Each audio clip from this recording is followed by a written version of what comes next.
Aloha kakayaka kako. Good morning. Dog pound there. Pounder O'Leary spots a good one. Seth Moniz waxing up. He knows it's on. Marco Mignot. Oh, Vinci. Perfect, Vinci. Thanks. And Ramsey. He's got some words and he knows it's on. We got 2 more days left in the window.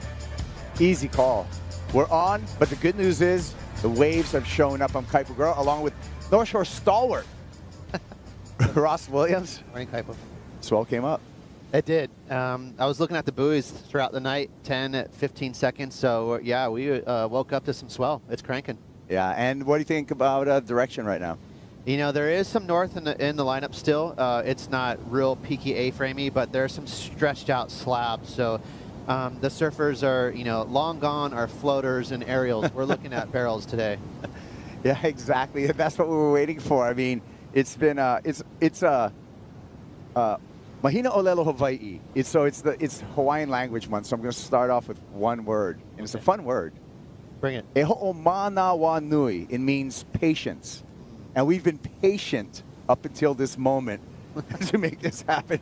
I don't know if this is one of those events that you've had so many lay days. We're back into the last 2 days of the event window, but we do have a swell on the rise all day long today. And that's why we have that event window, right? Sometimes Mother Nature requires it. You know, it gets grumpy, and we got shut down for a week there with some rain, but we did need that rain, Kaipo. Yeah. What is rain in Hawaii? Ua. There we go. Yeah, the ua. Thank you for the ua. We're learning. Mahalo for the ua. And let's check in right now on the sand. We got AJ McCord with RCal, Ryan Calnan, preparing for a day out at Pipeline. Preparing indeed, Kaipo. RCal just got out of the water. Describe the conditions for us. Yeah, it's obviously a lot different to what we've seen, but some nuggets for sure. It's much bigger, a bit more west. The sand's still there, so it's pretty tricky and challenging. There's a few straight ones, but amongst it, there's some really amazing waves. What are the things that you're particularly looking for today as you prepare for your heat coming up, Heat 10? Yeah, just excited to get a barrel. Last few rounds have been a bit, challenging and kind of not really what we come to pipe for, but that's just the forecast we've been given. But yeah, today there's some really nice waves. So hopefully, yeah, just trying to figure out where the best ones come in, and hopefully I'm on them. Looking forward to it. Congratulations. See you in the next one. Perfect. All right, there you go. And we're just about to get going. Last chance to lock in your surfers for Fantasy Surf. You got 2, 1, that's seconds. Okay, lock it in, because first heat of the day, we got Italo Ferreira, a former world champ, a former pipe champ, up against a rookie, the eldest rookie in this rookie squad, Edgar Grosjean. Yeah, Italo, high energy, the ultimate competitor. You know, he's just always buzzing around the lineup. But like you said, Kaipo, oh, he just gave himself a couple wake-up slaps there. I love this kid. He is so psycho in a good way. I love him. He is just buzzing with energy. And but he is going to have to exercise some patience, because there's not those classic little backup peaks around. You know, he's not looking for aerials, although I'm not going to count him out. He might bust an air over into Gum Sandbar. But, yeah, he's going to have to wait for those barrels. Yeah. Took a big win here in 2019 at Pipe, and that was on his way to a world title. That final in which he dueled with an on-point Gabe Medina. It was one of the most historic days of professional surfing, and really something that gave inspiration to the concept of the one-day WSL finals. 29 years old, 10th season on the CT. When we look at Italo's numbers, specifically at Pipeline, pretty impressive. 10 starts here at Pipe, an average heat score of 10.26, and he's surfed 28 heats. He's won 16 of those 28 heats for a 57% heat winning percentage. Ranked number 2 coming off of last year's, got some momentum. He knows Gabe's out for a little bit this year.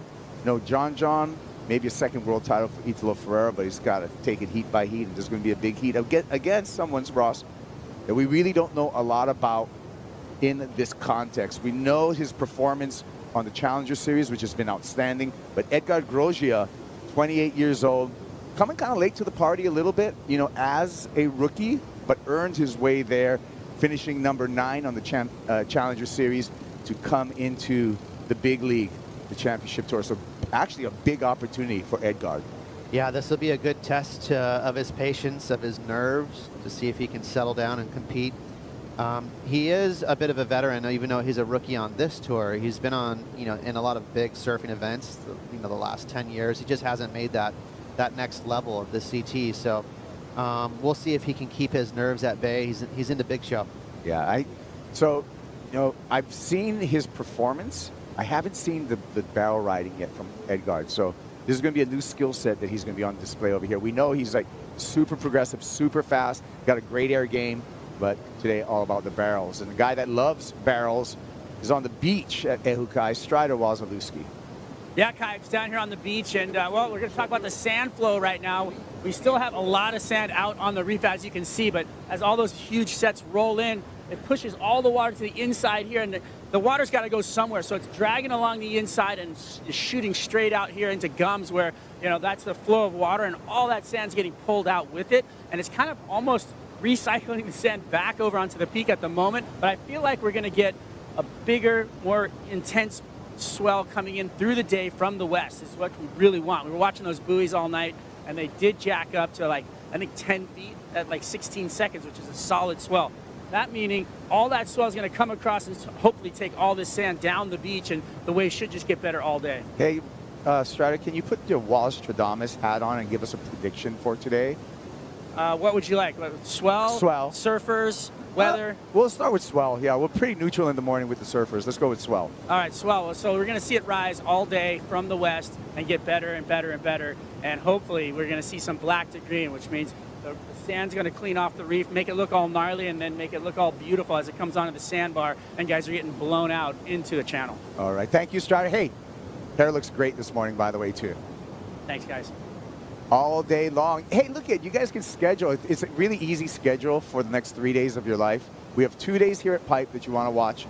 We'll crown champs tomorrow for both the men and the women. We'll get through 2 rounds today of the men, setting up for finals day tomorrow, and then you have the Super Bowl on Sunday. So it's a really easy to schedule your life right now, Ross. There's even a good MMA match going on. Yeah, this is a good weekend of sports. It's a good week of sports. It's all happening.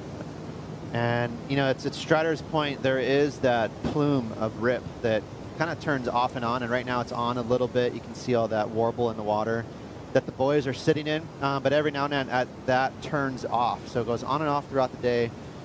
It is kind of a cool gutter going right between Pipe and Gums, and you'll see the surfers get dropped off there by the skis today, and it's a perfect little keyhole to re-enter the lineup. Well, set coming through here. We'll see if we have any takers for this opening exchange.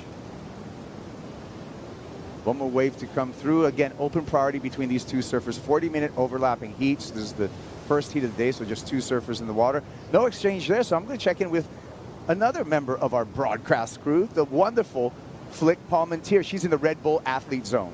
Hi, Kybes. Hi, Ross. Thanks for crossing to me. This morning, you know what? There's a lot of nervous laughter, and it's because it is powerful out there. I spoke to Alejo once he came in from his free surf, and he was like, you know what?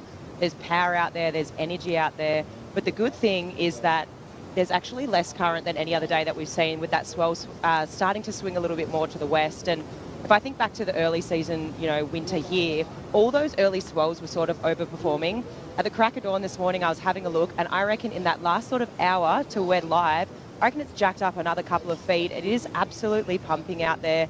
A lot of nervous laughter, like I said, and throughout the day, that swell is actually going to swing more around to the west throughout the afternoon. So hopefully that's going to do better things. We might see a few more pipe waves, but yeah, high energy, guys. Hey, Flick, you're a bit of a big wave weapon. You know, today is kind of weird in terms of trying to figure out which surfboard to ride. Just looking over your shoulder there, what's the norm? What is everyone riding? Step-ups or bigger boards? Oh, you'd be definitely on a step-up today. I mean, if I was going to go out there today, I'd be wanting, you know, a few extra inches. I just feel like you want to be getting into those waves. This is the biggest day of the waiting period by far. I mean, it's solid 10 to 12 foot out there when those sets come through. And even earlier, I might be half an hour ago, we saw some feathering on that second reef. So It's big out there, and it's only going to continue to get bigger throughout the day. All right, thank you, Felicity Palmentier. Flick with a lot of knowledge, Miggy Poops, also in the Red Bull Athlete Zone, but no exchange as of yet with 7 minutes off the clock. There's Miguel prepping. I always think the surfboard conversation is really cool because you have some people like John who just he doesn't care what he rides. He just wants a small board to stay out of his way, and he almost kind of body surfs down the face. He just takes off so late. He's not worried about paddle power.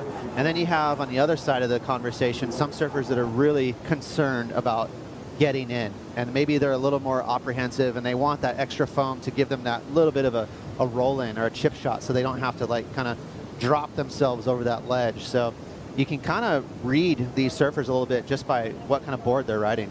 Yeah. Well, Flick alluded to it, the swell on the rise just within the last hour or so. Let's look at our Surfline forecast for more details on what we are expecting for the final 2 days of the event window. Starting up, a couple of lows spinning in the Pacific as it turns to daytime. And here we go. It looks like a little bit more west in these swells coming through. Yeah, much better direction there, spinning off of Japan. That's what you want. Originally we were looking at maybe 305, 310 direction. And there it is right there. That's spinning off in that beautiful westerly direction. That is really good for pipeline. But so far this morning, there still is a leftover northeast swell in the water, as well as the west swell that we've got is northwest. So it's around that 320 range, which is still good for pipe. But occasionally, you'll see the surfers faced with a wave that stretches off the wall, and that's going to test that patience. They're going to be looking for those peakier waves. There's finals day looking good too. 6 to 8 foot, 5 to 8 foot, offshore all day long. That's tomorrow, Saturday, finals day. How do we get there? Through 2 rounds of men today to set up for quarterfinals for the men's and the women's. Quarterfinals already set for women. We're going to set up the quarterfinals for the men by the end of the day. And even though today is bigger, I have a feeling tomorrow might actually be better because it'll be an older swell. It'll be a shorter interval, and that usually does a lot of positive things for peakier waves, and that's great for backdoor. So tomorrow could be a really good finish. Yeah, and when Ross talks about 310, 320, you have to think of our island as a compass, and due north would be 360, correct? And then due south is 180. And then you go around the compass, and that's how we determine our swell angles. Did I get that right, Ross? Perfect. You nailed it. Yeah. And if we're looking straight out, Kauai is right out there, almost due west. So it's rare to get swells underneath Kauai. Those are the ones that are like 295. Those are real west. Yeah. But the kind of the honeypot for pipe and backdoor is that 305 to 315 range. Yeah. And if we do get too west, one thing that happens here at Oahu, Ross, is that we get a little bit of blockage from the island of Kauai, as power-wise. Speaking of power stands into this backdoor wave, seeking, finding, gaining an exit, and why not a beautiful off the top too? That's a nice start for Italo Ferreira. Patient play, strategic positioning, and that was a big loud Italo from the beach.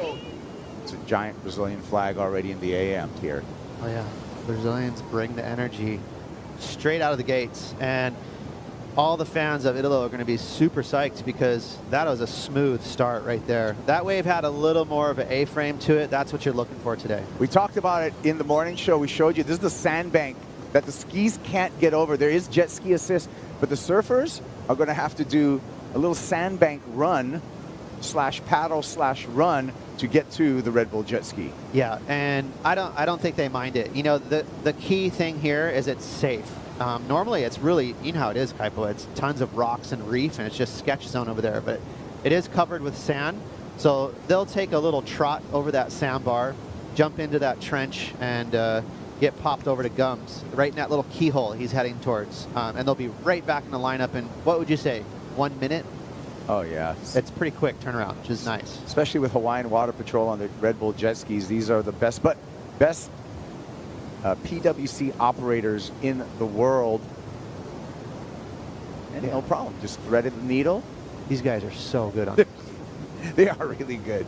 Check out this, though. This is a nice start for Italo Ferreira. So Italo, you know, he is a veteran, and he found that. That's a veteran move right there. He had his eyes open throughout the whole reef, and he saw this one stretch towards off the wall, and he chased it down. So very smart wave selection. He saw that. Edgar didn't even have that on his radar, and Italo scooped it. Speaking of scoop, Kaipo, nice little late backside drop. We're so used to seeing that technique from regular footers at pipe. It's very cool to see this on display from goofy footers at backdoor. You don't see that from Italo much, you know, utilizing that skill of a backside late drop. Yep, and a bonus right there off the top. But Ross, Cobra, just 5.5, so judges expecting a lot. Here goes Edgar in his opening ride. This is a freight train, and he nearly comes out. That would have been a great score for Edgar Grosjean. Unfortunately, it just resulted in a massive beating for the Brazilian rookie, and you can see the frustration. Oh, but he's going to just bulldog it and paddle back out. That's a big call. That's another kind of rookie move. He should just come straight in. He might by default. And here we go. He did the hard part, Kaipo. He did everything that was difficult well, and then he just went over the handlebars. You can see right now he's leaning forward. He's trying to get over that foam ball. That was really nice and deep. This would have been a massive score if he come out of this barrel. At least a 8.5 is what I'm thinking. But he was so set on leaning forward and getting out of the barrel. He was almost like a deer in headlights. He just kind of got stuck on that front foot and accidentally went over the handlebars. And that's unfortunate because, you know, it could have been an 8.5 or even a 9-point ride there for him. And so we're starting to see maybe just a little bit of those nerves of being a rookie, being out at pipe and backdoor. And you know, it gets to you. It's very emotional. It's not just about competing out there. You know, you're looking at that shallow reef. Your adrenaline is going. Yeah, you called it. Now you see him on the Red Bull jet ski. He got pushed in there and utilized the ski back out by default, right? Okay. Oh, bullet dodge for Italo. Yeah, you're right. Not a huge score, but he didn't get super deep behind the pit there. So I think the judges realize, Kaipo, that there's super good barrels out there. You know, there's 9s and 10s out there. So they're keeping they're reserved just a little bit in case someone gets really pitted across the whole reef. Yeah, and I don't mind that. You know, that means we have expectation for some really, really outstanding surfing today when a ride like that just is a mid-ranger. So that's like really the middle of the scale. So that means the judges expect a lot better performances, deeper barrel rides from the entire round here. One thing we didn't talk about with all the surf line forecast and all that is the wind is forecasted to be super buttery today. I mean, the ultimate direction. East wind, a little bit of even south in it, southeast wind. If it holds up, it is light. Sometimes when the wind is too light, it can give way to sea breeze, but hopefully that southeast wind stays with us all day because that'll be very, very groomed. And you don't get that very often here on Oahu. Typically, you get very strong trade winds that creates just a little bit of chop, but we're looking at some real calm conditions. As scientifically that we can prove here with that Florence Berge that's on top of all the warning signs. You see the Berge not flying at all, just very, very light winds. And to echo your point, Ross, in that we got this cloud cover so that way we should avoid any kind of land heating and avoid any kind of onshore breezes that results of that convective heating. Well, there was a lot of action this morning warming up for day number 3. Miggy Pupo got a barrel. So did Ramsey, Ross. Yeah, Ramsey looked nice and wide awake this morning. And it's always a funny thing warming up in the morning at pipe and backdoor because it's so sketchy. We got Ian Govea. You know, you're trying to wake up, but at the same time, you're taking off on these real serious waves. That's serious right here for Jack Robinson. I love seeing everyone with the helmet on too. You know, it's dangerous out here, so good call wearing a helmet. And Griffin Colapinto also helmeted in the barrel spit comes out. Colapinto. Italo up and riding live action in the barrel this time left. Oh, hanging on, doing everything in his power for a completion and so close. And Reynolds Hayes, his coach, a little disappointed right there. Looks like he would have a strong backup. Now he's going to get back to the drawing board. Yeah, he's, no lack of effort. He got pushed off and he tried to grab with his toenails that surfboard and fish himself back up, but Pipeline won that battle. So really close to another good backup score. And this is good, Kaipo. A little more west in the swell right now this morning, starting to show its face. You might see the odd barrel at Pipeline today. Now Italo coming in, so we're going to find out what that's all about. I think I'm guessing he's just hopping back on a ski, little reset. It's a big set. It's one of the biggest sets of the morning, but very straight. So the surfers will dodge these sets because they're walled up all the way across the off wall. Not much scoring opportunity when it closes out that fast. You need just a little bit of room to get out of that doggy door. So these closeouts, the boys will take a miss. Yeah, and our Red Bull jet skis are going to have to time this to shoot through that to that channel. Another look at this Pipeline barrel for Italo. This is what you want. See the A-frame on it? It gives himself an exit. So nice stall, then he stepped on the gas. Just barely got clipped.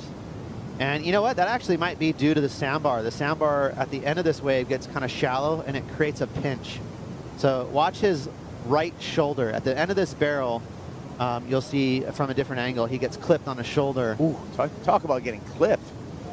Back to live action, and Edgard getting clipped on a backdoor wave. I think that wave had some good scoring potential too. So that's two waves in a row here where Edgard had potential to get some big scores on the champ, and you let it go. So a couple of mistakes. All right, we'll take a look at what happened here to Edgard. Late drop, late bottom turn, and trying to squeeze in through that sort of almondy start of the barrel, and just got clipped. So pretty tough wave to read in his defense. It wasn't a super easy barrel, but just missed the entry. Yeah, well, just waking up this morning, so might be a good time for a Bonsoy brew break, Ross. Okay. We can froth it up and get fired up and return with more action from the Lexus Pipe Pro presented by YETI. But before we take that brew break, we're going to have to see if a surfer decides to go on these fairly straight lines coming through here. One more wave in the set. Priority with Italo Ferreira. It's very consistent, which is a great sign. A lot of waves, a lot of opportunities. They're going to have to dodge the closeouts, but there's non-stop action. There's the sandbar right there. That one stayed open. So a lot of doggy door kind of side exits today. That'll be on the menu. We're still waiting for the set right here. And before we don't want to leave the live action to take our brew break. We can put that on pause for a little bit. It's just heating on the stovetop as it is right now. The froth machine's on. Italo Ferreira also frothing, this time fading into another pipe barrel. Well done, nicely executed, wants a little bit more, squeezing some more points out of this wave. Knows how to finish a ride there in some difficult water, but all the points are really going to lead on that barrel, and Reynolds Hayes, his coach, likes what he sees. And this is what makes Italo and all world champions so tough to beat. They're like boa constrictors. They just kind of slowly but surely find those scores, and they put the pressure on their opponent. We got a new heat in the water. It's an overlapping format. New clock and the non-priority heat is going to be a challenge up against Seth Moniz and Cole Hauschman. Their clock is on 39 minutes and 29 seconds, 19 minutes and 27 seconds in the priority heat. Again, Italo and Edgard will have priority over both Seth and Cole in their heat. Final 20 minutes for Seth and Cole. They will switch into the priority heat when Ramzi Boukhiyam and Miguel Pupo enter the water for heat number 3. I think now is the time for a Bonsoy brew break, Ross. All right, froth it, froth it. Yeah. Let's go with the soy this morning. Really frothy. And Italo Ferreira getting piped.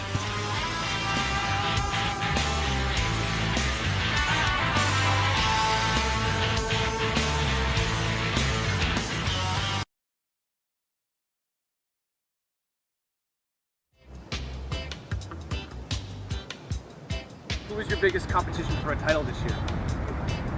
Myself. I think myself. That's the only thing that I think it's like performance, and then sometimes when you like try to think in the other side, you can lose. So if you think in yourself you can do it, that is nothing that you can like change it. So you just do it. Nice. Nothing like competing against yourself when you have the belief that you can become a world champ. Italo Ferreira already has done, wants his second world title in 2025.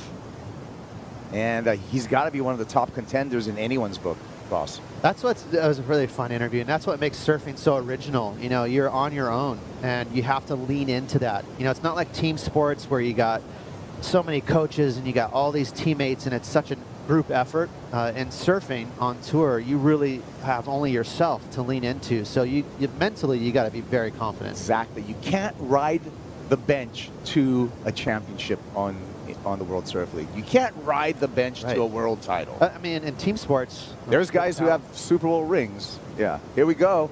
Edgar now with a meaningful barrel. Spent some time there. More medium-sized barrel, but threaded through there, getting him back on the board. He needs to break it up. He needs an 8.57 to take the lead off of Italo, but now he's going to make that requirement much, much less. Yeah, he's in it. He's in it. And again, this is a very interesting heat because Italo is kind of scrapping around, and he's competing well with those waves. And, you know, his waves were not that great, but he surfed them well. And got a couple average scores, whereas Edgar's, you know, he's found himself a couple really nice waves, but unfortunately he fell on that one really good backdoor wave. So two different mindsets out there. You got Italo chasing, and you got Edgar just kind of hanging on. We got Strider Wozlewski on the sand. He's doing some equipment updates for us. What do you got, Strider?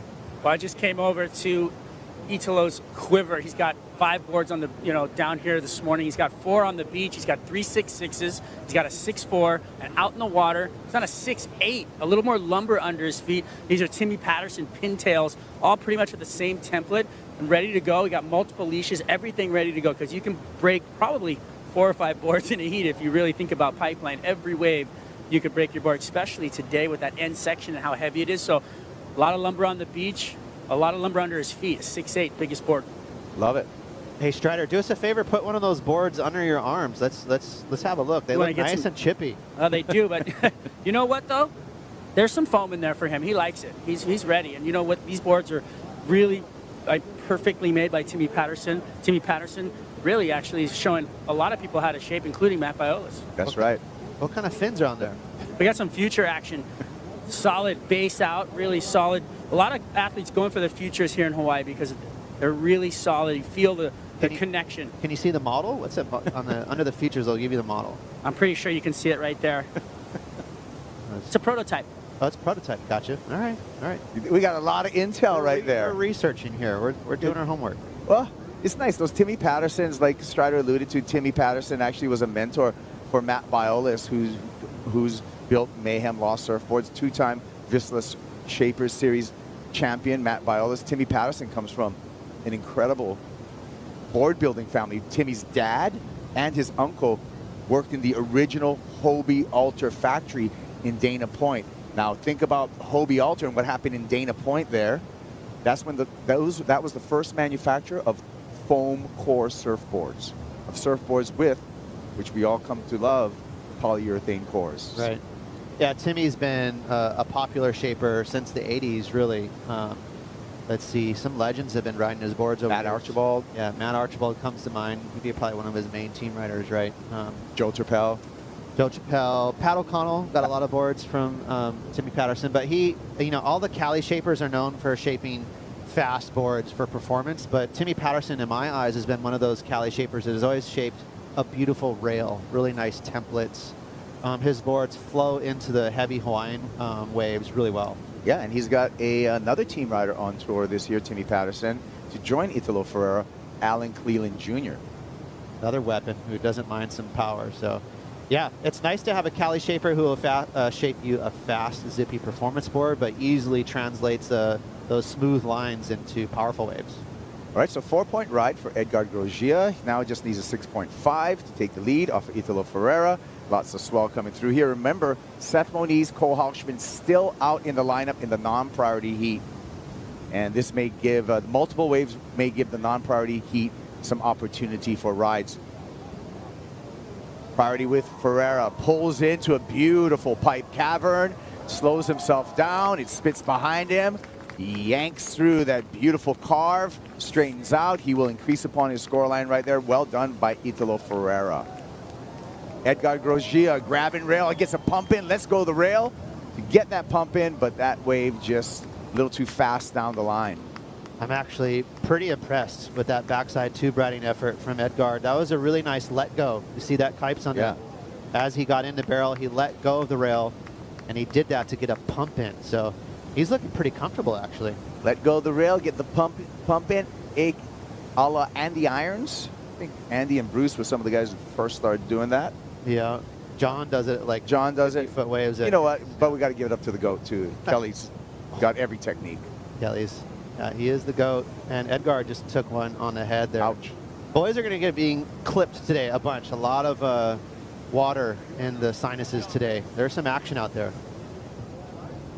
Another one on the head for Edgar right there. See him? Oh, that's when you're paying. That's a spot too that like it's really difficult for anyone to get a hold of you, but the best ski drivers in the world are zooming in there to check in on Edgar Grosjean, Hawaiian Water Patrol, Red Bull Jet Ski, and even that, you know, he's okay, so he's just going to take it. That's exhausting. Good morning. Exhausting, scary, and you never know, you know, tumbling under the water like that too, there's a lot of obstacles. Oh, it's pure power. It's explosive. When you're underwater, you just wait for limbs to get ripped off. It's a lot of action under there. And you don't get held on there for a super long time, but it's violent. Yeah, and depending on where you are on the reef, it can kind of roll you into some of those. There's pillars and there's like high spots and low spots and holes. Yeah.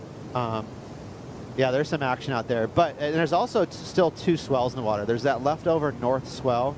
And so occasionally you'll see these slabby double-ups where there's the new west swell overpowering the old swell. And that creates real heavy slabs out there. Check it with Strider Wazalewski on the sand. Wow, Edgar taking some serious pipeline donuts. The bakery is open this morning. Honestly, he should have just come in, jumped on the ski, and got on the back of that thing and just waited for, you know, the time to get back out there. You get to catch your breath, keep your board in one piece, and you keep your body in one piece. So I think that's kind of a rookie mistake right there for him not to get on the back of that ski. You know, we saw Italo every time straight to the ski. Even if there was a glimpse of hope for him to get back out, he didn't take that glimpse because he doesn't want to break his equipment, doesn't want to break his body. Pretty smart, obviously, by Italo to take the ski. Edgar just got humbled. Yeah, we agree with you, Strider, that, and we identified that both on the right and the left, both times Edgar trying to paddle back out rather than just defaulting to come into the pickup zone, and he's killing the time. Look at this. Ouch. Yeah, he was trying to take a shortcut, and he got his hand caught in a cookie jar. You know, he paid for that. And, yeah, that doesn't feel good. But he's back out there. Italo's got priority. He's like, I don't know why you did that, Grom. Well, yeah, because as we talk about the clock, and he looks at his Apple Watch right there, realizing like that took a lot of time off of his heat. He's still trailing. He needs a 9-point ride because last wave for Italo Ferreira came in at a 7.5 for that pipeline cave. So Edgar's in a tough position right now. Here is that 7.5. Nice paddle entry there from Italo. That's the juice right there. That's the smarts of Italo being a veteran. The barrel came from actually how deep he paddled. He paddled towards the back door and then kicked it back to the pipe. So really good positioning on a takeoff, double arm grab right there. So he could have easily went too far in the pocket, but he maximized it. Watch the let go right here. Very impressive from Edgar there. Got the pump in, re-grabbed for control, and it was just a touch too deep there. And the floor of the barrel actually drops out from underneath you, and he just slipped straight to the bottom. Last 5 minutes for that man right there have been rough. You can see him taking a big breath. More sets on the way. Still no waves ridden in our non-priority heat. Seth Moniz and Cole Hauschman. So as the clock ticks down and Seth and Cole don't get into play in the non-priority section of their 40-minute heat, this could very quickly turn into a 20-minute heat for heat number 2, Seth Moniz and Cole Hauschman. Yeah, in my eyes, it looks like they're just messing around too much. They're focused on each other. They're playing cat and mouse.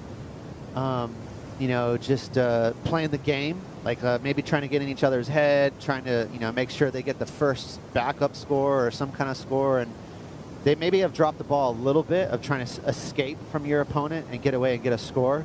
They've been connected at the hip. Yeah, there's Seth Moniz, 27 years old, from Kuli'o'o on the island of Oahu, 6 years on the championship tour. Remember, Seth, runner-up here in one of the most epic finals that we've had at Pipe 2022, where he shared a final with Kelly Slater. Of course, Slater winning that final in a historic moment. And Seth Moniz, as we look at his analytics for Pipeline, 7 times in competition here. Average heat score for Moniz is a 10.68. He's surfed 18 heats here. He's won 10 of those 18 heats, and he has a 56% heat winning percentage. So the analytics in the matchup between him and Cole Hauschman point towards Moniz. Cole Hauschman, second year of the championship tour. There he is right there, 24 years old, San Clemente, California. Second competition here at Pipe, and has an average heat score of just a 6.59. He's surfed 2 heats, has not won a heat as of yet here at Pipeline. So this is good, could be a turning point for Cole Hauschman if he's able to defeat Seth Moniz in this matchup. Pipo, let's take a second here. Let's take a look. What are you showing us, Ross? Okay, I have the telestrator. So you can see right here, there's our Hawaiian Water Patrol and the Red Bull ski. He's sitting in this gutter, so that's a nice little trench, just enough water for the ski to hang out in. The surfers are going to be hopefully getting pitted at backdoor right here. Ooh. And hey, look at that.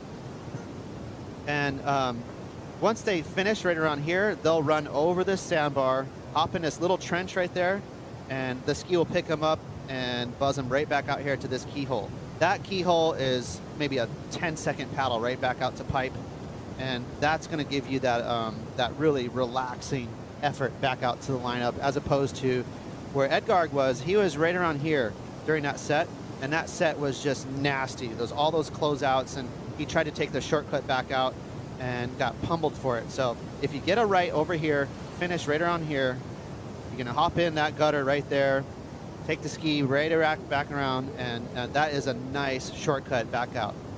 As we cut to live action, and it looks like it was, I think I'm going to ID that as Seth Moniz getting going.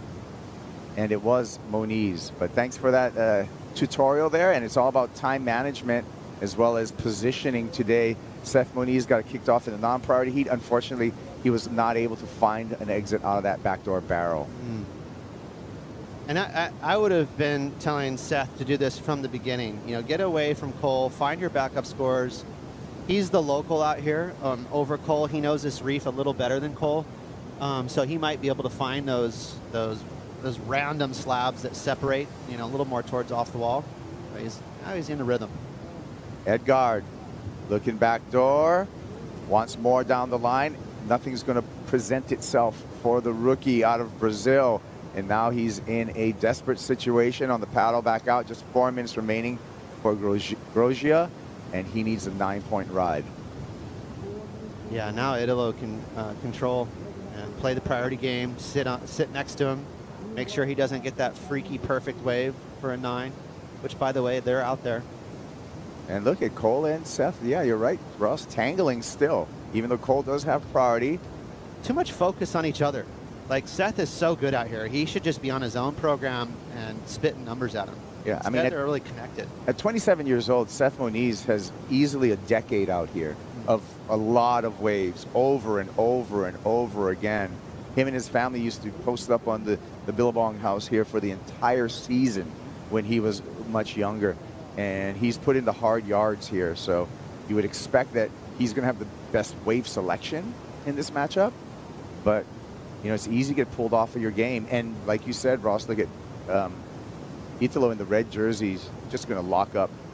They're actually, both of these surfers are playing cat and mouse individually within their individual heats. A story within a story. Right? That's what you got to love about overlapping. There's so much to watch. There's so much to go into. 2 different separate competitions in the water at the same time. It's very fun to watch. It is really fun. It's interesting. It's how they overlap. And you know, the surfers' full focus is just on their other competitor, like Italo right now. He could care less what Seth and Cole's doing. He's just wants to lock up Edgard. Yeah, and 2.5 minutes. And our buddy Kelly Slater, you know, kind of came up with this system, didn't he? And it was to maximize a swell. So, you know, because you can run a lot of heats in a condensed amount of time with this format. Goofy foot Cole Hauschman, regular foot Seth Moniz, goofy foot Italo Ferreira, regular foot Edgar Grosjean. Let's take a look at our CT by the numbers and the goofy versus regular stat from the 2024 Lexus Pipe Pro. Yeah, that makes sense to me. Regular footers are so good. They're the best. There's more of them. 73% heat wins in head-to-heads go to the regular footers.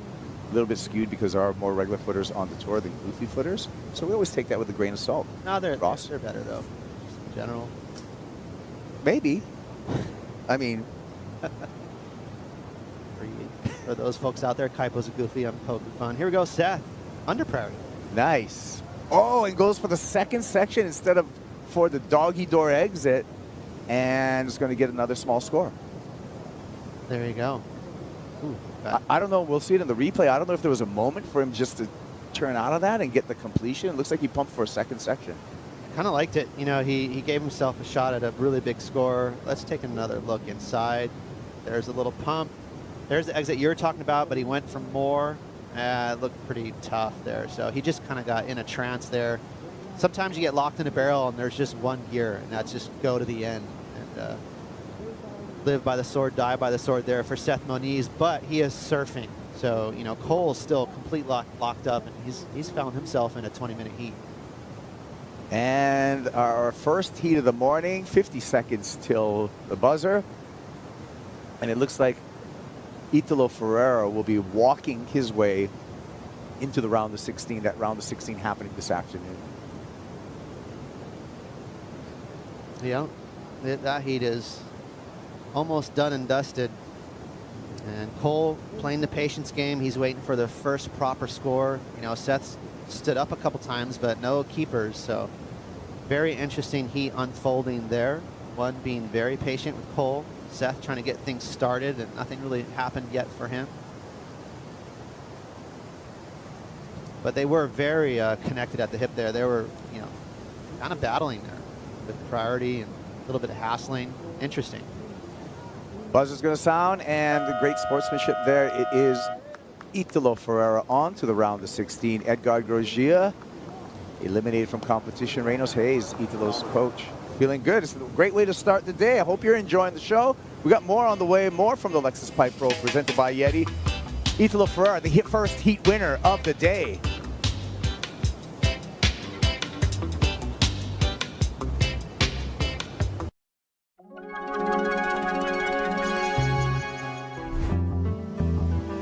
My name's Brett Morimoto. I live here on the North Shore of Oahu, and I've been shaping boards for 42 years. I've been really lucky to work with some like world elite surfers. You know, I mean, I think the guy at the top of the list for me would be like Michael Ho and his brother Derek. I learned a lot from them. I mean, they're just like, they know surfboards from 1 foot to 25 feet. You know, they know what they need, and just getting that feedback from guys that are that good, it really helps a lot. This here is a 710 from 1993, and this is the board that Derek Ho won the 93 Pipeline Masters and became the first Hawaiian World Champion. Definitely a longer board than what a lot of the kids these days probably don't ride. A lot of boards that are around 710. But this was something that was designed to catch really big waves of pipe. Thanks, Visla, for those shaper insights. Looks like a mayhem's on the spin right here under the feet of Cole Hauschman. Hauschman goes pipe, negotiates the drop, has to do a little snap stall there. Just a little bit of time under the hood, kicks out. And Cole Hauschman with his first wave. Ramsey Bukiam in the non-priority heat, stretching for the Rockin' Moroccan, but he gets little axe at the end. Kuiper Girl along with Ross Williams talking you through this morning heats here. Day number 3 of the Lexus Pipe Pro presented by YETI. Overlapping heats. New heat in the water. Ramsey Bukiam up against Miguel Upo. 2 goofy foot, so it's going to be 2 similar approaches between these 2 surfers, Ross.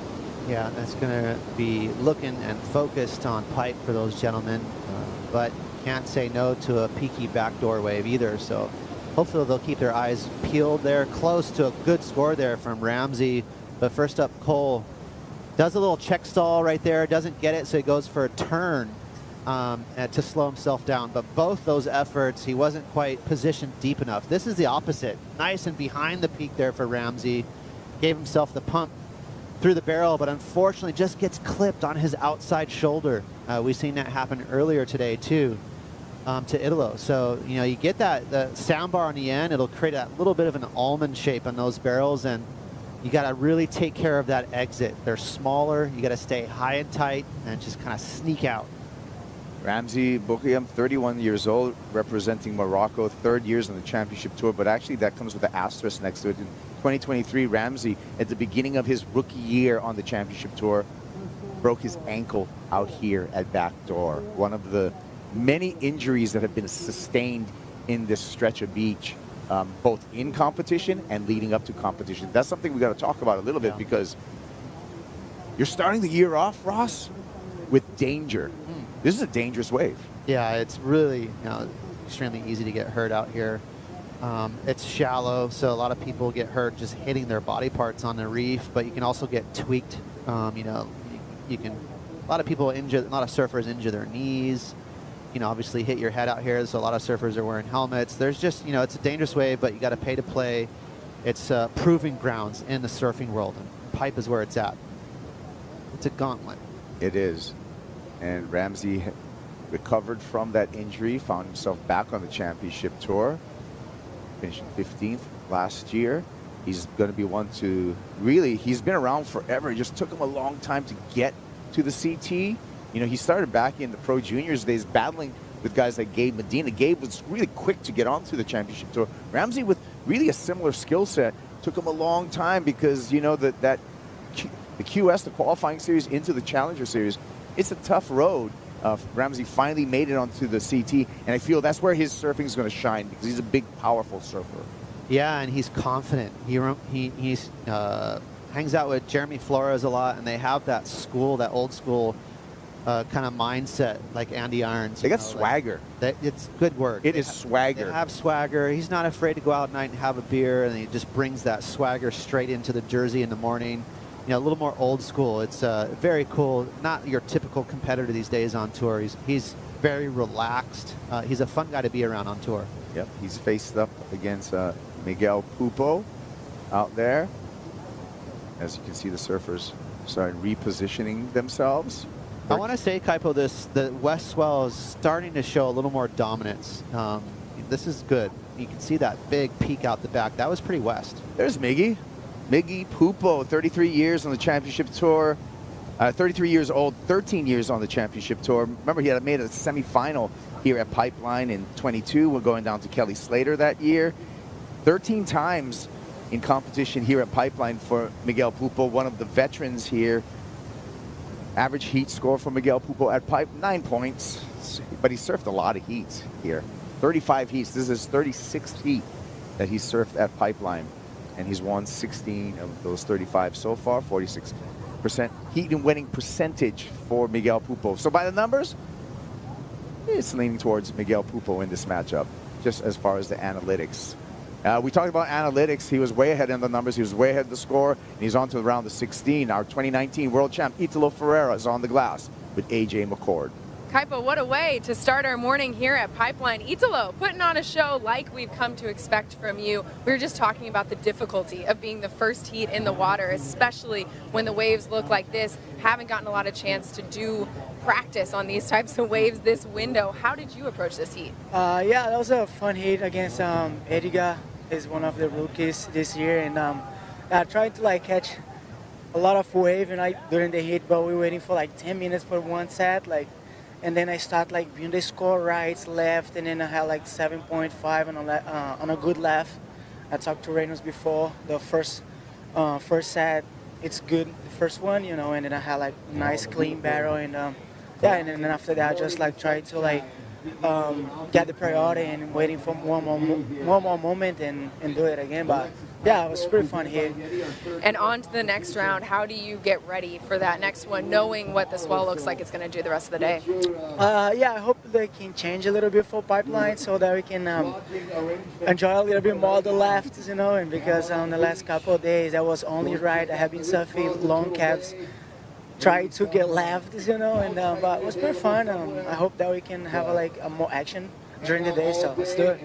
E para o Brasil você ganhou a primeira boa nota. Nesta manhã, como você fez isto? Então, foi uma onda que eu tinha conversado com o Reynolds antes.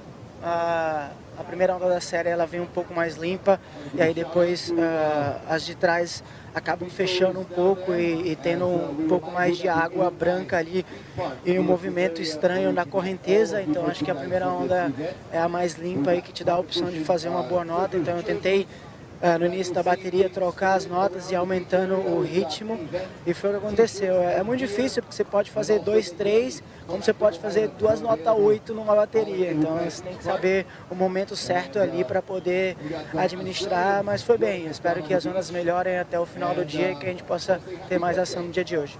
Parabéns, we'll see you in the next one. Yeah, see you guys, thank you. All right, yeah. Italo Ferrara looking in shape and ready for the 25 season. His coach, Reynolds Hayes, telling me that he's also just been the absolute gym rat, working out every single day, working into a pipeline barrel. Seth Moniz disappears, gets the spit out, and that's exactly what Moniz wanted on order in the priority heat. Well done, slotting himself for the in and out, Seth Moniz. Wave coming through here for Ramsey. Ramsey, steep drop, not much on offer for Bukiam. Seth, that was a proper Sneaky. pit. Proper pit from Seth, maybe the best barrel so far today. And again, that west swell starting to shape up a little better, taking over that north swell. So nice barrel from Seth. Look at Ramsey's like, man, I really wanted that wave. Seth's in the priority heat. Got to give way to the priority. That's right. So 9 minutes left in the priority heat. We're still waiting for the scores for Seth Moniz. Priority shifting to Cole Hauschman. Take another look at this barrel for Seth. Yeah, good drop and positions really well. He was behind the peak, and that's what you got to do to get big scores. If you're taking too much on the apex, you'll be in front of the barrel. But Seth's behind right here. Really good technique. Pumps, keeps his hand on the rail for stability, and it's a good thing he did. He went up and over the foam ball. He had to wrangle that thing. So that was actually a pretty wild tube ride. And you can see right how deep he is. Really good technique on that bottom turn. Right there, he went up and over the foam ball, which you can only see with that camera angle inside the barrel. So very cool tube. That probably felt pretty nuts for Seth. Pulling into this one, stalling, double arm grab, and not able to make the exit there. Miguel Pupo in the non-priority heat. But I like the intent. I like the technique by Miguel. Still waiting for that score for Seth Moniz, and we're anticipating a large score for the Hawaiian surfer. That's the kind of surfing that earns you a final spot here at Pipeline in the past. And yeah, there it is. It is going to be a chunky one for Seth Moniz, and he's going to put Cole Hauschman in the back seat for the moment. 7.83. Hauschman now needs a 5.34 to turn this heat. But that is an interesting requirement because Seth just has a small backup. Oh, a little whitewater on the horizon there. Yeah, and that's what's going on out there, Ross? That's from the west-northwest right there. So that's the third reef of Pipe, and that's a bomb. You know, we've had buoy readings throughout the night, 10 feet, 16 seconds, like pretty juicy, just slightly overperforming this swell. So for everyone watching, what do you do once you see that whitewater cap out there at the third reef? It's going to give you a couple minutes indication to get out in position, maybe just a little bit. But the tricky thing about the first reef at Pipe where these boys are sitting, you really can't paddle too far out or you'll get off the reef. So it basically, you can position a little left, a little right towards Gomes or a little more towards off the wall, get behind the peak, but they're just sitting there watching it. They're waiting for it to arrive. Control your nerves because you know it's on the way. As we can see, it's coming. Yeah, that was a bomb. This is one of the biggest sets of the morning, so if this can hold its shape and stay open, we're going to see some proper barrels here in about 45 seconds. Where is Cole Hauschman? Because he's got priority over all 4 surfers in the water. He's shifting left, he's shifting right, paddling again. It's Cole's choice on this bomb that's coming through here. Everyone picks up the pace here. Look at this chunky piece of Pacific Ocean coming through. Cole Hauschman is not going to be in position for this one. Taking the corner. Ramsey, and Ramsey pays in a big way. Ow. Wow, that was a good score on hand though. So that was a beautiful wave. It stayed open, but Ramsey was under priority. He's not into priority heat, so he was just kind of in that weird position of giving way to Seth and Cole. But he swung anyways. Credit to Ramsey. He charged it. Oh, and he hit his elbow. Just a little out of position on his shoulder, and those, when you drop in on the other side of the apex, it's really tough to make the drop. More opportunity here for Cole Hausman. It's all about positioning, and that one not a good wave, so that one's going to roll through. Ramsey looks like he's okay on the paddle back out, Ross, but still checking the elbow. Yeah. Yeah. He hit. There is a lot of sand out there, so hopefully he hit mostly sand, but sometimes you can get unlucky and elbow a rock. May have hit his board too. It's tough to say, but he's taking a good look at it. Yeah, he's uncomfortable. Yeah, he definitely hit bottom. But looks totally coherent. He looks good. You know, he's just checking out the damage. I think he'll be right back in the lineup here. And you can see the old north swell still affecting the lineup. That kind of got the best of this set, but this was the one good wave of the set. And again, Ramsey not in a priority heat, sort of out of position. And credit to Ramsey, he just said, you know what, I can't let this wave go. I'm going to give it a try. Late, steep, underneath it, gets disconnected. Just out of position there. That's the culprit, Kaipo. Look at that drainer. He chucked himself over that one.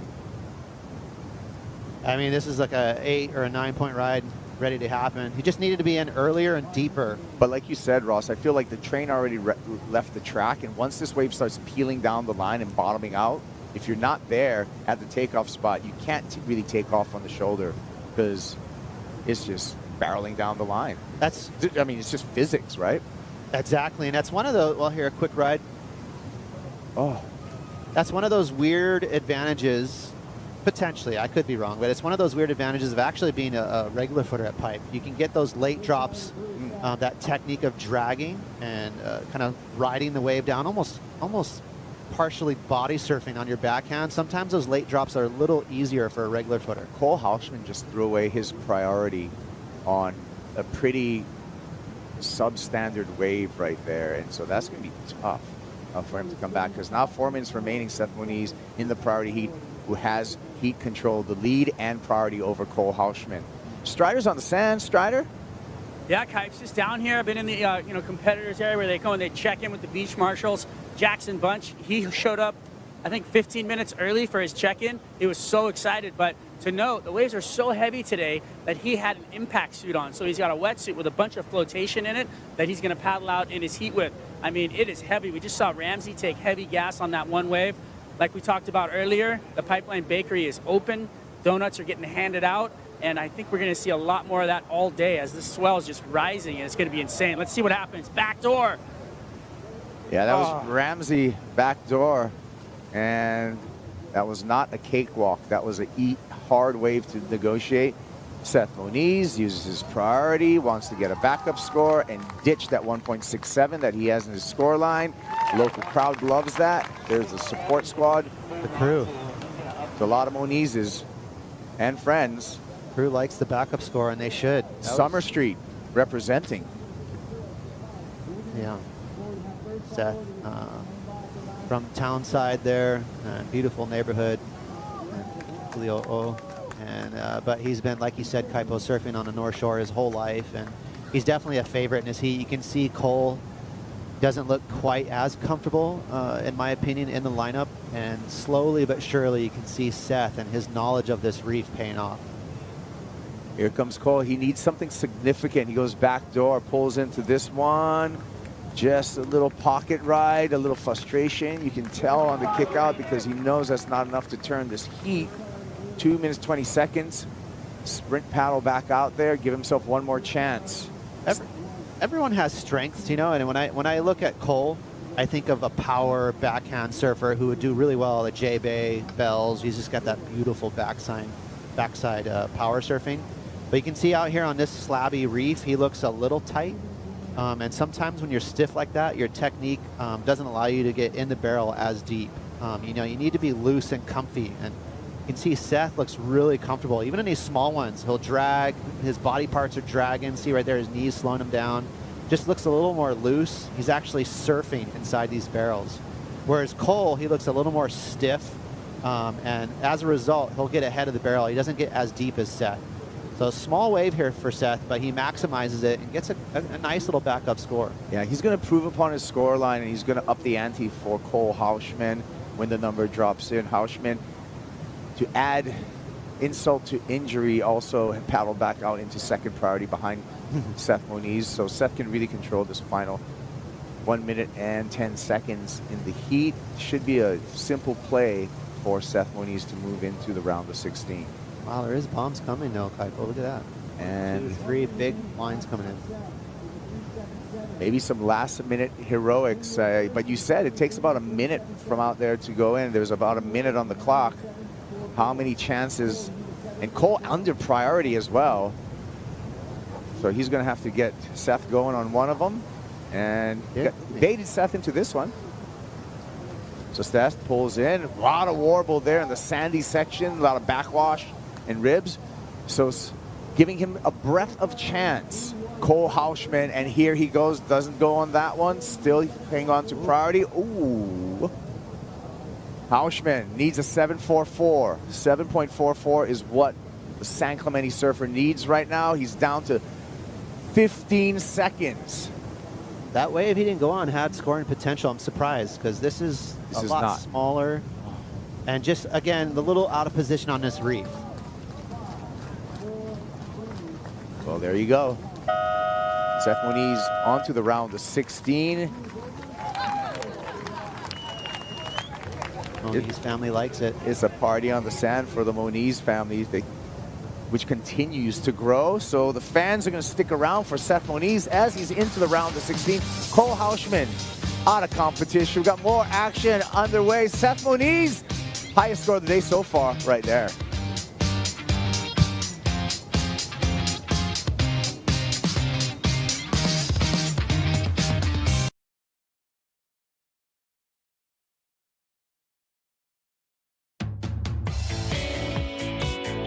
The Lexus Pipe Pro presented by YETI is brought to you by Bonsoy, official milk of the WSL, by Neutrogena, sunscreen you'll love to wear, by Pacifico, live life anchors up, and by Lexus, experience amazing. Welcome to the Bonsai Pipeline. The round of 32 is overlapping. The waves are pumping. A lot of sand all over the place, but we saw a great performance from Seth Moniz, and that's always what we expect out of him when it comes to Pipeline. Joe Turpel, Jesse Mendez, a Triple Crown champ. Jesse, this is the day we have been waiting for. There's some big opportunities out there, and Ramsey Miguel have the priority heat, and Joao Chianca and Marco Mino just getting started. That was kind of interesting. I don't know what happened right there. That kind of caught us just off the bat. And there's some paddle from Miki, and then someone with a red jersey was paddling in front of him. Looks like Ramsey. Maybe they thought, I don't know how the priority situation was before that. So it'll be interesting to see what happened. But Miki was complaining there was a little bit of chandelier in front of him. Looked like he was confident that he had priority. Looks like Miguel right there paddling, seeing Ramsey pull back and maybe not happy about that big chandelier. Yes, and mostly on conditions like today, obviously, any little bump in front of you has so much water and energy that it makes it even more dangerous. So if I was Miguel, I'll be in the same situation right there. I'll be kind of bummed with that paddle that Ramsey had too much of a look on that wave, and looks like he's up and riding. Locking in, split peak, sticking with the Moroccan, and now he steps off. Smaller one there compared to the attempt from Pupa on the wave previous. And Miguel putting his arms up, seeing that big chandelier totally change the shape of the barrel right in front of him. So it's a fine line, isn't it, Jesse? If you don't have priority and you're looking down, if you're actually clamping down a part of the scoring potential, well, judges have something to think about. And sometimes it's not even the scoring potential on the wave. In that situation itself, that's not the case, but you have to knife and commit so early that any chandelier will buckle you off right there. So for Migi, it was just kind of distraction that was in front of him that should have not been there. And from the looks of thing, obviously Migi had priority to it, and Ramsey thought he was too far out and wasn't even looking at it. Halfway through, you sometimes sense like, oh, I should have a last second look just to make sure I'm not dropping in on anyone. And then he looked back and he saw it and just put on the brakes. And let's see what the judges think. It's gonna be an Interesting situation, especially when they hadn't really have much of a number on the board. Couple of ones so far with Ramsey and Miguel. Then we saw the split. Ramsey went left. And this is how the right worked out for Joao Chianca. As late as it gets, underneath, just a little bit out of position. As you see it, he kind of has to position himself depending on what Ramsey's doing. So that gives him like that split second a little bit too late on that situation, and he just got smoked. But beautiful takeoff technique from him. Joao just getting started in this heat, so he has to give way to Ramsey and Miguel being in the non-priority heat, and he has a battle with a new rookie on tour, Marco Mignot, representing France, growing up in a town called Sayulita in Mexico, and that's where he got competitive for the first time, started working towards being a pro surfer. Found a ton of inspiration from Kelly Slater, and he even had a pet Chihuahua that was named Slater when he was a kid. Yeah, he just idolized the GOAT, got to meet him, and now he's put himself on tour. We've seen him get a couple of wild cards in the past. As you now see it on the screen, judges taking a couple of minutes to look at the situation with Ramsey chandeliering that section on Miguel Pupo. And the interference is on the board. Paddling interference, Ramsey on Miguel. Yeah, I mean, in my opinion, that was an interference, and I'm pretty sure if Ramsey looks back again, he's going to actually, as you see it right there, he's not even looking. Then the last second, he sees that Miguel actually scratches under that double up. He was way far behind, and that was a beautiful open wide wave. Huge scoring potential for Miguel. Look, he's not looking, he's going to look over his shoulder. And then once he sees Miguel, he puts on the brake, but all that water movement that he was creating through paddling and keeping that momentum down and just kind of shut the doors for Miguel right there. Now locking in on this inside section and getting tossed. Just a quick section for Marco to get started. But for Ramsey's sake, if you want to get an interference, this is a situation of a heat you want to be in. Like 13 minutes left, Miguel only has a 1.33 and a 0.67. So, well, maybe that might not be the case. Airdrop and a wipeout for Miguel Pupo, trying to get himself into rhythm here, showing the frustration from the chandelier, but the interference did get called, and now face planting on his next takeoff. So the Brazilian veteran working hard in this one.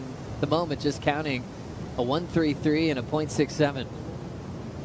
Yeah, and it's, I mean, if think about it, if Ramsey gets an 8-point ride or a 7-point ride, it's not easy to get a combination of 8-point rides out here today. Like, you're so close from getting that big score, but if you don't, it's going to be a 1 point, which that's the situation we have here with Miggy. That was a beautiful wave, just a touch too late, and that's, we're talking about 1 meter away from being an 8-point ride. And as he airdrops, just disengaged that inside rail, and once it lands it back on, he wasn't able to drive through that first bump, and that was a bad wipeout for him, but beautiful wave as you see it. You're going to see him airdropping right there, disengaging that front rail, and back foot comes undone, and just kind of the body working inside out, and that was one of those ugly ones that you don't want to be there.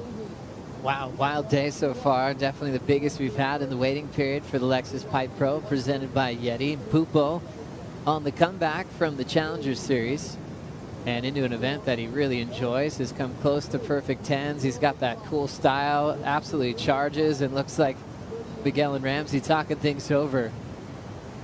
Well, they're both friends, and Ramsey understands the situation. As soon as he probably pulled back, he already knew how much commitment he had put in that wave, and he knew how much water he was moving down, and it's understandable for him probably. But now he still sits in first. Obviously, Miggy only needing 201 to better, but Ramsey sits in priority and, you know, gets a 6 to 7 point ride that could put some pressure on Miguel.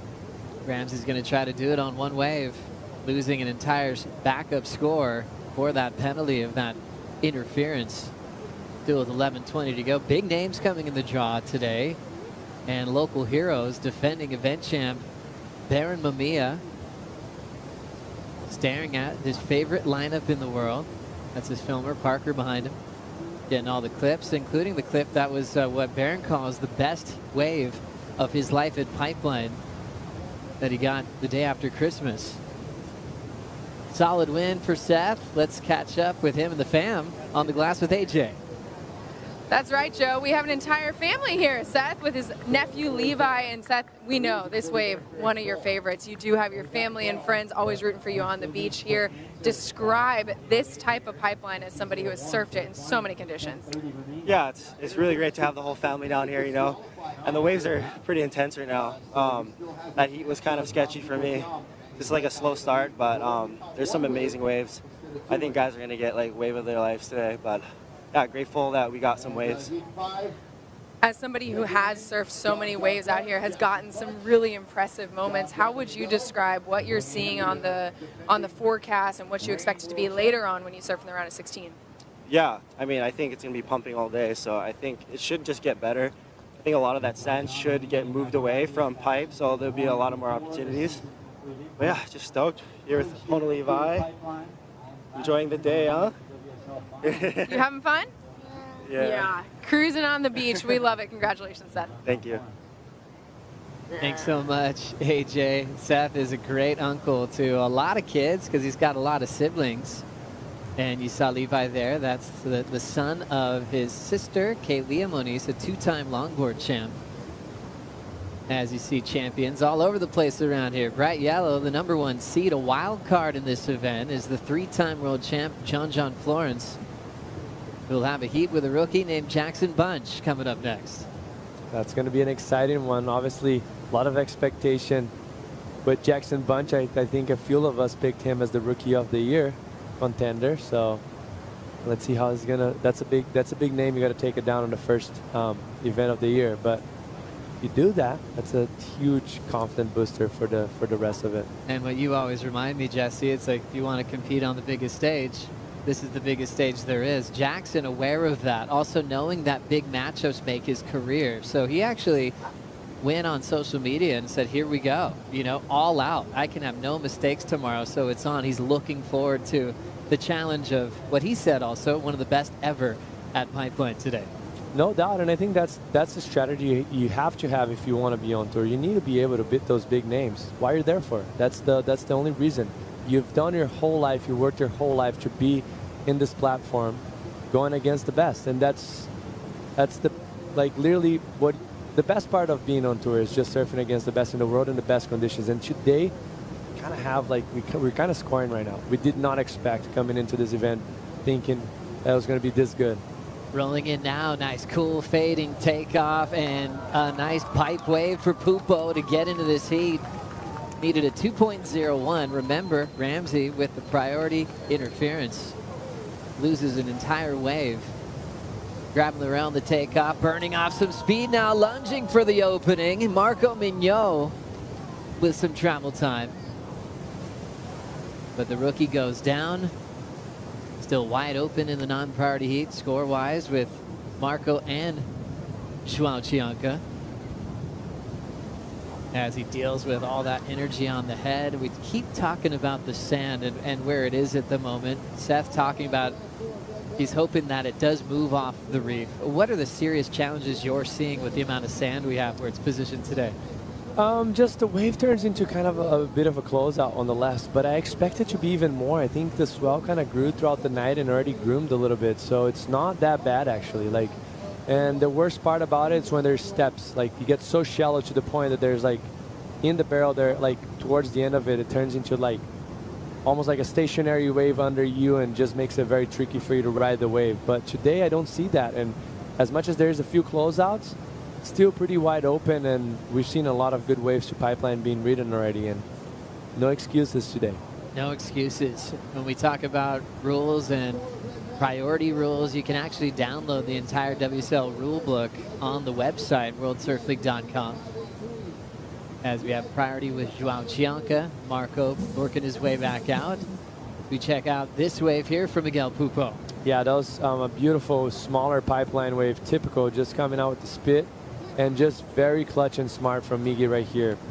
Just show how mature he is, and he's been on tour for 14 years, and that's the reason why. He knows he doesn't need much. He just needs to get something on the board, because Ramsey has the priority interference. Any 4-point ride is actually a pretty massive score, and it's going to weigh down so much towards Ramsey, and it's just going to apply a lot of pressure because now Ramsey is going to be looking for a pretty decent score, mostly if Miggy betters at 1.33. So you can open that rule book, worldsurfleague.com. Priority rules 11.09, and this one part says hinder the scoring potential of a ride for the surfer with priority. And the judges saw that clear. Paddling for the wave, causing the section to break, hindering the scoring potential in the rule book there, and always really heavy when it's a wave like Pipeline. Because you got to straighten out, you're dealing with getting taxed by a big wipeout that you weren't planning on. Pupo on his last 4.5. Ramsey can still do it with one wave, a 5.83. Will put him out in front. It's still very reachable. The problem is that 1.33. Miggy just needs, I mean, in my opinion right now, Miggy's, I'm pretty sure he's not looking for a 7-point ride right now. He's looking for something similar to what he had before, something that it's on the safer side. Because like those 8-point rides today are so risky. Like you're so close and it's so far at the same time. Like it's so hard for you to make those big barrels. You can be 1 centimeter behind and that's done for you. So for him to get something a little bit on the safer side would be very smart right now. Happy to see Samuel Pupo always supporting his big brothers. He's hanging out in the Red Bull Athlete Zone. He did lose out in the elimination round. So a tough start to his season. Going down to Ryan Callanan and Joel Vaughn. This one's cupping out. Nice controlled takeoff for the Moroccan. Got to straighten out and try to get position deep in the barrel, which he does. With all that sand, it's just guttering out on him, and he's unable to go the distance. 4 minutes on the clock now for Ramsey to try to pull off a miracle here.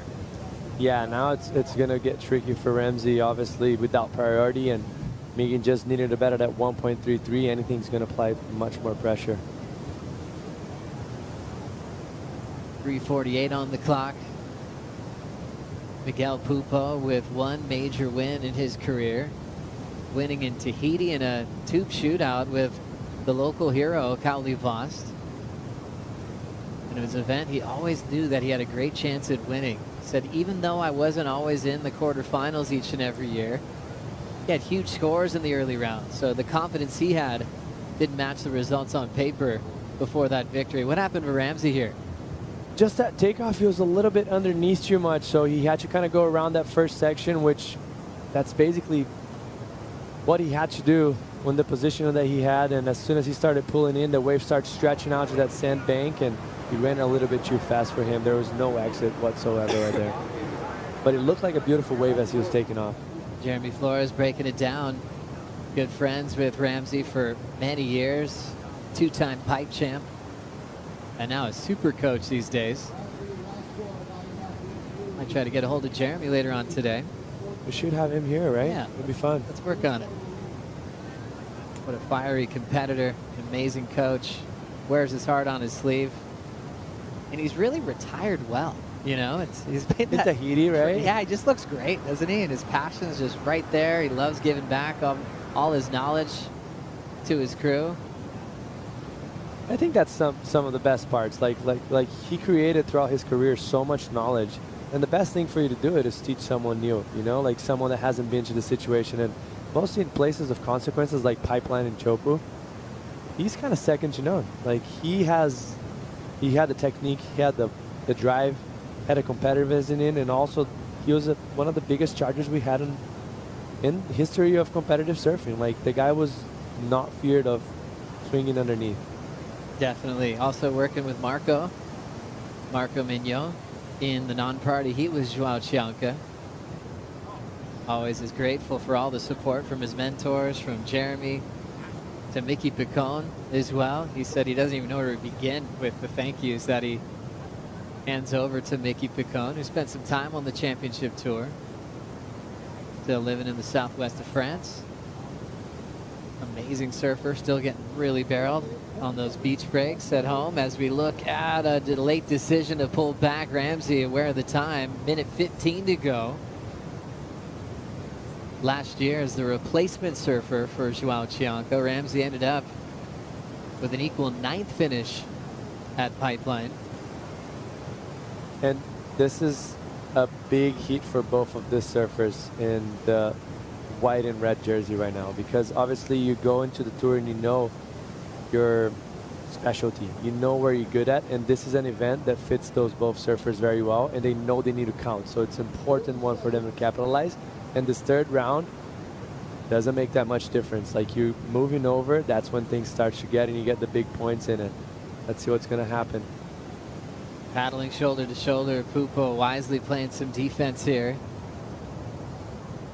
And the surfer needs a 5.83 to turn it. That is a scary situation when pipe is absolutely pumping. Ramsey, one of the more vocal guys on tour when it comes to just breaking down heats on the beach or in the water with his opponent. The Moroccan will have to bounce back at stop number 2 at Abu Dhabi, and Miguel Pupo will survive that one. A 4.5 and a 1.33. And Ramsey losing a whole wave with the interference from chandeliering down that section about at the halfway mark. Moving on, another big heat to look forward to. John Florence hitting the lineup with rookie Jackson Bunch. We'll take a Bonsoy brew break. Also bring in Joel Centeo representing Florence Marine X to talk surf, life on Oahu, and all the happiness at Backdoor and Pipeline. We'll be right back.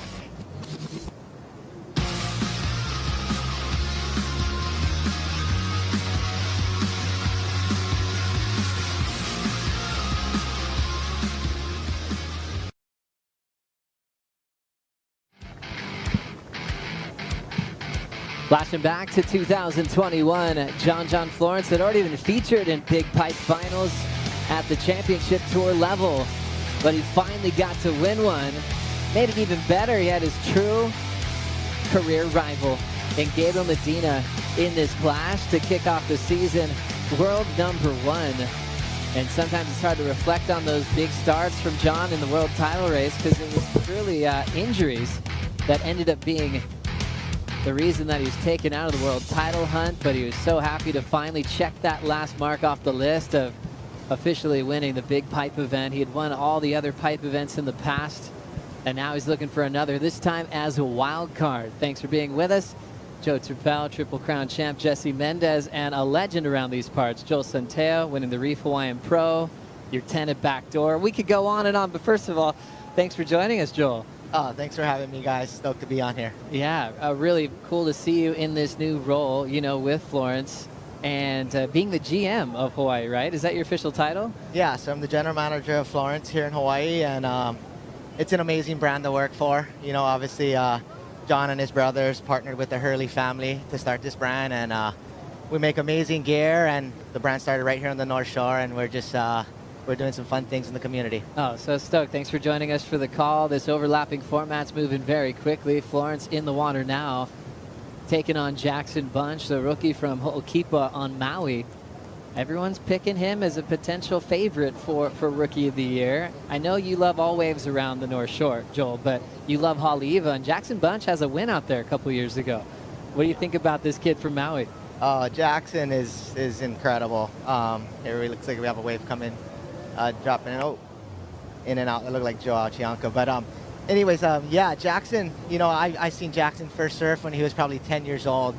You know, the Maui talent, it runs thick. And, you know, this Jackson he's so well-rounded. He's good in everything. And, you know, obviously a rookie on tour. You come up against the top dogs. And so this is going to be a fun heat watching him go against John. And also the priority heat still underway. Marco Mignot, Joao Chianca, Joao holding priority. So they have the pick of the waves over Jackson and John. And what we know about John here at Pipe and Backdoor, I don't think he's ever affected about not having priority, knowing this reef so well. Look at him getting a start. Absolutely shacked and gets spit out.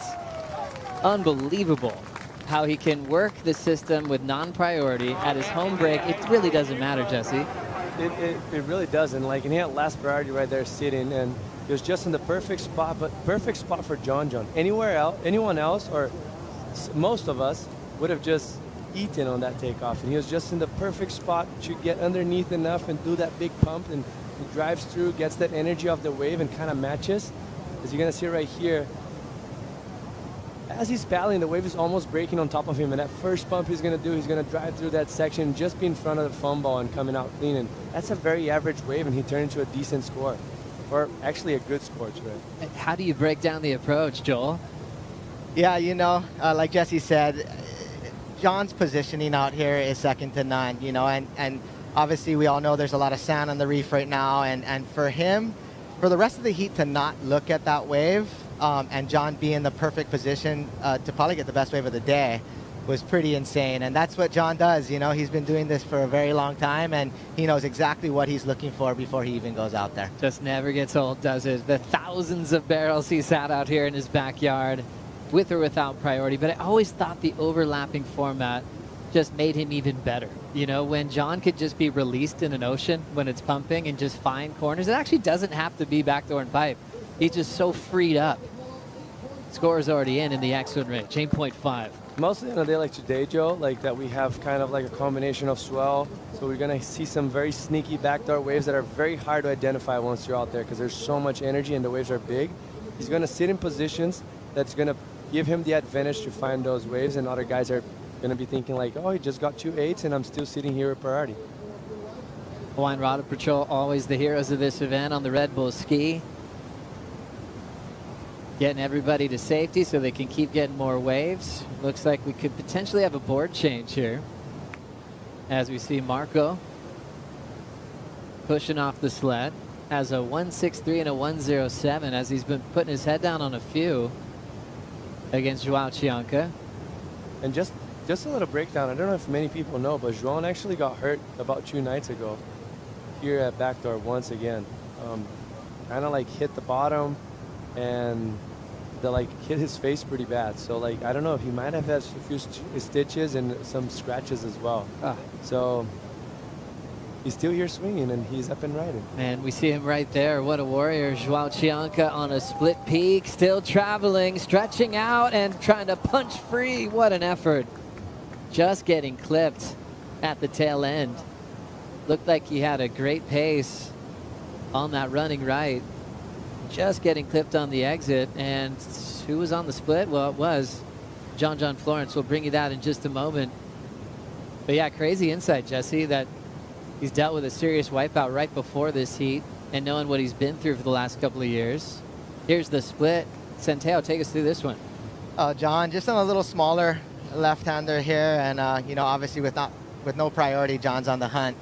And you know, talking about the overlapping format, you know, John is most dangerous under this type of thing because when he's just riding waves underneath without priority, that's when he's making scores out of nothing, really. And so, you know, I always liked this format when it came to Pipeline because it was like there's so much action, right? Because a lot of times we sit here and we look at it and it's like those insiders, those crazy runner backdoor, they come underneath. And when there's only 2 guys out, it's like you're selecting and you're trying to pick, you know, pick the best ones. And so when those ones underneath come, they're sometimes the best scores. Big TP with a ton of power. Driving off the bottom, Jackson Bunch. Oh my goodness. Into a heavy end section. Like the entire ocean landing on top of the rookie from Maui. He said he was going to be all out, knowing that he had a big draw of what he calls the best ever at pipe. And this is his opportunity to show the world what he's made of. Absolutely sending it on that one. Yeah, that was beautiful from him. Just that typical classic pipeline bottom turn for goofy footers. That long stretched out, driving through, gaining momentum, but that wave wasn't going anywhere. He couldn't make that much farther. It was just into a straight closeout. But as the takeoff came in, it looked like a TP1. We do have a combo swell in the water. We have all that stretch of sand to the right of the screen, kind of where he's getting caught. So that's going to stretch out the wave a lot, and a lot of times he's going to run into just a death trap. Florence 8.5 and a 5.0 already has the rookie comboed, and they still have over 30 minutes left in their matchup. Let's catch up with Miguel Pupo with AJ. Thanks, Joe. All right, first of all, Miggy, just talk us through what happened with Ramsey out there. Yeah, definitely not the way I wanted to win the heat. You know, I wanted to put on the show, and so as Ramsey as well, I bet. And Yeah, I had priority, so it was my wave, and I paddled so hard because it was too far out, and he probably thought I was not going to catch it. And when I first dropped, I saw his shoulder, and then I was trying to pull in, and it had a little foam, so I was like, there's no way I can get in. So yeah, it happened, you know, I had priority, so it was my wave, but Ramsey is amazing surfer, and like, I did not need that to make a heat, so I'll take it, but yeah, I'll try to do it different next time. And you found some good waves out there. The last one, though, the one that really helped you get over the top. How did you identify it?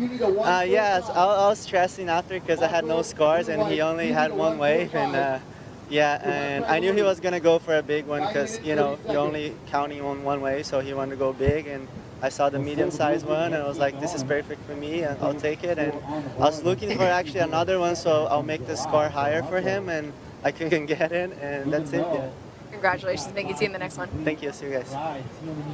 Well done to Miguel Pupo, moving on into the round of 16. He'll take on the winner of the heat of Joao Chianca and Marco Mignot.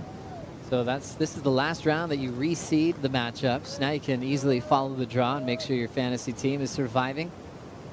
Back the Red Bull ski, getting the lift out there, changing equipment, and right back in the water. Oh, this is Jackson Bunch. We had Marco run to the inside for the board change. And now Jackson will try to figure out a game plan to get back in this heat with one of the all-time greats. Right before the heat, did you get a chance to hang out with Florence before he paddled out? Did you get to kind of read his demeanor before putting the jersey on? I actually did. I was just over at the Johnson's house, and John was getting ready.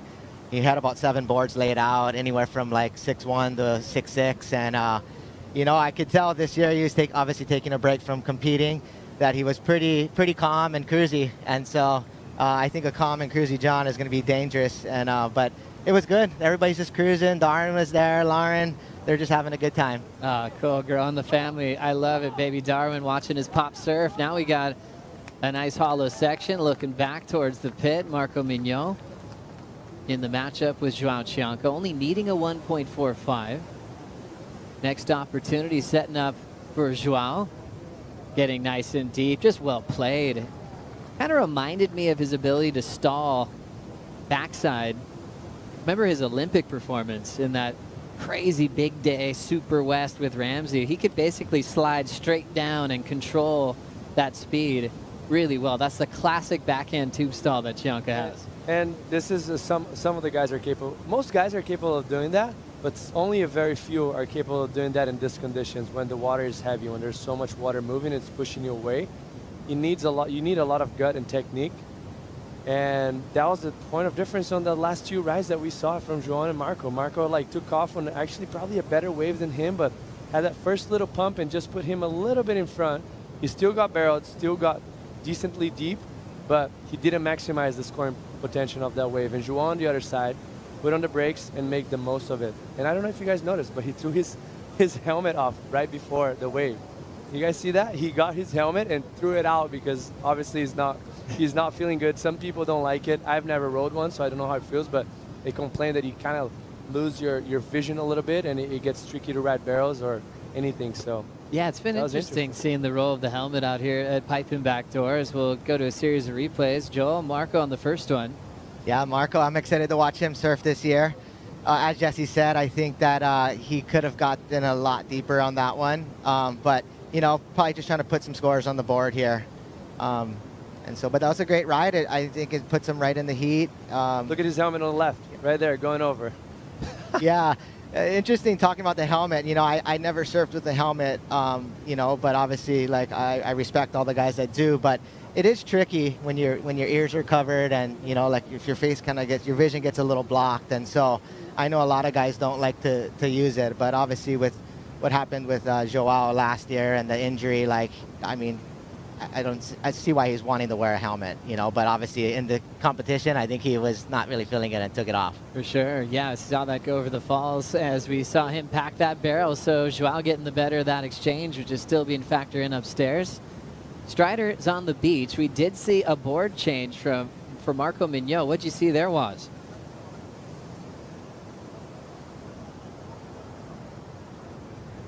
Talk to him in a moment. I think that mic got filled with water again.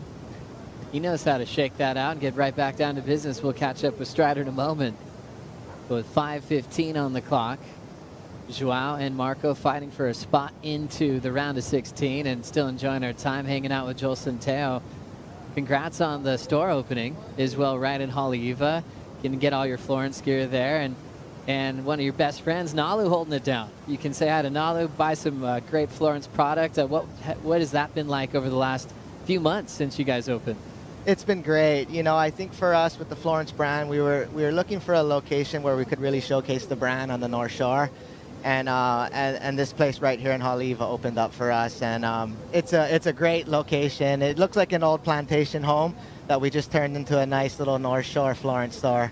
And yeah, we have my buddy Nalu Law who's running it, and he's a great guy, as well as Mikey Davidson works in there as well, and Craig Yester, and they're just all wave the flag really hard for the brand, and just good vibes in there all day. Oh, that's really cool. And you know, at the grand opening, there's so many people hanging out. It just has a feel-good vibe to it with all of you guys a part of it.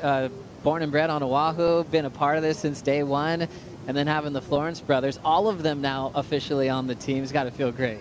Oh, it feels really good. You know, obviously a couple months back we got Ivan and then Nathan on there, so it's a full family affair. But that's what our brand's all about. You know, we started right here on the North Shore, and we're behind the North Shore lifeguards. We want to get people in the gear to get them surfing 6 hours like the Florence brothers, and so it's a great location, and we're just excited to have you guys all by. Oh, we love it. Thanks for the shirt. Thanks for the big section. Oh my goodness, Joao Chianca going for a gigantic section at back door. And once again, just not quite finding the exit. Jesse, what happened there? Ooh, that was a long hold down right there as well for him. You just saw him popping up right there probably after 10 seconds. And 10 seconds underwater, you know how it is. Mostly being gassed from paddling and all the adrenaline, it's pretty gnarly. But just unfortunately for him, that wave was kind of growing. Like, it doubled the size halfway through and kind of had like a weird, he almost felt like he could have drove through that second section, but the wave was just kind of clampy, and so last second he tried a doggy door, and that's all she wrote. As you see it, the wave's going to start growing. He puts on the brake, goes through that first section, tries to doggy door. He was kind of confused. Should I keep going or not? And then as soon as that happened, he tried to straighten out and gets clipped right there by the lip, which that wave almost held enough. And that was like that 10-point ride that everyone looks for at back door. But that was an interesting one, looking at the overhead there, because you could see the angle, right? So when he took off, it was kind of more that northwest angle, and then I looked like a little bit of northeast on the tail end of it, and so like he had a good pump, and once it hit the that little bit of the northeast angle, he was like, oh, I'm going to straighten out, and that was gnarly. Ooh, tough one. I was just remembering your 10 in the Pipe Invitational, crazy backdoor bomb, which kind of leads me to, if you had a heritage heat right now, yourself, Freddie Pataccia, Sean Moody, Keiko Bacalso, our out here. Who's going to take the nod in that one? That's a good one. Well, you know, Moody or Fred don't really surf Pipeline anymore, so Keiko, he might do okay as well too. But no, it would be fun for us to get out there. We'd probably end up in the lip and going over falls, so it would probably just be dangerous. But you know, these days are always fun. You know, I look at this type of like kind of, you know, funky mixed up direction, but you know, there's that crazy right every once in a while, and that's what I'd be looking for. But all the boys have had their moment out here. Moody's wave in the free surf, I don't know if you guys remember that one, was just one of the craziest backdoor waves ever by a goofy. I mean, he almost fell 10 times, and it was just like the longest came out it off the wall, and he was just stunned, you know. And so all the boys have had their moments out there. I love talking story, and that's a hard one to answer. You answered it really well, Joel. I love seeing you guys passing it down to the next generation over at Haleiwa, as now we'll catch up with Strider again. 3.8 under a minute. 50 seconds remaining in the blue heat. We'll catch up with him in just a moment. Just getting him a fresh microphone. Talk to Strider in the next matchup, as we have 40 seconds now. Joao Chianca out in front, 4.83 and a 2.13, and Marco Mignot needing a 3.8 to try to push this rookie debut into the round of 16. Lawrence still has Jackson Bunch comboed with that 8.5 and a 5.0. He's kind of relaxed ever since. So his strategy, get some big numbers to start. Now relax and wait for what could be another wave of his life scenario. Watching this quickly, Marco finding some space, driving and just left searching for the barrel. And that'll do it for Mignot here at Pipe. And he will pack things up and prepare for Abu Dhabi. Joao Chianca is going to get a nice vision and a look back to start preparing for the round of 16. Gosh, he gave us a lot of wipeouts, a lot of entertainment, and just a classic showing of Joao's bravery and also that emotional roller coaster in the heat of dealing with all those beatings and wipeouts. Big frontside tail release from Jackson Bunch as he flies away. And now locking in once again. Non-stop action. Looks like Barron's already ready to get started. This overlapping format absolutely flies, doesn't it? It does, and it's very exciting for us, mostly when you have some names like John, Barron, Juan in the water without priority. Like, they're so deadly. They can sneak in, they can sniff and find positionings on the reef. Mostly with this combo swell as well, it helps them. Like, there's a lot of opportunity out there, and they maximize so easy the potential of the wave.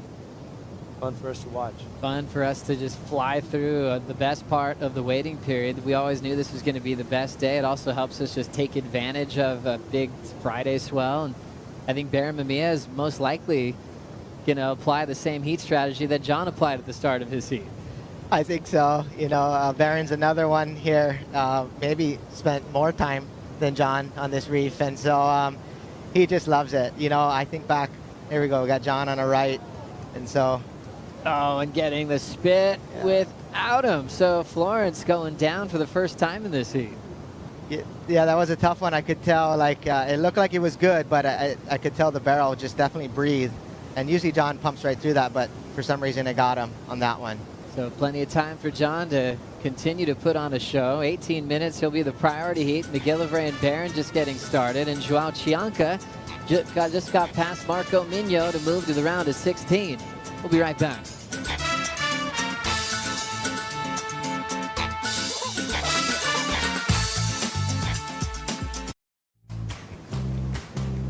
You're watching the Lexus Pipe Pro presented by YETI. Round of 32 has been very exciting. Chianca just won over Marco Mignot. We've had great performances from pipe finalists like Seth Moniz to kick off the morning and pipe champs like Italo Ferreira to kick things off. Pumping swell, overlapping swells, ton of sand on the inside as well. Big thanks to the Hawaiian Water Patrol, getting everybody the right place at the right time. As we still are hanging out with Joel Centeo, the general manager of Florence. A great company that just feels like it's just taken off at 100 miles an hour, and it's really purposeful based product, you know, things that the Corps would use and need. And it's really great to see all the red flags in the water these days. Before we get there, Matty McGillivray did this during the break, Joel. Yeah, he's a dangerous one. You know, it's funny. I noticed he's from South Africa, but his first couple years when he come here, he stayed in Mililani Mauka with the Bacalsos, and he's a great guy. He surfs a lot around this area, and so you don't sleep on him. And obviously, we've seen what he's done at Tahiti and getting those 10s and whatnot. So he's a great barrel rider. Barron will definitely be taking him serious, you know. But it's interesting watching them as they start these heats because they're really like, they don't have priority and they're hunting. And I think you're real dangerous when you're hunting, and especially on a day like today. There's those rights that will swing inside and wide, and those scores will come. And I felt like Matty kind of pushed wide, and John and those guys didn't even look at it, and so looks like a decent score to start this heat. Nice lunging bottom turn, but wow, it stretched out quick on Jackson Bunch. Jackson now with 3 waves against John. His best of 4.83, needing an 8.67 now to take the lead, so he's out of the combo with 15 minutes on the clock. Yeah, let's take another look here at the takeoff, Jesse.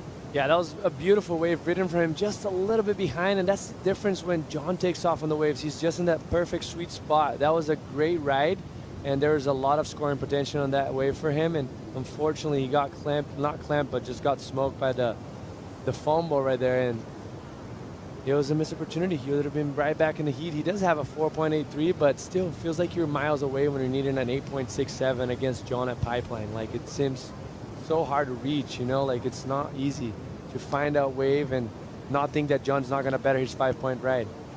This thing cupping out nicely in total control. John pulls up and under with his head down. Let's go of the rail. But you could tell, you know, he always makes it look easy, but there's a lot of energy off that inside rail in the face. I'm sure he really felt the degree of difficulty there. And now just a step off from the sky for Mamiya. The local boy loves to pack what looks like closeouts out here, and can always surprise the beach with that one. He just took a quick jump and he's right back to business, Joel. Yeah, I mean, it's funny. These guys know how to fall too. So the jump off, it just shoots him right out the back, and Barron's wasn't even under much and just came straight out the back, and he's going to go try to get another one.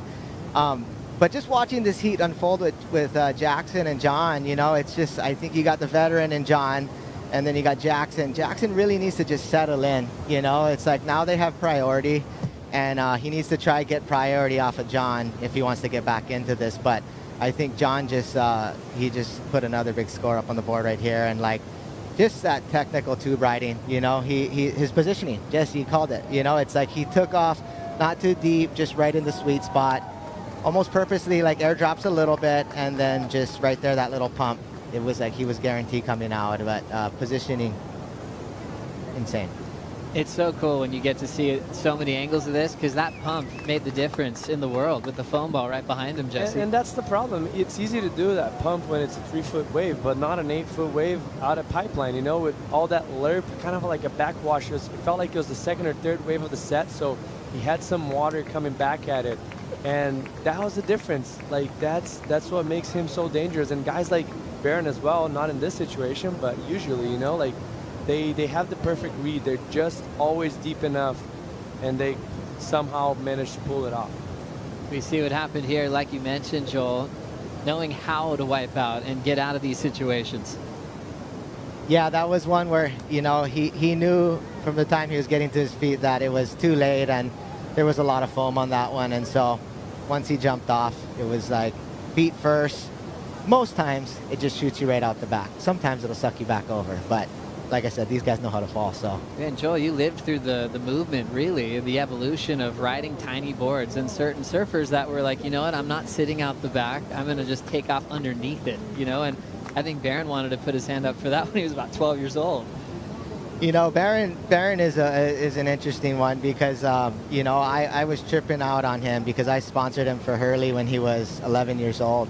And what he was doing out at backdoor was ridiculous. You know, he was getting 6-foot drainers and no problem at all. And he was doing that at VLAN when he was 6. And so it's just interesting to watch that younger generation and talking about how small of boards they actually ride, you know. And so, you know, like a lot of our generation was more bigger boards, get in, get that pump, and you know, that was what we did. These guys are riding smaller boards, purposely taking off later so that they can get extremely deep, and it's just really fun to watch, you know.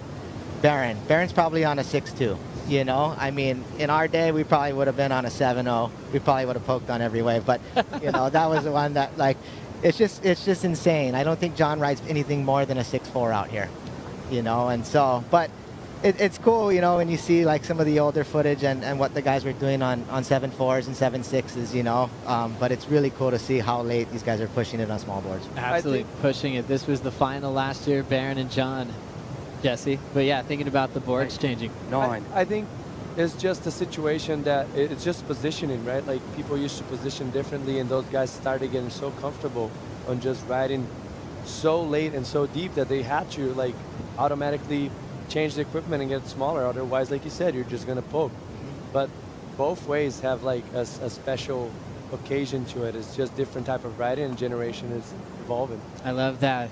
Barron Mamiya, the defending pipe champ. We caught up with Barron to ask him what it feels like to win Pipeline. Like winning out. I feel like that's like the one event in the regular season that everyone wants to win. It was just something I never felt before, you know? It was totally different than winning Sunset. It was like pipe. Like this is the contest you watched when you were a kid. You know, you watched Andy, you watched Kelly, you watched John, you know, all these guys, like Uncle Derek, all these guys won this event. And it's a big contest and it's a big deal. And I remember coming in, just seeing everyone like all stoked, and I was stoked, and yeah, I kind of blacked out. So it's kind of a bummer, but like I just remember like it happened, and I remember when I watch back on like videos and stuff, I kind of get the feeling again, like remember each kind of moment, like, you know, in parts. But yeah, I just remember it was just like an insane feeling, like overwhelmed of like happiness and like excitement. And it was very humbling too, you know, just to feel that, you know, it was insane. Baron Mamiya winning pipe last year, more than a dream come true. And you could tell, you know, his eyes were rolled back. He was in the go zone. That's why it's like, it's a bummer. I could barely remember it. But when you're that locked in, you know, you're untouchable. And to beat John in a final when it's pumping, I mean, he's going to have that forever. It's one thing to win pipe, and it's one thing to win against your hero at the same time. But when you're locked in, that's something special. Good thing we've got all the tape for him to to remember all the great moments last year, Jesse. Yeah, that was impressive. We got to watch that firsthand, and that 10-point ride, just once again, just taking off underneath everything you think it's possible, and just so technical and amazing to rider from. And he's stepping up like even more than John, it feels like. He rides even smaller boards on bigger days, and what seems like it's impossible to do, he's making it happen. He's actually said he was thankful that he won Sunset first, because as we know what happened last year after pipe, he struggled, you know, in a lot of events, and he said how hard it was. You know, you come off this big, huge moment, winning an event, wearing bright yellow, world #1, and he said he always would remind himself, hey, I've won Sunset Beach, I've got 2 CT wins, and it was that positive talk of confidence that it doesn't have to be pipe, where he can win at other venues around the world, Joel. Yeah, I think that's with Baron. You know, obviously we know what he's known for, right? And it's North Shore, specifically pipeline, and you know, I think for him, like, his lifelong dream was to win pipe. And so sometimes when that big win comes, it's not like he let off the gas the rest of the year, but it was like one of those things where like he was trying to find that competitive drive, you know. And it's crazy watching him that interview, you know, because he probably blacked out after that 10, you know, and then he probably blacked out for the rest of the 30 minutes.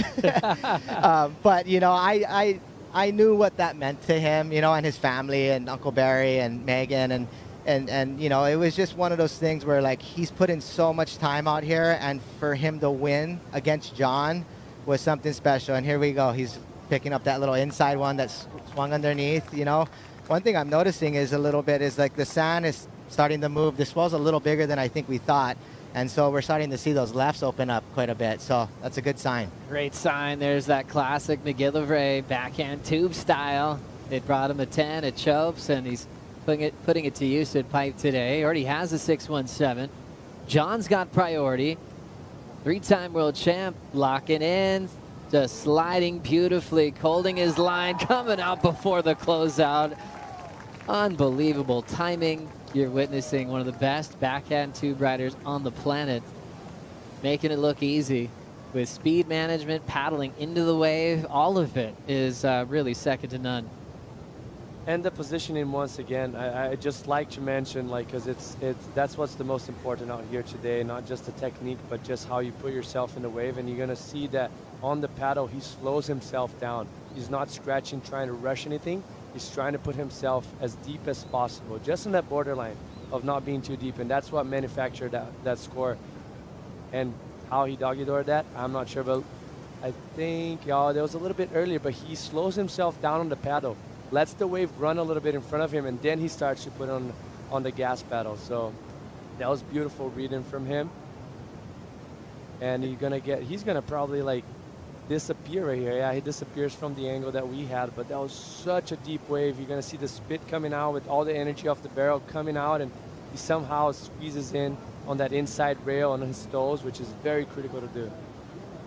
It's just so fun to watch. I think, you know, like looking at this wave prior to his last one, right? And one thing he's not giving Jackson an inch, you know what I mean? It was like at this point he's got 2 excellent scores, and he's still looking the better, you know, but he surfed that one a little different than the prior one, where he slowed down and then gave a nice pump, but we kind of knew he was coming. That one, he slowed down and stayed in a little longer, you know, and he just thread the needle through that doggy door, and that was just technical tube riding at its best. You know, he's making it look too easy. Throwing away an 8.5. He had just dropped in an 8.57, his high mark at 8.73.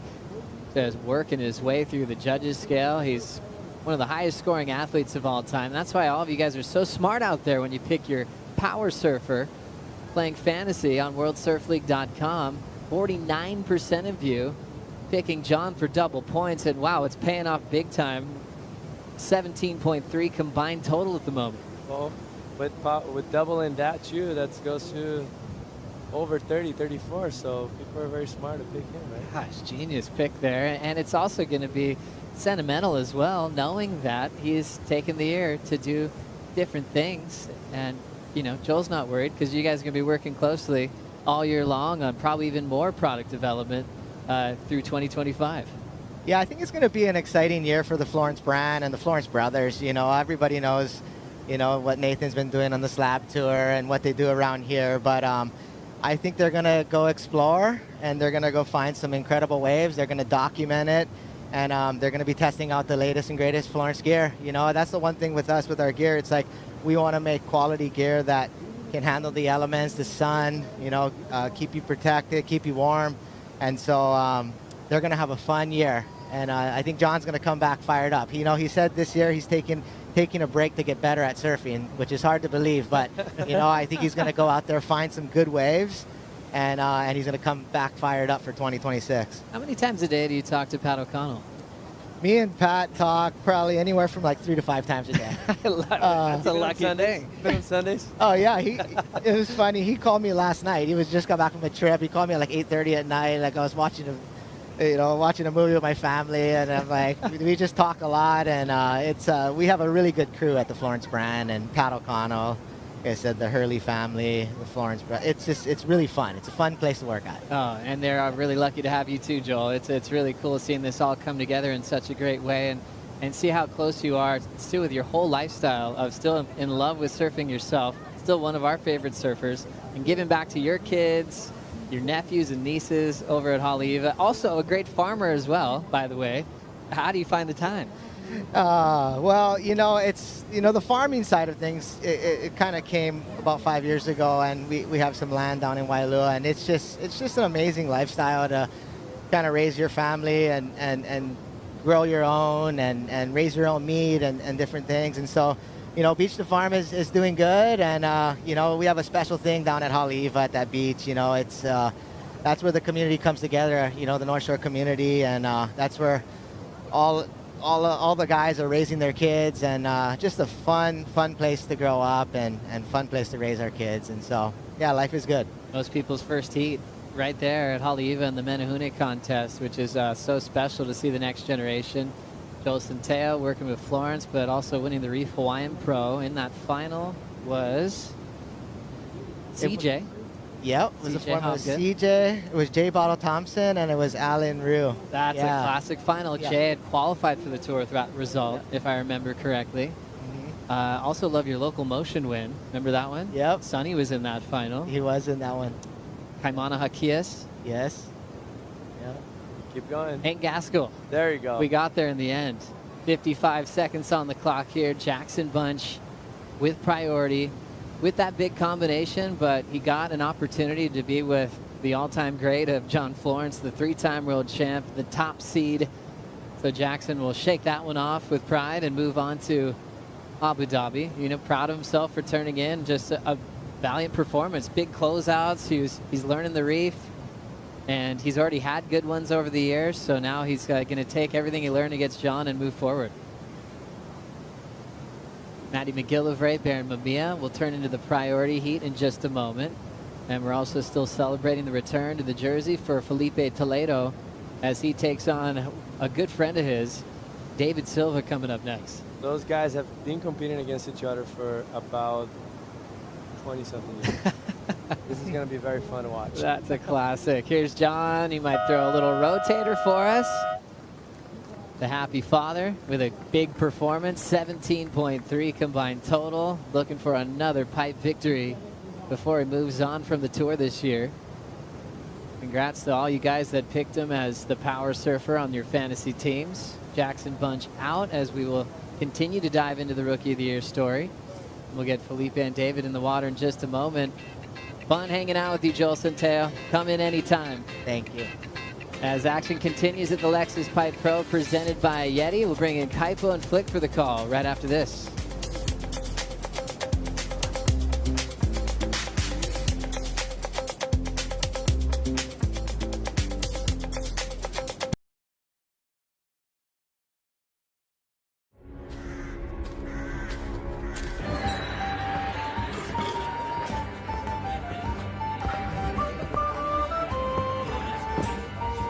Shall we?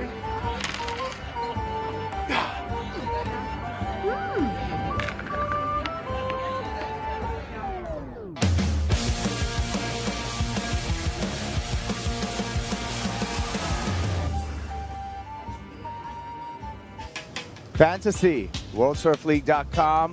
Is Matty McGillivray on your team? Well, he's in the barrel. And he's unable to find the exit. Kaipo girl, along with, you can call her Felicity. I think she prefers Flick. I don't know. I'm going to ask her, what do you prefer?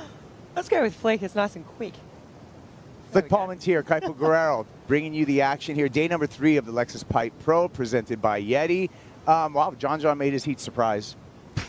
Not surprised. In these conditions, just with his positioning in that lineup, I mean, he put on a clinic out there. It's incredible to watch. Really, like, amazing, right? He is getting scores under priority, and it's overlapping heats. So there's like 3 other surfers to get under priority. Here we go with a matchup. It is friendly fire for Brazil in heat number 7 in the round 32. Felipe Toledo up against David Silva. Slipping into this one is the North Shore's favorite son. Well, one of them, the prodigy, Baron Mamiya. So nice job by Barron just to get a little bit slotted. 3.14 will take him to lead over Matty McGillivray in the priority heat. 16 minutes, 35 seconds on the clock in the priority heat. And the new heat in the water, Felipe Toledo, David Silva. And your thoughts on the new heat, Felipe? New heat, I'm excited to see where this goes. I mean, obviously, Felipe, that whole year off last year and well-deserved. And it's just so different to the start of the waiting period right now. We've obviously got a stomping swell today. It's building, it's big, it's powerful. You know, I spoke to some of the guys when they were coming out of the free surf, and they were saying there is a lot of energy out there. And I'm excited to see these two match up out here. I actually don't know what to expect. There's our 2-time world champ, number 77, Felipe Toledo, 29 years old, out of Ubatuba, Brazil, currently residing in San Clemente, California. Took a year off last year just to focus on his mental health and, you know, help out, spend some family time with his young daughter Mahina and his son Koa, and coming back into 2025 recharged. Also recharged and reborn in a way onto the championship tour is David Silva, who had to surf through, got cut in the season, but surfed through the Challenger Series, Silva did, to make his way back onto the championship tour in 2025 after getting cut, that mid-season cut in 24. So DVD's back, David Silva. These two, David and Felipe, have been competing against each other for a long time, all the way back to the junior years over in Brazil, through the qualifying series years and so forth. So the familiar territory for those two Brazilians in the heat. Matty in the priority heat. McGillivray stalls, tries to slow down, finds a little cover up there, and then well, the prone right there is going to discount the completion of that wave. Flick. Yeah, for sure. It looks fun, but not really scoring as we see another beautiful wave. This one, mind surf that thing. Is it going to spit? Little spit. Maybe out the doggy door. Yeah, I mean, and you talked about it this morning, Flick, when you were analyzing, you know, what was to come throughout the day. And the swell certainly hanging in there, actually growing. Yeah. And so the playing field continues to change. And with that changing as swell, also, Flick, is the sand is going to start migrating in a different direction, too. So that's going to affect some of the wave shape. You've got to think so, right? I mean, even this morning when I was having a look in the Red Bull Athlete Zone, you can just see there's so much water moving over that sandbar section. You know, I think by the end of today, it could look a little bit different. And then even it's good news for tomorrow. You know, obviously that swell's going to drop a little bit, but that direction's going to be better, and hopefully some of that sand's going to be removed. Yeah. Yeah, that's what we're anticipating. Again, we're going to run overlapping heats in this round of 32 into the round of 16. Hey, I think it's time that we should catch up with one of the favorite sons of Pipeline. So good they named him twice. John Florence is with Strider Wasilewski. Thank you very much, Kaipo. John, just looking out there, it looks terrifying. Was that fun for you? It's fun. It's also scary. Pipe's always scary. But it's so clean right now. When the good ones come, you can really see them. And what about the equipment? What were you riding out there? I was riding a 6.4 next step. And yeah, I switched to the next step for pipe and barreling waves because it's just a little narrower. And yeah, I don't know. I feel like I can control it more like in the barrel and stuff. And you elected to surf this event. Was that the forecast? You saw this coming down the line? No, I kind of like had a little FOMO last minute. I was like, oh, I'm going to do it. It's just down the street. And then the forecast came. The forecast came and I was like, oh no, it's going to be so grindy. But then, yeah, I don't know. To see this come last 2 days of the event, it's so exciting. Well, the crowd on the beach surrounded you. It must feel good to have all this amazing support, too, here at home. Oh, yeah, the support here at home and just the support everywhere we go in the world is amazing, you know, and for surfing. And I'll definitely miss that part of it this year, seeing, like, everyone down to the beach and stuff. And yeah, it's cool to be a part of it here. Well, you surf again this afternoon. Can't wait to see it. Everybody's going to miss you on tour. Cool, thank you.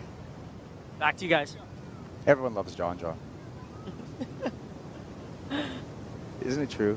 It is. It's true, especially with performances like that last heat. I mean, wow, that was impeccable. Impeccable. Yeah. All about Fantasy Surfer, your teams are already locked because we start the men's round of 32, so your men's teams are locked. Hopefully you have John Florence as your power surfer, as I do, because you're accumulating double points there. A couple of scores came in during that interview, and a wave ridden by Baron Mamiya. A previous wave was enough to push Baron into the lead, and then this happened during the interview. Let's take a look. Yeah, so let's have a look. This is Baron, and just slides nicely into that one. You can really see he's using that whole side of his body, was just trying to maximize that tube time. And another look from this drone angle, super beautiful out there. Like John said, it's perfect conditions, right? Just that nice, beautiful little bit of feather that you do want to keep the barrel open. But yeah, conditions are amazing right now, and Baron's sneaking up into the lead now over the priority heat over Matt. But dangerous thing with Matt right now is he has got the highest wave, so he's not chasing too much to get that lead back off Baron. Yeah, just needs under a 3-point ride, a 2.93 for Matthew McGillivray to turn the heat. He is sitting under the priority, however, of Baron Mamiya, so Baron can control the lineup a bit. No waves ridden in the non-priority heat. Going back to the John interview, it's North Shore vocabulary flick. It's always like, it's gnarly, it's crazy, it's scary out there. But the North Shore vocabulary seems like, all these guys always say, a couple fun ones. A couple fun ones. I heard that even at Waimea when it was closing out earlier this winter, Flick, you were amongst it. Yeah, a couple fun ones out there. Oh, I definitely wasn't saying that. There was a couple of scary ones out there. No, but I think when this, you're a product of your environment. The Johns, the Barons, this is what they live and breathe. And of course, they know the dangers that come with it, but it's fun for them. It is, yeah. If you live on the North Shore, you become completely desensitized or spend time here of wave size, because at first it's a shock, right? But then after 4 weeks of 8-foot-plus surf, then it seems like, okay, you become a little everyone becomes a little braver, I say. For sure. I think that goalpost gets moved a little bit further forward, a little bit more further forward, and you're like, okay, I can push it a bit more. But every time that I've come back here over the years, the last 15 sort of years, it always takes a couple of weeks really to get the swing of things. Here we go. Pulling in again, using priority, and an easy exit once again for Baron Mamiya, looking to better a 3.83 that he has in his scoreline and push his lead even further away from Matthew McGillivray, who's right within reason, just needing a 2.93. Yeah, I liked that. That was really well done from Baron. He maximized that tube time. I think he might have been a little bit deeper than that last one as well, so interesting to see where this score is going to go. But he just does such a good job, I mean, no one else was really having a look at that, and he was just like, thank you. Yeah, Baron, another look here from our defending champ. Yeah, so smaller inside one here, but this looks so visually pleasing. Whenever the surfer comes out at the same time as that spit, I mean, it just does wonders. It's aesthetically pleasing, it looks really good, and just the positioning on the takeoff was really impressive to me. I mean, couldn't have really been too much deeper. It was really, really well read for a smaller insider wave. Just trying to improve on that 3.83. Maybe that size might let him down ever so slightly. Let's go to Ross on the water. How is your vision of that wave, Ross? What's up, Typo? Very cool. It was obviously a smaller wave, but other than John, you'd say Baron knows this reef better than anyone. And what's really tricky today is you have that north swell lingering with this brand new, really strong west swell. And it's creating these really slabby waves, like something you might see in Tahiti, like at Chopu, where it's below sea level. And guys like John, guys like Baron, are by far the most comfortable taking off onto the ledge like that. So even that last 4-footer was still so committed. It's just all perfect technique from Baron. And how's it shaping up out there, Ross? Do you think, you know, as far as the overall shape of the waves, are things improving? We got southeast wind today, which is unicorns. That's like amazing conditions. It's really light offshore. It's almost something you'd see in Indonesia. So as long as we get those nasty, slabby closeouts that go all the way to off the wall to kind of give way to that westerly direction, we're in the money. I mean, it's really nice out here. Thanks a lot, Ross Williams, in the water all morning. Give us some insight from NSB, Ross Williams, North Shore boy, one of the 4 amigos.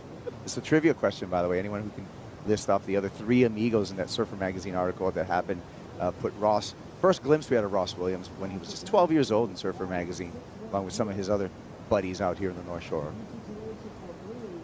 A hint, one of them was Shane Dorian. The other ones are a little bit different, a little bit harder, so I'm going to go with those, give you guys those as well. Maddie Leo, okay, and Jason Magalinas, the 4 amigos, all still ripping. Okay, well, down to under 7 minutes, and score did lock in for that last of Baron Mamiya, best one so far for Mamiya, 6.1. Now McGillivray in the priority heat has priority and needs a 5.2. There's the sand we were talking about, Flick. Yep, I think that's going to be moving. I mean, I remember it's a few weeks ago now, Moana Jones-Wong, actually, she was putting up a few stories on her Instagram of just how fast that sand moves. And overnight, you know, there was so much sand the day before. Oh, actually, no, the whole reef was exposed, sorry. And there was lots of rocks. And, you know, she came back that next day and then uploaded a couple more stories. And I think it must have been obviously a real north swell. And all that sand just overnight had pushed in. And it just goes to show how much water movement there is here and how quickly things can change. And you know what? I think it's obviously positive signs moving through to tomorrow. Obviously, that swell going to ever so slightly ease. However, that direction is going to be so much better. So I think it's going to be a great finals day. Yeah, that large grain North Shore sand or Hawaiian sand moves pretty steadily with any kind of longshore current or swell. Sand made up of a lot of broken seashells. You can see those. And then the other part of the sand is actually made from parrotfish poop. No. Yes. Really? Parrotfish chew the coral, and then what comes out is sand. Here we go, David Silva. No exit there for Silva. That was a tight squeeze for David Silva, but he had to get things going in the non-priority heat. He's still got 25 minutes on the clock, so he'll have multiple chances again to acquire a meaningful score. So far, just small fractional scores for David Silva. Yeah, and you know what? Non-priority heat, he's having a crack. I like it. I like just trying to... Here we go. Matt. McGillivray drops into this back door, has to stall, waiting for some time, and this one's not going to cooperate for Matthew McGillivray, and all that's going to do for the South African surfer is chew up the clock. He's going to have to do the loop around. No, you're definitely onto it, Kaipo. I mean, those long, stretched out ones at backdoor today, I mean, they're sort of rare right now to be coming, you know, pick the one with the right angle or find one of those ones that sneaks underneath and really hits that ledge properly. But yeah, right now, I mean, this is working in Baron's favor. Matt, you know, he's searching for a 5.2. That definitely wasn't it. So chewing up time, chewing up energy. We know how much energy. I mean, I think it was this morning, it was Ramsey got stuck on the inside there, or one of the surfers in one of those first couple of heats. And I mean, there was a lot of big breaths going on out the back. And yeah. Obviously, there's jet ski assist to a point because, you know, there's only so much they can do with that shallow sandbank right now. So time is the enemy right now for Matt. Yeah, there's a sandbank. He's going to have to make his way over that sandbank into the corner, into a little kind of makeshift keyhole for the moment for the Red Bull jet ski to pick him up. And there's a Red Bull jet ski as he's dashing there, running against the clock, Matthew McGillivray.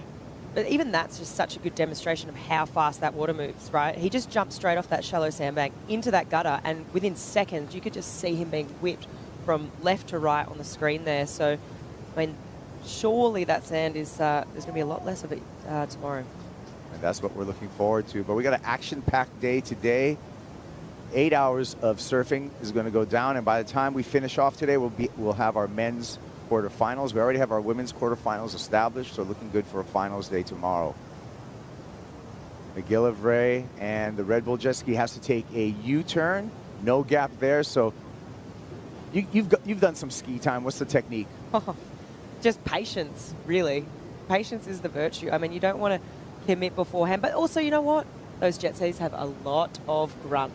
Yep. So if you really want to give it to it, you can. I mean, perfect right now, great timing, but I mean, I think that was one of the first things that I started to learn when you got on the jet ski. I always thought, oh no, there's no way I can outrun this wave. But then you realize how much horsepower one of those things has, you know. Was it like a 350?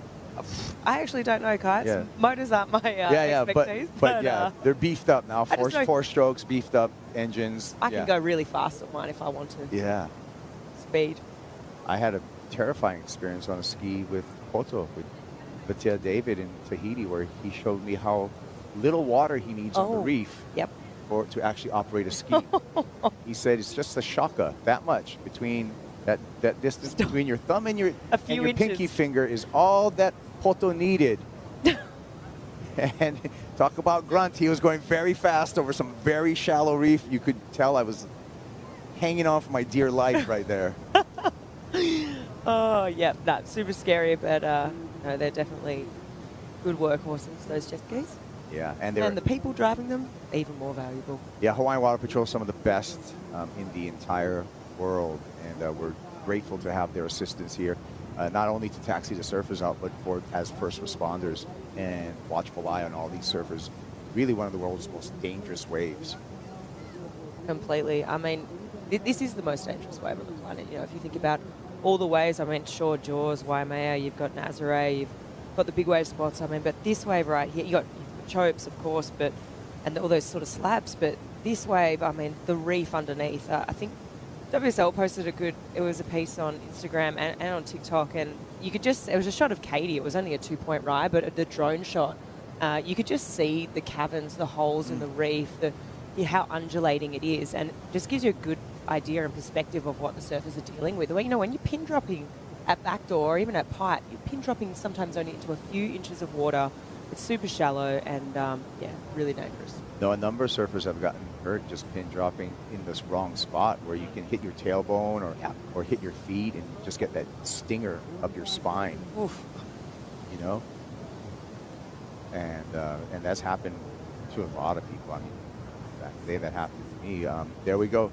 With 30 seconds remaining, and Matthew McGillivray, you saw him paddle. He's trying to give himself some space, trying to give himself a chance here, but all the searching that he's going to do, he's not going to be in the right position. And even to make things worse, here comes a pretty big set that's going to close out on Matthew. Meanwhile, dropping in, pulling in, standing up, styling out, Baron Mamiya onto the round of 16. North Shore boy got it done with an impressive heat, 11.37, two-wave total for Mamiya, and he's on to the round of 16. That was super impressive, so stylish. It's going to be a great photo. Baron and John come up at the round of 16. You're going to want to stick around for that, but let's get through the round of 32. We're going to give you guys a break right now. Take a Bonzoy brew break.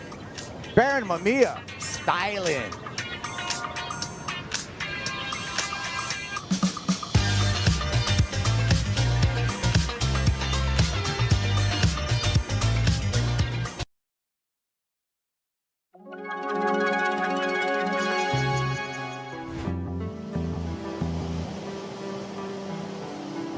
This is a 6.6 that I shaped for Jack Robinson. It's 18 7/8, and this one's in particular is 2 5/8. This was designed for a combination of pipe and sunset. The most significant difference between this board and Andy's board that he won his world title on, besides volume, is the rocker. So this has a lot more rocker. The concave is deeper. The amazing thing that the surfers are doing now is they're riding way less rail in bigger waves, which to me is just, you know, if it's capping, just capping and rolling into the the first reef, we'd ride 7.6s. The standard Sunset gun was a 7.6, 7.4 and 7.6. They'd be riding something like this, 6.6.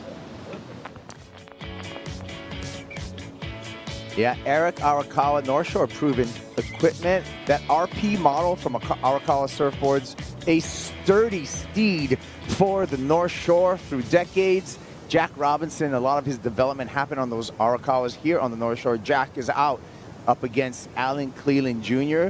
Got a late call as a rookie. He's going to be on tour. Al Cleland Jr. And Al, just 22 years old, first professional surfer on the championship tour representing Mexico.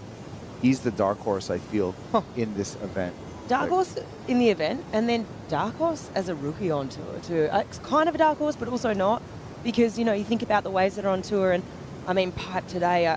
When I think about Al as a surfer and what I've seen from him, he loves these sort of waves. Like, he doesn't back down, and this matchup against Jack, I think, is going to be really good. I know that if a wave comes, both of these surfers are going to be super keen to give it a crack.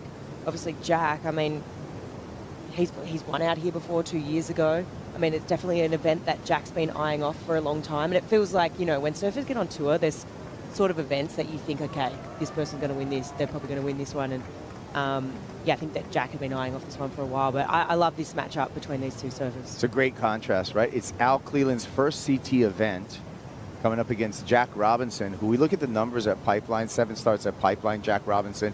An average heat score of 12 points. He won in 2023. He's surfed 15 heats out here in his career. He's won 9 of those. He's got a 60% heat winning percentage. He's very high. When we look at the numbers and we analyze coming into this event, who's had success, who wins heat, the average heat score, very high. It's actually 11.9. I rounded up to 12 points just because I like Jack. I think he's going to add on to that. But, so it really is a stark contrast in that matchup, but a big opportunity for someone like Al Cleland Jr. to make a name for himself. Here's Jack Robinson, though, sneaking away under priority. Just decides not to go there. Another peak coming through here. Let's see if we have any takers. And that one's going to focus down and off the wall. But you know Jack well. Yep. Like, you guys grew up basically together in the same region. Yep. Yeah, we did. And I think it just speaks to what we're saying with John out of Pipe and his comfortability out here. And we've spoken about it so much, but Jack he's comfortable in waves of consequence because he's a product of the environment, which is Western Australia. We've got big slabs there. We've got North Point. There's slabs down on the south coast. Can we talk about Narlu, or do we not generally say that? Oh, no, we can talk about Narlu. Yeah. I mean, that wave has been plastered, okay. Jacob Wilcox just came out with this amazing edit up there, Chip, and he's just in these crazy long freight train bars. I mean, there's heaps of other waves up there that we won't talk about, but sure. Narlu's pretty well known. But if you can perform there, likely you can perform at Pipe. Well, the thing with Narlu is it's not a perfect barrel. And if you look at the clips online and you see it, it looks like, whoa, that looks like the easiest perfect barrel. But I can tell you from experience of being out there, it is stepped out, it is ugly. If you are surfing out there, when it gets to low tide, which Jack's been out there and had plenty of experience, it is tricky. It's tricky to get a read, and that's why I feel like he excels in waves like this, because West Oz is so similar to Hawaii and the North Shore. You got so much to deal with it. Anytime that there's a bit of lump and bump on a wave of consequence on tour, I just think, wow, okay, well, this plays into Jack's hand very nicely, because WA is raw and it's unfiltered and it's a bit wild, and just that comfortability level is just so high. Yeah, and heavy water, right? Similar to the North Shore. I mean, Western Australia can go for a week on end, 10-foot days for a week straight. Same thing with over here. Yeah, I think there's not many places in the world where you're going through a whole quiver in 1 week. You're riding maybe a gravel board one day, a step up the next, then all of a sudden the outer reefs are firing. You're like, okay, let's take out the really big boards. I think it's pretty unique like that, and I think that's why if you go back through the years on tour, you've got surfers that have performed so well here. Like your Jake Pattersons, your Taj Burrows, you've got Mel Redmond Carr on the women's side, and Claire Bevel Aqua as well. They just love to charge and to have fun, and there's so many similarities there. Yeah, Jake Patterson back in 1998 had that win out here at Pipeline. Stole that from Bruce Irons, who was in the lead in that final, and the snaked right into that. But yeah, to your point, Western Australian surfers, Jack Robinson, Jake Patterson, his brother Ant-Man Paul, have all had wins here on the North Shore coming Yep. from Western Australia. Yeah, for sure. There's just so many similarities here. As we see, looks like Ian having a look. Gentile in the lead, and let's go the rail there. Maybe was being a little too fancy. Already has an 8-point ride in his scoreline, so solid start for Ian. It would have been nice if he, I wouldn't say safety surf something, but just get a backup. Yeah, I feel you on that. That was where my thoughts went as well. I think, yes, he's got that 8, but he can't be too cash because let's have a look here. So nice takeoff, gets into it early. Let's go off that rail, but just to do the adjustment, right, and then he re-grabs. He only just got clipped, really, at the end there. Sort of started drifting down the face of the wave when the barrel sort of started to go a little bit more almondy and sort of stay higher. But I liked what you were saying, Kai. So I think as we see Jack.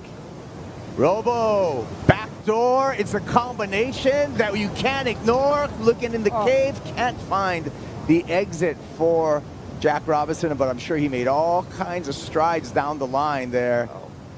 That thing was meaty. That was a big, angry one. It was so big. It was so thick. It was crazy. I mean, I'm sure he did travel some distance there. There he is. Blew the jersey. Barely hanging on to the jersey after that one, but with a talent like Jack Robinson, you pretty much half expect him to come out of something like that. Well, you do. I mean, my mind instantly goes to that wave of, was it John last year or the year before, you know, when I think it was Johnny was one of the only cameramen that sort of like believed that John would sort of come out of this wave. And this sort of, you can say the same about Jack in what, oh wow, that thing was so hollow. But you can sort of say the same thing about Jack. They're kind of those surfers where you're like, okay, I can't actually take my eyes off here because he actually might do the unthinkable, the unmakeable, the impossible and come flying out of that thing. Time to check in with Ross on the water. Ross. Yeah, Kaipo. Thanks. You know, it's so cool because Alan Cleland and Jack Robbo are like the ultimate competitors out here. They're both cowboys. And what I like about them is they're obviously like proven competitors. They know how to get a quick start, use priority, like they're really good competitors. But they also are animals. Like they'll take chances. So they're a bit of showmen. And that's exactly what you want out here at Pipe and Backdoor. You want someone who every now and then their eyes roll back and they can't help it. They'll just take big risks. That last wave that Jack took did not look like an obvious wave, but that's the competitor in him, and he's also gutsy. So he's like, why not? I'll go. Yeah. Is that a 6-footer, Ross, that last wave? It's like 5.5 feet. Okay. Yeah, let's not get ahead of ourselves. Thank you, Ross Williams. 2.17 for that effort for Jack Robinson, but just absolutely going for it. And I agree with Ross on both of those, Jack and Al just charges. Al Cleland, December of last year, was in a specialty event here, made the final.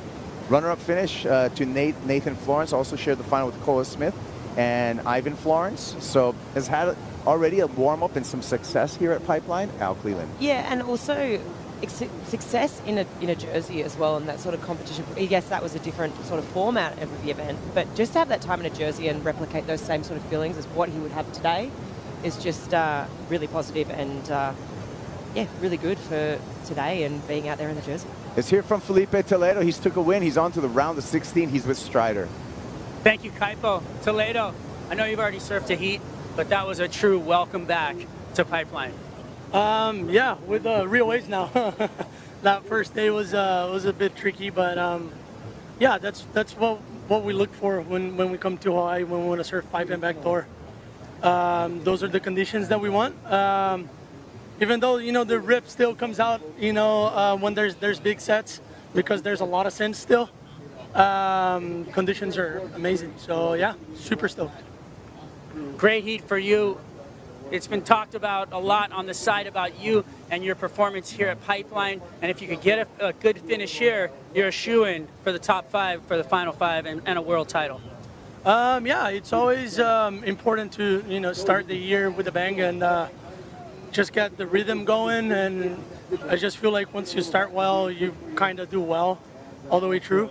But a lot of years I started here with the worst result in my whole year and ended up, you know, fighting for a world title. So yeah, I just feel like I'm just want to surf. I got nothing to prove to anybody. I came back this year just to enjoy, have fun, and surf, and that's what I'm trying to do. No pressure at all.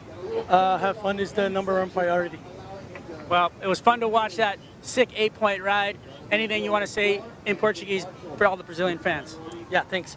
Bom, queria agradecer a todo mundo que estava torcendo, né? As condições finalmente apareceram, pipe backdoor rolando, mas tá ainda aumentando um pouco, acho que ainda sobe mais um pouquinho do que isso, mas é isso, escolha de onda, esperar a onda boa, Deus me capacitando com sabedoria e só agradecer a ele aí por ter passado essa bateria, minha família pelo carinho, esposa, meus filhos e vamos que vamos para a próxima.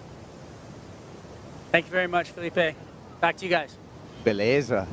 Felipe Toledo onto the round of 16.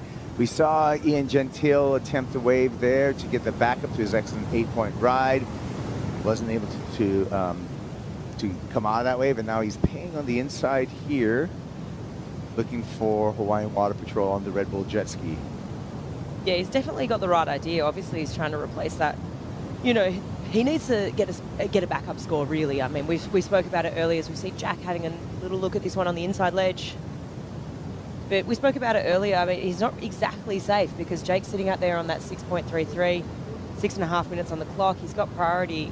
He doesn't need a big score to jump up into the lead right now. And I think it's just actually quite interesting when you saw Ian actually look at that last wave.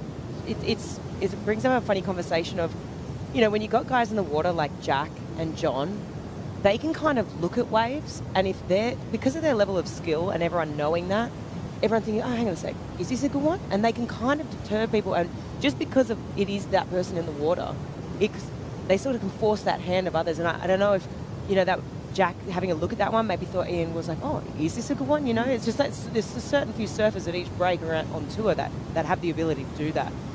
Yeah, it's nice to see Ian Gentile back on the championship tour. Got a call up for 2025 season as a WSL replacement surfer. So, and also another change for Ian Gentile. It's a small one, but it's one to note. He has only has the Hawaiian flag now on his jersey for 2025. Parents are from Brazil, speaks Portuguese, has tons of family there, but he's representing the Hawaiian flag proudly, Ian Gentile. So we give him a chee-hoo. Let's take another look at the 8-point ride, Ian Gentile. Yeah, this thing was absolutely stunning. That red ball contrasting beautifully against that blue wave. It was just, the size was there. It was an incredible drop. Just grabbed the rail from the very beginning, didn't let go. Perfect technique. You can see that front arm just dragging in the water there, just trying to slow himself down, get perfect positioning, and then that tiny little pump there while his hand was still on the rail, just knowing, okay, I've got myself deep enough, I need to accelerate here.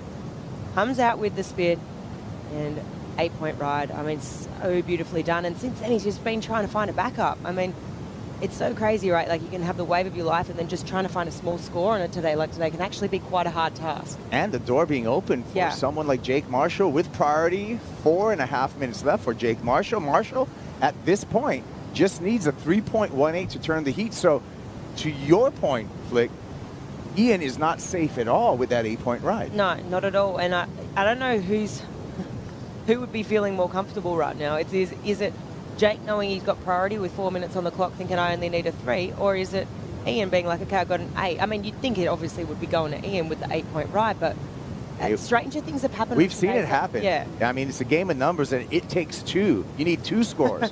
Here we go. Marshall pulls in, yanks the rail of the sharp eye, and comes out right there. Is going to turn the heat in a big way and apply a ton of pressure in these final 4 minutes to Ian Gentile, just as you prophesized, Flick Palmentier. Gentile right behind him. He pulls into a left barrel of his own, goes down. That's going to eat up the clock for Ian Gentile, who needs to make a comeback at this moment. The tables have turned. Yep, tables have definitely turned, Kybes. I mean, that's kind of exactly to what we were speaking about, Jake. I mean, that was beautiful positioning. I mean, it was so late underneath that lip. I mean, wow, just popped the biggest head set on the head then. Wow, so much water moving out there today.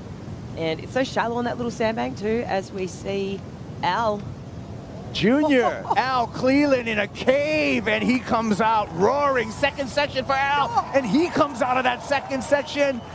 Viva Mexico, there we go. Al Cleland Jr., give it up. We talked about the dark horse. He came out firing. Are you kidding me? That thing was insane for me. That was probably one of the best waves ridden today.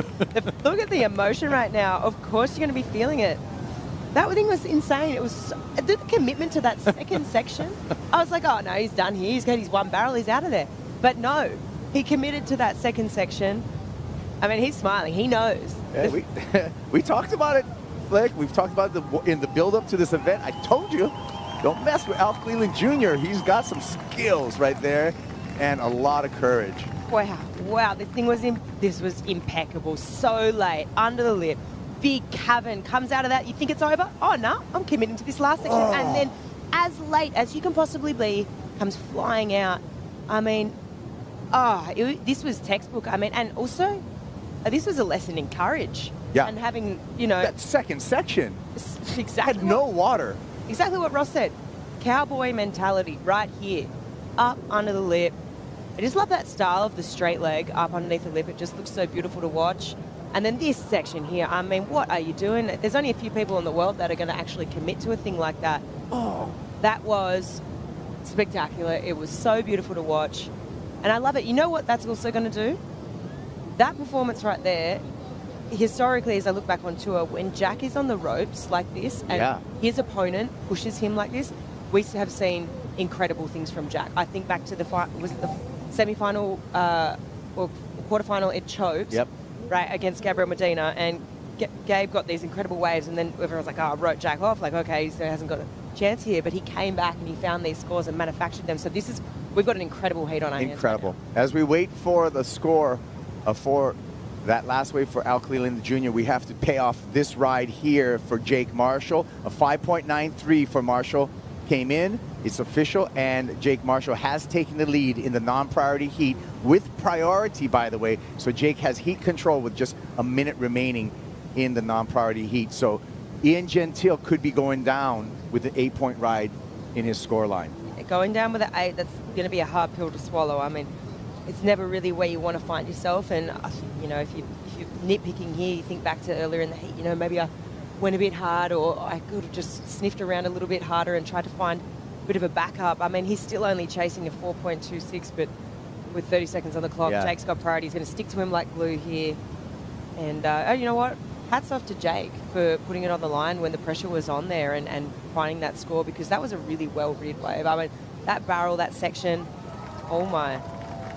Here goes Jake. He's just used the block, and there's the numbers for Al Cleland Jr. Yes, that wave that we've been gushing over, the judges appreciated too. A 9.5 for Mexico's Al Cleland Jr. in the non-priority heat, which will turn into the priority heat in just 4 seconds, closing out the heat between Jake Marshall and Ian Gentile. It's going to be Jake Marshall who did the work in that heat, and Marshall moves on. There's the numbers. We're going to move on to a commercial. When we come back, new heat will be in the water. More action from the Lexus Pipe Pro presented by YETI on the way.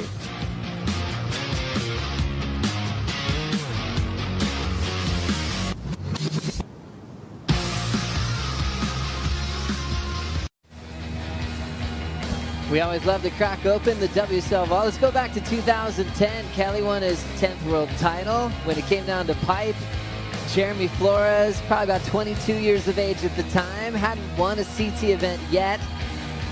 Ended up beating Kelly in the semifinals.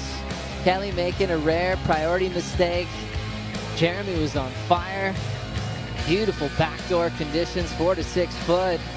Kelly had won his 10th title, missed out on the pipe title that year, and then Jeremy had a matchup in the final with Australian Kieran Perot. Kieran probably about 33 years of age.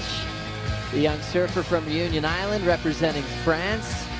Had Kieran go on a wave before him, needed an 8-something, turned in a 9-3, and became a pipe champion. First of 2, looking back to 2010. Look at all these faces, B. Durbridge, everyone's screaming for the fences, but Jeremy was locked in. Long travel time at backdoor. Already had a reputation in big hollow waves, and Kieran suffered a very painful loss. Good news for KP, he came back the next year and won. And what a celebration it was. Jeremy, pipe trophy. Joel Parkinson won the Triple Crown. And look what we have here today, 2025. And Jeremy Flores is hanging out with us here on the show. How fun is that, looking back at that footage of that first win? Yeah, that was fun. Felt like it was in another lifetime. Probably does, right? A lot has changed, especially like I feel like I spent like half of my life on tour. So 2010, I was young and wild and free. So it was funny. It was, you know, I had so much to prove. That's the thing. Like I just got on tour. I was super skinny, small. The other guys were saying maybe I don't belong on tour because I wasn't really powerful and stuff. So I really felt like I had a lot to prove. And to win this Pipe Master, you know, I mean, it was fun back there. It wasn't nothing special, but just like against Kelly in the semifinal and Kieran. And Kelly was like unbeatable at that time, you know, like to beat him in the semifinal at backdoor was like, it was a dream come true for me, you know. And I think also he got past Owen Wright in that event when Owen was just getting started with his career, showing how crazy he was at pipe and backdoor. Dane Reynolds was on the other side of the draw. He got through. Taylor Knox, Damian Hobgood, Kieran beat him in the semifinals. What a time in pro surfing as we look back.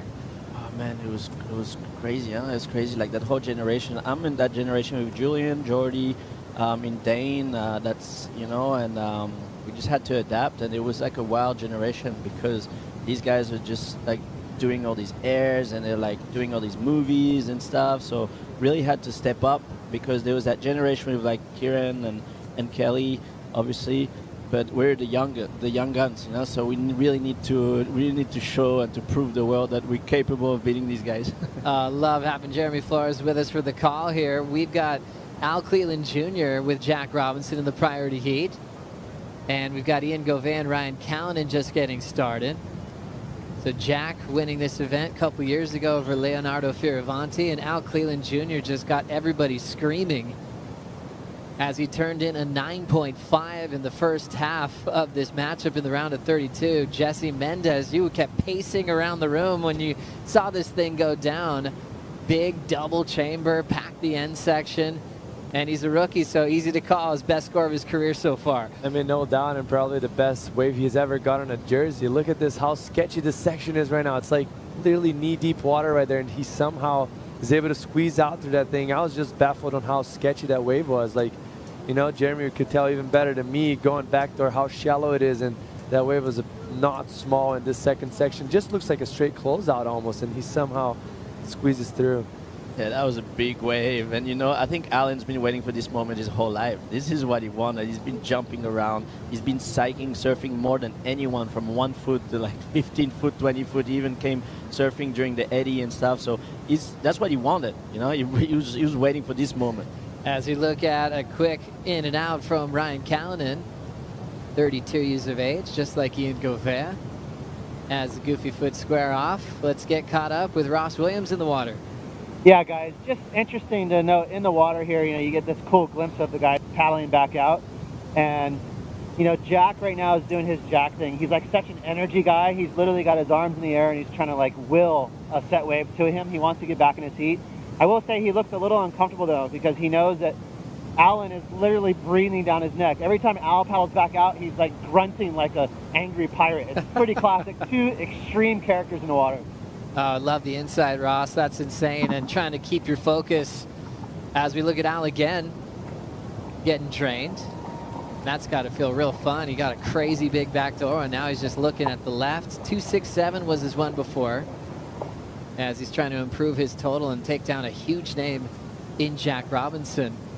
As we dive into the Rookie of the Year story, a lot of different types of personalities, but without Cleland, I mean, what comes to mind for you, Jeremy, when you look at what this guy could do onto the tour this year? Oh, he's the full package, and I like his like rock and roll attitude. You know, I think the tour needs that. You know, he's super humble. You know, he's very humble. He's a hardworking guy. Surfs all day. He's like a surf frother. At the same time, he's got that attitude where he's gonna go big no matter what. Small, big wave, like whatever he's got in front of him, he's gonna go huge. And that's, I think, the fans, that's what they want to see. They want to see someone that goes huge with that full rock and roll attitude. I like that. Yeah, I mean, winning the U.S. Open last year, charging the Olympics, 9-5 already with the late call-up as a rookie. Now let's catch up with the winner of the last heat. Jake Marshall is with Strider. Thank you very much, Joe. Jake, you look really comfortable out there in these conditions. Yeah, I feel really good. I've been over here most of the winter. I mean, I just love being over here. It's probably my favorite place in the world. So just to go get surf out there, a couple people out, it's like the one time all winter I'm looking for the for the best waves, I guess, when I'm on the lineup. So it's super fun and super exciting. So I'm psyched to be here. You did elect to paddle back out on the left. Tell me about that reasoning and taking the risk of getting the beatings. Yeah, I jumped off and I saw Ian fall on the wave behind me, so I kind of figured that I'd probably gotten the score and that he was going to need one, and I just didn't want to risk like having the ski pick one of us up before the other person, and I figured I could get back out with the rip current. Oh my gosh, Jack! Wow! Oh my god, the waves are firing. Al and Jack are having a crazy battle right now. But yeah, the waves look like they're absolutely turning on, so I can't wait for my next heat. How good is it to do an interview, look over your shoulder, and see just a huge 10-foot backdoor barrel? I mean, dude, that's why it's so rad competing here. We waited for so long, but so stoked for scoring. And yeah, I mean, the beach is packed, the waves are pumping. It's like, this is what you want as a competitor, so I love it. Vibes are high. Congratulations, and we'll see you in the next round. Right on. Thanks, Ryder. Back to you guys. This is what it's all about, Waz. Thank you so much. Thank you, Jake. Jake moving on to surf again today in the round of 16. Oh my goodness. Al Cleland, 9.5. Robinson to answer. And Ross Williams telling us about the energy that these two had. You know, for Jack's headspace, he was looking for this thing to open up, Jesse. I mean, I think I should live this one to Jeremy because he's got waves like this before. I've never did. So just tell us how sketchy to take off on a wave like that at backdoor, how big that wave was. You know what? That's as big of a backdoor wave can be ridden.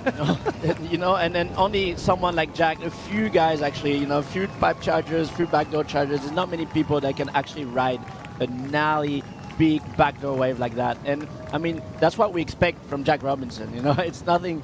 It's crazy. Look at this drop. Like, it doesn't get as gnarly. I mean, this is as good as it gets. This is going to be a huge score. So this heat is looking to go insane. That's crazy. What a feeling for Jack Robinson. But like you said, the takeoff was psycho. Air dropping, but with control. Check out this number, our first perfect 10 of the season. Our friends at YETI are going to hook up Jack today. A well-deserved score. That's as good as it gets. I've got chicken skin, and now look at this heat. Al with a 9.5, Jack with a perfect 10. And that's what I love about Jack so much. I guess we'll get back to that after Ryan's wave. Oh, nice, wide open, beautiful read for Ryan Callanan as he's working in the non-priority side of this heat with Ian Gauvin. He does not get rattled. Like, it seems like every time he's with his back against the wall, that's a 9.5. It's a massive score for a day like today. It's not easy to find your...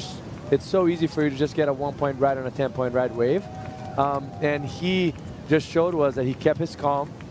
The biggest wave that came in, he didn't let him rattle and just got a 10-point ride. It's like, it doesn't get better than that for us to watch and for him as well. Now he's fired up, paddling as hard as he can to try and better that 2.1 that he has, 2.17 to a 2.83.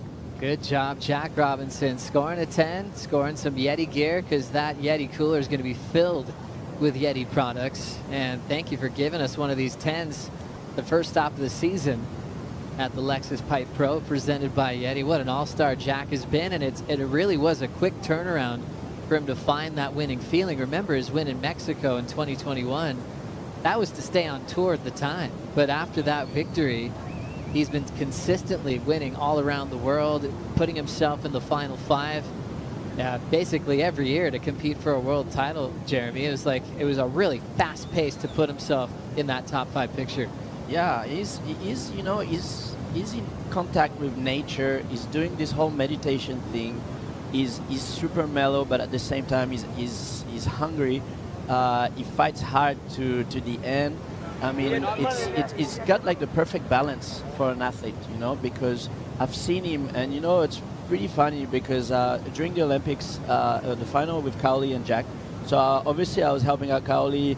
I was in his corner, but I seen Jack, and since the first day we're like, okay, you know, there's like a certain guys that you know they're gonna be dangerous, and Jack obviously is one of the dangerous, but his skills about just like adapting to like, no, he's like super calm, zen. He's like just in full. I don't know. I've never done the whole meditation things, you know, but I wish I did. When I look at that, you know, I feel like I would have had 15 years of less stress. Well, you're looking calm these days, Jeremy. Retirement looks great on you because you're actually not retired. You're a super coach now. Big congrats on that gold medal run.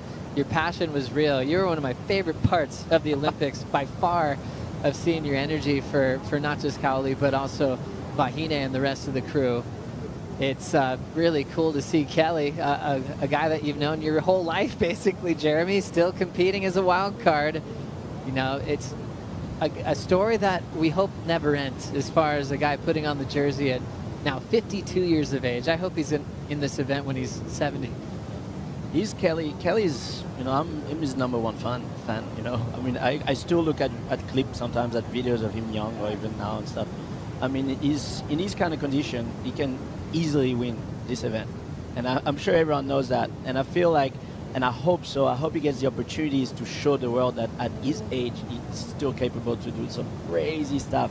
And he's been wanting this. And this opportunity for him, it's like, it's what he was dreaming of, to be honest. Remember the first few days we watched the forecast, we're like, oh, it's going to be weird. Like, look at the waves, man. So Kelly is like kind of blessed because I'm sure he's not getting too excited, because, you know, if you get too excited, usually it doesn't happen, but he's probably calming his nerves and probably just wants to find that special wave that he's had so many. And I think I think the whole world wants to see Kelly on the bump. Oh, 100%. I remember that classic story you told us years ago where I think your dad would get the generator going. Maybe you were living in Madagascar at the time, and the only video you had was Kelly Slater black and white, and maybe searching for Tom Curran. Yep. But then you get to be on teammates with Kelly and making the impression on yourself. And then I'm catching up with guys like Marco Mignot, and he's going, I want to heat with Kelly. All these generations are going by, and it's still the guy you want to compare your surfing to, you know, the all-time great, still running. And the crazy part about it, that it's actually given the opportunity of that. Like, there's previous generations that wanted to surf with Kelly before Jeremy, and then there's Jeremy's generation, and there's like plenty of up to come, and he's still here, given the opportunity to Rio YETI, which is just above 20 years old. You know, it's so impressive how he's capable of keep pushing and putting himself in those situations, because he hurts, man, to get pounded out there. And it must hurt way more for someone like him that it's, you know, twice the age of Rio YETI. Kelly coming up next against Rio YETI as he sits next to Ross Williams in the channel, anticipating fireworks from the GOAT, looking for a 9th pipe title as a wild card in this event. Meanwhile, the priority heat's got 4:22 on the clock. Robinson, without priority, needs just a 2.83 to try to turn this one around on the rookie. And we also have Ryan Callanan and Ian Gouveia with plenty of time. Gouveia, former semifinalist out here. That result was important to him. It was when Pipe was at the end of the season, and he needed it to stay on tour. Had some sleepless nights, showed off how he could pull in backhand as well at backdoor, and I love the Gouveia comeback story. Back in the jersey where he belongs on the CT, Jesse. Yes, and this is a special event for him. Obviously, he was falling off tour and got third, and I think like he's a smaller guy. I guess we'll get back to that, but look how critical the takeoff from Jax was and how deep he got in that first section. And that wave was kind of like a highline wave, not easy to read. And then obviously on the left side of the screen, all Cleveland getting that double section that got so thick. Both takeoffs very sketchy, kind of barely getting underneath, just kind of different rides. Jack getting a little bit deeper, not a little bit deeper, but deeper in that wave and more critical. You know, that takeoff was just too sketchy not to give it a 10. Pretty crazy. 9.5 to 10-point ride in the same matchup. Now we'll send it to Ross. Ross, we just saw Kelly next to you. How's he feeling? You know, it's always fun to talk to Kelly. He's so smart, and he breaks down every single situation. And we were talking about, who would you rather be, Al or Jack? You know, they both have these weird tiny backup scores, bird in the hand, or, you know, because we're saying, do you just pull the trigger and go on a weird backup score, or do you wait for another big score? And Kelly's take was like, you know, Jack's going to get another massive score. So if you're Al, you got to wait for a pretty decent wave. So I thought that was really interesting. Kelly's riding kind of an old faithful Gamma, a 6.5, and we've got a paddle here. Take it, boys. Good man, Ross. Thanks for the insight. Rolling in, cool slide, grabbing the rail up and under, and getting clipped on the effort. So trying to take a look with the priority. Now Jack holds first priority, looking to better a 2.17. Al saw something in that left at Pipeline. And that's the problem, like with those big names when you're going against, all they need is one chance. And right now, you know, it's going to be hard for Jack not to get a wave, in my opinion, with 2 minutes left. He's going to have to be lucky now, Al, to actually get back out, and nothing comes towards Jack Robinson in the last minute and 50 seconds. So Jack still needs to catch a wave and has to be better than a 2:8.3. And when you hear a number like that, what are the challenges of attaining that in a minute 45 just to make sure you get the heat win, Jeremy? Oh man, it's a tricky situation, you know. I mean, right now I feel like he's just gonna go on anything that has. The only thing that I'm watching now is that there was a big set, so there's a lot of whitewash happening because a big set just came by. So he probably won't be able to go on the little whitewash. He's gonna have to wait for this sea to calm down a little bit, at least 1 or 2 wave, so that he can actually maybe now get an opportunity. I see him paddling. So that's, you know, that's the tricky part. You know, as soon as it hits the whitewash, it's not a good thing. So with 1 minute to go, this is gonna be tight, man. Jack Robinson holding priority, trying to avoid getting upset by the rookie from Mexico, Al Cleland Jr. The first ever Mexican to be on the top 34 in the world. We've seen some greats at the CT level. Oscar Moncada, the first in the search event. Diego Cadena, Johnny Corzo. Now the first full-timer in Al Cleland trying to hang on to this lead. It seems like the waves are kind of running into off the wall right now. Very deep pipe waves. It's just he's not positioned out there. 30 seconds, that might be his last opportunity. This wave coming up. Let's see what's going to happen. 24% of you playing fantasy have Jack as your power surfer. Ooh, there's a wave in the back. Is it going to get in time? Looks like there's something here, is it? Woo!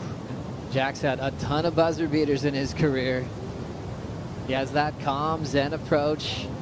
Will it work out for him today? They're already into the countdown, and one of the big names, a pipe champ, multiple-time top 5 in the world, Jack Robinson, just a little bit too late, is upset by the rookie from Mexico, Al Cleland Jr., with that big 9.5. And Robinson, unfortunately, is going to jump on a tough stat sheet of guys with perfect 10s not winning their heat at the same time. It happens all the time in pro surfing.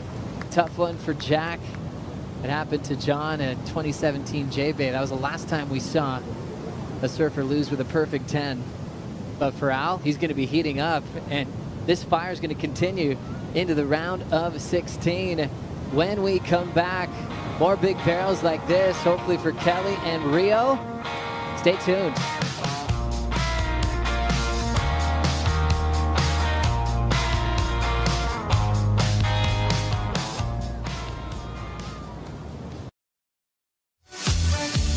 Let's flash back to some GOAT greatness. 2022, the waves were absolutely firing. Kelly Slater doing the impossible. About 16 seconds on the clock. Came back and beat Baron Mamiya. That was in the round of 16. So that just lit the fire from Kelly. Went all the way to the victory over Seth Moniz. A very emotional moment. I think more than he expected. It just came out of him on the podium, where he felt that crazy feeling, that connection he has with the ocean, but especially here at Pipe and Backdoor, calling this the sweetest win of his career. And he's got a lot to compare to. 56 over his career. He won Pipe back in 92, won it in 2022. That's 30 years of flexing with longevity in his career, as now he takes on Indonesia's Rio Waida. Joe Turpel, Jesse Mendez, and Jeremy Flores here for the call. Jack just trying to take in what just happened, getting a 10-point ride, but also the knockout of the round of 32. Yeah, that's going to hurt for him because this is a very important event for Jack. He's obviously won to take down all the way through, but what can he say? You know, like, there wasn't much there on the end. We obviously didn't pay a very close attention to the first half of the heat because we were out, but that last 20 minutes that we saw it, he did as much as he could. Every opportunity he had, he made the most of it, and all was just in the right time. As soon as he had to put a trigger, he got that little wave that Jack was probably going to get the score, I felt like. All ended up falling, and there was definitely a 3-point ride potential on that score, on that wave. And then after, just kind of that big set came in, mixed up everything on the lineup, and made it very tricky for Jack. what a moment for Alan. First event of the year, like pumping conditions after like being pretty much, missing out by one spot on the Challenger Series, and now getting the call and being out there. And, I mean, what a dream. So I think right now he just has to soak it in and just enjoy this moment and continue to fight, because the beautiful story is he could go the way. He's one of the guys that could go the way. And for Jack, obviously, he must be super bummed, because this is his favorite event. He's by far one of the favorite of this year. But he'll bounce back, with his attitude and his beautiful mindset. I'm sure he'll bounce back and he'll come back even stronger. 100%. Kelly Slater, 8-time pipe champ, the wild card in this event this year, winning in the 90s, basically took over this event with several world titles, which even led to him taking a break from the tour from 99 until 2001. Then there were the famous finals in the crazy rivalry of Andy versus Kelly, which was so intense at the time. Jeremy, what do you remember from that time of watching, Kelly and Andy going blow for blow? I mean, that was sort of in the early 2000s, especially when Andy went 3 in a row. But I mean, you couldn't talk about pro surfing at the time without saying Kelly and Andy in the same sentence. Yeah, I mean, obviously we all miss Andy. We miss this vibe. We miss this competitive vibe with Kelly, Andy, and stuff. This story, I remember watching it all, just going, "Wow, this is sport. Sport. It can be really beautiful, intense, and this is what we love." And I remember being like, these guys were pretty different characters, but had the same goal. And I was kind of following on the inside, just because I was staying with Kelly. I was a lot at the Quicksilver House and stuff back in the day. But I was like, Andy was my favorite surfer, so I was seeing it all go by, and it was just you just pop the popcorn and you're just like, all right, let's watch this. This is going to be sick. Just the fire, the fighting, competitive attitude was nuts.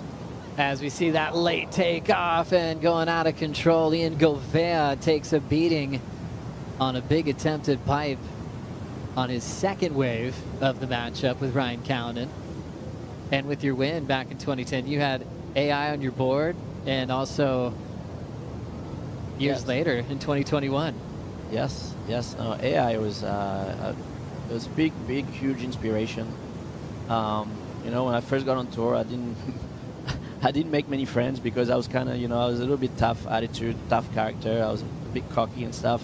And Andy had my back, and I was like, wow, this guy's my favorite surfer. It was already my hero, and now I love him even more because he had my back. And trust me, like most of the tour, like didn't really like me, because I honestly, I didn't care. I didn't care what people think of me. I just wanted to win. I just wanted to, like win hits, like make money. Live the dream, and no matter how I was winning, I just wanted to win no matter what.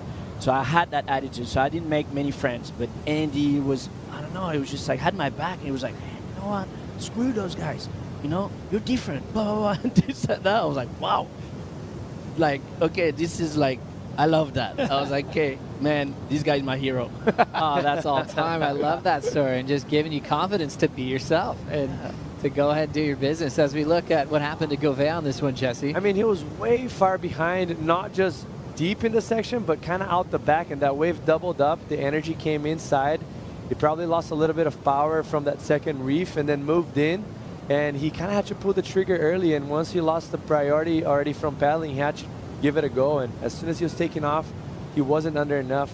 Disengage that inside rail, and that's like you're all in the air, and once you hit the bottom, it's very hard for you to connect again and drive through that barrel. So a big fall for him. I wonder why he changed the board if it was broken. Maybe he got a little bigger board to have that extra paddle because he was a bit late on that wave. Yan is sneaky good, man. Yeah. I've seen him surf at pipe. He's an amazing surfer. So it could be, oh, look at this. Oh, a little too deep. But yeah, that heat, unfortunately the waves hasn't been great yet. But that's an amazing matchup, because Ryan and Yan are sneaky good, these guys. I wouldn't want them in the heat.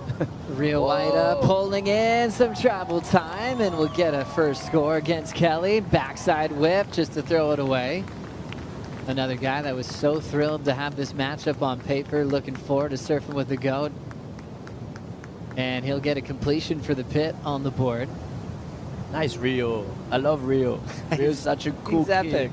I love him. He's doing his thing. Hardworking too. He's a hardworking kid, super humble. Like always smile, always up for the challenge to improve, takes notes. Like he's hardworking. He's probably one of the hardest working surfer on tour, you know. And this whole attitude, like I've been staying with him and hanging out with him a lot, and he's like such a cool kid, you know. Like you want him to do well, like no matter what, because he's like.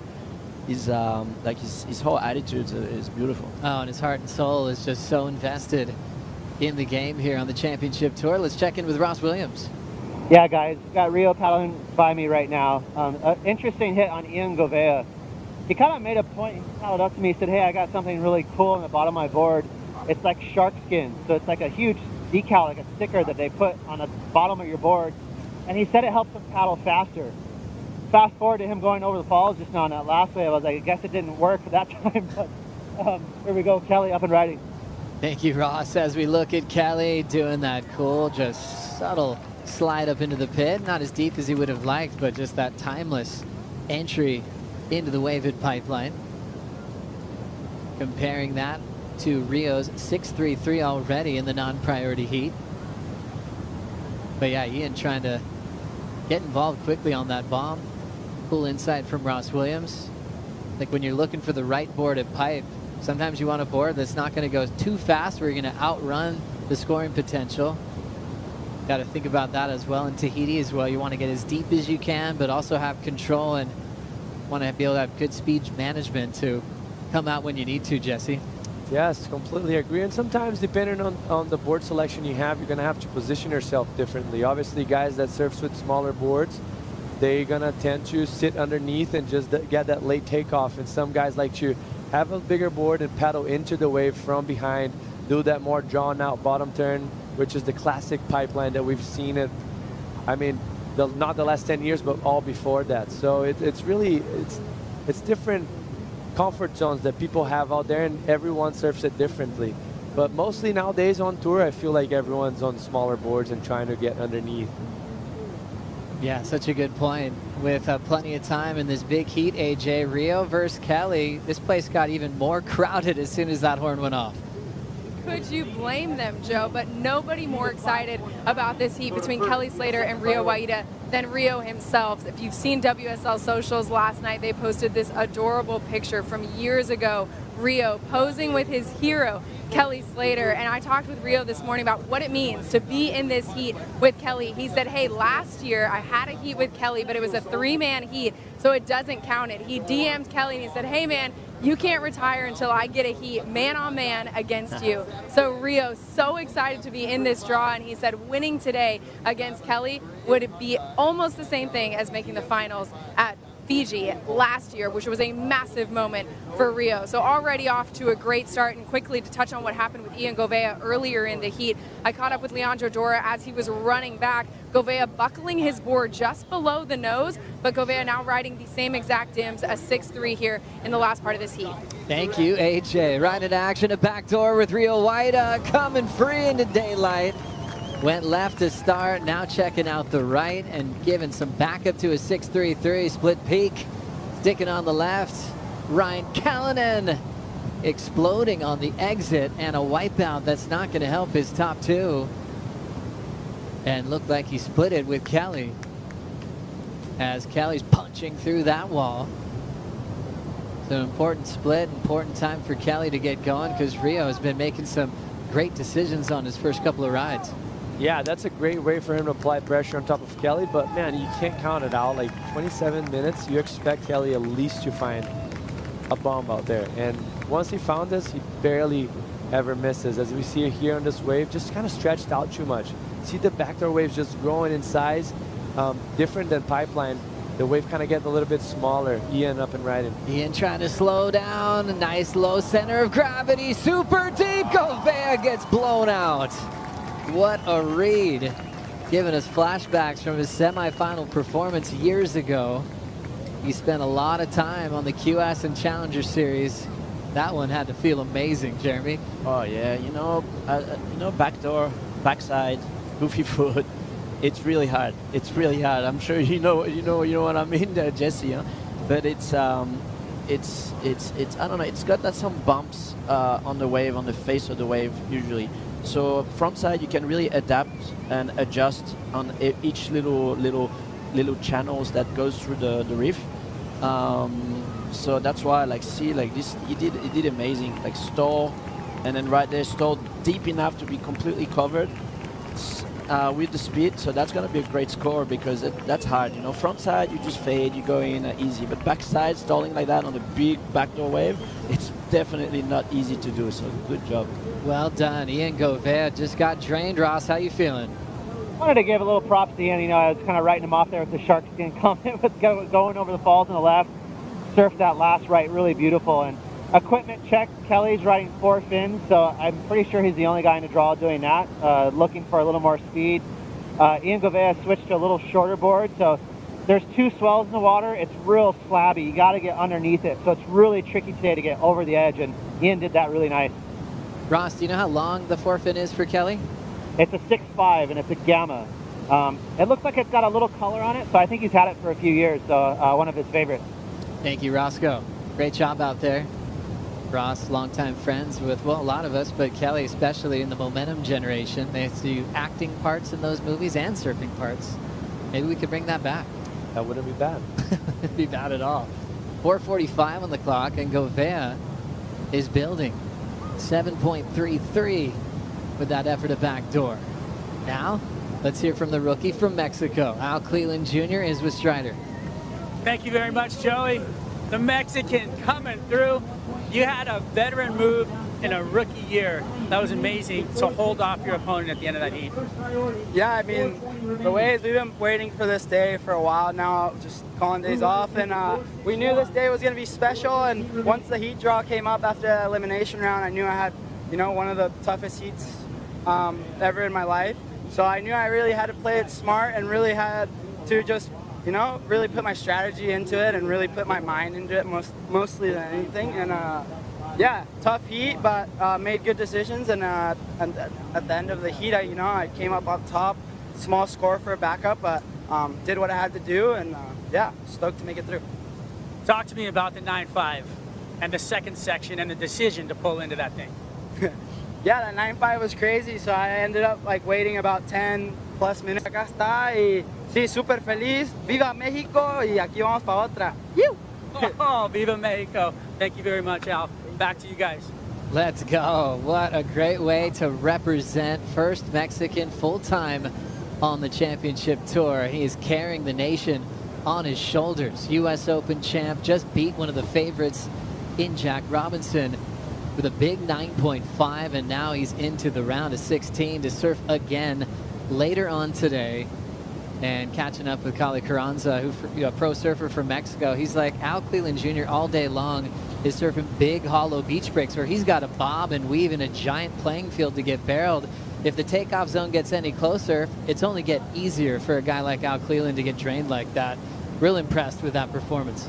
Yeah, like one of the heaviest waves in the world, one of the heaviest beach breaks you can think about is where he lives, down in Pascuales. And, obviously it's different. It's a different story here at Pipeline, but, he grew up getting big barrels. That's half of the work done, All you need now is just understand a little bit of the lineup and put all the practice that you had throughout your life into the water. 125 to go in the priority heat. All goofy foot battle. The story's been Ian Gouveia, especially that recent wave at backdoor. The 7.33 ride did a board change, riding a 6.3. Callanan needs a 4.61 to advance. The guy that's almost had a 10 on his backhand out here came as a wild card performance when he wasn't full-time on tour yet. A guy that you expect to win events with what he's capable of in the air, a hard-charging athlete, real calm, mellow disposition, but right now he's still looking for a 4.61. What are his options now, Jeremy?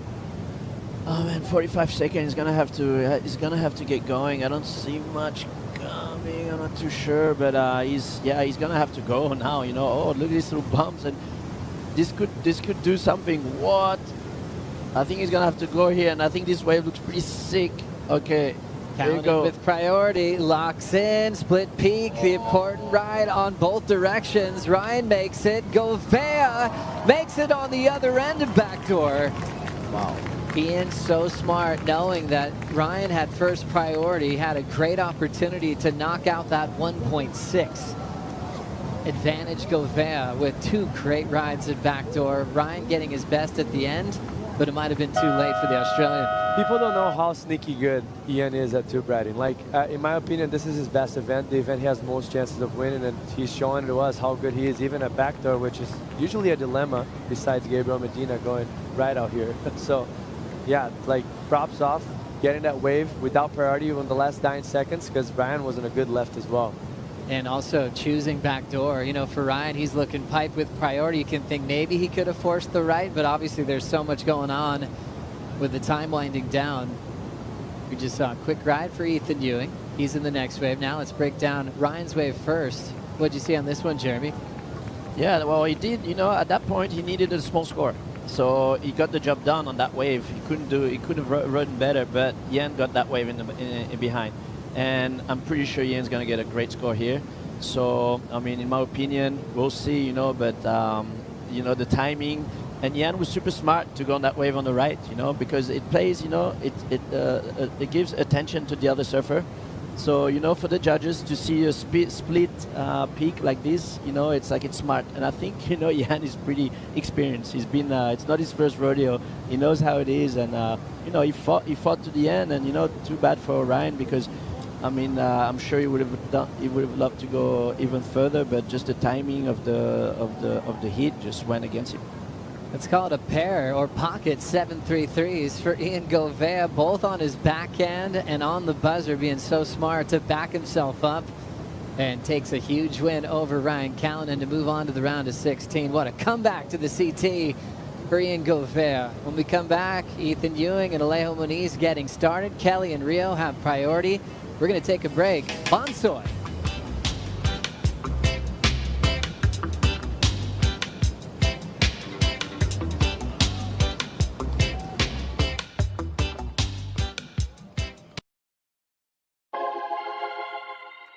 The Lexus Pipe Pro presented by YETI is brought to you by Eero, the way Wi-Fi should be. By Vissla and Florence, official outfitters of the Lexus Pipe Pro. By YETI, built for the wild. And by Lexus, experience amazing.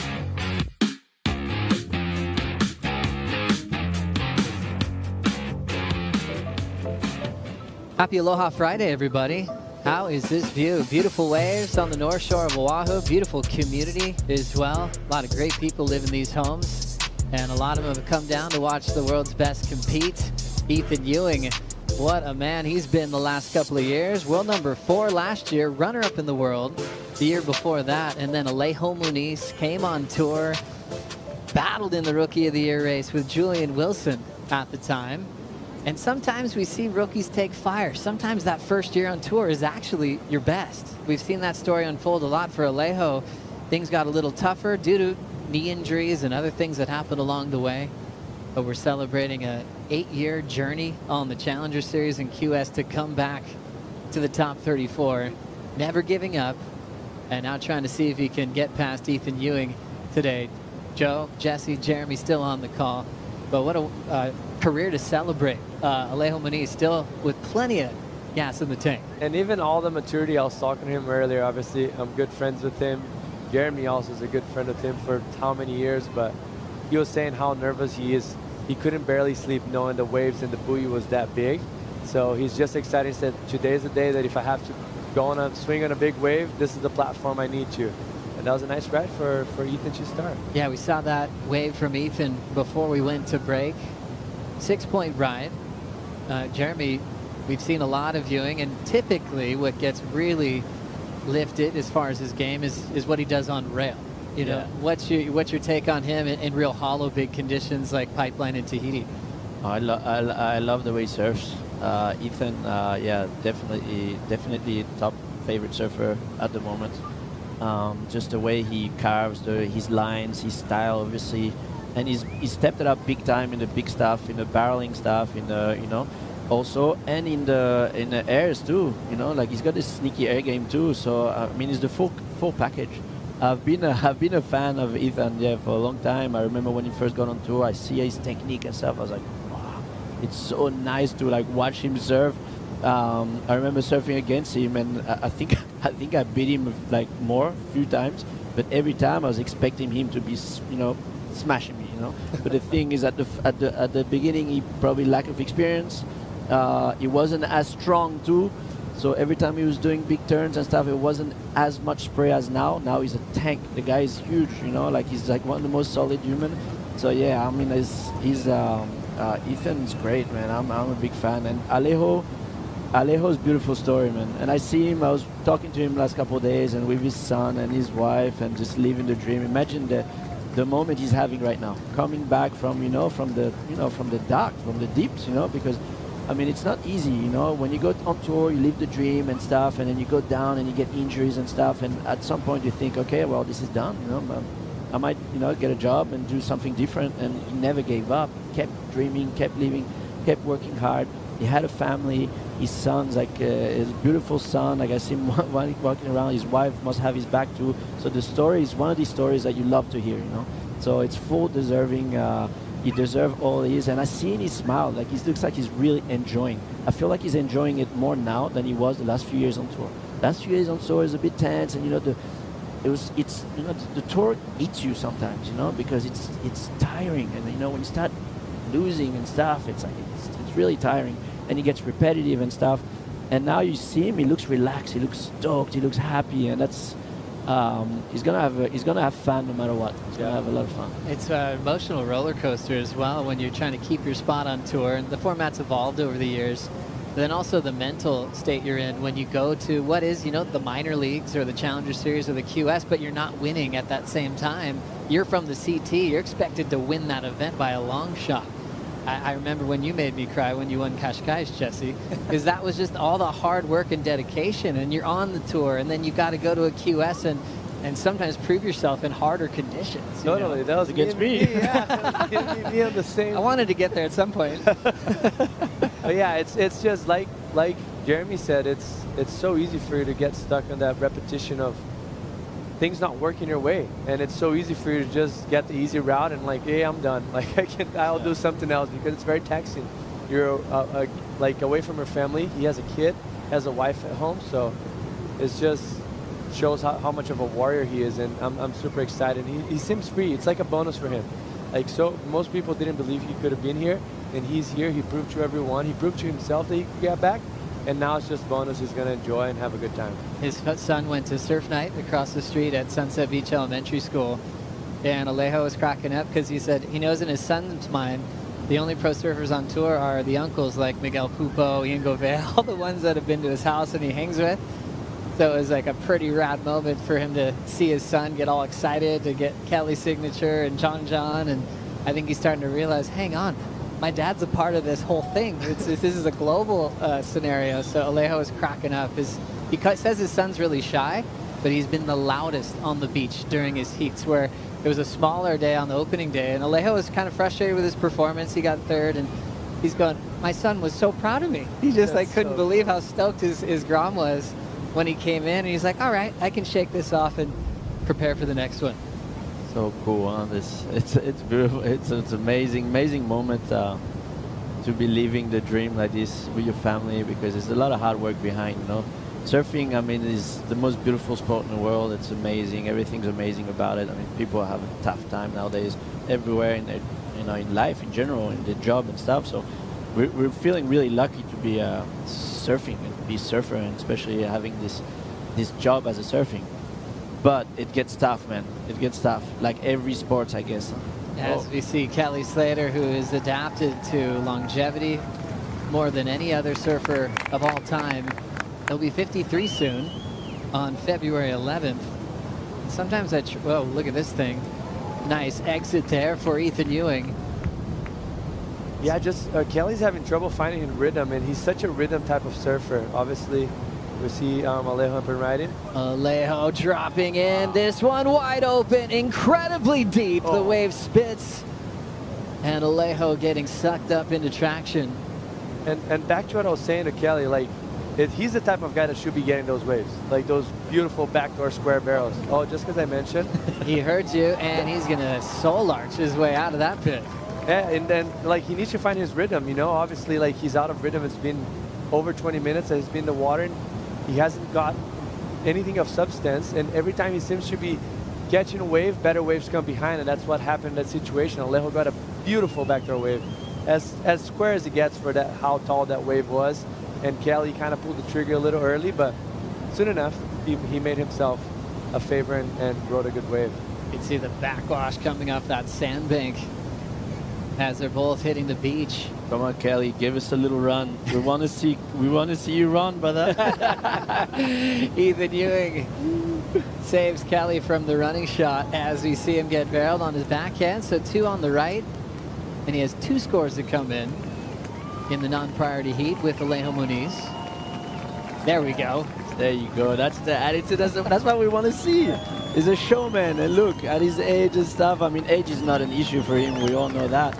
But go, come on, go get it. You know, like that. We miss that. Everyone wants that. Everyone wants to get like a couple bumps now. If we go Rio, that's the kind of hit we want. So it's starting to go on, to turn back on, because there's a little moment off the last 20, 30 minutes, but now hopefully it turns on for these guys and they do a great show. Oh, I love it. Rio Waida picking just a gem of a wave. I think the waves he's been choosing have really popped out to me. He knows he can make them. He's not taking unnecessary wipeouts. 6-3-3, 4-6-7. That was just a textbook backhand too for Rio Waida. The only problem of that, Joe, not putting yourself in risk in a wave of consequence like this, it's going to keep you on the 5s and 6s. It's not going to get you to the 8s that you're hoping for, or that you usually need against someone like Kelly. Not in the situation we have right now, obviously. Kelly hasn't got much. He got that backdoor, but this is a beautiful ride for Rio. And now he's in a solid lead with the 6-3-3 and this last wave to come. And he now needs to come on a very good wave to make a statement for himself and for the judges to get a big score. Love how he framed up that pit, Jeremy. How was that takeoff, huh? See, that was pretty wild. I mean, pretty interesting, you know, because yeah, that was technical. So I don't know, you might get a couple extra points for that takeoff, because yeah, the wave wasn't the same kind of wave that Jack and them got, but it's pretty sick. Waiting for scores for Kelly. Let's catch up with Ian Govea with Strider. Thank you very much, Joe. Ian, you broke a board in that heat. Tell me how you broke the board. I don't know what to say. That was an gnarly wipeout that I got, then got one in the head and broken board. 8 minutes left. Leandro brought me a new one and pedal out, and luckily found 2 back doors that saved my life.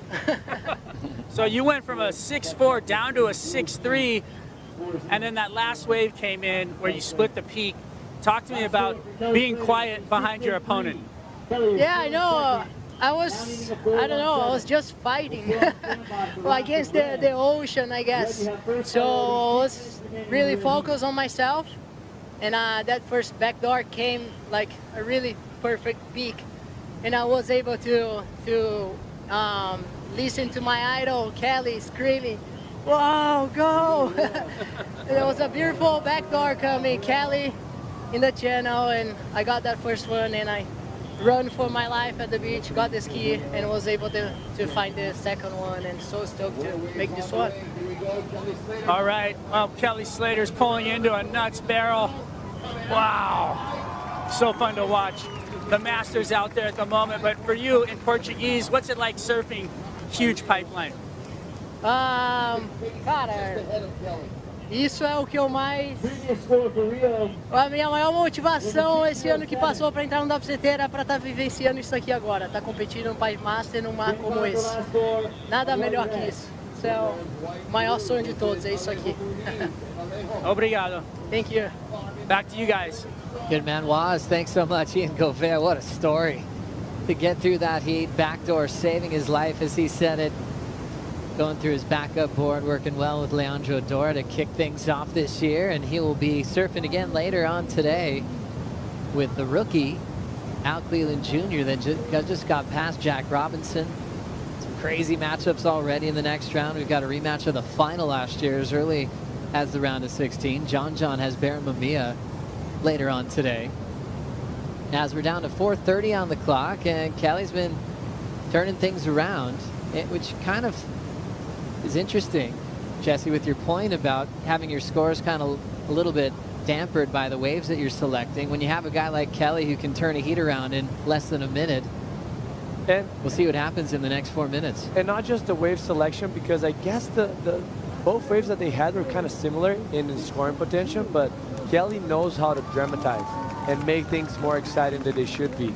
And he puts himself in more critical positions. Like the waves are pretty similar. The 607 from Rio to the 6.2 from Kelly. We're pretty similar in as far as scoring potential, but Kelly makes it happen. Like he has that X factor in these conditions. And it brings the risk higher. Like we mentioned, that backdoor wave, he airdropped it, make it very tricky and hard to ride. And it keeps the score a little higher than they should. And that's all props to him because he makes it happen. Pretty special to see a guy that's almost 53 doing magic like this. We try to compare him to other great things in sports with longevity. I think recently in tennis, the record was broken. Gael Monfils won an ATP Tour event at 38. You know, Kelly's 52, still at the top level as we check this wave out again, Jeremy. Yeah, look at he knows exactly where he's at right now. And the barrel kind of got tight at the end. He knew exactly that the wave was going to break, that it was going to close out a little bit. He maximized the tube riding right there. He completely disappeared. If he didn't disappear completely, he wouldn't have got the score. So that's where the experience comes in, you know. So like Jesse said, he dramatized, and he knows exactly he needs a 5, he'll get a 6 on that wave.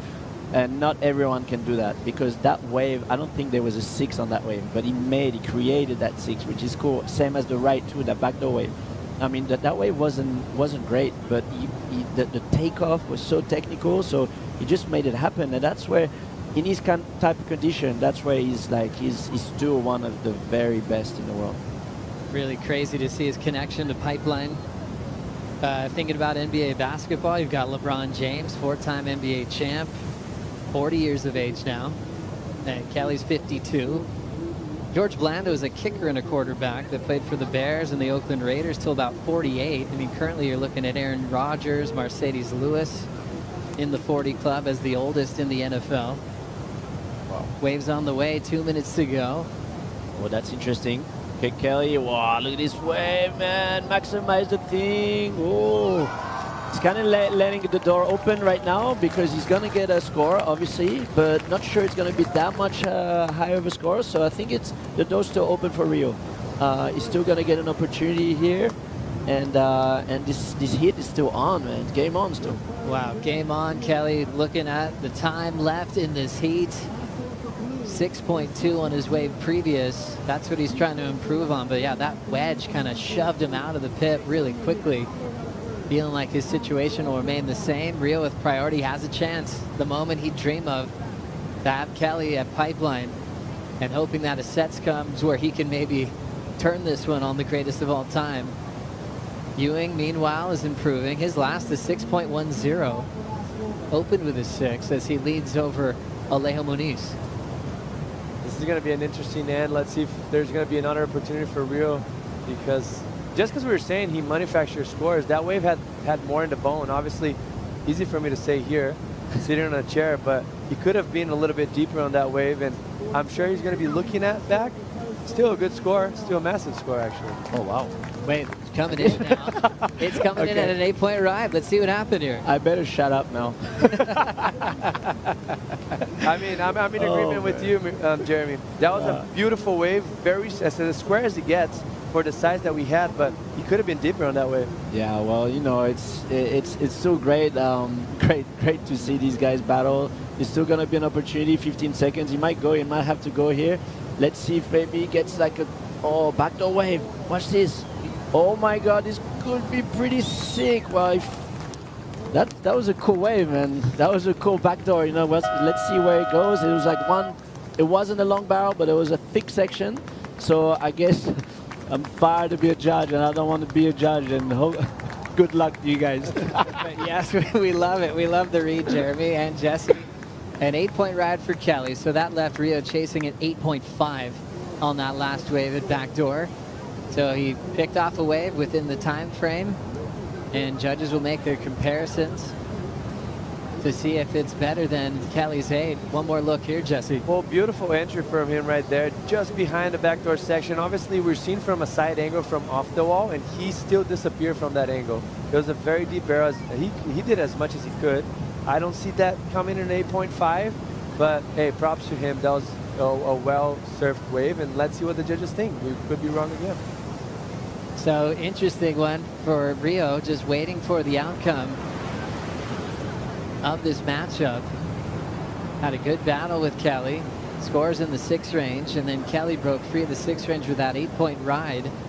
And I guess when you focus on degree of difficulty, Kelly had a real steep section, but didn't get tube for too long, where Rio might have gotten a little more barrel, but it might have looked a little bit easier to attain that tube on his forehand. Didn't have a ton of drama in it.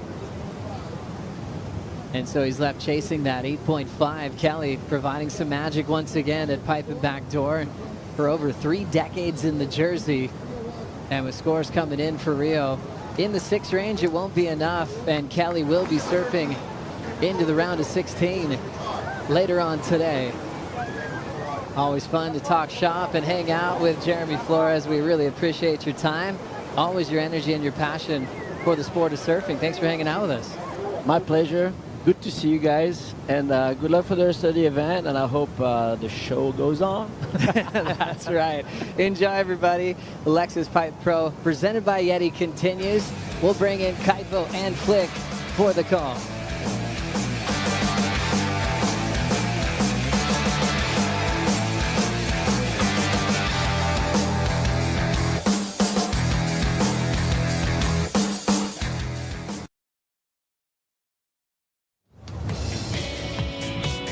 Check out that beautiful Lexus GX and look at the delicious food also in the Lexus house. Mochico chicken, yum. The Surf LX, 5 different body styles, 6 grades, premium, premium plus, luxury, luxury plus, overtrail, and the overtrail plus up to standard with 10 speakers and seating for 7. That's the Lexus GX, and you're at the Lexus Pipe Pro presented by YETI. Yet another heat in the water, brand new heat in this overlapping heat format. It's Griffin Colapinto up against the rookie out of Manly Beach, Australia, George Patar. Thank you for joining us. I'm Kaipo Guerrero. This is Flick Palmentier. It's a beautiful day, having a good time, excellent rides. Hey, I'm having a great time. We waited for this day, and it's well and truly delivered. It's been an incredible day of surfing, and every heat just there's something exciting about every heat. And yeah, I'm glad we waited. Yeah, we just saw Kelly Slater advance out of the round of 32, defeating Rio YETI, and Griffin Colapinto and George Patar have opened the water and opening the conversation to these two. Griffin with back-to-back number 3 in the world. The San Clemente surfer would be the favorite in this heat, and this is going to be kind of the scouting heat for George Patar and see what he has in this matchup. George is 23 years old, the rookie out of Manly, Australia. Grew up on the island of Vanuatu. Of course, we talk about Griffin Colapinto. He's got a history here. There's George Patar. And really known for his angular face surfing, George. So we're going to see how his skill set of tube riding applies here at Pipe. Yeah, I think I've got to echo all of that, that what you just said, Kipes. What I will say, though, is Griff and George have actually already had a heat together in the CT format last year in Margaret River. Yeah. And it was super exciting. And it was George. George got the win. So this is a rematch, but very different conditions. Speaking of a win, his centennial win here at Pipeline, 100th heat win for the GOAT, Kelly Slater. Let's hear from the GOAT.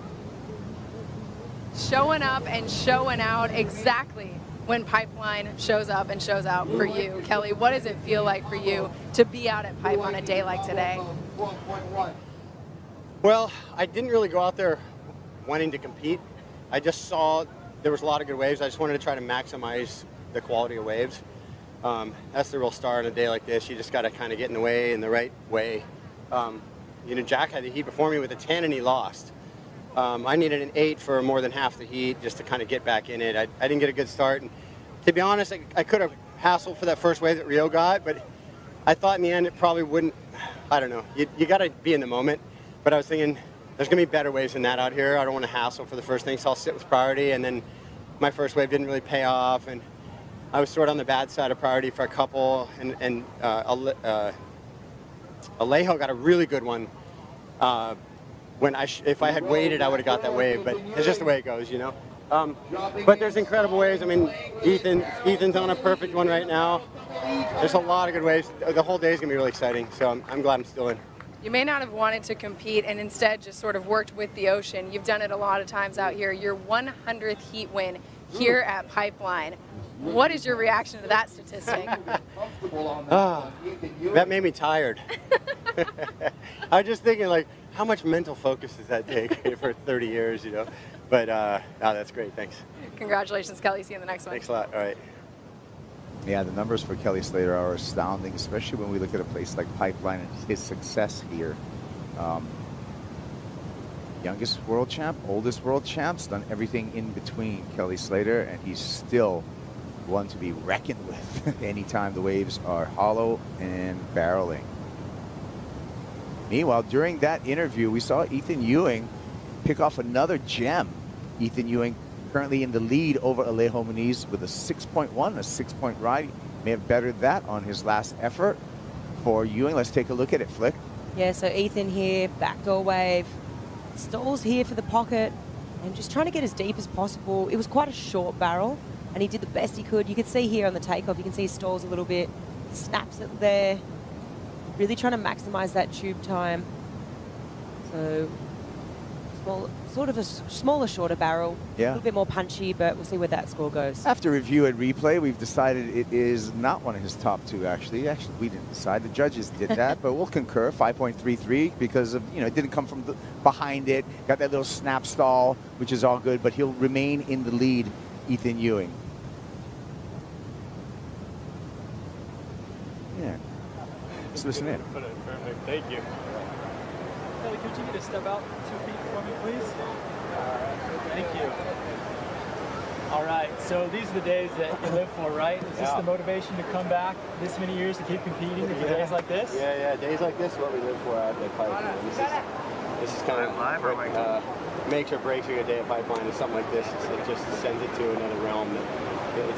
It's actually hard to calm down for a heat. You know, I don't know if I was nervous or anxious or what, but I was just like, I couldn't calm my heartbeat down out there because I was just so excited. And I actually wore a spring suit so I'm probably a little bit warm. I didn't really need a spring, but I just had this thought this morning, new swell, and it gets kind of bouncy, and if you hit your head on the reef, you want to float a little if your leash breaks, you know. It is a beautiful day. I just wore the Great wetsuit time for to that, head but it up actually to kind of held me Beach back. Park So and, trunks this afternoon for sure. And as beautiful as it looks, it's also see pretty some of the treacherous out available there. I mean, even merchandise. to go out there, All right, well, catching up with Kelly Slater. That's one of our producers, Shannon Waller. Hey, pretty good interviewing by Shannon Waller, our producer. Maybe we can get him against the glass at some point on the broadcast. He's one of the numerous people that work behind the scenes to make all of this happen for you. You're going to catch up all of that show that they're recording right now. Inside Pro Surfing, you can check that out. When it's completed, it'll be happening all year long, worldsurfleague.com. You get the condensed version, you get the highlights, you get some insight, you get some great interviews. It's a great show. Takeaway, Kelly is still getting nervous out there. High heart rate, that's what we took away. Trying to calm the nerves. I think he's. Do you think? I think he's playing You right reckon now. he's I think he's cool as a cucumber. Other than he's a little warm because he wore the spring suit, as he said. But actually, like mentally, I feel he's very chill. So you think, knowing he has a heat coming up potentially? Oh, Playing it cool. never show the cards, Slater. Playing it Let's go. Here we go. Colapinto in a pipe barrel, and Griff with a nice start in the non-priority heat up against George Pataw. Griffin Colapinto on the paddle back out. We talked about him. San Clemente, California, 26 years old. Third place in 2019 here at Pipeline. He split the peak with Alejo Muniz. With Alejo. Correct myself for no reason. That is Alejo Muniz that went right and incomplete, I believe. Still chasing to try to get out a combo. Yeah, take a look. Let's see if he made it. Flick. Yeah, so this one's stretching out across that reef. You can just see he's just trying so hard to get as much speed as possible, but that one stretches out well and truly without him. And then on the pipe side, Griff, nice little nuggety barrel, finishes off with a couple of little carve. But, I mean, smaller wave for Griff at pipe, but nice to get one on the board in the non-priority heat. Yeah, take a look at our Pacifico fan picks, where we asked you at worldsurfleague.com, who do you think is going to win the heat?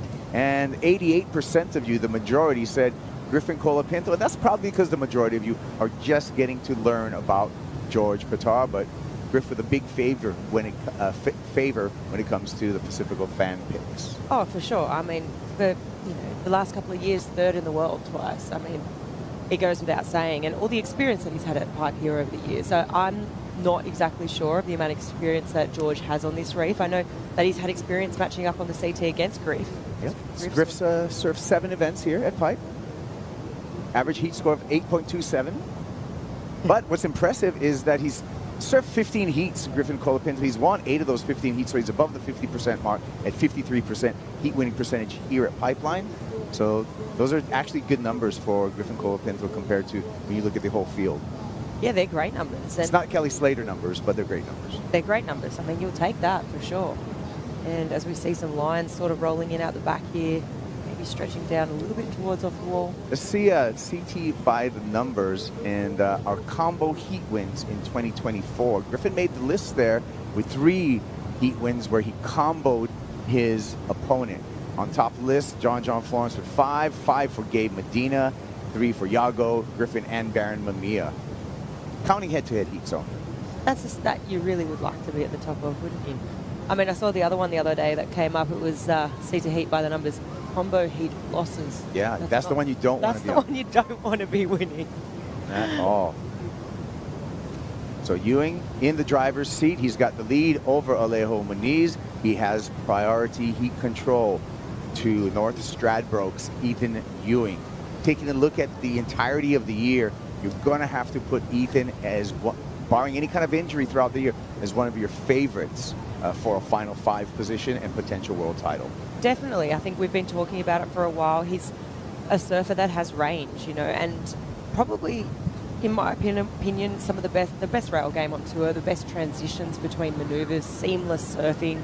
You look at the whole tour schedule coming up, and you can just sort of see where he fits in every location. And I wouldn't be surprised if he ends up in that Final 5 situation again. We see a set here.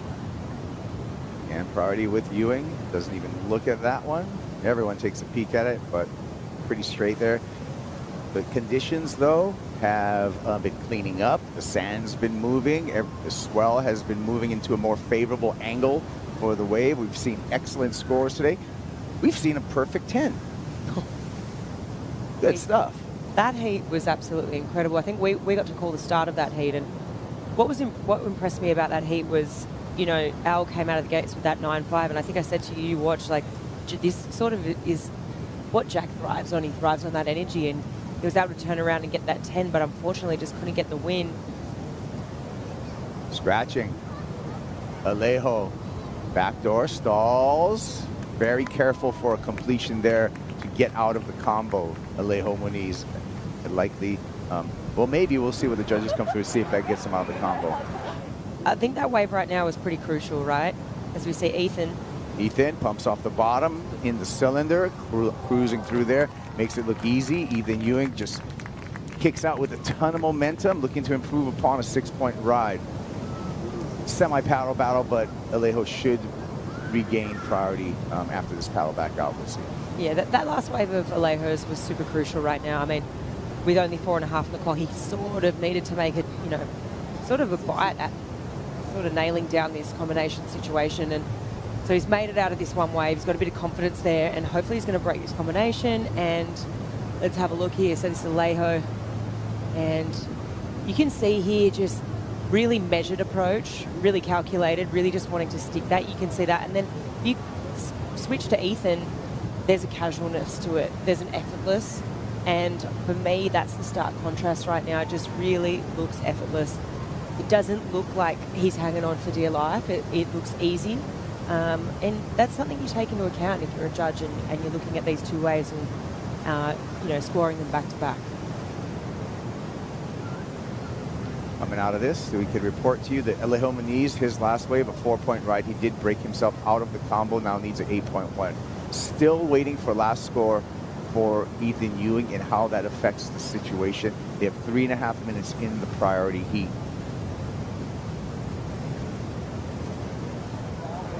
Let's listen in to Kanoa and Jake the Snake Patterson. I feel like there's that one section where it's more like left shorter, but it's just like they kind of draw it, like runs more. You know when you see the big sets right out back? Yeah. It's all going to be left. Yeah. And then when it smooths out and things, that's when the right's fucking... Yeah, Jake Patterson also coaching Ethan Ewing as well. So the little preheat strategy. Kanoa Igarashi coming up in the next heat against Liam O'Brien. Sneaky good here at Pipeline. When we go through all of his finishes, we'll get that in his heat, but he is actually not a guy that you think of as a pipe surfer, but he has had a lot of success out here at Kanoa Igarashi. What'd you see, Flick? Saw a whale. Oh. A little bit of whale action on the horizon. Hey, Mahina Olelo Hawaii, the Kohola. Your word? The whale, Kohola. There has been so much whale action. Is it the humpback whale at this time? Yeah, humpbacks. See it from my balcony, actually. It's quite good. Got a nice balcony. Yeah. And whales don't, I always call them the jumping whales, and then someone corrected me. They then, with their scientific mind, which is fine, I take all the input I can get. It's breaches. Yes. A whale breaches, it doesn't jump. There's the whales right there. Stunning. Part of their migration from the cold waters up there in the Aleutians and Alaska come here in the wintertime when it gets really cold up there so they can give birth, and in the warmer waters of Hawaii, then they take their calves and make that migration all the way back up to the cold waters of the North Pacific, feeding on krill and bulking up for that same journey they're going to make next year. It's one of the great things about Hawaii. You know, you go surfing, you never know what you're going to see. See a lot of turtles, lots of fish. Turtles, fish. We have some seals sometimes. Spotted eagle rays. Manta rays on the Big Island are really nice. The bigger version of the spotted eagle ray. They're actually filter feeders just like the humpback whales. It's National Geographic right now. Thanks, David Attenborough. Sorry, Faye. No, it's really good. And back to the surfing. Ian Ewing with a 7.17, and he has raised the bar for Alejo Muniz, who did win that paddle back out. Does have priority, needs 9.27. Unfortunately, he just has a minute non-priority, and that's George Pitar. And George in and out. So that's a nice start for George Pitar. That was a bit of an ugly looking wave, and he read that really well. You could see there was a bit of lump and bump that he had to deal with. I'm really impressed with what I just saw there from the rookie, George. Can't wait to have a little bit more of a look at that. He ended up positioning himself quite deep on that wave too. Well, that was the scouting report we were looking for, right? Like, what can George, we know what he can do on the face, what can he do in the barrel? And that was a well-negotiated tube ride on the backhand with some challenging sections. It wasn't as easy and straightforward as Griffin's opener for the 4.33, so it could be interesting to see where that number comes in for George Pitar. Meanwhile, just 10 seconds left for Alejo Muniz up against Griffin Colapinto. And I think this is going to be the end of Alejo's run here at Pipeline. Horn sounds, and it is official. It's going to be Ethan Ewing on to the round of 16. Alejo Muniz out of competition. Let's froth it up, foam it up. It's a Bonsoy brew break. We'll be back with more action. Kanoa Igarashi, Liam O'Brien will be in the water. Ethan Ewing in the barrel.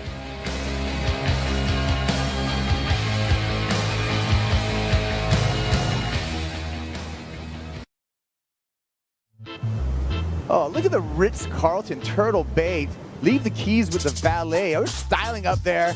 Griffin Colapinto, Cole Hauschman, Flossie in their Lexus LX. That's the Lexus GX there, the Lexus line of automobiles. And thank you for the support here at the Lexus Pipe Pro, presented by YETI Kaipagura, along with Flick Palmentier. New heat in the water. Kanoa Igarashi, Liam O'Brien, winner, moves into the round of 16. They're in the non-priority heat. Priority heat with George Pitar and Griffin Colapinto, who we know has a really nice ride here on the North Shore. Does he ever? I heard all the commentators get one too. I was not on that message. Does that mean You something? must have been left out. Does I that hope we all get one. Does that The mean GX. something? The GX. Oh my goodness. I would love to. I test drove one last year. It was incredible. Some of those Lexus GXs, I'm going to tell you right now, the premium grade one has a seat massager built into the automobile. You're kidding me. Not kidding you. How Real stuff, luxury. Lexus. Here we go. Colapinto pulls in late there, and that would be a miracle if he came out of that. Just got under the hood. Griffin Colapinto in the priority heat. And meanwhile, we went to the break. George Pitar checked in with a 7-point ride. This is Liam O'Brien from Burleigh Heads, Australia. O'Brien threading through, and just the board made it out, but no Liam. They had quite a bit of travel time there. He must have gotten potentially pretty close to coming out of that one. Yeah, looks like he made it way down the line. There we go with Liam O'Brien, 25 years old, 4th CT year, and O'Brien's on one of those lists of pipeline casualties. Before his rookie season, George Pitar. Before his rookie season, he actually broke his leg out here, sidelining him on that first year for the championship tour. And then since then, he's had to come back to the Challenger Series and establish his spot on the championship tour. I'm talking about Liam O'Brien. We're looking at George Pitar there. Let's take a look at a replay right now of George Pitar. Another look here, flick of the 7. We were really interested to see where this score went. I mean, this was no easy wave to read. He got travel time. He was super deep. There was so much lump and bump. And I think that was super justified. I mean, you look at how many wobbles and rivets in the face of that wave there were. He had to actually adjust his line as well to come out. I think that score's bang on, and that's going to do big things to George's confidence as we see Kanoa. Gets a big pump into back door. Kanoa Igarashi comes out, finds the exit. And nice start for Kanoa Igarashi. 27-year-old representing Japan. 9th year on the championship tour, and this was poetry. Yeah, one of those ones that sort of hits that more inside ledge, runs off down the line, couple little speed pumps to get through that section. And nice little hair flick there as it kicks out. But it's a good way to start off your heat in the non-priority, you know.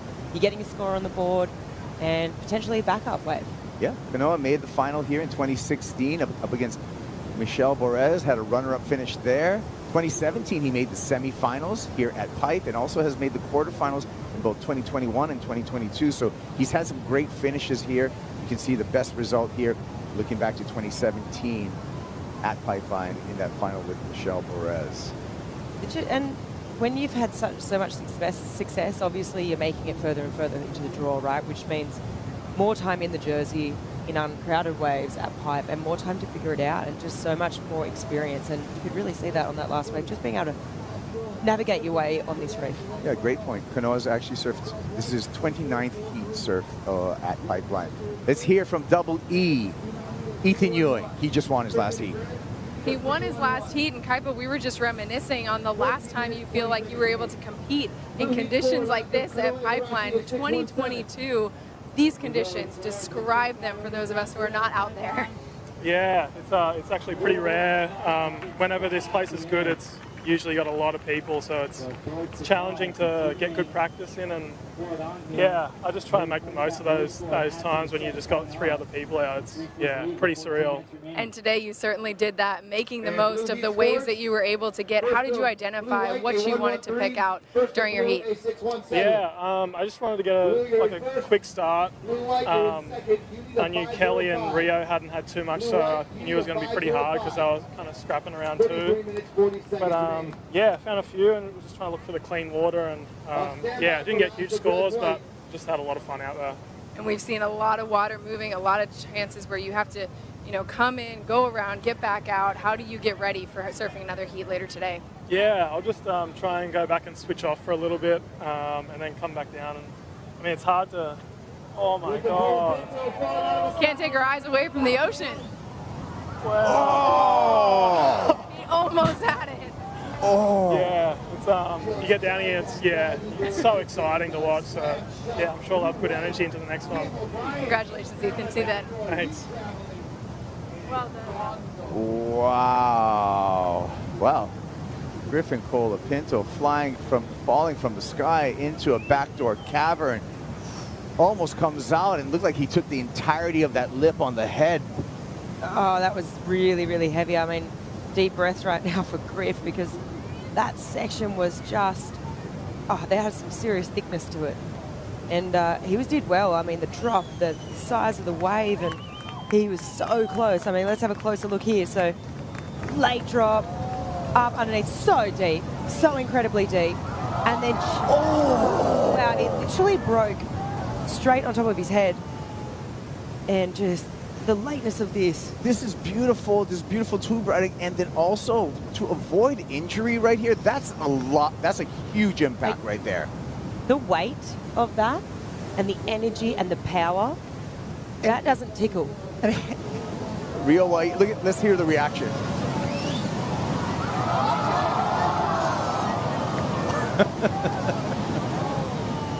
Yeah, we felt it too. Well, glassers over at Lost Mayhem, whoever glassed that board, good job.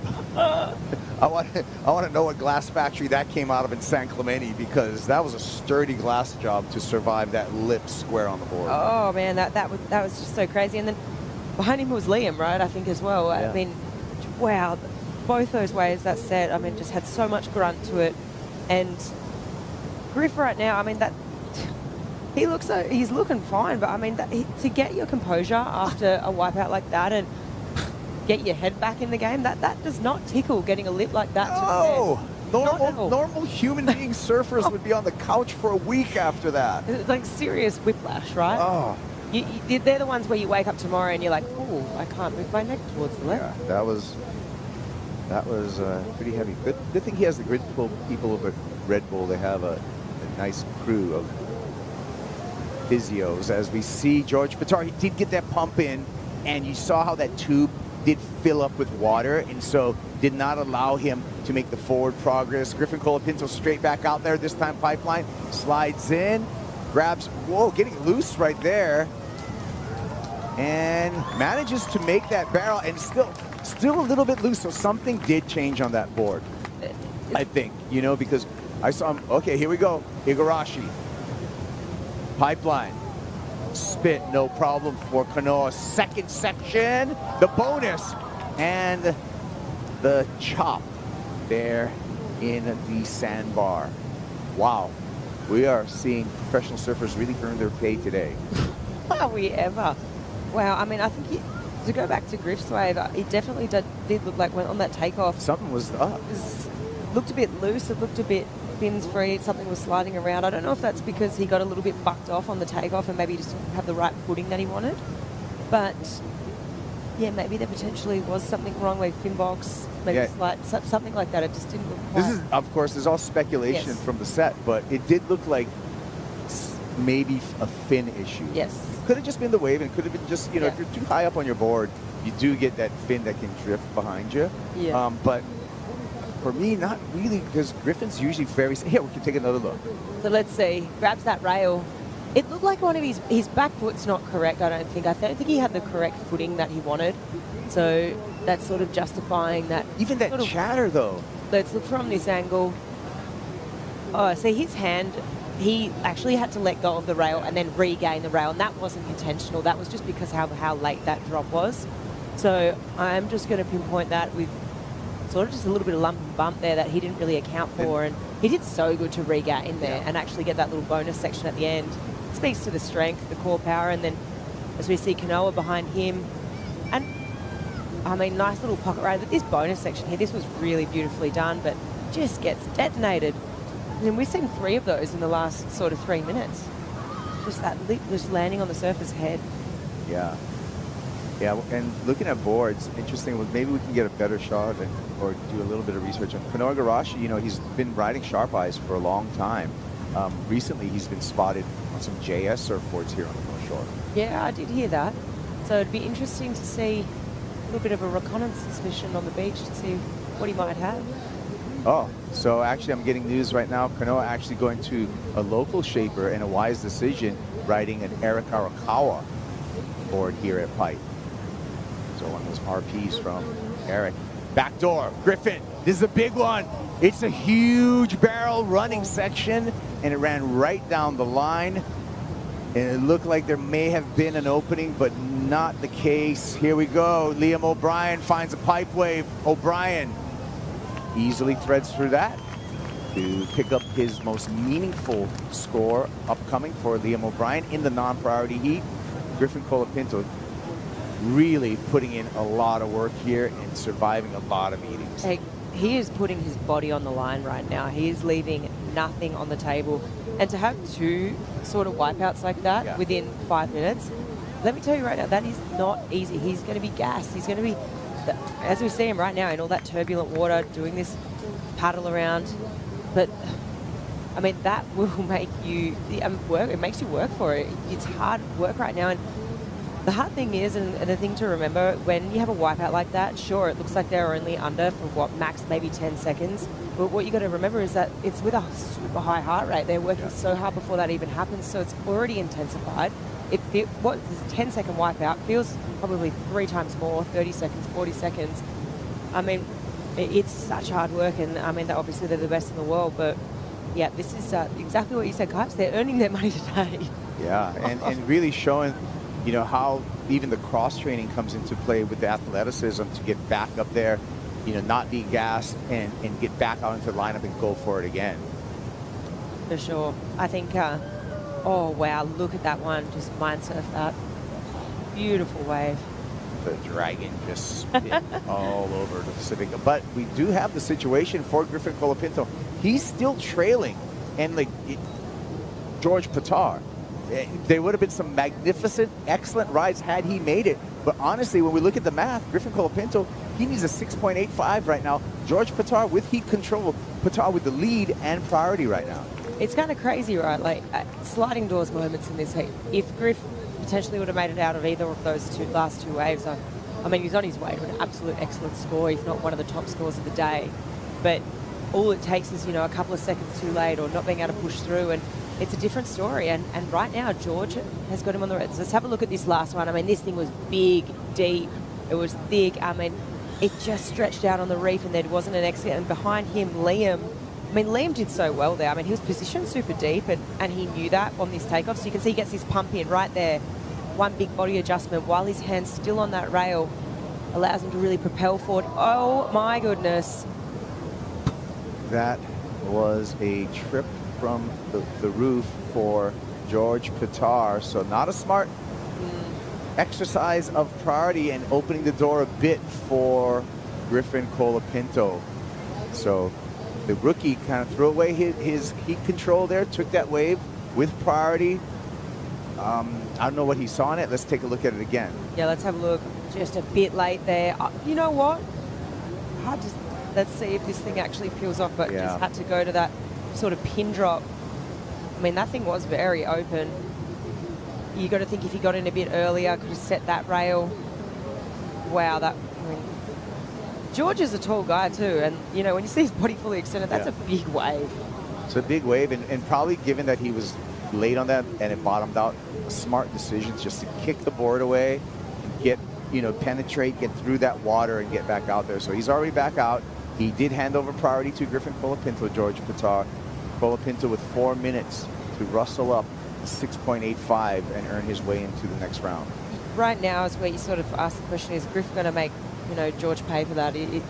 Because with so much experience, right, you've got to be thinking, oh no, did I just make a mistake as a rookie here and hand that priority to Griff?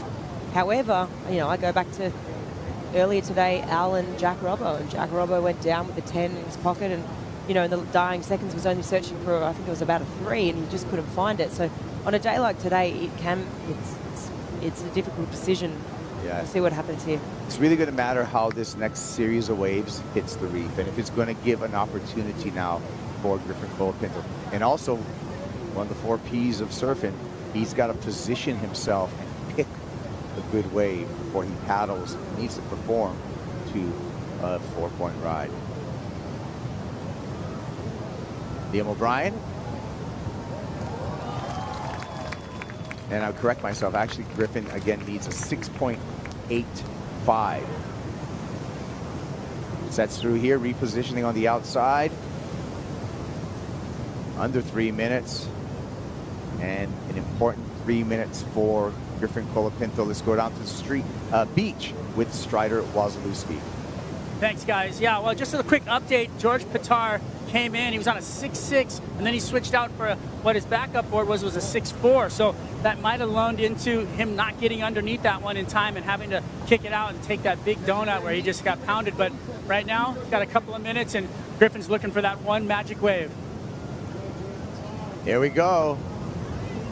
Backdoor and in and out under priority. Oh.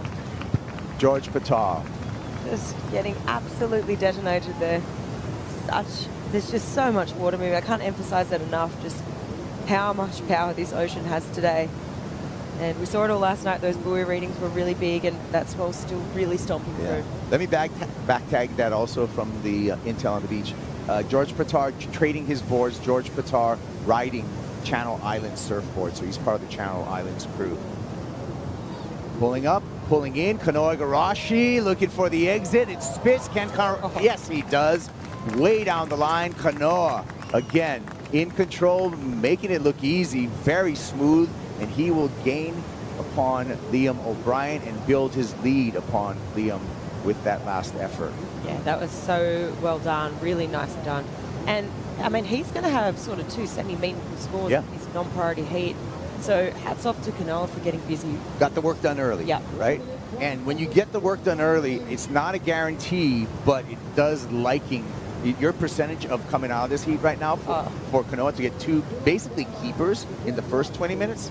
Looking good for Kanoa, but we've seen all kinds of upsets and strange things happen today and throughout the world of surfing, period.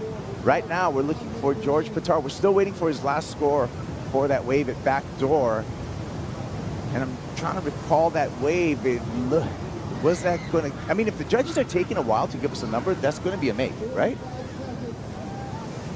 I mean, if they deemed it as a non-make, I feel like we would have George's score already. We're still waiting for the number for George Pitar. So, interesting times right now. We're down to 35 seconds. Griffin Colapinto up. I feel like it's one of those ones that's right on the line. I feel like that's why they're going over. When I watched it back, I was like, ooh, is it or was it not?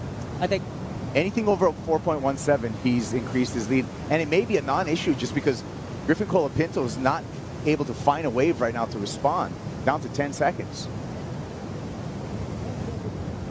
Wave coming through. Griffin on the paddle. And this one's going to come right down to the wire. 3 seconds left. 2 seconds. 1. His hands need to leave the rail. They're not going to happen. It's going to be the rookie taking down a big name. George Pitar. Wow.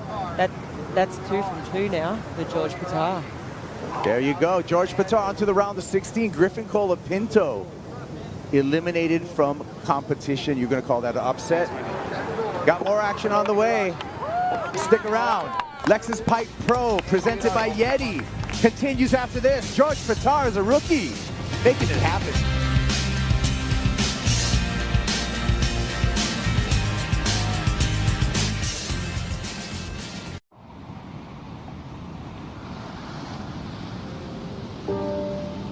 I think for every surfer, at some point when they're paddling out there, they're looking at that wave and going, wow, is that wave possible to ride? Can I ride that wave or not? Of course, these guys have such a high level of skill that comes with a very high level of confidence as well. But at the pipeline, it's the pipeline. You know, the pipeline's scary. No matter how much time you spend out there and how good a surfer you are, you know, at some point you're going to feel intimidated. And if the surf's big, that intimidation factor goes up. Love the words from Mr. Pipeline, Jerry Lopez. One of the greatest surfers, in my book, of all time. I'm Kuiper Girl, along with Flick Palmentier. And this is Kanoa Igarashi in a backdoor barrel running through here. Igarashi has been just having fun, looking smooth. He's already got a 617 and a 667 in the non-priority part of his heat. This is the priority part of his heat. And Kanoa Flick continues to perform and build upon his scores. Yeah, talk about creating momentum and just running with that. And the confidence that comes with that. Now he's in the driver's seat. He can basically, it just looks like he's obviously building on those scores, but the confidence that comes with that, and now in the priority heat, being able to be like, okay, I've already banked 2 6s. Let's see where this last score goes. Basically, I'm not going to probably be taking off unless I'm blocking Liam from a really great wave or a wave that's going to be more than that. He's really set himself up in a really good position. Yep, waiting for the Red Bull jet ski. Take a look at the beach here, and as it's ever evolving, and a new heat in the water. That's Connor O'Leary, who's going to be coming up against Leo Fioravanti in the non-priority heat. Both surfers are in the water, and they have under 36 minutes on their clock. No waves ridden between those two. That's a great clash. Goofy versus regular in that heat. We're all the way up to heat 15, actually, so plowing through here. Yeah, we are. Big day. Overlapping heats to just catch up. Oh, wow. Big peak here. Zzz. Soaring into this one, it is Liam O'Brien, and Liam masterfully wants to keep his name in the game against Kanoa Igarashi, and it's doing just that. Or Igarashi, last wave, a 7.67. Liam O'Brien, a 7.17 will give him the lead. So very tight heat right now between these two. Yeah, really tight. And I mean, it's just that last wave of Liam's, I can't wait to break that one down a bit more, because that thing had the potential to be, it's hard, right, when it's one of those big sets coming in, trying to position so that you're the deepest you can possibly be. Let's have a look here. I mean, he was so deep here, but the thing has so much power that it's all about trying to slow down as much as possible. But from this angle, it's everybody gets barreled from that angle. Yeah, it's really hard to tell from this angle. This is a bit better. Here we go. So you can see that he's just doing everything he can do to try and slow down. The hip, the butt, the arm, everything. But with a wave, when a wave comes through it's that big, it's got so much more power, and it will just project you forward, right? So you can see Liam's trying to do everything. If he was deeper, obviously this thing's going to be a really major score. Here we go. So this is what the judges see. So right here, see Liam trying to slow down, and just there. So we're talking about the last third of that barrel. Did he really fully get covered? The drop was insane, though. The size of the wave, great. But there's that length of tube where his board was fully covered. Maybe not as long as what you'd want for, an excellent score. So we are still waiting for the score from Liam O'Brien. O'Brien on Darren Handley designs, DHDs. And still waiting. So the judge is taking a couple of looks at the replay as we fly over a beautiful day that we've waited for. About a week we've waited for all of this to come through, and take another look at Kanoa Igarashi. Kanoa's last wave, I mean, this thing was good. And he had such a good read on it. I mean, the double arm drag there at the end to just extend that barrel time. Yeah. So that was a 7.67 for Kanoa. Live action, we're cutting to straightening out Leo Fioravanti on his first wave in the non-priority heat. Wow, he's been on it for a while there. Let's watch him. There he is. Popped up. It's always a moment right there, and Leo Fioravanti on the paddle back out. 27 years old, 7th year on the CT, second at Pipe in 2023 in a final with Jack Robinson. And another one that when we talk about injuries here at Pipeline amongst pro surfers, actually broke his back out here. Yeah, I mean, this is his opening wave here. So Leo looking very comfortable, just trying to maximize that tube time. Similar sort of thing to Liam, really trying to maximize it. Just that little bit further out in front of that barrel, but a nice way, non-priority heat. Get one on the board. Get going, yeah. Get the confidence up. And we're still waiting for that Liam O'Brien number to come through to set that heat, the priority heat. So while we're waiting for that number, let's check in with a rookie, an exciting rookie, George Patar, onto the round of 16.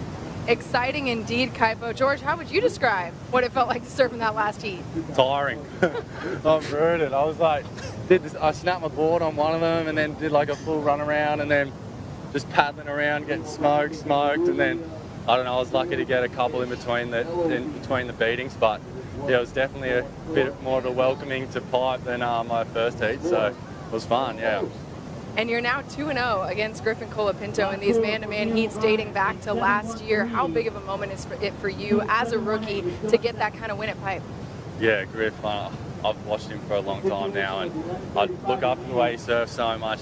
He's incredible, and yeah, I don't know. I've had that one heat at Margie's with him where I felt like I just had a little bit more of the rhythm that time, and then out there I felt like we were trading a little bit. I'm pretty sure he like almost got like a 10 or whatever. I just heard the crowd cheering, so I swear it's just about inches out there. Like I'm millimeters away from falling off on mine, and he's millimeters away from his, and I don't know. I was just lucky to get it over him then, and yeah, it means a lot to me. You know, I watched these guys my whole life. I'm growing up watching on this big stage and dreaming of being here, and matched up in a two-man heat against Griff at Pipe was a pretty special experience.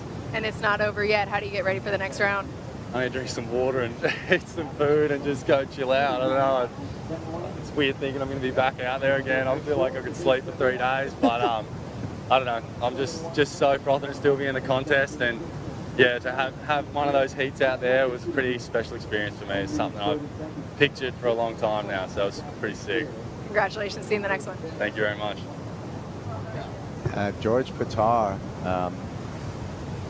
just visualizing as every rookie would, or any surfer who's trying to qualify for the championship tour, of his performance at Pipeline. He comes out with a win, and George actually has a really good radio voice. Huh. He does. He speaks so well too. Like super mature for his age, right? He's still so young. 23, yeah. But speaks really well and super grateful, obviously, and really cool to hear. You know, I've dreamt of this moment my whole life, to be matched up against someone like Griff, and obviously a lot of respect there for his competitors. Meanwhile, in the priority, we were waiting for that score for Liam O'Brien. Liam needed a 7.18 heartbreak for O'Brien. He got a 7.13, so just under the mark. Liam O'Brien in his challenge up against Kanoe Igarashi, still searching for a 7.18. Connor O'Leary, Pipeline, smooth operator, in and out, no problem for Connor. Yeah, well, that was really well done. I mean, taking off on that, it was a real big TP, and I was thinking, okay, how deep is he going to get here? But I mean, Condog did a great job, just that double arm drag and really maximising that tube time. So similar to Leo, nice score on the board, non-priority heat. Comes a wave, and Liam O'Brien looking back door this time, gets a pump in behind the curtain through that whitewater section. Difficult to find an exit, does so. That looked like a technical barrel ride to get through, not very long. We'll see if that's that 7.18 that he requires. I want your thoughts, Flip. Look, I don't think so. I think that's just making some feeling and some reaction to it. I'd have to watch it again for sure, but it just didn't have, they just felt it. Here we go, let's have a look. So, takes off, bigger wave to start here. Actually, you know what, he gets a couple of pumps, but just that, the way that end section became frothy, the way it filled up with water, the way it wasn't open, I'm saying no. And here we go, this is Connor. So, Connor doing a good job to like maximise that tube time. Like I said, real A-framey TP wave, that one. But nice for him to get a score on the board. You can see how far his feet up are on the board there. Really propelling forward, making sure he makes it out of that one. Yeah, and Connor probably feeling pretty confident. Last year, he surfed his way to the semifinals here at Pipe, losing out to Baron Mamiya. It was one of his highlights of his career with that semifinal finish. He's been on the tour for a while, 7th year on the championship tour, the 31-year-old of Cronulla. Like I said, semifinals last year in 2024, and also a family on the way for Connor O'Leary. His wife Stephanie is expecting, who also rips, by the way. She does. Steph, long time on the QS. Grew up surfing with her, little ripper. Yeah. It's great surfing. Another great surfing family. Yeah. Brewing right now. So we're still waiting for the number for Connor O'Leary and for Liam O'Brien. Liam's not going to turn the heat with his last one, so waiting for the first score for Connor O'Leary to see how that poises in the non-priority heat.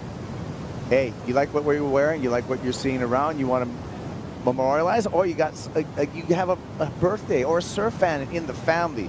Go to WSLstore.com, and all the season's jerseys, our new tech jerseys, posters, and all the Pipe Pro merch, which is a collaboration between Wisla and Florence. Get it all at the WSLstore.com.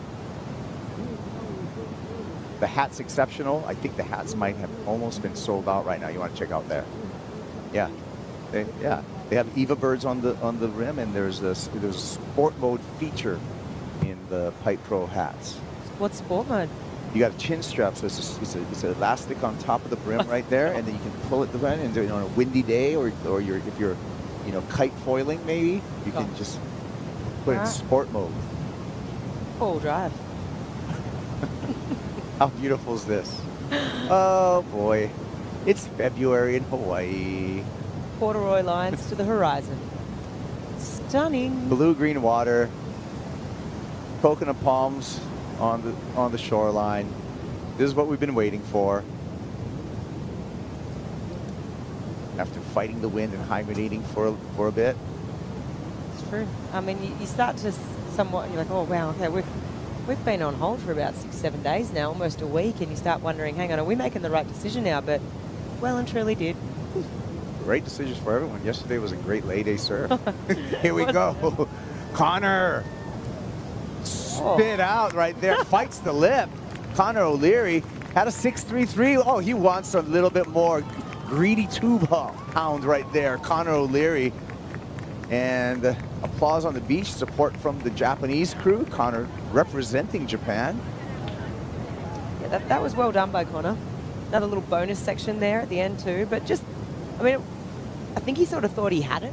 And then when he came out, I mean, just being able to regain that balance, and he's going to have a couple of scores on the board now in that non-priority heat. So he's putting himself in a really good position. I like that he wanted more. The heads-up play, right, after this first tube. Yeah, let's break it down. So sort of pumping through that section there. He sort of got caught by the spit. It exploded him out. I don't think he actually wanted to eject just yet. And then regains here. Nice little bonus tube time. And then a Superman to finish. But yeah, let's have a look at this angle. Let's see really what happened here. So a couple of drives through the barrel. Oh, he actually... That little buck. Yeah, little buck. Good for him to recover, though. Yeah, did really, really well. Just speaks of the core strength. And this angle I really like. You can just see how deep they do get truly in the barrel. And yeah, really exploded. Little buck off the board there. But it wasn't done. And just milks it for a little more, squeeze it for a little bit more juice for a score for Connor O'Leary. We'll wait for that score and see how it sets up the non-priority heat. In the priority heat, we only got 4 minutes remaining. Kanoa Igarashi has Liam O'Brien cornered. Liam came very close with a 7.13, but not enough. Needs a 7.18. And on top of that, Liam O'Brien is second priority underneath Kanoa Igarashi. It's just crazy, right? Like, it's really splitting hairs between these two right now. I mean, and the judges, I think, have done a really good job. It's kind of crazy. Just two different approaches, right? I mean, Liam's been eyeing off those bigger, more TP waves at Pipe, and Kanoa hunting backdoor. And I think the judges have done a really good job, but not an easy job today. I mean, especially when you're getting so many good waves coming through. Yeah, there's a 7.18 that Liam needs, and there is Liam in the helmet from Burley Heads, Australia. Great surfer. And you know what? It's going to be decision time for Kanoa Igarashi, Flick, because it looks like we have numerous waves on the way to hit the first reef here at Pipeline. Third reef out there, breaking, feathering through second reef. Oh, the feeling. Well, they're definitely going to make it there in time, that's for sure. So, I mean, what, you've got almost 3 minutes on the clock. You can see those lines stacked to the horizon. It's decision time for Kanoa and sort of for Liam to sort of be like, okay, am I going to sort of force his hand a bit? But it's going to be interesting to see where they land on the reef. Are they going to stretch out a little bit too wide? Are they going to be perfectly placed? Yeah, this one positioning is really a key skill set that these surfers need to possess in time out here at Pipeline to put themselves in the right spot on the reef with these waves coming through. Looks like we have Leo just scratching, looking for something under priority, but here's a stack set. Yeah, this is stacked set. I mean, that first one just pushed way too wide off the pipe reef. Let's see what the second and third one have to do. But Noah right now in the driver's seat. See, all these waves not too big. Too big. Bad angle. Pushing too wide. So that may just be eating up the clock for Liam O'Brien with 1:40 remaining. The hard thing right now, too, for Liam is he's kind of searching for a decent score, right? The 7.18, and with a big set like that that's just gone through the lineup, hard to find any clean face. So really difficult right now for him to find one where he's really realistically going to be able to get a 7.18. True. He's lining up there at back door, and here we go. O'Brien with an opportunity. So you think there's a chance, and that wave off the reef, not any opportunity there. So 1 minute remaining, going to be hard for him to reposition. Scratching into this one, Leo Fioravanti. Fioravanti pulls up, pulls in, and gets through. Leo Fioravanti on a huge backdoor wave. Well done for the Italian, bravo. That was really mental. I mean, he had a great read on that. That thing, he did good to actually get, as you see him scratching, just trying to get under this one here. But, I mean, great read on that one. That wasn't it sort of had a bit of a crunch at the end to that barrel, so he did such a good job just to muscle it his way through. But, I mean, one of the bigger backdoor waves that we've seen sort of in the last half an hour. Well, 25 seconds left in the priority heat for Liam O'Brien. Kanoa hangs on to priority, so this should be easy defense at this point for Kanoa Igarashi. You can see him really zooming in on Liam O'Brien. He's going to let Liam take this one. He sees no wave quality. Kanoa does. Liam pulls into a frothy barrel, comes out of there, wants a little bit more, and goes down. Likely not the 7.18 that O'Brien requires to turn this heat on Kanoa Igarashi. And we're going to call Kanoa Igarashi into the round of 16. Liam O'Brien eliminated from competition. It continues here at the Lexus Pipe Pro, presented by YETI, after this.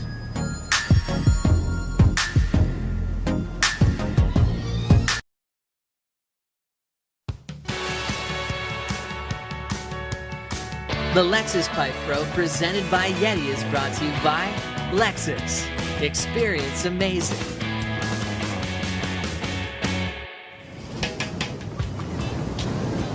What a beautiful day at Pipeline. The round of 32 continues as we have some action out front. Connor O'Leary has been getting trained. A super tall, powerful goofy foot.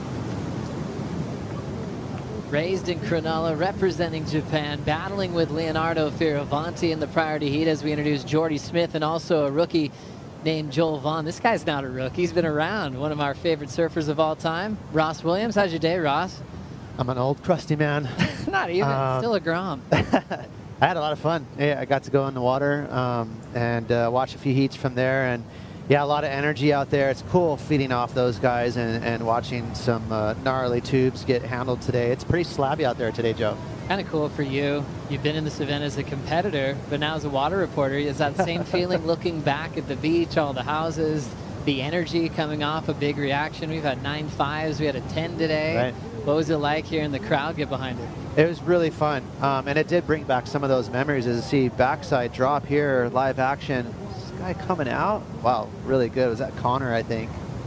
Yeah, it was really fun, and seeing Al and Jack, that was a really fun heat to watch from the water. Both those guys are just super gutsy. They're beasts, and Al was kind of huffing and puffing. He's just a bit of a pirate in a good way.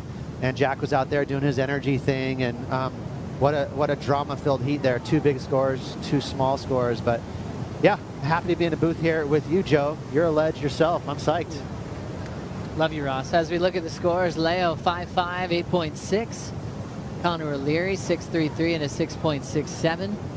And Jordy Smith and Joel Vaughn just getting started. He was able to catch up with Joel before the start of his rookie debut. Really cool guy, soft-spoken, super mellow, but works really hard. And he's just kind of seems like he's just ready for everything. He had a long off-season to think about it, but he's ready to take on the vet Jordy Smith. As we see Leo's 8.6. Yeah, a really tall wave here, and that is influenced by that north swell, and that thing ran to off the wall. But it's a beautiful wave, a little more almondy than your gnarly kind of gutter ball you've seen today, but well read there. Nice little salute there from Leo, and Leo has a house here in Hawaii. He's surfed pipe and backdoor a lot over the last 10 years, so you know, he's really familiar with where to find those good waves out there today. Yeah, he's got a lot of people that love him here. Top of the list is fiance, local girl. He is happy to be getting married later on, I believe in September in Italy. So that's going to be a really fun thing to celebrate. He's hoping it's after participating in the Lexus WSL finals. But yeah, he's calls Sophie Wilson his best friend. They love traveling together. His family loves her and vice versa. So he's in a really good place. He's always kind of had that citizen of the world type act. And now, you know, the North Shore is going to be kind of like a permanent residence in between stops. He has a lot of really awesome people in his life. You know, he's got Belly in his corner, who's just the, you know, the most worldly man on tour. And then, you know, marrying into the Wilson family, who are so entwined here, embedded on the North Shore. So he's got all that nice, intimate knowledge, that feel of being here at home in Hawaii. And then obviously representing Italy, that European connection is so strong for him. So like you said, Joe, such a man of the world. So right now, Connor O'Leary enjoying the priority side of the heat, representing Japan, which also represents his culture, but his mother as well, who competed as a pro surfer from Japan. Came to Australia, met his dad, classic Aussie, always so much support. And his younger brother Rick's been ripping, regular footer, laid down a big hack the other day on the lay day session, always supporting his big bro Connor. As we check out the competitors area over at the Red Bull Athlete Zone. You've been spending some time over there, Ross, in the VIP headset. And the focus is on the defending champ, Baron Mamiya, right now. Yeah. Nice calm place to focus on his favorite wave. He looks serious. Yeah, he's trying to study a little bit, see where the waves are breaking. And he's obviously got a big heat here up against John. So that's going to be massive. Do you mind talking about the final last year? I mean, it was a while back, but it was John versus Baron. And as we know, you were coaching to that world title, which all started here with John being #2 in the world. Biggest difference, you know, for John not winning that heat, and if he's going to change anything based on you knowing his personality on what he faced with Baron last year. Is he going to hang on to anything? For John, I don't think so. You know, John is sneaky competitive. He always puts on a little bit of a show when he does his post-heat interviews for you guys. And then when we get home, you know, I've seen this over the last 10 years, he's pissed. You know, so he's just like everyone else out here. He's really competitive, but he's very composed with his post-heat interviews. So for sure, you know, all that being said, John definitely wants to beat Baron. You know, and Baron's quite a bit younger than John, so he wants to, you know, pull a little uncle move on him. But that being said, as far as strategy, as far as like trying to, you know, really win the heat, both these guys are, you know, a clean slate. They're so good that there's no real clear favorite. It's almost like momentum. Sometimes pipe and backdoor chooses you. So it's going to be interesting to see who has priority when the best wave comes, who finds that backup score better. That's going to be the heat of probably the event. Yeah, pretty exciting that we get that heat as early as the round of 16. Super bout of two of the best here at Pipe and Backdoor, rematch of last year's final. And for Baron, you know, he's coming in swinging this year. He's going to have Louis Egan with him throughout the year. Except for Pipe, he said Pipe, he's got it handled. He kind of knows how he wants to compete here. But to work on every other venue on tour, what a great human being to be working with. Luke Egan, former runner-up in the world. I like that. That's a good move from Baron, and Luke was a really good competitor, very thoughtful, deliberate. So that's a good move from Baron. Baron's pretty casual and kind of cavalier in a good way, but you know, you gotta take care of the details when you're competing.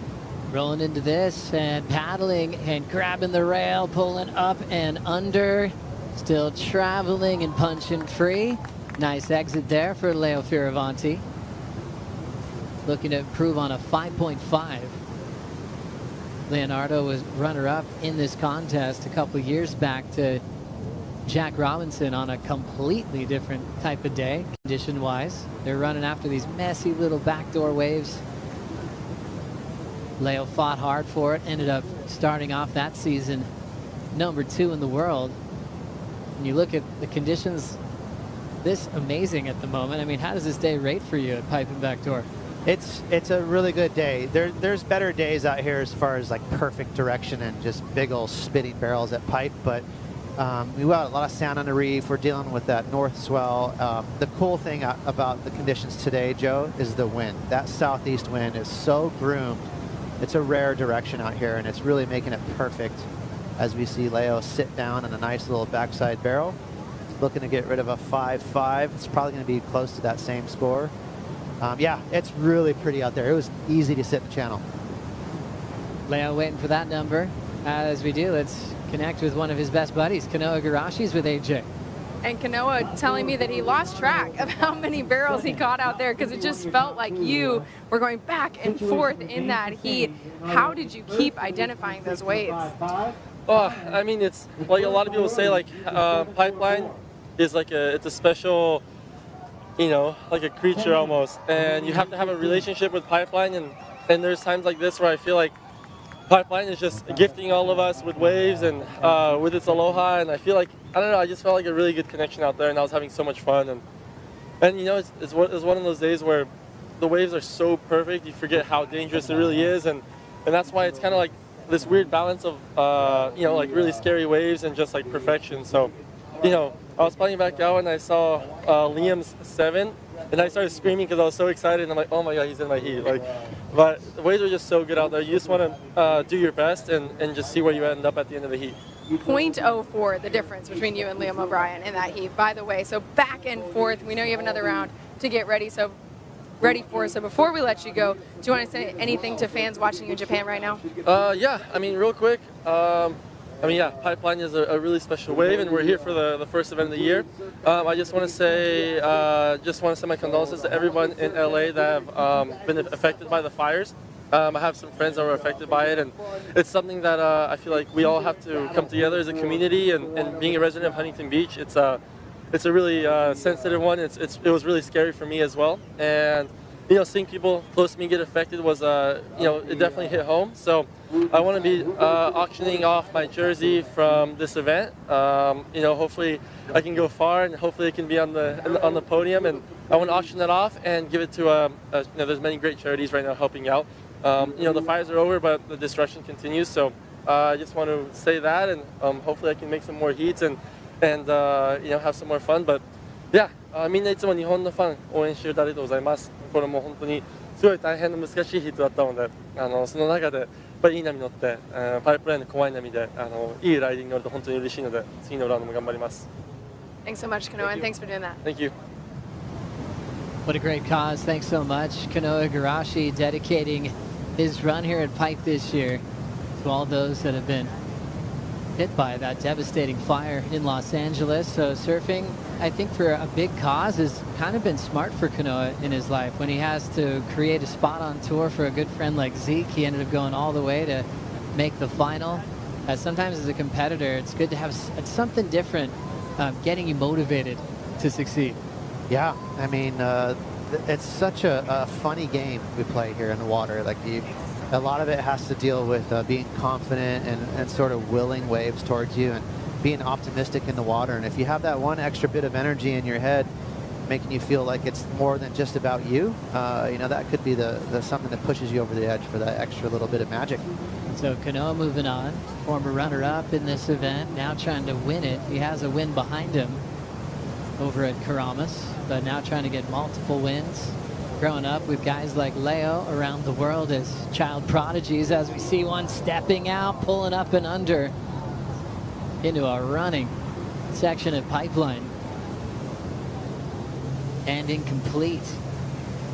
Some of these waves can run off real quickly. We talked about the sand there. Leonardo trying to put his head down to go the distance. And on a day like today, Ross, can you really beat yourself up on wave selection with the amount of sand that you have on the inside? It's tricky. You know, you got to be creative. Here we go.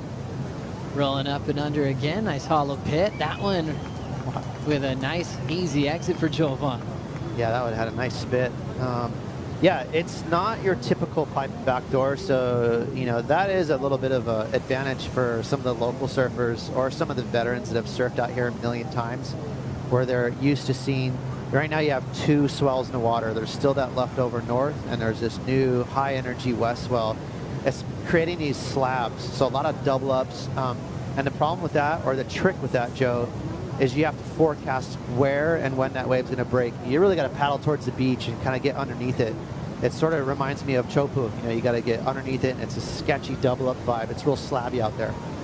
So Joel Vaughn starting to work it out on the fly, making his rookie debut against one of the most experienced surfers on tour. And, with Kelly being a wild card, it now does go to Jordy Smith for that experience in his 15th start here at Pipe. And he's aging well. His sense of humor and his poised seat interviews, I really enjoy. And how much dedication he still has to trying to win that elusive world title. I think he's got a lot to be proud of. Yeah, I agree. He's one of my favorite characters on tour. You nailed it, Joe. He's so funny. He's real dry. He's, under his breath, he'll say the funniest thing you heard all day, for sure. I just watched his movie that he just put out like a week ago. Did you see it yet? No, not yet. It is so good. It's honestly insane. To me, it's some of his best surfing I've ever seen in his career. If you haven't seen it, check it out. It's really good. It was when he was joking about having a YouTube channel. Was that the one? And then he released this part, I believe. Dude, it's insane. Go check it out. Oh, can't wait. Well, we did catch up with Jordy, talk about how much he loves competing. Kind of growing up, I just loved to compete at anything it was, whether it was surfing or not, whether it was soccer games or it was running races, whatever it was. I just was a big fan of competition. And I've always felt like that's where it brought like the best kind of version of myself out all the time. And yeah, here we are. I think it's 17 or 18 years later, and I just still love it. It's a lot of people kind of get that mindset of like, oh, kind of when's he kind of gonna get over it? But a lot of people, I don't really think they realize how good the life is too. We get to travel the world, chase amazing waves. Yeah, fair enough, we don't exactly get every spot firing, but we are given the best opportunity at getting the best waves in the world, So for me, it's a great way to support my family, show the family what I love, and it's the one thing I know in my life, man. So if it's something that I can share with my family and my kids, then this is it. What a legend. Jordy Smith has been in the world title race almost before he qualified, because he was already getting mentioned as a guy to look out for when he was on the QS for a short time. Was one of the biggest names that was being compared with Dane Reynolds in those early days. Finished runner-up in the world in his 3rd year on tour. Knew he wanted to focus on pipe for some improvements. Bought a house out here, and I think he's just gone from strength to strength when it comes to his approach on this wave. The results haven't always matched how good he's gotten out here, but look at this. During that catch-up, he got drained at backdoor. That is such a fun wave at backdoor. Some waves at backdoor are sketchy and kind of gnarly on the end, but that one was just perfect, nice and wide open. Jordy did a good job getting super deep, so he took his time paddling. And then got really drained. Beautiful. This is what Jordy's known for. He's a big guy. I think he's about, is he 6'2"? He's 6'2", probably weighs about 200 pounds, and he pushes that weight around really nice. So one of the better hacks we've seen today. Yeah, and that's one part of his game that has always been unbelievable. And sometimes, in the latter part of your career, those turns might be out, shined by the younger crew, but not for Jordy. It's like that's still his weapon. Like, you can't wait to see that released at the Bells Bowl and all the rights on tour. That is always going to be one of the most powerful turns on tour with finesse. Yeah. It's my favorite type of surfing from him. When he keeps it on rail, sometimes he gets a little amped up and will release the tail a lot, but when he keeps it on rail, dude, that guy can push around his board as good as anyone. And he's so well-rounded too, really good in the air. And like you said, he's really caught up in tube riding. Looking at 90 seconds on the clock in the priority heat, that one going right underneath him. Wow. It's all about jockeying for position, but also picking the right wave. For Connor, he's the one that needs a 7.44. Oh my goodness.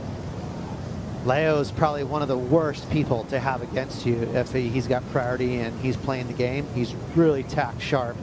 He's going to stick to you like glue. Always formulates a great game plan, and Leo's one of the guys that can actually apply a game plan to the competitor. He's really smart at studying his opponent.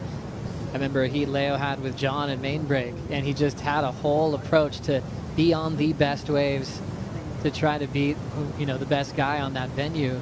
Almost worked, but it was kind of when I realized that he can actually be very savvy on the fly and adapt a new strategy based on the competitor he's sitting next to. I agree. He's really smart, almost too much. I mean, if I was his coach, I'd have him work on dirtying up his surfing and just going bigger, because he's so smart that he usually relies on tactics. But you look at Leo, and he's one of the more gifted surfers on tour. So yeah, it's you know, he's really witty. Leo starting to run out of time. Both Leonardo and Connor O'Leary in the Richard Dog Marsh camp. It's another one of those stories where they share the same coach. And Connor will try to sneak a wave. That one's going to roll underneath. O'Leary put up a big fight, got really barreled at Pipeline. But it will be Fioravanti moving on into the round of 16 to take on the winner of Jordy Smith and Joel Vaughn. Take a Bonsoy brew break. We'll be right back.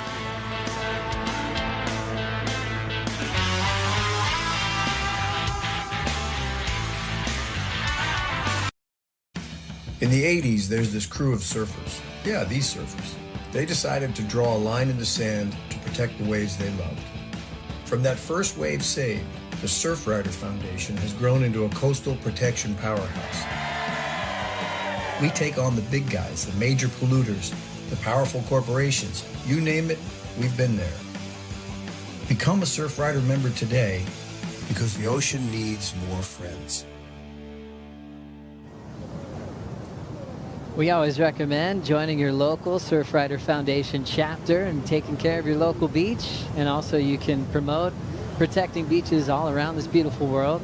How about all this wonderful sand here on the North Shore of Oahu? Checking out those beachfront properties. That big tower there, allowing us to get those great camera shots. Great crew working hard. They all are in love with surfing and watching every moment of the best day so far of the waiting period.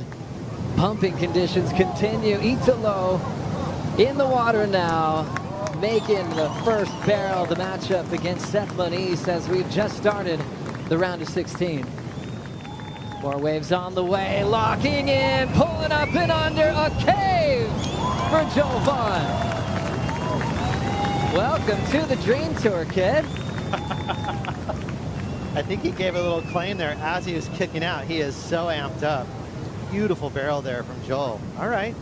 Ozzie Brown's got some skills. He does. That was impressive. Representing North Shelley, board riders, same zone where Molly Picklum grew up. Said it gave him a lot of excitement seeing Molly's early success, growing up in the same town. That feels good, knowing that you can take your skills from your local break and put it to the world. What's in the water over there? Goodness gracious. Those two people are kind of psycho. Going for it. Wow, Joel Vaughn. Looking at a deep pit. He said he's been putting time out here in Pipe for a few years now. But it's a different story when you're sitting out in the water with just a couple guys out and you get to have priority and you know it's your turn. That's an interesting score to contrast with Jordy Smith. Jordy got an 8-point ride on that backdoor wave, which was quite a bit smaller. It was a dream wave. It was a perfect wave backdoor, but this is really tough. That requires a lot of guts, a lot of skill to navigate that late backside drop, drag, get pitted. Not as long as Jordy's, but that was a cave. So it's going to be a really interesting score to see where it goes compared to Jordy's. And a nice quick start there for Italo. Really fun matchup between him and Seth. That's a feisty one. Oh, such a classic matchup. Got regular versus goofy. The entry from Italo. What did he do well here? Wow, he got to his feet, and that's so hard to do while the wave is barreling. You know, you're standing up and this wave chases you down. So the drop is everything at Pipe. It's so sketchy. The wave is just constantly slabbing and doubling up. And like if you're a beginner or a surfer that's not as good as these guys, you're going to get pitched. You're going to get hucked over the falls. But these guys make it look really easy getting to their feet while that lip is chasing them down. One thing Italo does, maybe more than most on tours, he's riding a lot of EPS. As we look at Joel Vaughn's score, getting close to a 9. Oh, the rookies are showing up today. 883 for that number, and has the lead over the South African veteran. I like that score. I didn't want to throw myself under the bus by putting it out there, because that's what I agree with that. I thought that was better than Jordy's because it just took more guts. That was kind of a gnarly wave, and it took a lot of skill to navigate that drop.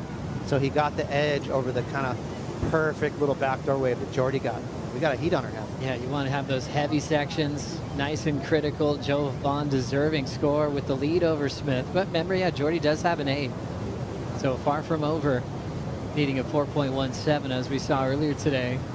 One of the best heats we saw. Al throwing down the 9.5. Jack Robinson answering with a 10, but didn't get through that heat. Yeah, they got unlucky. The conditions were, sometimes you'll get these 10, 15 minute times where the swell's a little too north and you have to sit there and wait. Or there'll be these plumes of rip going out through the lineup. And unfortunate for Jack, he couldn't find that backup score. The lineup was a little tricky during that time. So you see the pack moving, the priority heat. Joel Vaughn, Jordy Smith. Jordy's got first priority. Locking in and just stepping right back out is Joel Vaughn. Probably feeling so much adrenaline off that 883, just had to take off. Both of them. Jordy too, because Jordy's like, cool, I got an 8, you know, I'm gonna take it to this Grom, and all of a sudden, hold on. Now it's so funny how heats do that. There's a lot going on upstairs. So Italo, Seth Moniz just getting started. Italo score a 7.83. Seth, the former runner-up at this event, will now sit with priority. Let's hear from the Italian. Leo is with AJ. Joey, so much fun to watch Leo go back and forth. It feels like every single heat, that's what's happening. What was your approach after sitting here all day and seeing guys just get absolutely barreled? Oh, I was frothing is the right word. I was pretty excited to get out there. The waves are pumping, and surfing a heat with a great friend, you know, Connor, was exciting. I started working with Dog again this year, and it did suck, you know, both of us being in the first round or round 32 together. But I guess competition is competition, and I'm sure Connor, you know, he surfed a great heat, and he'll bounce back pretty quick.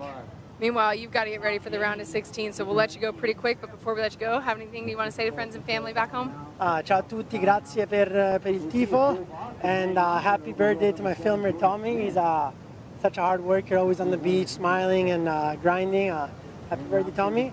And a big hug to Barb Green. She just lost her husband, Alan Green, and she messaged me this morning and said, "May the force be with you." So I was thinking about that out there, and I guess the force was with me, so let's hope it stays with me. Thanks, Leo. Thank you. Beautiful. Well done, AJ. Thank you, Leo. Always surfing for something bigger than yourself and for friends, and that emotion that he loves to carry into heats really paid off against his good friend, Connor O'Leary.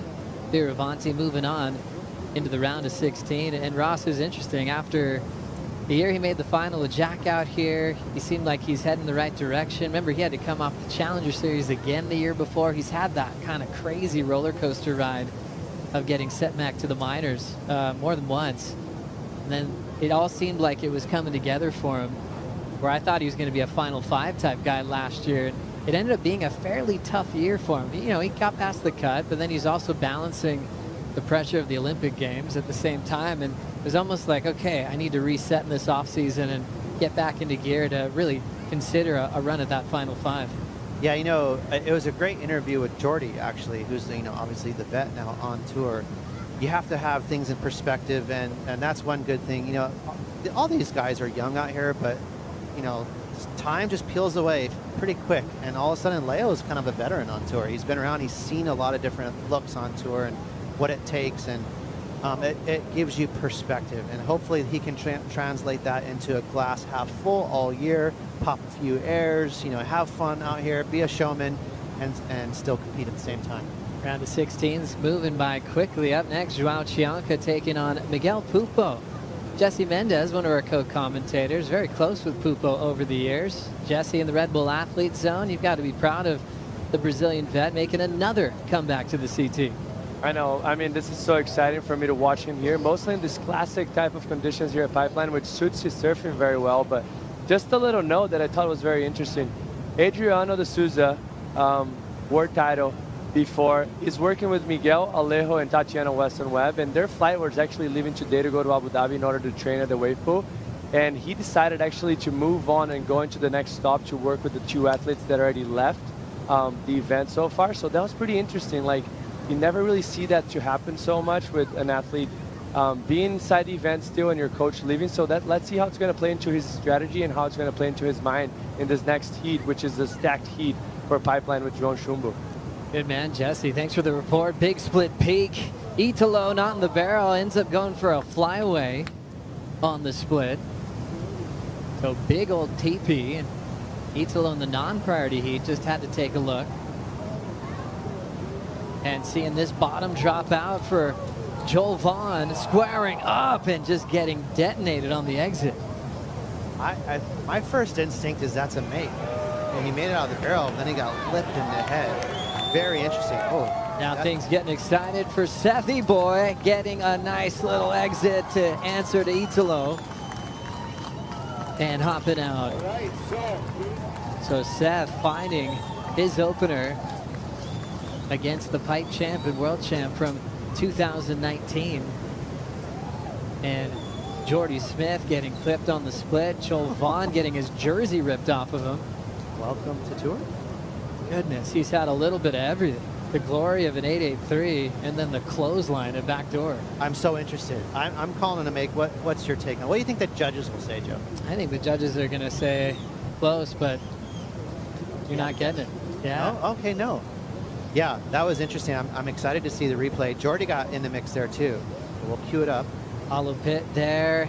Just a slow motion exit for Italo, finding the ramp tail high whip on a big board. Of course he can.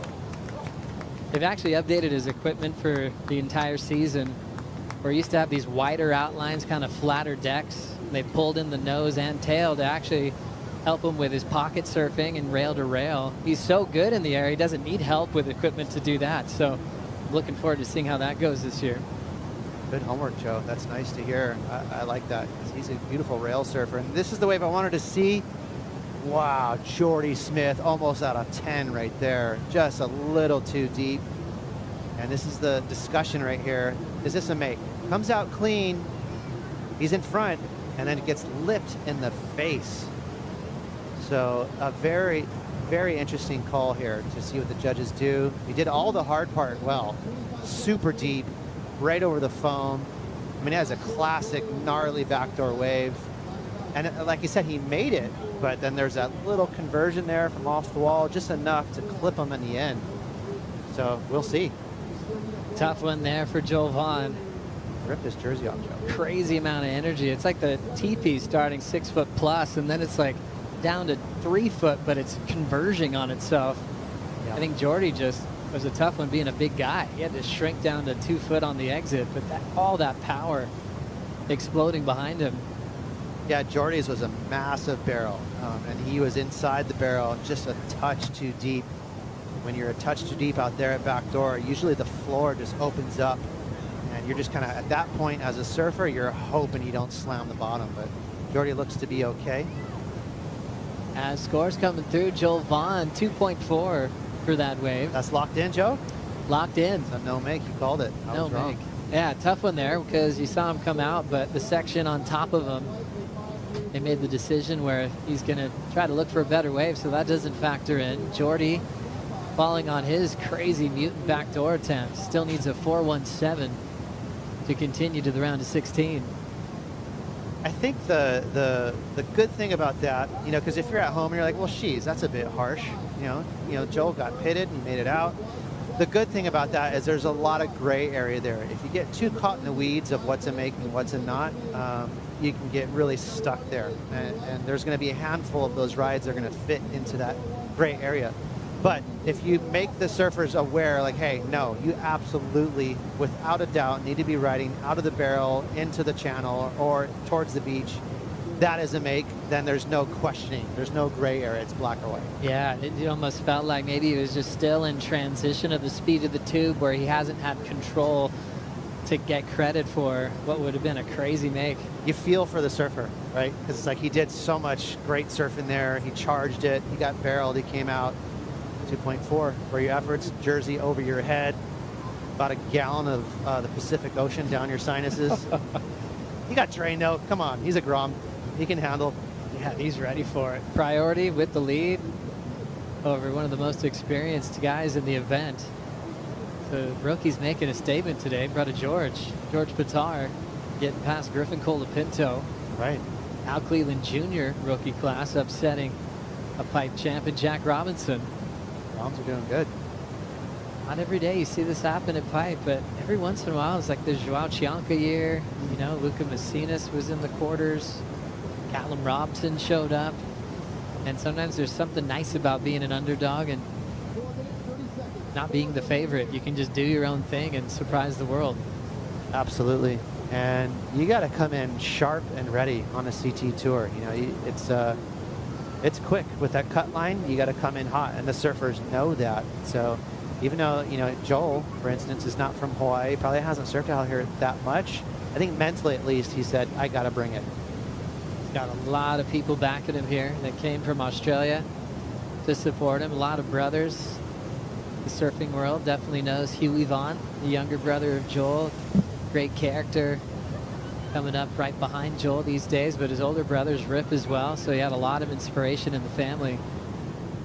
And he always thanks his pops for filming heats, and he's always been so dedicated. I've had DMs over the years from QS heats that were close, just for conversation with his pops, and really fun to talk surf with them.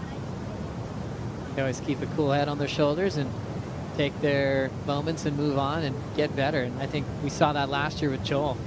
Just giant moments where he threw down huge alley-oops and really seemed pressure-free. Even if he wasn't, it felt like it.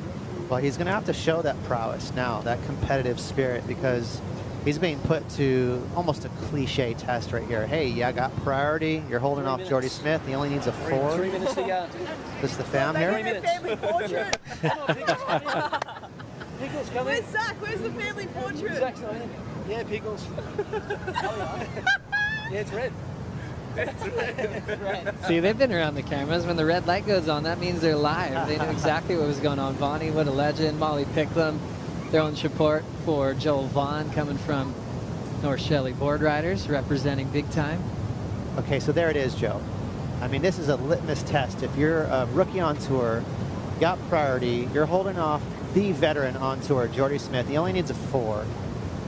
Very interesting. He's going to have to sit pretty snug with Jordy, make sure he doesn't get too much space, get away and grab a little backdoor nugget. He's going to have to hold him right there in his sights. And Joel said he's learning to be really comfortable in heats, and if someone wants to talk, he knows how to kind of put that away. He said he had a classic one with Joel Parkinson in a Board Riders event in Australia where Parko is going, go on this one, go on this one. Oh my God. And Joel is going, hang on, he's trying to send me on a wave I shouldn't go on. And I think he was really happy that he was, you know, sitting with a legend like Parko, but also smirking because he's like, I'm not falling for that. I love that. Parko in uncle mode. Yeah, total uncle mode. Love it, Joel. Parko doing a great job representing his Board Riders these days, single fin events, so just hooked on pro surfing as well. We love when he chimes in. Won his world title with a pipe title back in 2012. But now we're down to 90 seconds. Jordy Smith, an 8 and just a 177. Doesn't have priority. See that a lot at pipe. One big score. It's tough to get it back up. And Joel doing a good job so far covering Jordy. He's stuck to him.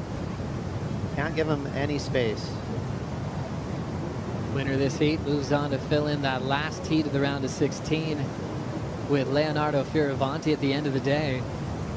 Plan is to continue this overlapping format, have the quarters set for finals day tomorrow. 55 seconds.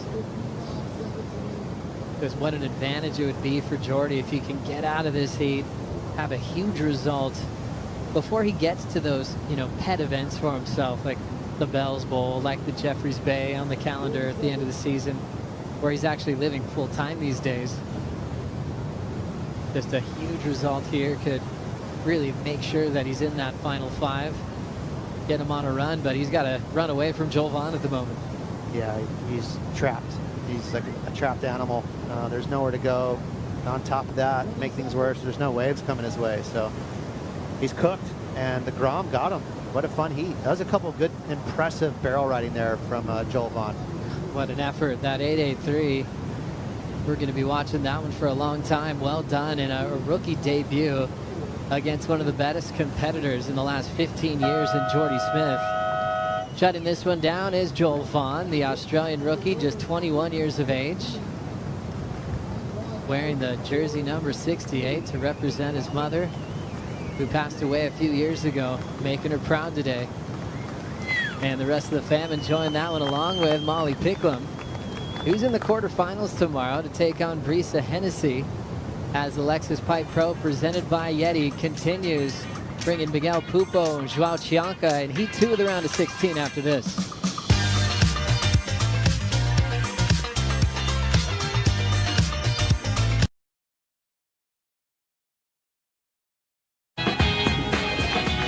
Great time to download TrueSurf if you don't have it. I always wonder what it's like to surf like Ross Williams. This is the closest I can get if I play the video game TrueSurf. You can surf in live conditions, like right now at Pipe. Play for free, download on the App Store. Also get it on Google Play and roll into waves like this. Grabbing the rail under the hood. Nice lunge there for Seth. Rampy section, just uses it to fly away. And Seth now completing wave number 2, and now the priority heat. Split peak underway, locking in is Italo. Layback, slashing cutback. He loves a wedge to punt. There's the reverse. Doesn't reverse, tries to pull it around the other direction, but can't hang on. Guy that's pretty committed to riding the EPS construction, maybe more than most on tour, even in heavy waves. I think the theme used to be you'd see that expanded polystyrene really used in waves where you wanted more buoyancy, more pop, sometimes in gutless surf. But it's, I mean, it's up to the surfer what feels good. For Italo, he'll use it at pipe or big chokes like he did last year on the way to victory. Miguel Pupo taking on Joao Chianca. Thoughts there on the conditions, what Pupo and Joao are made of, goofy versus regular. Seeing a big advantage on either side. I mean, it just quickly, I would say Joao has the advantage because he's on his forehand at backdoor and he charges as hard as anyone. But Miguel's sneaky good out here, really good, stylish surfer. He's a goofy footer, so maybe he'll be looking at the lefts more than Joao, but Joao likes to go both ways, and he's a beast at backdoor. Yeah, one of those guys that is so fearless even after an injury. It seems like he's just as brave as he was before that scary wipeout that took him out of the jersey for majority of last season. Him and his brother, right? They're tapped. There's just something in their DNA. They don't shy away from really spooky waves. Yeah, Lucas Chianca, one of the best big wave riders of all time. How about the reception for JV? Woo! Charger! Oh, hell yeah. Let's go. I think that run. Yeah. The best one I've ever had. 2-5. Punch in the head. Oh, I was like, it just felt like everything stopped when I was in it. It just was that square. Haha, reliving the moment with his friends, his brothers, his dad. How good is that? Joel Vaughn, huge victory over Jordy Smith. The rookie is on to the round of 16 with Leo Fioravanti. More waves on the way. This one capping out the back and punching through is the whole crew. Scores in from Italo's last 6.57. Seth on his best on his last, a 6.5. Well, need to match that 7.83 from Italo. Italo up again, cool style, having that back arm in the wall. Just stayed real calm through that entry. Now starting to ramp up for the big whip reverse. He hasn't got one yet. That's so unlike him. I mean, his make rate is the best on tour for airs. He's nuggety, he's got those thick little legs, and he just plants those air reverses. So longer board. The name of the game today is barrel riding, so that longer board getting in the way of those airs. But he's just trying to put a little icing on a cake. That's it. So Italo trying to push against Seth. One more look here. Really beautiful southeast wind. Look at that, sugar-coated offshore. Bit of a frothy wave here, and not the the craziest barrel, but still nice tube ride here. It's already landed at a 5. Not sure if the air, if you would have made the air, maybe that would have pushed it up to a better backup score. And there's the shape that you want. There's a bit of a drainer there from Joao. That backdoor wave was a gutter ball, real thick, slabby wave, and Joao can find those waves out there. He wants it. Joao Chianca representing Saquarema. Not everyone on tour has their local spot as a CT venue. He loves that spot to go home, refresh with his family and friends. An event he wants to win so badly, but we're still celebrating his comeback to health and putting up a good fight on tour. I mean, he breezed to the final 5 that first season after he fell off the cut. So his first complete year, he got to compete for a world title. Always passionate, very emotional. He can sometimes let go of tears even after a win. He puts so much into it. Smart competitor too. Got really good instincts. Like you said, he's uber competitive. Very confident. He reminds me of Leo Fioravanti too, like where he can analyze his heat really well. He's very analytical and a naturally competitive surfer. Good intuition. So waiting on the first number for Joao, and he gets a 6.33. Last for Italo, a 5 doesn't factor in. Pereira last year finished runner-up in the world. How scary was it, Ross?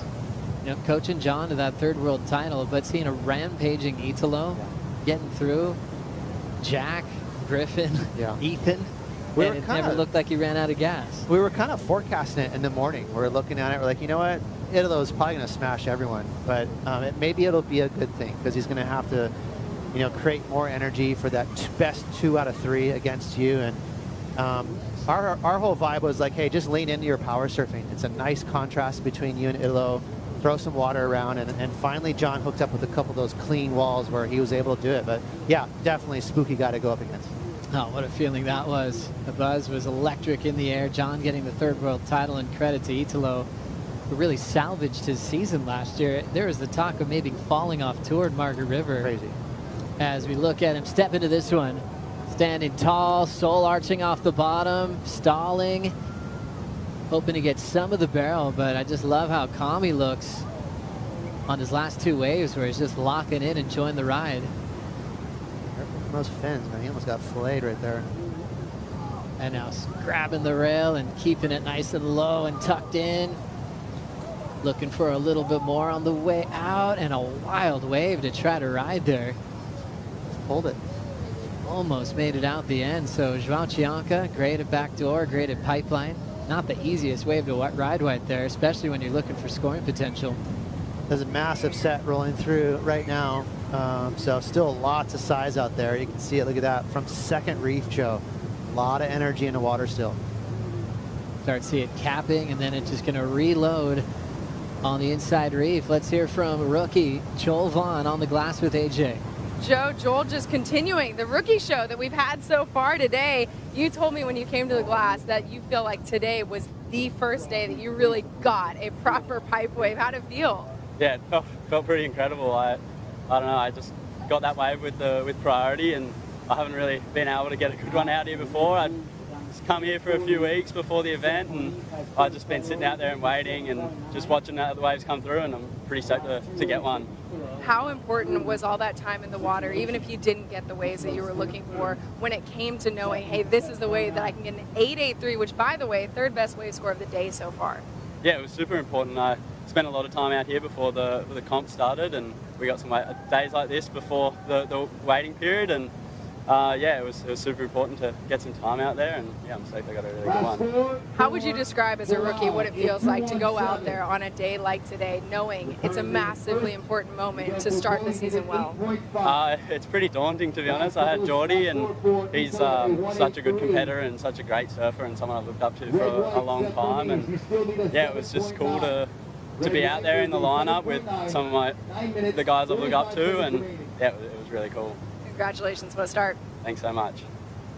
Thank you, AJ. Yeah, Joel Vaughn's actually teammates with Jordy Smith now on O'Neill. That's a fresh sticker for Joel Vaughn. Jordy's been on that team for a long time, but that just happened like right before the season started. So we'll have plenty of time to hang with Jordy in world-class waves with that sponsorship. I wonder if he's still able to stay in the same house. Jordy might kick him out after that. The ground treatment. Yeah, that's still happening kind of quietly, isn't it? He's like, you're still on dishes. Don't get too cocky. So there's a lot of great stories in the houses here on the North Shore. Reef McIntosh is a great guy that is, always taking care of the Quicksilver crew. He kind of took that role off of Strider, from the past. And one, he's a great cook. He knows the ins and outs of backdoor and pipe and everywhere on the North Shore. And he helps Groms kind of get acclimated, even not just like with the waves and the culture, but also just being a good roommate, Right. which is really important. He has a trick where you leave your dishes anywhere, they'll just take it and put it on your pillow. I love it. And he's like, usually they never leave their dishes out again. As we look at replay from Chianca.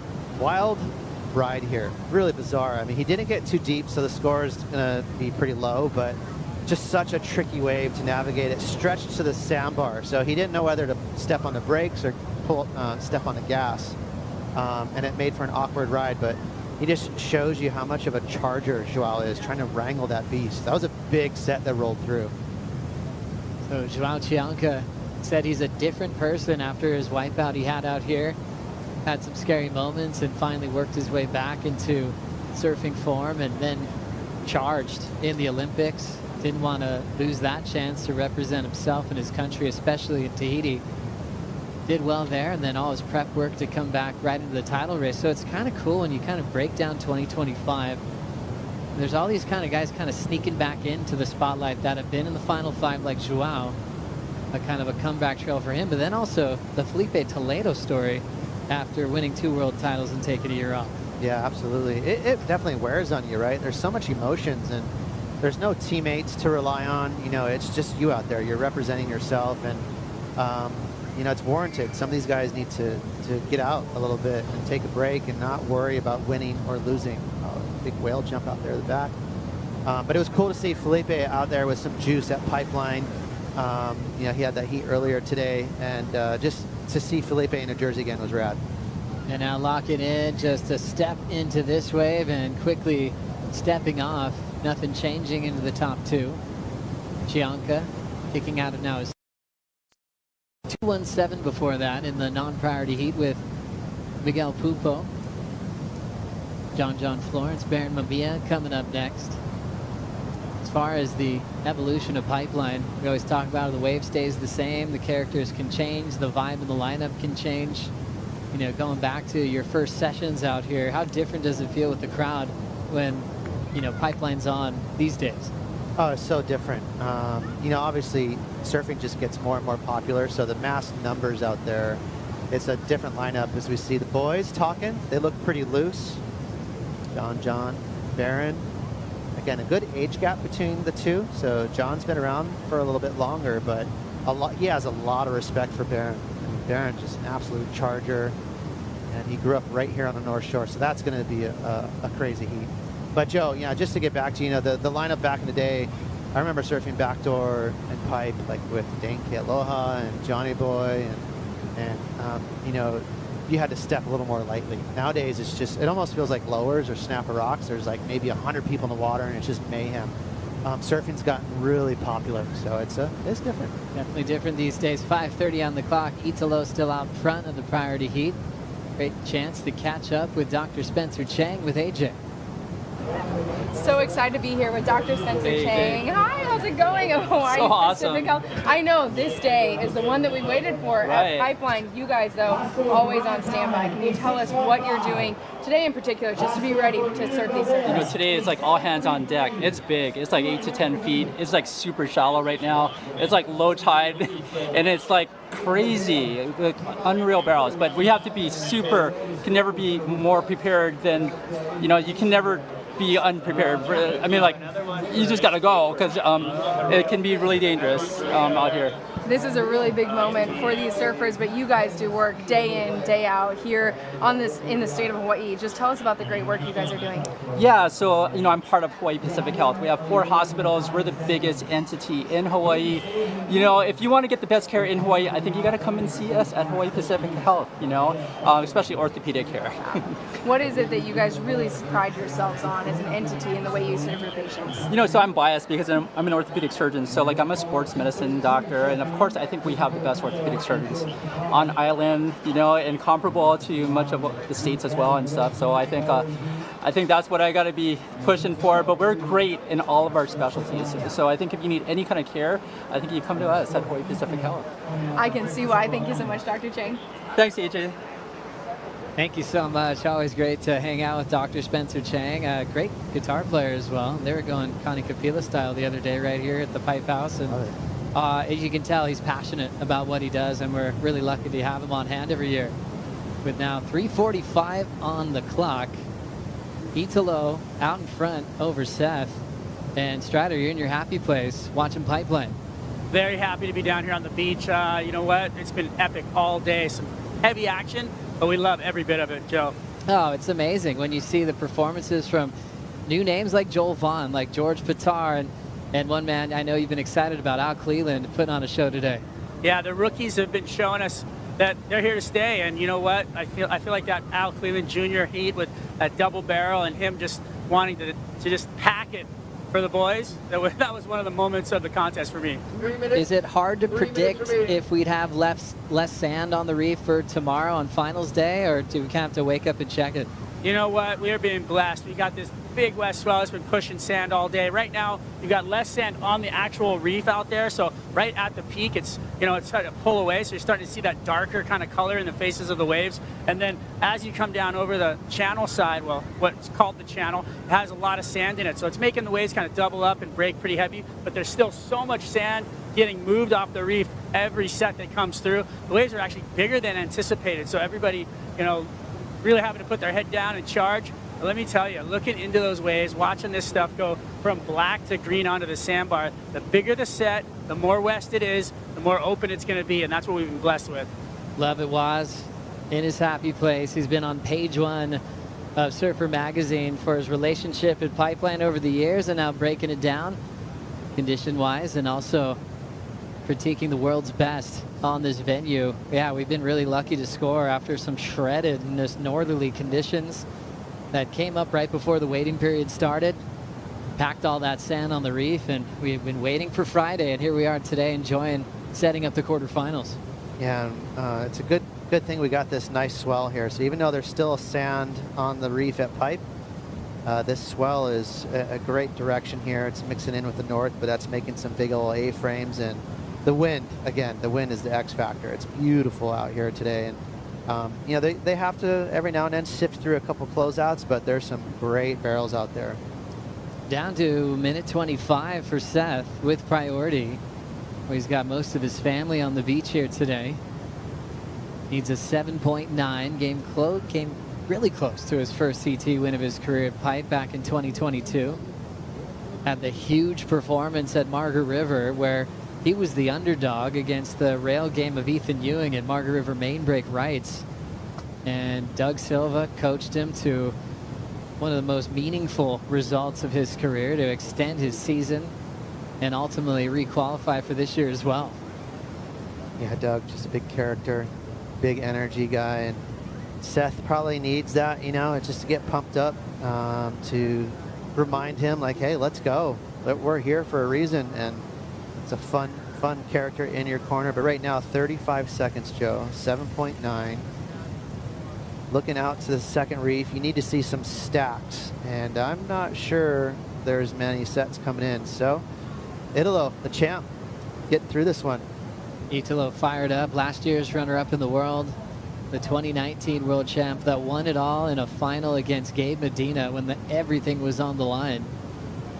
One of the greatest heats in World Surf League history to decide a world title. The two surfers will shake it off, and Italo will move on and become our first quarterfinalist for the 2025 Lexus Pipe Pro presented by YETI. Zhao Chianca, Miguel Pupo will continue on. We'll also get to see John Florence and Baron Mamiya get started. We'll bring in Kaipo Guerrero, Felicity Palmatier, and Tommy Carroll for the call right after this.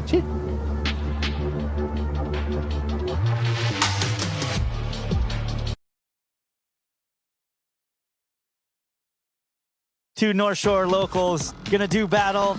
John Florence versus Baron Mamiya. And here goes Baron Mamiya, drawing first blood in the red jersey, grabbing the rail at Pipeline. The Highline exit, Baron Mamiya comes out. Nice. Here we go, let's watch John looking backdoor. John up and riding, pulls in, backdoor. Coming out. John pulling in, barreled at Pipeline, coming out and on. Baron, he's on the takeoff, grabbing rail, Pipeline, deep section here. Looking for the exit, Baron! Mamiya! Last score for Baron Mamiya, a perfect 10. Give it up for your Lexus Pipe Pro 2024 champion, Baron Mamiya!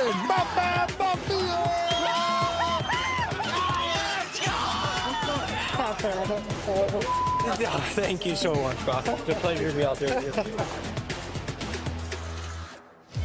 Yeah, you buckled in. We got John Florence and Baron Mamiya out in the water. It is a rematch from their final last year at the Lexus Pipe Pro presented by YETI. It's around the 16. We got a lot of stuff for you. I hope you're ready for it, and thank you for tuning in. And welcome to the set here at Pipeline. I'm Kaipo Guerrero, Flick Palmatier, and two-time world champ, three-time pipe champ, Tom Carroll, and the guru for anyone who stands on a surfboard with their right foot forward. Thank you for joining us, Tom.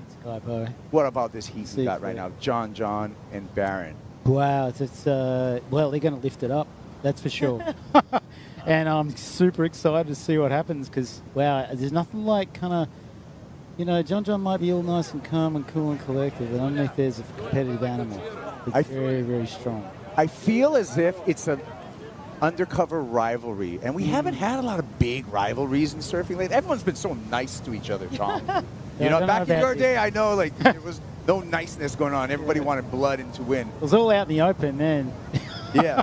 So let's see if how this develops. Like your take on these two out there in the water so early in the round of 16 too. Yeah, I mean, obviously it's an early matchup, but this is the stuff you dream of, right? You want these rematches. You want sort of that dog to come out. You want that hunger to be fired up. And we've already seen such amazing performances today.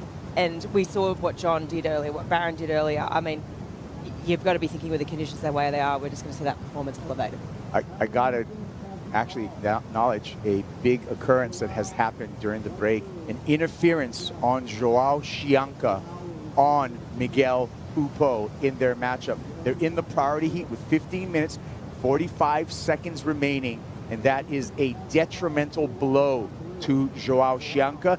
That interference will cost him a wave. He's currently in the lead. As we see on cue, Miggy Pupo looking for the opportunity. So Miguel getting a number on the board. So Miguel Pupo, Tommy, is going to get 2 waves in his scoreline, and Joao just a single wave. That's a tough task. Wow, that's a really tough one. And yeah, to really, I mean, he needs a 10-point ride really just to get a look in. You see Miguel, like the way he approached that last wave with such finesse. And right underneath the peak, and who we got here? Oh, dropping in, pulling up. And that is the answer for the prodigy, Baron Mamiya, in his matchup, Flick. That's the kicker right there, straight up. Super critical and refined surfing on the backside of pipe. I mean, there's Baron. He's been working so hard at his act at Pipeline for a long time, and you can see the evolution of his surfing just coming on and pushing the best in the world right now. So this is, and Baron, wow, what a kind of exclamation mark for the beginning of the heat for him. There you go. There's that interference. Yeah. Just a little in the way. So priority was already in play right here with Joao and Miguel. And so if that was before priority was established, that would have been a paddling interference, which would only be half a score of your second wave. But because priority was established there, that's a full score taken away for a priority interference that happened during paddling in that scenario. And Flick, we've seen Shianka get tangled up in these kind of paddles before. We saw that happen between him and Griffin Colapinto last year in El Salvador. Yeah, that's right. I mean, it's just out here today, I mean, especially at a wave like Pipe, even the littlest of distraction, or even if you're paddling for a wave and you push down the tiniest little bit of foam, it all makes a difference. We even saw that one earlier today with Ramsey, you know, and with Miggy, actually. Was it Ramsey and Miggy? I can't recall. No. Sorry. But earlier today, I mean, it's just... Here, I mean, this wave of Barron, I mean, how late can you possibly be? Critical, just airdrop that thing. Just knew exactly what was going to happen with the way the board fell onto its rail and his heels. You know, he's really forward over that front foot, and look at him, so happy. Watch this. Critical to the feet. Just pulling up on that rail perfectly, eyeing off the end of the barrel. Just that vision from that point of view, like for Barron. Look what, you know, the evolution of surfing here at Pipe Spinning. That's what I was going to ask you about. The evolution, and give your insight of the evolution of backhand barrel riding at Pipeline.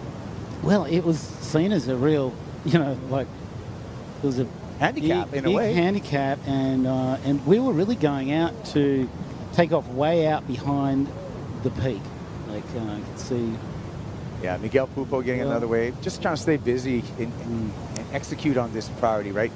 Miggy Pupo, right? With 13 seasons on the CT, he's smart. He knows if he gets anything over a 10-point two-wave total, it's impossible for Joao Chianca. So I think that's probably his strategy. But back to the backhand surfing, it's that you were there in the pioneer times where regular footers were not favored. My learning experience, my whole understanding of Pipe started off from the, you know, trying to get way out behind the peak, taking off and just paddling in way deep, coming behind it. And the ultimate thing you want to do is get a perfect ride, whether you're frontside and backside. And Barron Mamiya just did that. Check that out. 10s all the way across the board. And a YETI 110 for Barron Mamiya. And more importantly, a perfect 10. And we're talking about, Flick, a rematch of the final between John and Barron. Seems to bring out the best for Barron. He had a perfect 10 in that final last year. Perfect 10 in his matchup against John right now. Yeah, I mean, you kind of knew that score was going to be giant, right? That wave sort of evoked that feeling as soon as you saw it. It was incredible. You cannot be any later. It was as critical as it gets. Like, perfect technique, the grab, the drop, everything. And then, you know, sometimes with that big drop, sometimes that, it just the length of the ride of the barrel that he got as well after that. I mean, oh, it doesn't get better, does it? Perfect 10. Radical, yeah. Well, if there's someone out there right now who could back that up, both Barron could back that up with another 10, but then, you know, John's got one in his back pocket. If he finds the zone, there's a 10 there for John as well. Yep, all year long, 10-point ride on the World Surf League. Doesn't guarantee you a heat win because we saw Jack Robinson with a 10, but it does guarantee you a YETI cooler. Here's another look at the perfect 10. Just kind of relaxed in a way. You can't be kind of tense in that position. Very, very just cool as a cucumber, sitting underneath it. Look how underneath it he takes. You know, he's literally standing up as the wave's peeking over him, or peeling, I should say, peeling right over him. Just the expertise, the level of, you know, the standard that he's pulling out there is extraordinary. Red Bull Athlete Zone erupted. Everyone realizes they're seeing something special. Call Barron Mamiya the prodigy because he was well ahead of his years here on the North Shore of Oahu, and his development, Flick, over at, actually I'm going to tell you, Tommy, at Pipeline, he gets the 110, we talked about that, is as a young man, 9 years old, coming out here to Pipeline, Tommy, guess who called him into his first pipe wave? Derek Ho. Uncle D. Yep, Uncle D. And so that's where he comes from. You know what I mean? Like, you see, you are a product of your environment. Look at the environment he grew up in, and that equals the product. 10 points. Guided in by the finest. Right. So, well, Barron, you can see it. The way he is the way how poised he was. You know, from the get-go in this heat. He's definitely wants to lay down the stamp. Look, he's done, but he wants to keep going. You can see how he's hunting the liner. Yeah. Almost a little anxious.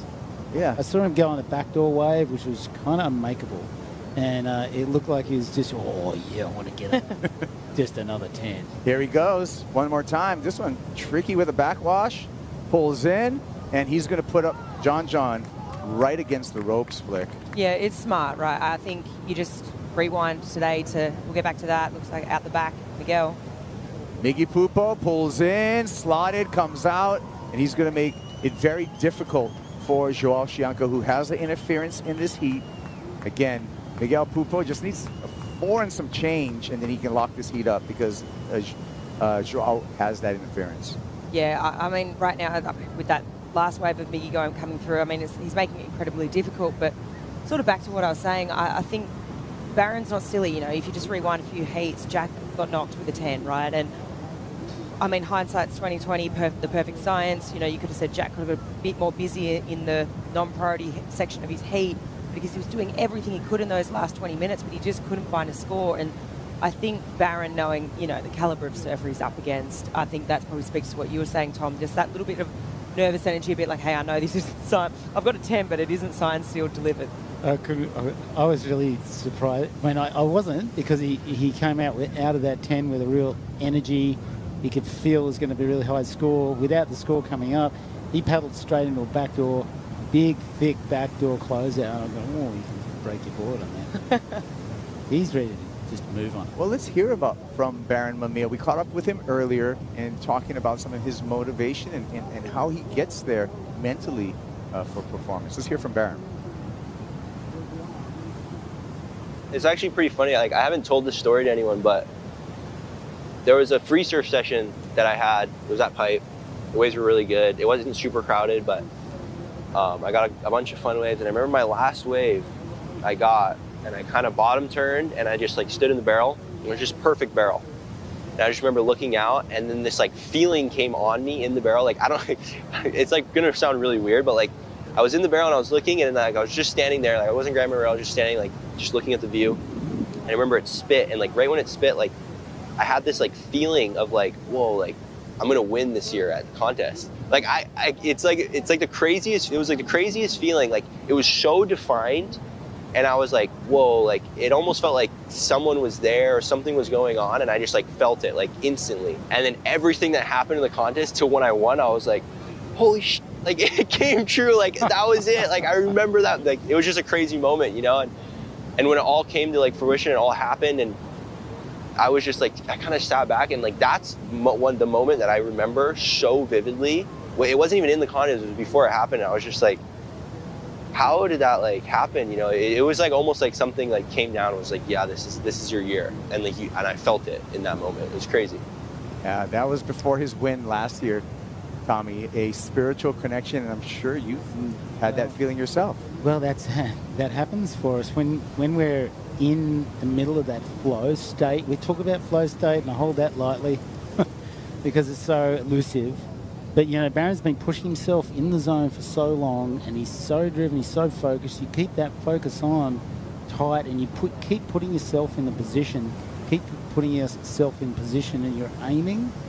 Things like this start to happen that build a kind of knowing that's it's not like a belief system.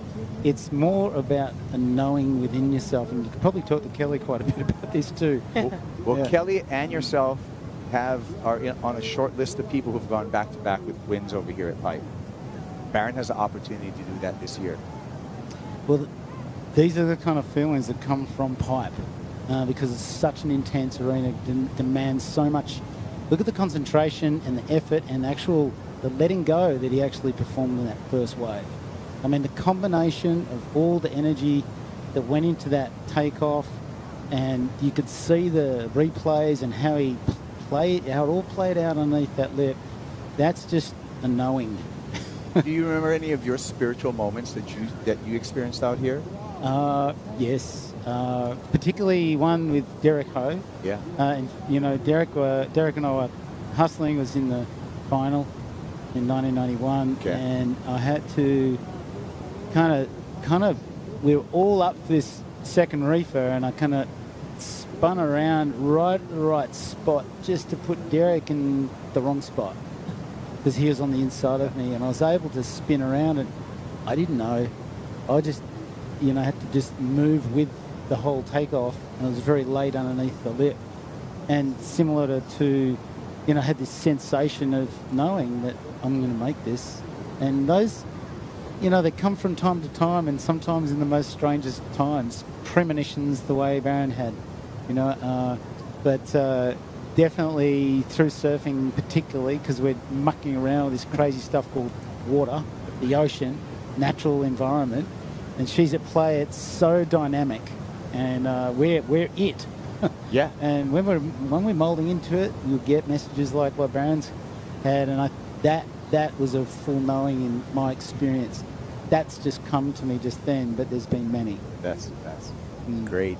Talking with Tom Carroll here, Felicity Palmentier also on me with Kaipo Guerrero, and we are just under 3 minutes in the priority heat with Miguel Pupo and Joao Chianca. To remind you, Joao Chianca just is leaning on a single score right now as a 6.33. Miguel Pupo with a two-wave score adding up to a 10. So Joao Chianca, by the letter of the book, actually has a chance still to win this heat. He would need a 10-point ride. Yeah, well, he still would because, he'd end up having that highest wave. But here we go, live action. And wrestling with this one is Chombinho, and he's going to pay for that on that inside sandbar, but doing his best. That's going to eat up a ton of time on the clock. Yeah, I was saying that because then if they were tied at 10, then it goes to the highest single wave and draw, but that's all speculation because now I think he's pretty much out of it. Oh. He's not going to make it back out there again for another try. Well, he certainly had a good go at it, didn't he? Yeah. I mean, he tucked it really tight. He used everything he had. Interference is how do you come back from an interference in a heat? Well, in your head, the mental spot. It's everything, really. It sort of starts to take you apart, like you just mentioned, mentally. But it's got to be pretty fluky to kind of refocus and pull yourself together and get a good enough ride. Like for Joao to get a 10-point ride, very, very unlikely, but I wouldn't put it past him. All those surfers out right now, and we're talking about something that is available to each one of them, and no one's, I was talking about that sort of flow state, and like I said, something that comes to you, in that moment that's opportune in the nature of him joining in with the wave. Joao could actually do that, but right now because he's stressed, and when we're stressed and when we're kind of we're up in the head and it's all up in the head, you kind of iron out any chance of that being able to sink into that flow or that beautiful kind of stream of energy that's moving underneath. Yeah, to dictate something like that, in the right headspace. Well, down to 35 seconds, Flick, and it looks like we're going to see Miguel Pupo in the quarterfinals. Yeah, we are. I'm pretty sure. It's so weird, right? I mean, sometimes these weird things happen. I was just remembering, I brought it up before, but it was Miguel Ramsey heat earlier today, and Ramsey ended up getting the interference on Miguel. And I remember in his post-heat interview with AJ on the glass, he's like, it's not how you want to win heats. You do want to put on a better performance. So for him today, it's going to be a pretty strange feeling. He's been through 2 heats with the interference is the synopsis of that, it's like a pretty odd thing to happen. Which is odd, yeah. In surfing, you in one day of competition, yeah. If not, you see one an event, two an event. He had 2 in the same day. Well, there you go. Miguel Pupo on to the quarterfinals. Joao Chianca out of competition. We're on to a quick break, but we'll be back with more talk with Tom Carroll and 2 new surfers in the water, Felipe Toledo, Jake Marshall, when we return.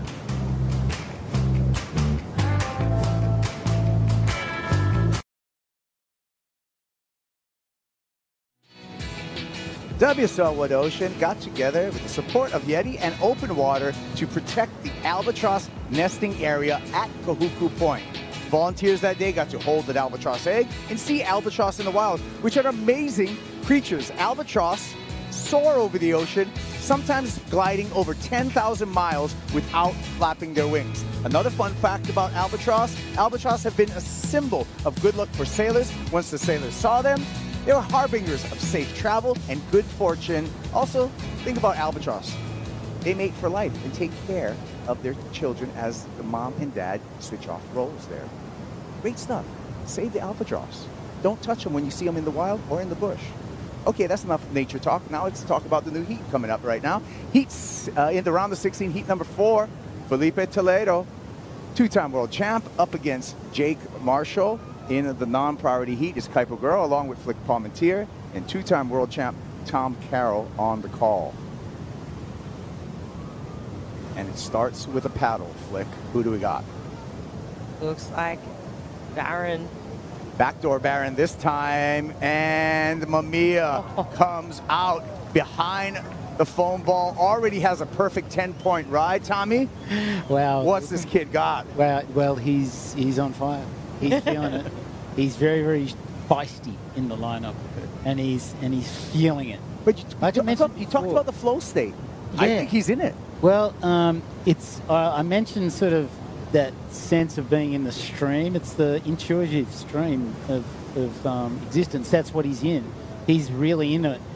To intuit where that wave was coming from, how every other surfer was in the lineup, have that sort of 360-degree awareness and sort of see without our eyes, that's what he was doing. And Baron, you could see, I can't wait to see this angle from the back door.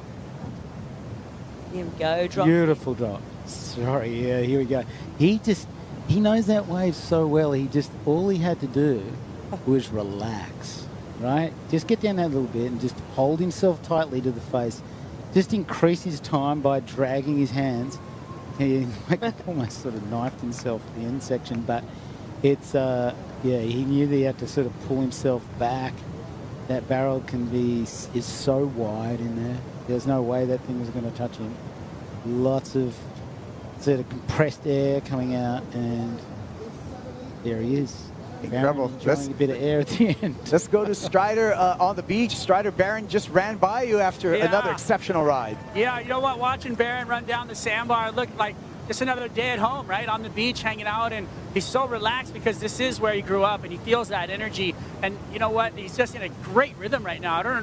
John's out the back. He's probably going to be putting himself into a great position to get a huge score right around the corner. But right now, Baron is just looking so comfortable and ready to go. And in the water, coming up here, Toledo, can he do it again? Are we going to see him thread some needles? I mean, Tom, you've had some pretty heavy wipeouts and then come back and, overcome the fear. What's it take? Just putting yourself back in the zone, like literally getting back on the horse and putting yourself back in the situations. You need to do that. Almost the quicker the better. But it's great to see Philippe in the zone right now. Having the break that he needed that break and actually have a real step into his family life, really enrich that experience. And I wish I could have taken a break back in my day. I just went full ball all the way, and I just came out the back end going. Whereas you guys had a crazy schedule. You guys had 20 events a year, whatever the number was. 26 events a year. A couple of the years we ran pretty much every second week. So, but some of those months were just a weekend. Every weekend we were surfing an event. Kind of good to get on a roll, but it was burnout. And I didn't even know. I didn't know what burnout was back then. I was just like, George. Yeah, go, what are you doing, you pussy? Yeah, a hot rod. Taking a break. Yeah.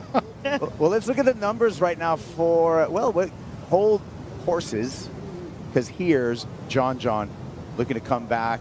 Nice threading of a pipeline barrel, maximizing his time behind the curtain, able to toy with pipeline. John Florence getting right back in the heat. Right behind him, Baron on another screamer, and Mamiya again. Wow. In and out. Talk about momentum. Talk about execution. Just when you think John's back in there, one more wave. Swooping into this one. This is Jake Marshall. Marshall in the non-priority heat. Looks like he wanted a layback right there. He's grooving, doing the body talk back into the barrel. That was great, Jake. But you could see the feel, and Strider just mentioned rhythm, and the ocean's just full of rhythm, and Baron's really sort of found his rhythm from the get-go, got himself into the zone, and now he's really lifting his game. John, beautiful drop in, classic John, pulling tight to the face, bending that back leg really tight to the face of the wave. That's an almost impossible move doing that. But Barron showing some dominance here with the whole lineup, knowing exactly how to drag himself into that barrel, which was really hard. Here's Jake trying to stall it out, getting a little touch of the lip, maybe getting kind of a sniff at it, just to get his heat on the go. So we're waiting for scores for Barron Mamiya, John Florence, and Jake Marshall. Flick, right now, John has to overcome a two-wave total of 17.83. See if he goes higher than that, but that's a big hill to climb. It's massive, but I personally loved how technical that barrel ride was from John. I mean, it was a bigger, medium-sized wave, but just the ability that he had inside of the barrel, there was pumps while his hand was still on the rail, there was adjusting, there was this drag. You know, I think technically that was an amazing wave, and if he can at least, you know, get a score a little bit higher than that 783, he's back in the game. This is true. He'll be out of the combination. 743, however, for John Florence still puts him in a two-wave combination behind Barron Mamiya, and we're still waiting for a score for Barron Mamiya. If it tops that 7.83 that Mamiya has in his score line, it's going to be even a more difficult job for John Florence. And we've been talking about WSL Fantasy Surf throughout this event. Teams are crashing right now, potentially. Oh, Jake Marshall, sneaky one. Backdoor. Just sneak another score in there in the non-priority heat, getting started early. And Felipe Toledo in the non-priority heat.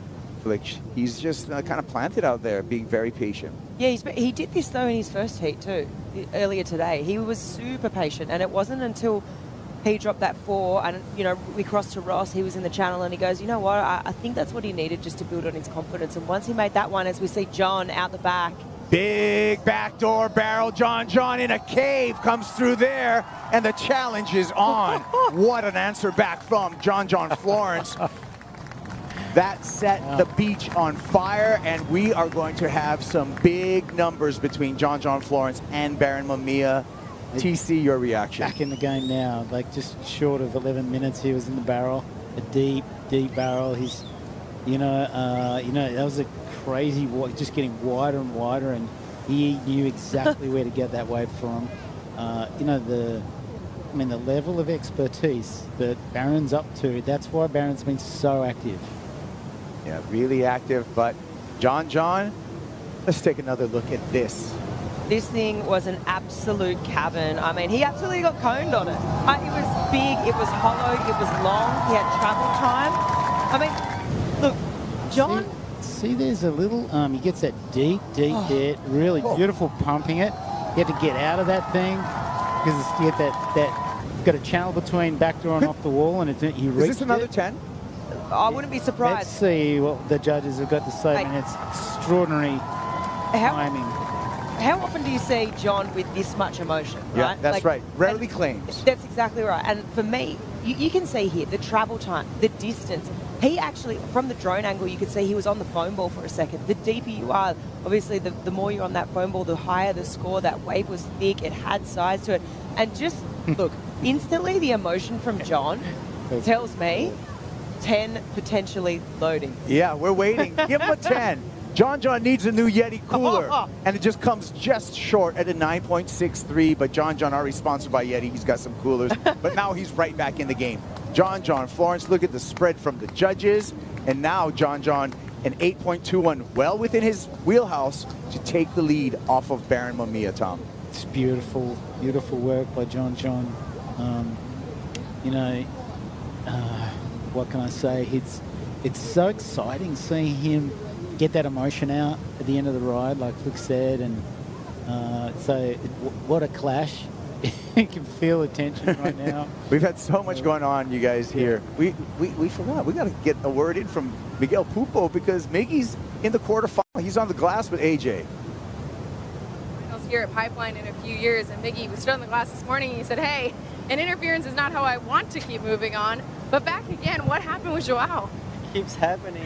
It's a weird feeling, because that's not the way I wanted to do. Actually, I had priority, so I was looking at the wave. I was not paying attention at all to anyone, And right when I decided to go, he was right in front of me. I kind of got scared. I was like, oh, and I couldn't go anywhere around. So I was like, I knew it was a bummer. I already like got so bummed because I knew it was a fully interference. And then, yeah, I'm sorry, João, and he's a great surfer, but yeah, a win is a win, so I'll take it. And you're on to the quarterfinals. You got to get ready for that later on tonight. But before we let you go, para o Brasil, o que você quer mostrar nesta etapa em Pipeline? Quero mostrar bom resultado. Aqui é o meu melhor evento em estatísticas, então sigo avançando. Feliz de estar no Finals Day mais uma vez.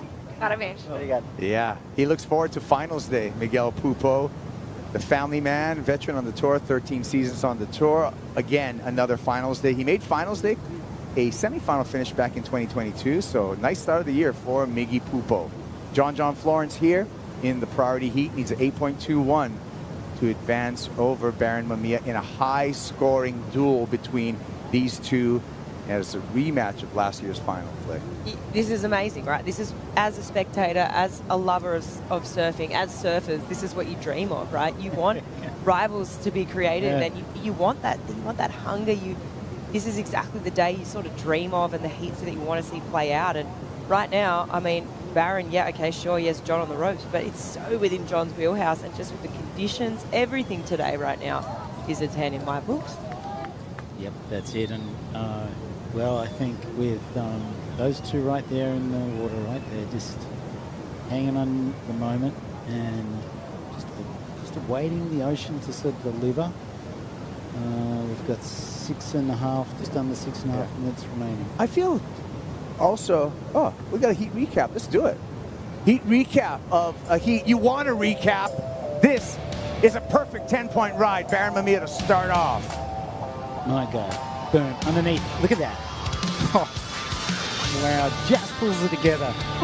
It's just extraordinary. Pure feel. Pure feel. That's how it went. Baron takes this back door for 7.83. We go into an excellent heat total. Yeah. Nice on Baron. Then John, he activated.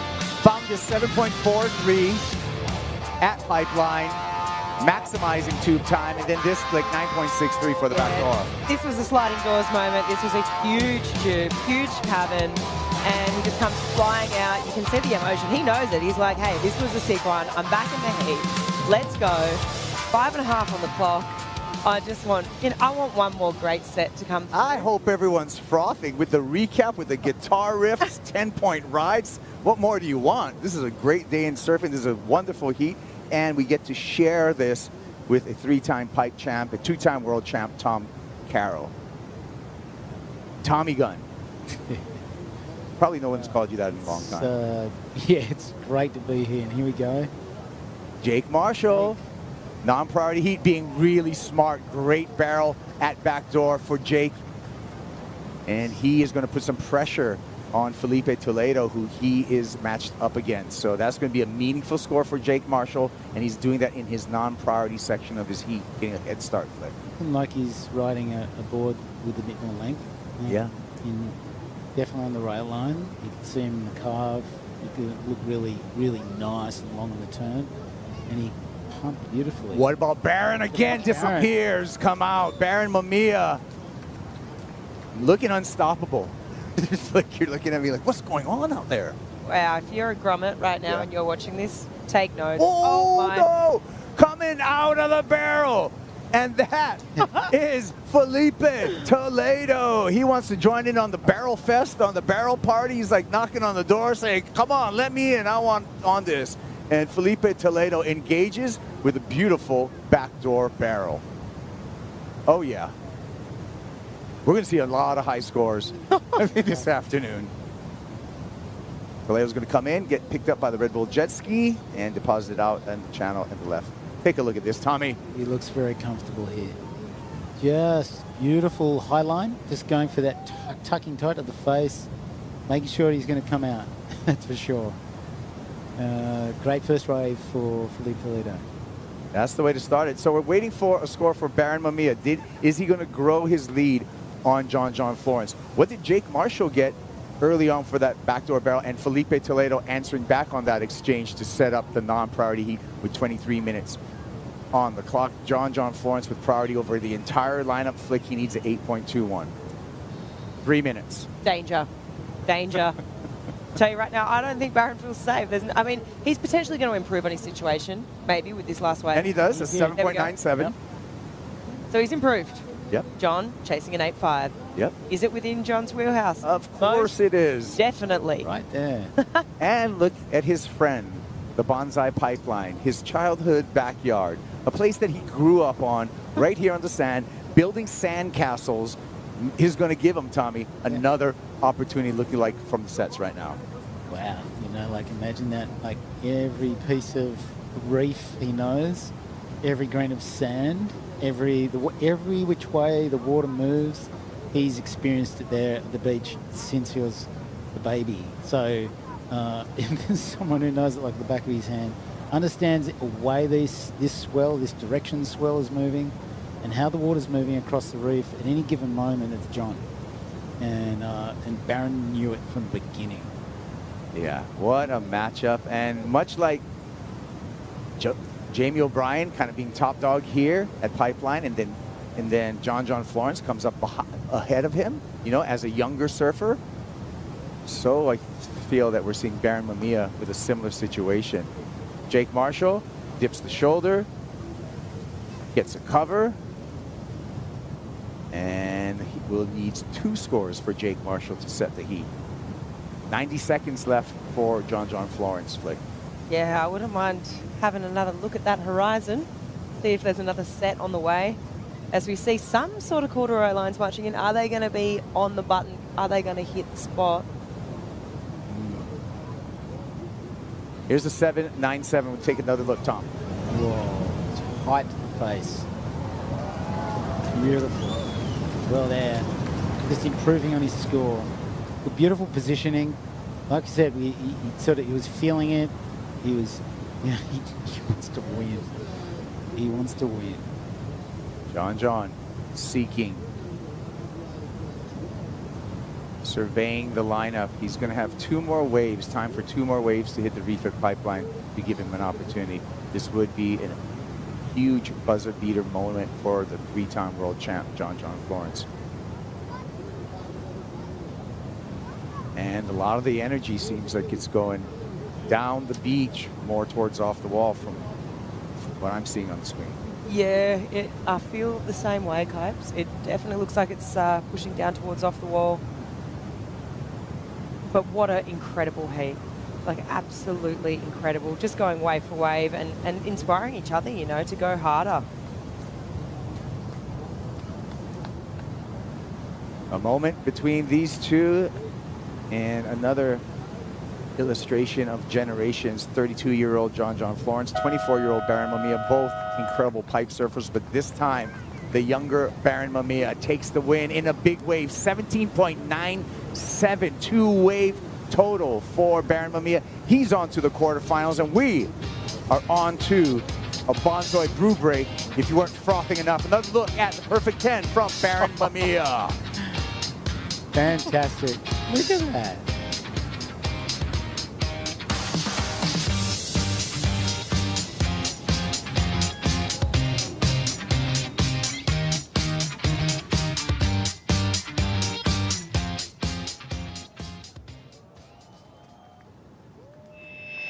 That's right, World Surf League is the pulse to get you caught up in today's action. Pipeline's a beautiful wave, but it's also a beast. Let's check out the wipeouts from today. Oh, some brutal ones. Oh no, Miguel Pupo. Oh no, Ian Govea. And former pipe champs come through in the round of 32. Italo Ferreira takes the win, moves on to round of 16. 2019 pipe champ. John Florence. His pipeline is John. What do you expect? He's on to the round of 16. Where he will meet Barron Mamiya, and he's met Barron Mamiya, but Mamiya is looking like he's the man to beat. That was his round of 32 wave. Hey, what about this guy? Can't forget about the GOAT. Kelly Slater advances out of the round of 32 into the round of 16. And also, Jack Robinson up against Alan Cleland Jr. This is Big Al. That's a 9.5, the rookie.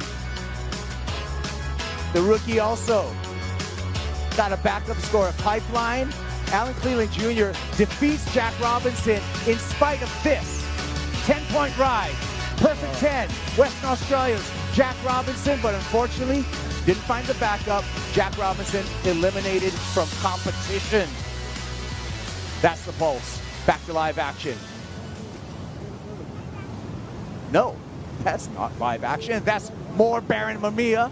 And this is more John Florence in the round of 16 in a perfect pipe. And that's a bonus for the pulse right there. We gave you a little pulse bonus coming out of that. We had the round of 32. Why not show you the round of 16 too? I had to, really.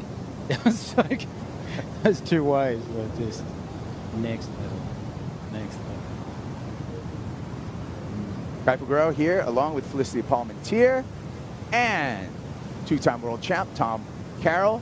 And we got a new heat out in the water. The rookie on tour, first surfer to represent Mexico on the championship tour, Alan Cleland Jr. is up against Ian Gouveia, a second-generation professional surfer in the non-priority heat. Tom, you probably remember Ian's dad, Fabio. Oh, I surfed against Fabio a number of times. He's an extraordinary surfer. Fabio, beautiful style, beautiful flow. There's a replay. Oh, yeah, Ian Gouveia. You know, nice late drop. And getting a little rush of spray. The compressed air coming out of the barrel on him. Nice bit of work getting the depth that he could just get out of that. It was a very short wall on that wave. And was pushing from the north, kind of coming across the swell. And across the reef, I should say, from the north, sort of shortening the left wall.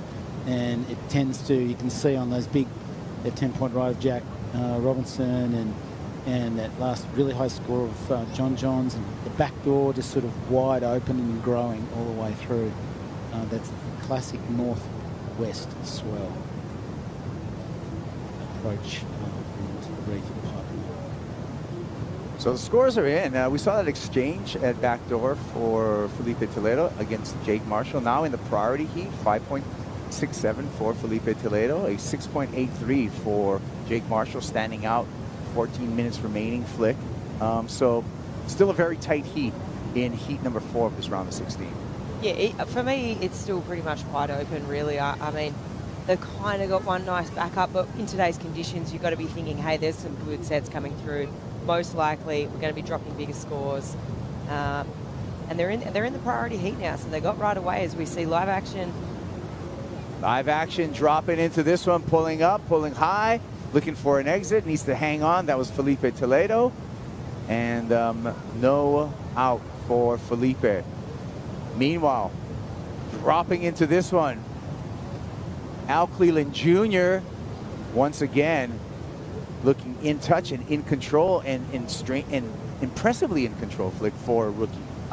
What we saw earlier today from Al was incredible, right? I mean, he probably had one of the hardest heat draws you could have in Jack Robbo out here. Jack obviously winning before a couple of years back, and sort of big expectations, because people talk about Al, you know, he's this guy and he's this cowboy and he likes to have a dig, and to live up to that expectation. And you know, he had the opportunity, the wave came through and he dropped that 9.5, and then to go on to actually beat Jack with a 10, it's pretty incredible. And you can already see here, he's looking confident with that, just by that first wave. I can already see it.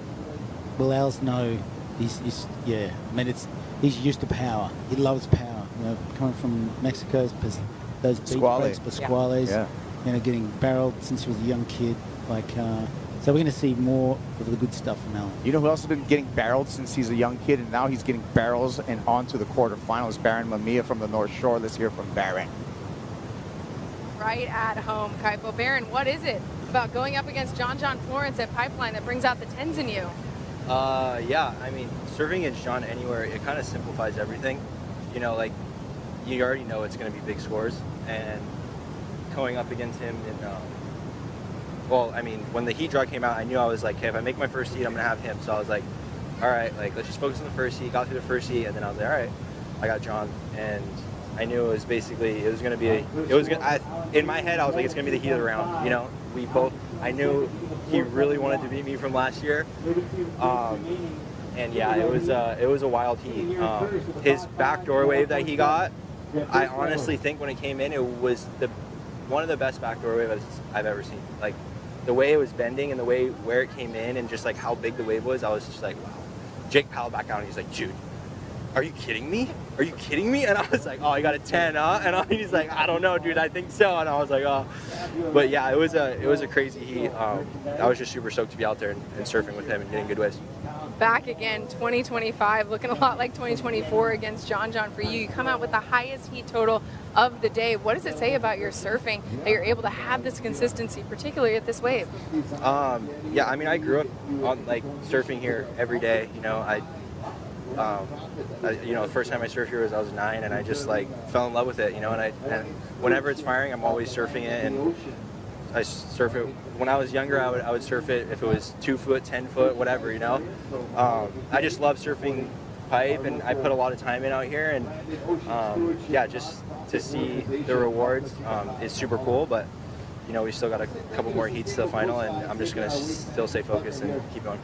All those hours when no one's watching, showing up when everyone is. Congratulations, Baron. Thank you. Yeah. Now I might as well thank Baron's shaper, Britt Merrick. He's on a special board, a Magic board, a 6'5" Goldie that works a Magic again, and it's his second time that he's gotten a 10, a perfect 10 on that Magic Goldie 6'5" from Channel Islands. So shouts out to you, Brent and Britt over there at Channel Islands Surfboard, for making some great equipment. Magic carpet. Important. You had Rossins on your feet. They were stilettos.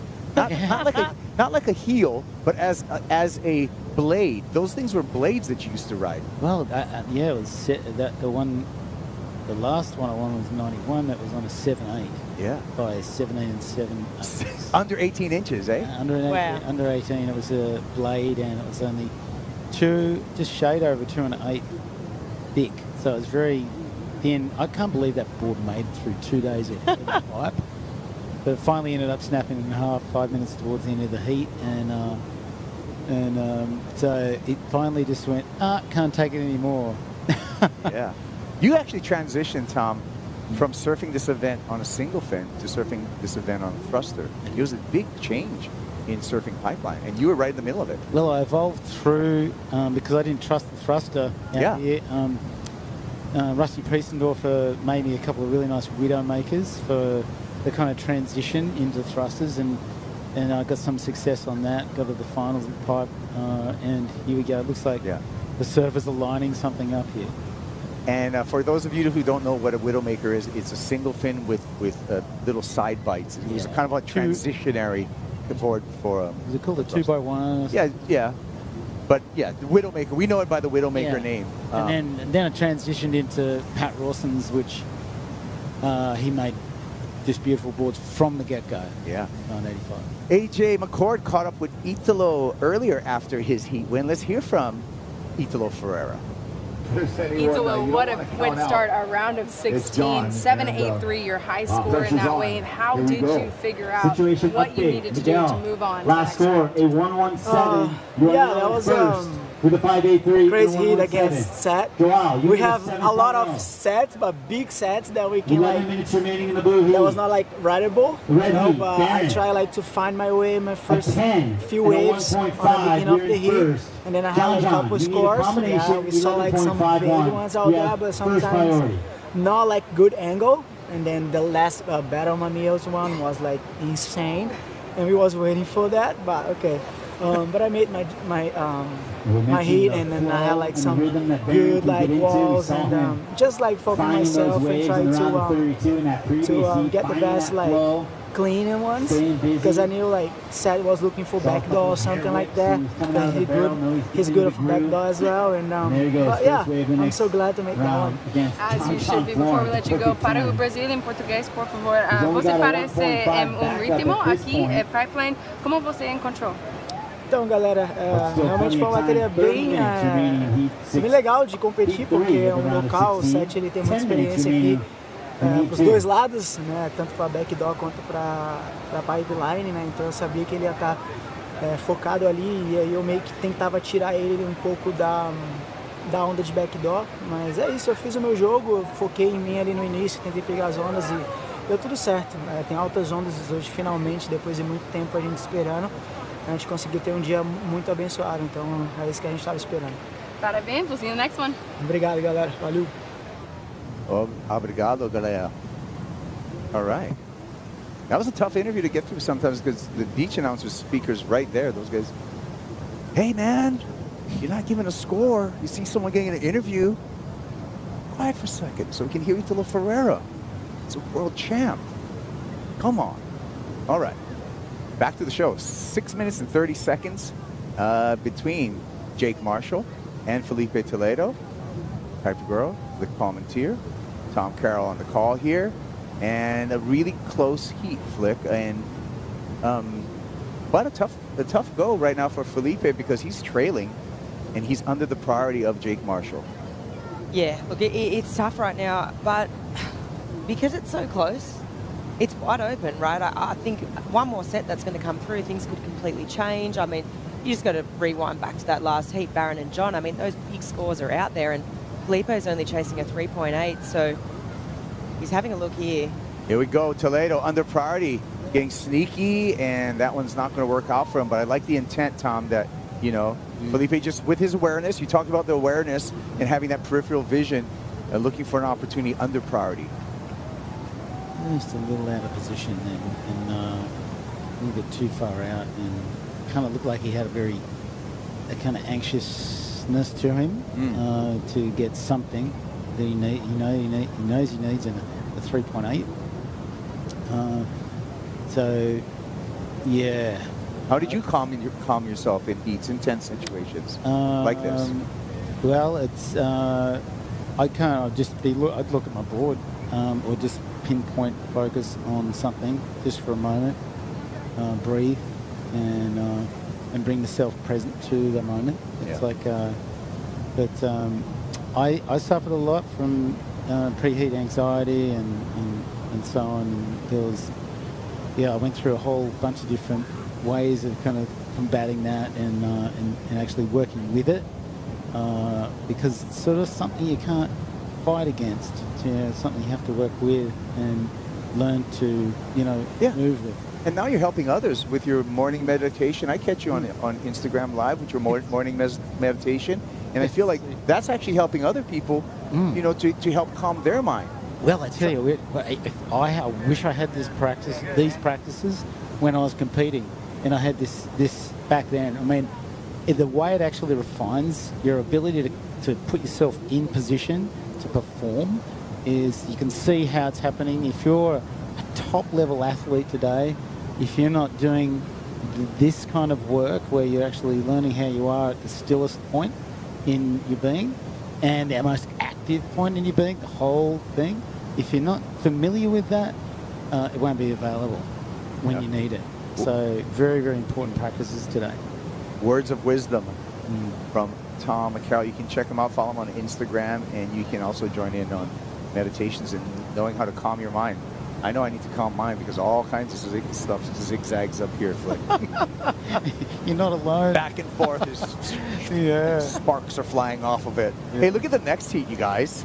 Wowzers. Whoa. Kelly Slater, Ethan Ewing. Just pull up. If you're watching, cancel everything else, okay? And if you're at work, don't let your boss catch you. Watch, but continue to watch. Don't turn off because the show continues throughout this beautiful afternoon here at Pipeline.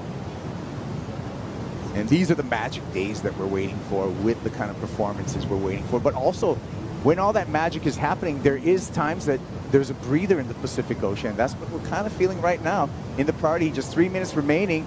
Toledo sneaking into this one. Spit on the two-time world champ.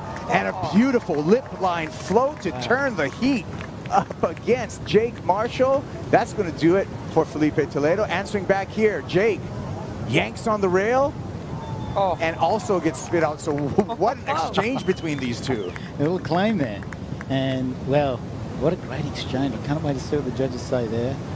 I mean, really, Felipe, really showed his skill, that three-time world champ skill that's available to him at any given moment. You know, lip launching out at the end of the wave like that, it's tricky and fun. That was the extra, I think, that's going to be, and Flick, you can speak to this, they're going to be the difference between those two waves, I feel, on that exchange. Yeah. Felipe gave a little extra at the end. He definitely did, and he had to, right? I mean, he's got this one shot right now. Who knows if he's going to get another opportunity? But, I mean, that was an aggressive section coming towards him, and he sort of met it with that same intensity, which is sort of what you need to do. But, I mean, serious skill, serious technique. However, I'm interested to see Jake's just from a different angle. I feel like, you know, from that behind angle, it sort of sometimes looks like you're getting deeper maybe than what you really are. It'll be interesting to see how they cut this, but yeah. Well, we're still waiting for the score. The score in for Felipe Toledo, 5.17. Interesting. So Toledo goes to the lead, but Jake Marshall can turn the heat with just a 4-point ride, and we're just waiting for that score for Jake Marshall. I have a feeling, Tom, that there was enough in that ride for a 4 for Jake Marshall to turn this heat. Oh, let's see. Yeah, I think you're right.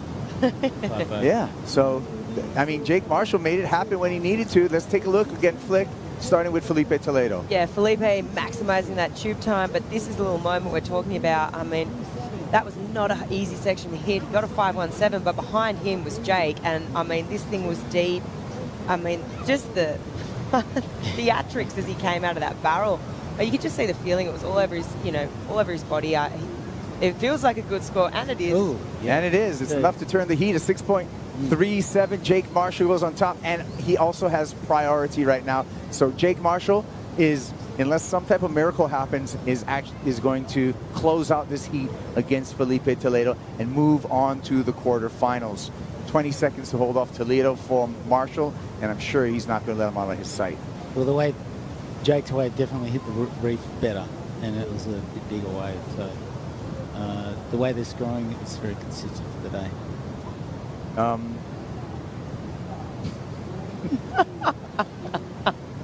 All right, we're down to just under a minute, and it's done. It's official. It's Jake Marshall over Felipe Toledo into the quarterfinals. There's the numbers right there.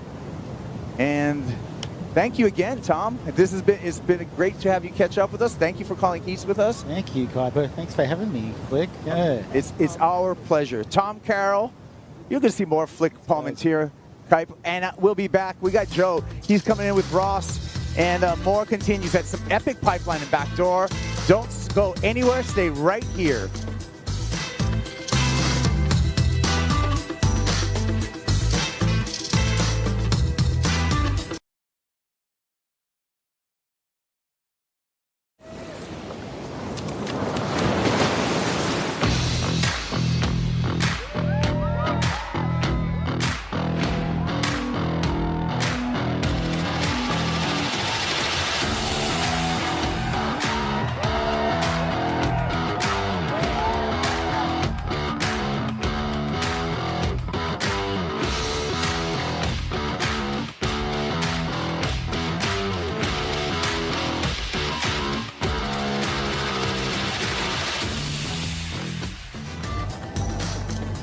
Welcome back to Pipeline. Waves are still firing, and we are swinging into some big heats. Kelly Slater, Ethan Ewing in the non-priority heat. Gouveia, Al Cleland Jr.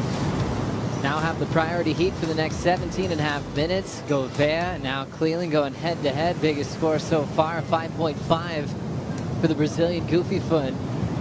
They're trying to keep that comeback to the CTL Live into the final series. Winners out of the round of 16 go to the quarters for finals day tomorrow. As we lock in, Al Cleland Jr. representing Mexico has had quite a day. 9-5 to take out Jack Robinson, one of the favorites to win, and now he's dealing with Ian Gouveia. Thanks for being with us. Joe Turpel, Ross Williams from the Momentum Generation videos, and then from the Lost movies. It's kind of around the same time, Strider Wazalewski. Totally different kind of storylines in both of them. There's a funny story behind all that. And you know, now they're sitting next to each other. The Lost guys thought the Momentum guys didn't like the Lost guys, and the Lost guys thought the Momentum guys. But you know what? We were actually friends. We didn't even know it. Exactly. That was all behind the scenes. That was some magazine stuff.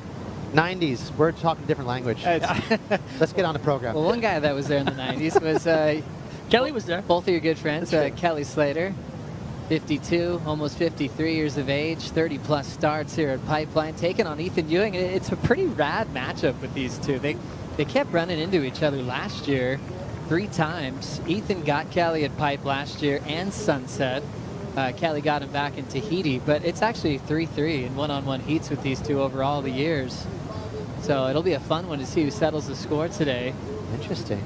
Yeah, Tahiti was a wild one. Remember that? He got blown over the reef into the channel, on the inside channel, and rode the jet ski all the way around and somehow got back out there with like a second left and caught a wave.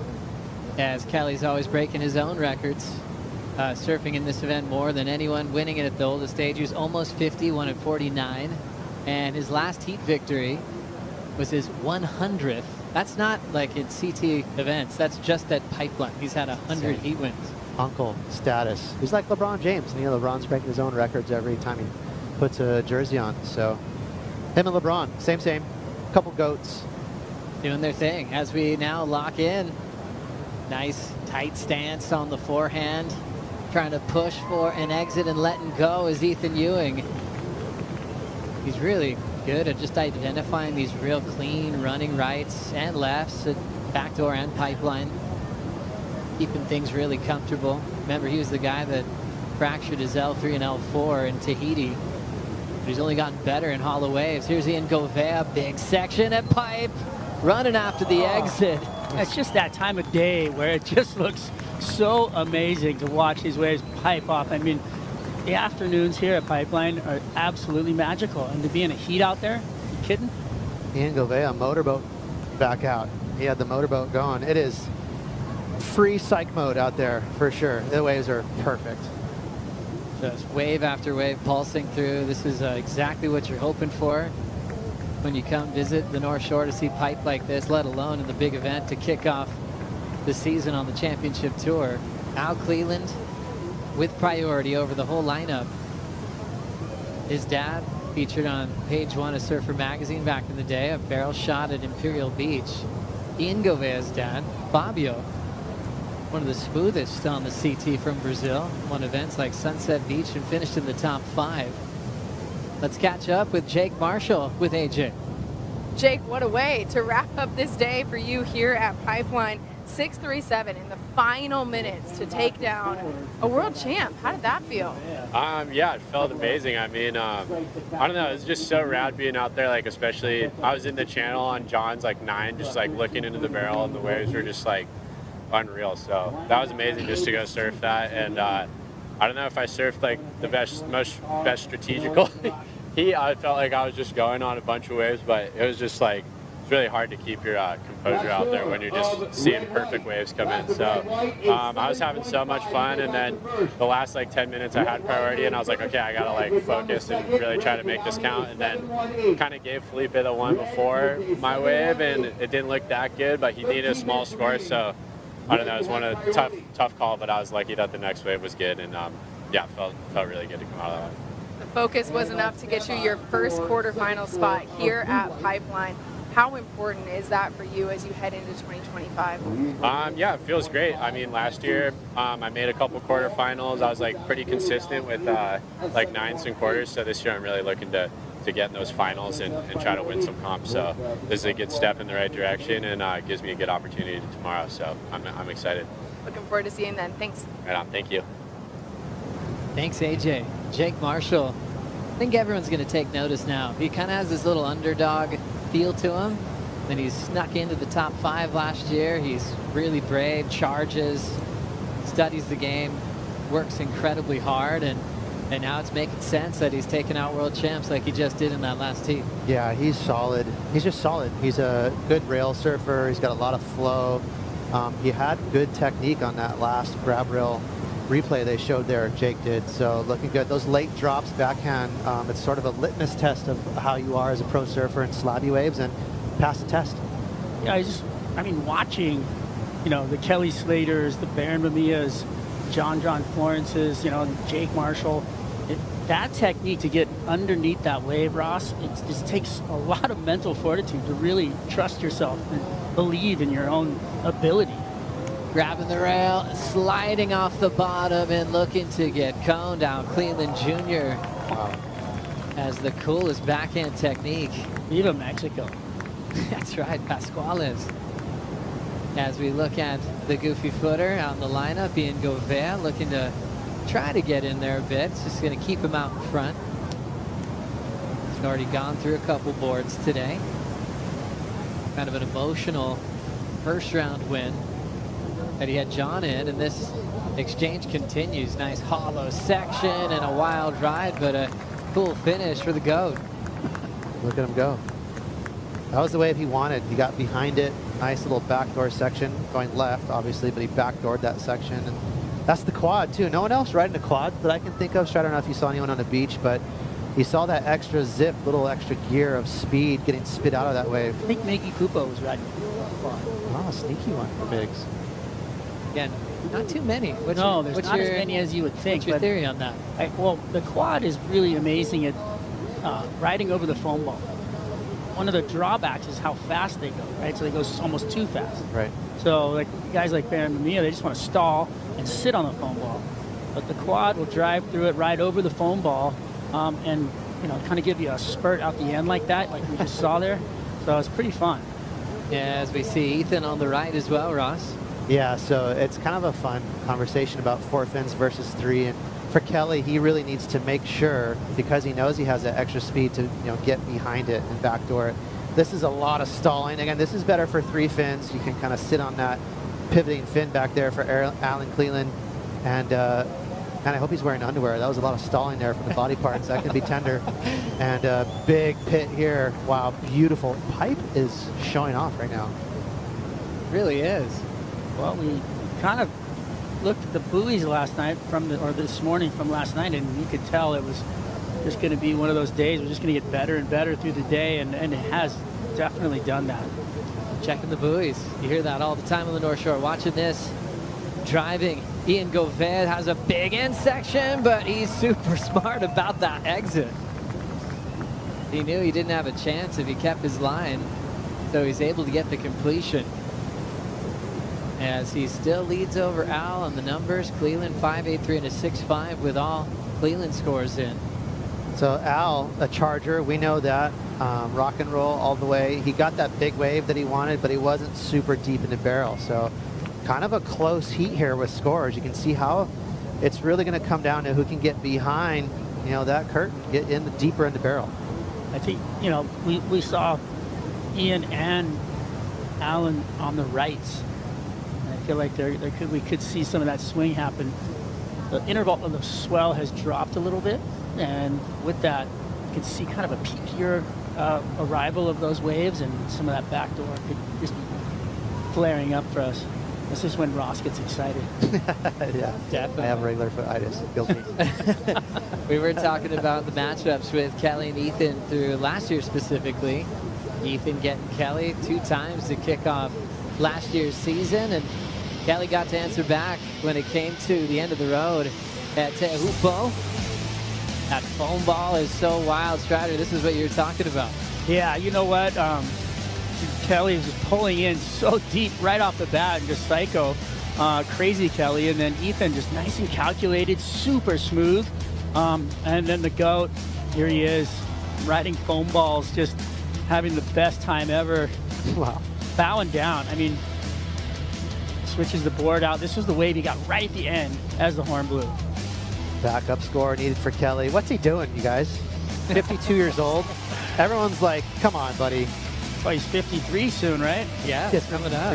February 11th, same birthday as Jordy. Watching this, locking in, stalling, trying to get a bit more of the pit this time for Al Cleland Jr. He can slow down on a dime, backhand or forehand. As we see the big drop from Kelly. Up and under, cool redirect, and that was not going to let him in. Gets out of there. He might have took that one just to get the bottom turn shot. And see how pretty that was? It was picturesque. It's all about the shots here at Kodak Reef. as it used to be called. You could make a career by just trying to go for covers and photos for many years. There are certain surfers you'd really only see during the winter months. Out here at Pipe, that was their career, and then they disappear until the next season would unfold. And for kids that are a little bit younger, the Kodak is a type of film. Cameras used to require film. Joe referencing a little 90s deal there. Off the wall was we're on Kodak. a 90s theme right now. Might as well stick to it. Off the wall was Kodak. I thought it was Rockies. The whole North Shore is just a big photo jam. It was Rockies, wasn't it? I thought it was Rockies. Oh, okay. But the whole thing. The whole thing. Off the wall included. There were so many great shots. Bright so many jerseys, people checking their light meter. and photographers that made a living off capturing images of these guys, like Kelly, as we went to the Pacifico fan picks. And as always, usually Kelly the favorite at Pipeline, 72% saying Kelly's breaking that tie in one-on-one heats with Ethan Ewing today. As we get caught up again with Al Cleland, Ross. Allen's definitely charging, but he's not getting super deep. That is a little better than his last wave. So right now, both his scores are in that medium range, but you can see how gifted he is. He's so talented and comfortable underneath the hood. He takes off nice and late. And Kelly, big drop. Strider. Yeah, there was that bottom turn shot we were talking about. That's absolutely perfect. He just easily makes that drop. Look at that shot right there off the bottom. Hooks it. Just he's got so much technique that the style just comes into play with it. It's just picturesque watching that guy surf still. It's just unbelievable. That ignited the whole Kodak conversation, but you nailed it, Strider, because that was really pretty. He didn't get a score there, but yeah. I'm backing him. I think he went for a little shot right Just there. for the photo. Got to get it sometimes. I mean, look at this career on paper. I mean, getting wins in the 90s.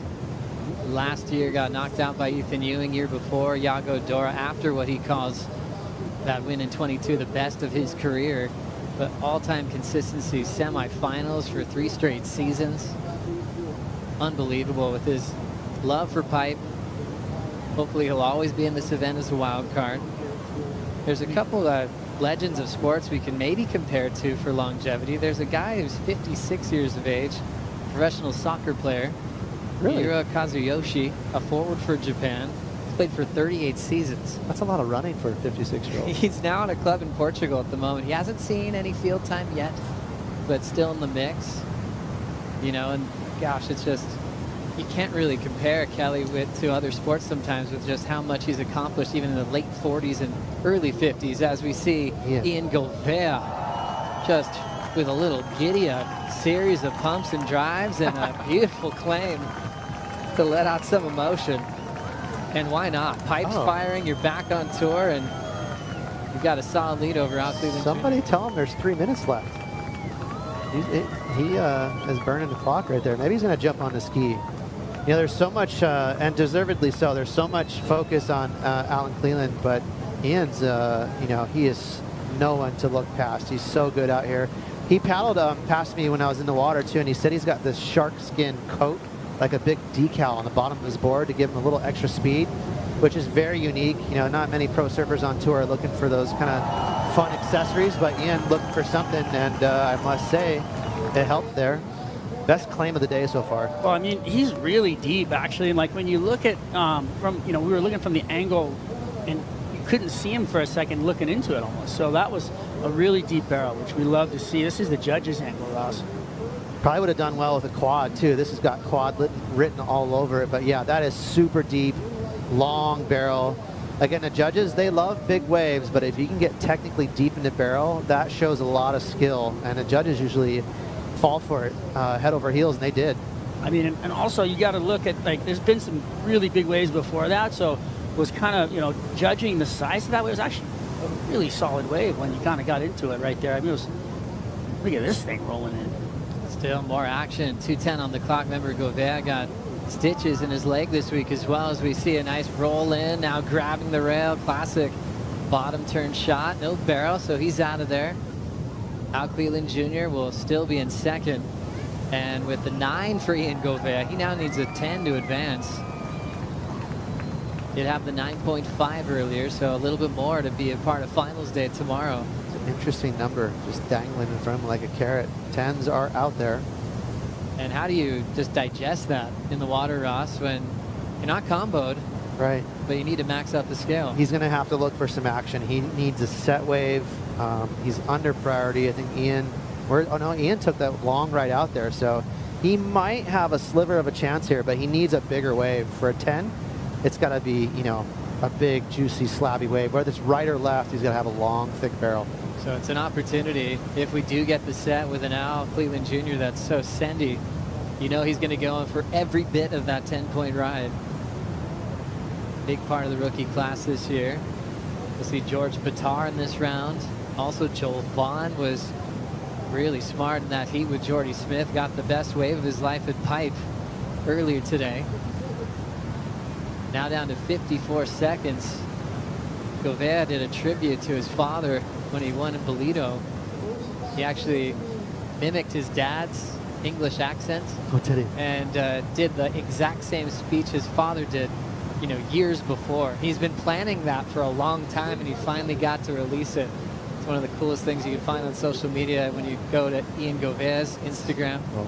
So happy to be keeping the family proud. Fabio's only 55. I was going to say, I was on tour with Fabio throughout the 90s, and I remember Ian and being on tour as a little baby. You know, back then, Fabio traveled with the kids, and he was such, you said it, Joe, he was a really smooth surfer, very stylish, and him and Flavio Paterats, they led the way for the Brazilians. Yeah, they were on tour together, and we got to see Fabio finish in the top 5 as Al and Ian shake hands. It will be Gouveia moving into finals day with a very impressive performance and a 9-point ride. Kelly and Ethan continue right here at the Lexus Pipe Pro presented by Yeti. We'll take a Bonsoy brew break and be right back.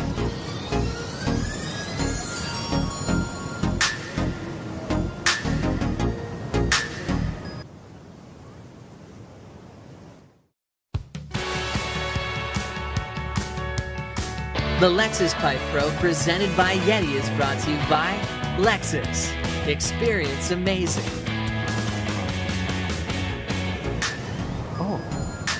I want that Lexus GX so bad as we continue with the competition. Grabbing the rail and pulling up and under. Ethan Ewing's got a little room, but ends up getting squished with that section clamping on him. Still in the heat with the goat. Kelly out in front with a 7.83. Ethan's high mark, a 6.5. 3-3 with these 2 and 1-on-1 heats. And Kelly looking for yet another finals day appearance here at Pipeline. This event has a wild card. Non-stop action as we look out the back and see a slide out from George Batar. George, the rookie from Manly Beach in Australia, taking on Japan's Kanoa Igarashi. Kanoa looking really comfortable, pretty fired up for another year on tour. Kind of had an awkward couple of years, and it's funny when you say that because he's still making the cut, but once you make the final 5 once, you get a silver medal in the Olympics, all you do is expect more. So he's starting to find his happy place again with form. As we look at a wave just guttering out at backdoor and just standing tall as Ethan Ewing.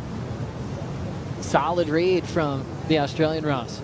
Yeah, Kelly had priority, so he let that one go. You see Kelly having words with himself, talking to someone, but it's rare for him to let a backdoor nugget slip through his fingers, and Ethan gladly picking that one up. Yeah, they want to see the replay from the front on angle of that. See how deep he got. You know, we can actually see what we're working with, but that wave looked like a gem. It was a little on the small side, so maybe Uncle Kelly said, take this one, Grom. I'm waiting for a wave with a little more guts, but let's see it. Yeah. It was a nice runner, and he gets a nice little stall right there to get the extra cover time. And it's going to be a good backup score right now. Ethan only needs, what, a 4.5, so he should get it. Ross must be from Hawaii because that was a small one. I mean, today's standards, right? Yeah. It's not a juicy one. Kelly, I think, let that go because he's waiting for one of those bombs. He knows like a 5's not going to do it. Now locking in, late takeoff. Kelly Slater deep in backdoor and gets blown out. Unbelievable approach. Big, tall wave. A lot of room inside that barrel. As we lock in on the right, next wave, wide open pit. Looks like Kanoa Igarashi. Well, on cue, Kelly making me look smart there. That was a bomb, paid off for him to let that little one go. Nice late drop from Kelly too. Can't wait to see the replays of that one. Gosh, and Ethan doing well to max out the tube time there. Probably a 7. It is a 7.0 on the dot, and Kelly with a much bigger wave will easily get his lead back. This relationship starting a long time ago, pushing himself with pipe in his first book that he released with Jason Board, Pipe Dreams. He talked about having a fear of big waves coming from Florida, and he had to really work on this type of courage. What a drop. I mean, getting under the hood on that thing, that was intense. That's where the score is going to come from. That drop that took a ton of commitment. Judges love that word, commitment, and nice, fun, smoother ride here from Kanoa Igarashi. This is a 2-wave set. Again, the waves are really perfect right now, but Kelly, that was a demanding drop. He had to get underneath it. It was well done. Locking in now and holding the rail. George Pitar is able to wrestle that rail and pull it up and under. Still has some speed. Might think about just a nice flyaway. No, we'll just step on it and kick out.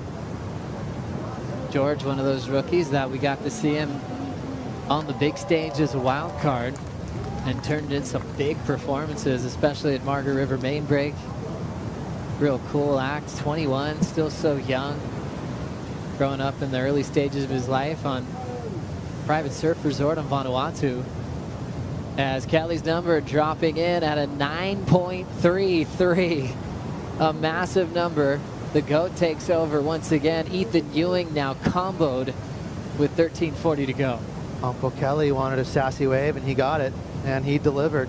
It's insane, dude. The guy's 53 almost, and still manages to be agile enough to take those late drops. That takes a good lower back. That takes like guts. He's insane to be doing at that age. You know, for me, looking at, you know, Kelly Slater, and then, you know, all the physical aspects are there, but mentally you have to be in the game. And for him to be winning mentally at this stage is really impressive.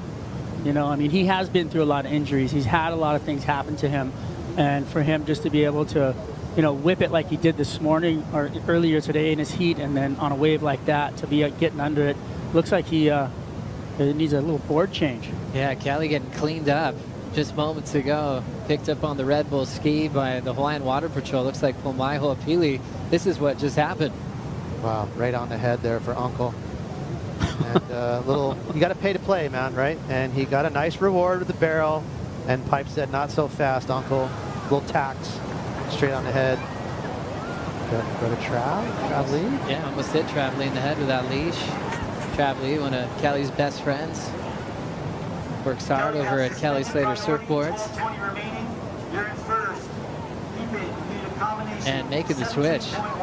We've seen so a bit of that today, just the glory of a massive pit that you make and then wearing the world on your head. The wave was so big that caught him inside. I think he just ripped the leash off and out of the plug or something like that's what it looks like. Because it looked like a whole leash that he threw back at Travis right there. It's not easy to make Kelly bail, and that was just a straight up mercy rule right there. He bailed, took that on the head. Interesting note here, you guys. He's I don't know if it's on purpose, but he's got a thruster now. So 3 fins set up for Kelly. See if that affects his surfing at all in this heat. Last 11 minutes. And you can see Pomai driving the Red Bull ski, having to redirect.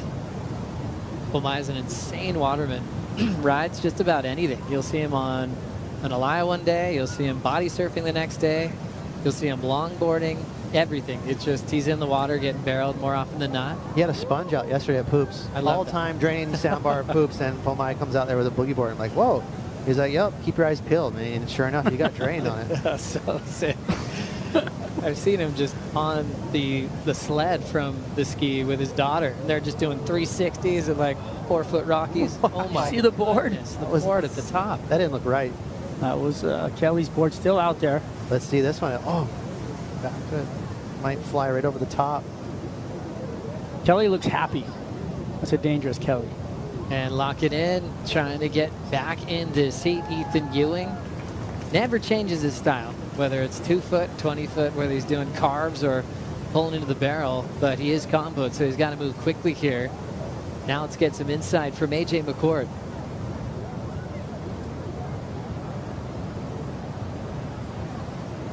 Catch up with AJ in a moment as Ethan starts paddling back out. Kelly on the board change after getting drilled. 7.83 and a 9.33.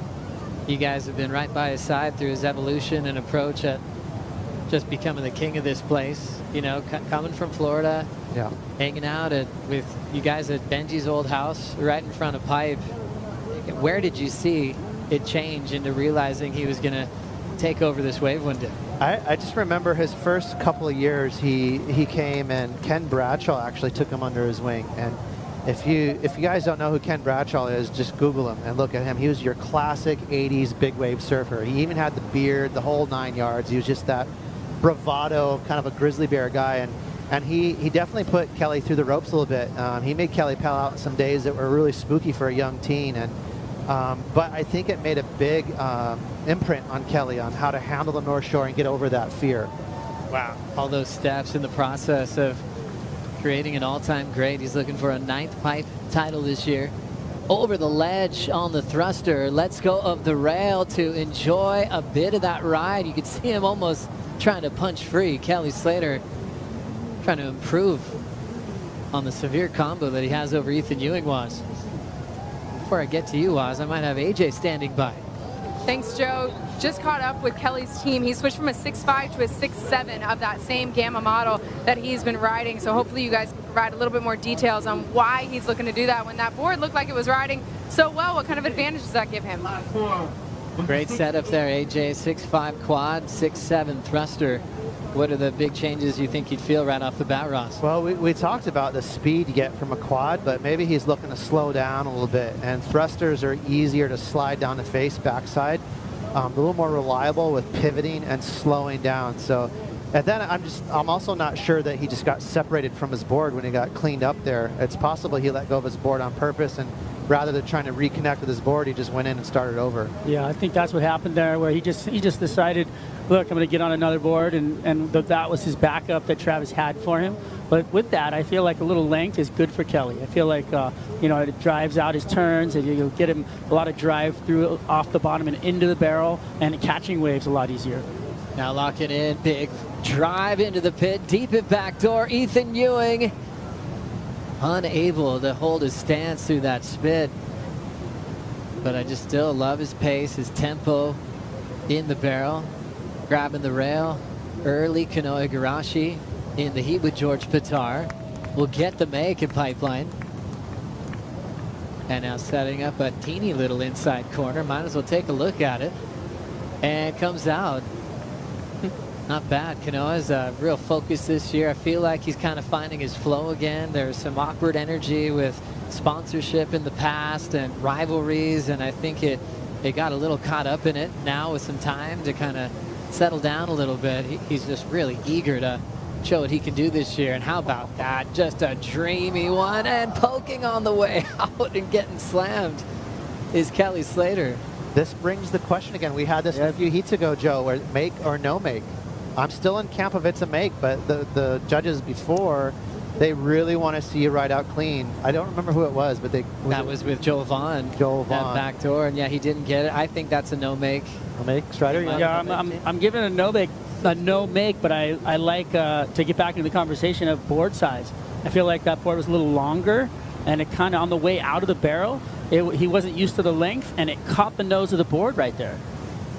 So maybe, trying to lean out of it. Usually he's got so much control by understanding the length of the board, but there the nose picked into the bottom. It purled, caught the rail, and maybe those couple of extra inches are the reason. Too, switching from quad to thruster is a pretty massive change. It's, but I will say, slowing down and stalling is better on a 3-fin setup, and that's what he was doing at the start of that wave. But that was a tight section to doggy door out of, and definitely got clipped. Man, tough wipeout for Kelly. Did the hard part, and it almost looked like he just didn't have enough time to punch free of that closeout. And takes another wipeout, 1.97, 1.7 to follow his big 9.33. Cleaned up again. Look at the reef too, you can see it. Nice where it goes black to green right there. We got a lot of sand has washed off that reef, and it's now coming into what we love as Pipeline, where it goes black to green. The westerly direction swell, Joe, is definitely dominant now.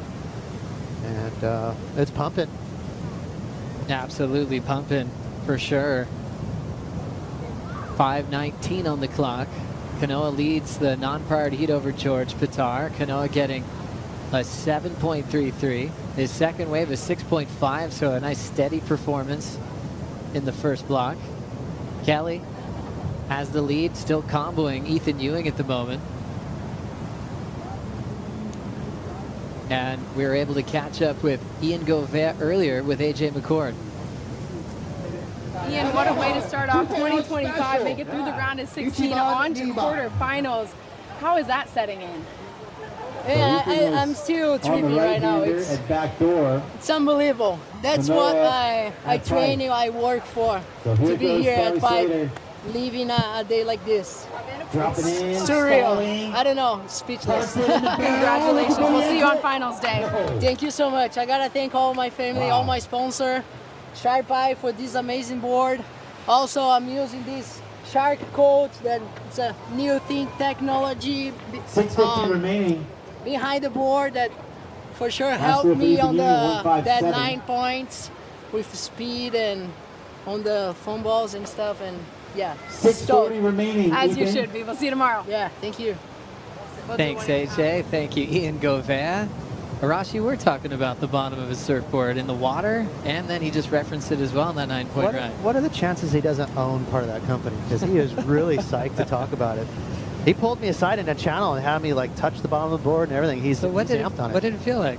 It literally feels like rough shark skin, and it was actually banned in swimming during the Olympics because the swimmers were breaking every record possible. They would wear the onesie suits while they're swimming, and with that extra ruffle, it was creating just a little bit of bubble, and they were gaining speed, like breaking records. So it does create a little bit of that aeration that allows you to slip across the water faster. Gosh, I mean, you've always got to think of that little extra to separate yourself from the pack. I mean, that's what this sport was built on, just surfboard evolution, and what can you put together? He's got to own that company. Don't give any to Toledo, because that guy will be flying off the planet. Seriously. It's working for Ian. Wow. He's into the quarterfinals on his comeback to the championship tour. Falling off years back and working hard to put some big heats together. It was an emotional win in the opening round, but now I think he's found his happy place. He'll be dangerous on finals day, down to 240 with Kelly and Ethan. I can't believe it. Kelly, you know, it's just, he's the guy out here, don't get me wrong, but it's insane to be just floating right through into the quarterfinals at this age is incredible. And if, you know, by chance, Kelly Slater wins this contest and doesn't drop the mic, I might have to tackle him. Oh, yeah? Yeah. What do you think? He's going to go to Abu Dhabi real quick? No, I just think he should just, you know, take the time to retire. Put him in Abu Dhabi. That'd be sick. I don't want him to go anywhere. See Uncle do a couple of airs over there. Yeah, let's do it. Let's check out the recap. Oh my goodness, it's the Kelly Show. We've been enjoying it for over 30 years on tour, and especially here at Pipeline. Ethan Ewing, though, has been finding some gems. I mean, a 7 and a 6.83. Unfortunately, the Australian's been comboed, but he's got that cool tempo and pace. But Kelly on the biggest bombs in the matchup. That made the difference, Strider. Kodak Kelly looking for that photo finish, and he got it. He got that extra drama. He's so good at that. He wanted a little extra beef, and he found it out there. It's so fun to talk to him about like the way that he approaches waves, because he literally tries to slow himself down on his paddle just enough to make it a dramatized drop underneath the ledge, to make it as late as possible, but still make it. He's actually doing that on purpose. You know him, Joe. He's a little drama queen. He can put on a show. He's always been an entertainer. His ability just lifts in situation like this. I mean, he's been putting together the show-ending parts in all the movies his whole life. He never runs out of gas or energy for his passion and dedication and respect for surfing. It's phenomenal that he has found the fountain of youth with what he loves to do with complete dedication. I'm scared to just mention any like moving onwards. I hope he always gets wild cards and we get to see him do this because he's smoking people. Watch this, locking in and lets go of the rail. He's found the magic and a ride into the beach. 2 different boards, a classic little roundhouse to finish from the best ever and the 11-time world champ. How about Ethan? Getting a ride into the beach, and he'll get that one to spin him all the way to Abu Dhabi as he is moving on after this round to stop number 2 of the season. That was good, Joe. Yeah, that was a GOAT comment right there from Joe Turpel. Love that. Way too smooth. That was insane. Really cool high line there from Ethan. Great surfing there in the barrel. Yeah, you know, Ethan's not short on technique, and he's just, you know, showing us what he's got. He just came up a little short on the size of the waves probably for him. I think that was really the difference. Yeah. There's a guy named Gianluigi Buffon. He's a 45-year-old Italian goalkeeper. His current club, Parma Stop Italian. it. Stop it. Kelly is 52. We're lucky to have him. We'll be right back.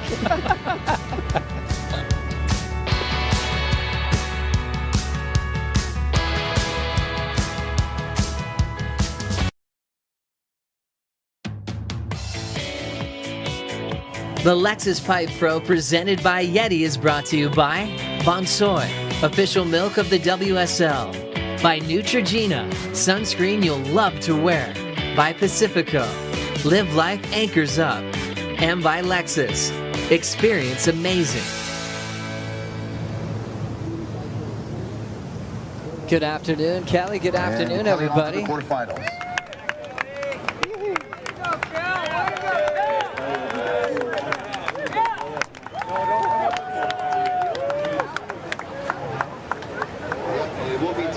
We'll see what the conditions do overnight. You win that? You win your heat? Sick, bro. What a feeling for Kelly Slater. The amount of times he's inspired people who've traveled thousands of miles to watch him compete. We call it the Kelly factor when we've been at events over the years. The beach fills up, and then people, you know, go to the WSL store, buy shirts, have them sign it, and oftentimes Kelly will spend the day in the afternoon just kind of meeting and greeting everybody. I mean, he's done that for a very long time. Such an incredible ambassador of the sport, giving us another great memory here at Pipeline. Kelly has moved on to finals day as he's chasing a 9th pipe title. Leo Fioravanti and Joel Vaughn going head-to-head now. Australia versus Italy. Joel, just 21, just built his profile earlier today, getting a big score against Jordy Smith to get to this point of the contest. Yeah, really nice backside classic pipeline barrel there. Joel Vaughn, so showing some skills right off the bat here, rookie. Spent some time though, you know, before this event started. He was, you know, in the neighborhood and catching, you know, all those earlier swells, and said it really paid off. You know, he felt himself a comfort zone out there, putting himself behind the peak, really putting him in the time to get to know Pipeline. And he did say that was his best wave yet in a heat in a jersey, so that's pretty cool. That's the beauty of this contest. You get the best wave of your life out here. Love it. Joel Vaughn was hard to get a hold of before Pipe started. We were doing this Meet the Rookie series. And first time I think he had bad Wi-Fi. And then the second time we forgave him because he was actually trying to get back and forth to Abu Dhabi real quick to get a couple of laps for stop number 2. Now, let's hear from Kelly with AJ. Joe, Kelly's still dissecting those waves out there. Ooh. Walk me through the one that just is going to live in all of our heads for quite some time. Yeah, right in the moment it was kind of a blur. I was just like, I was in the moment, like just focused on it. But when I saw the wave pop up and I saw it coming together and I had priority and, you know, there was no pressure, I was like, all I got to do is be in the right place on this thing. And I wanted to be really deep and greedy, but also was like, I want to make it and just, you know, get a good score. But I was just, it was one of those ones where it's like if you're an outfielder and you don't have to move, you just put your glove like this, and all I had to do was stand up, and it was there. All you had to do was stand up, you get the score, you move on to finals day here at Pipeline. Look, Tom Carroll and Jeremy Flores are frothing. These boys are frothing over here.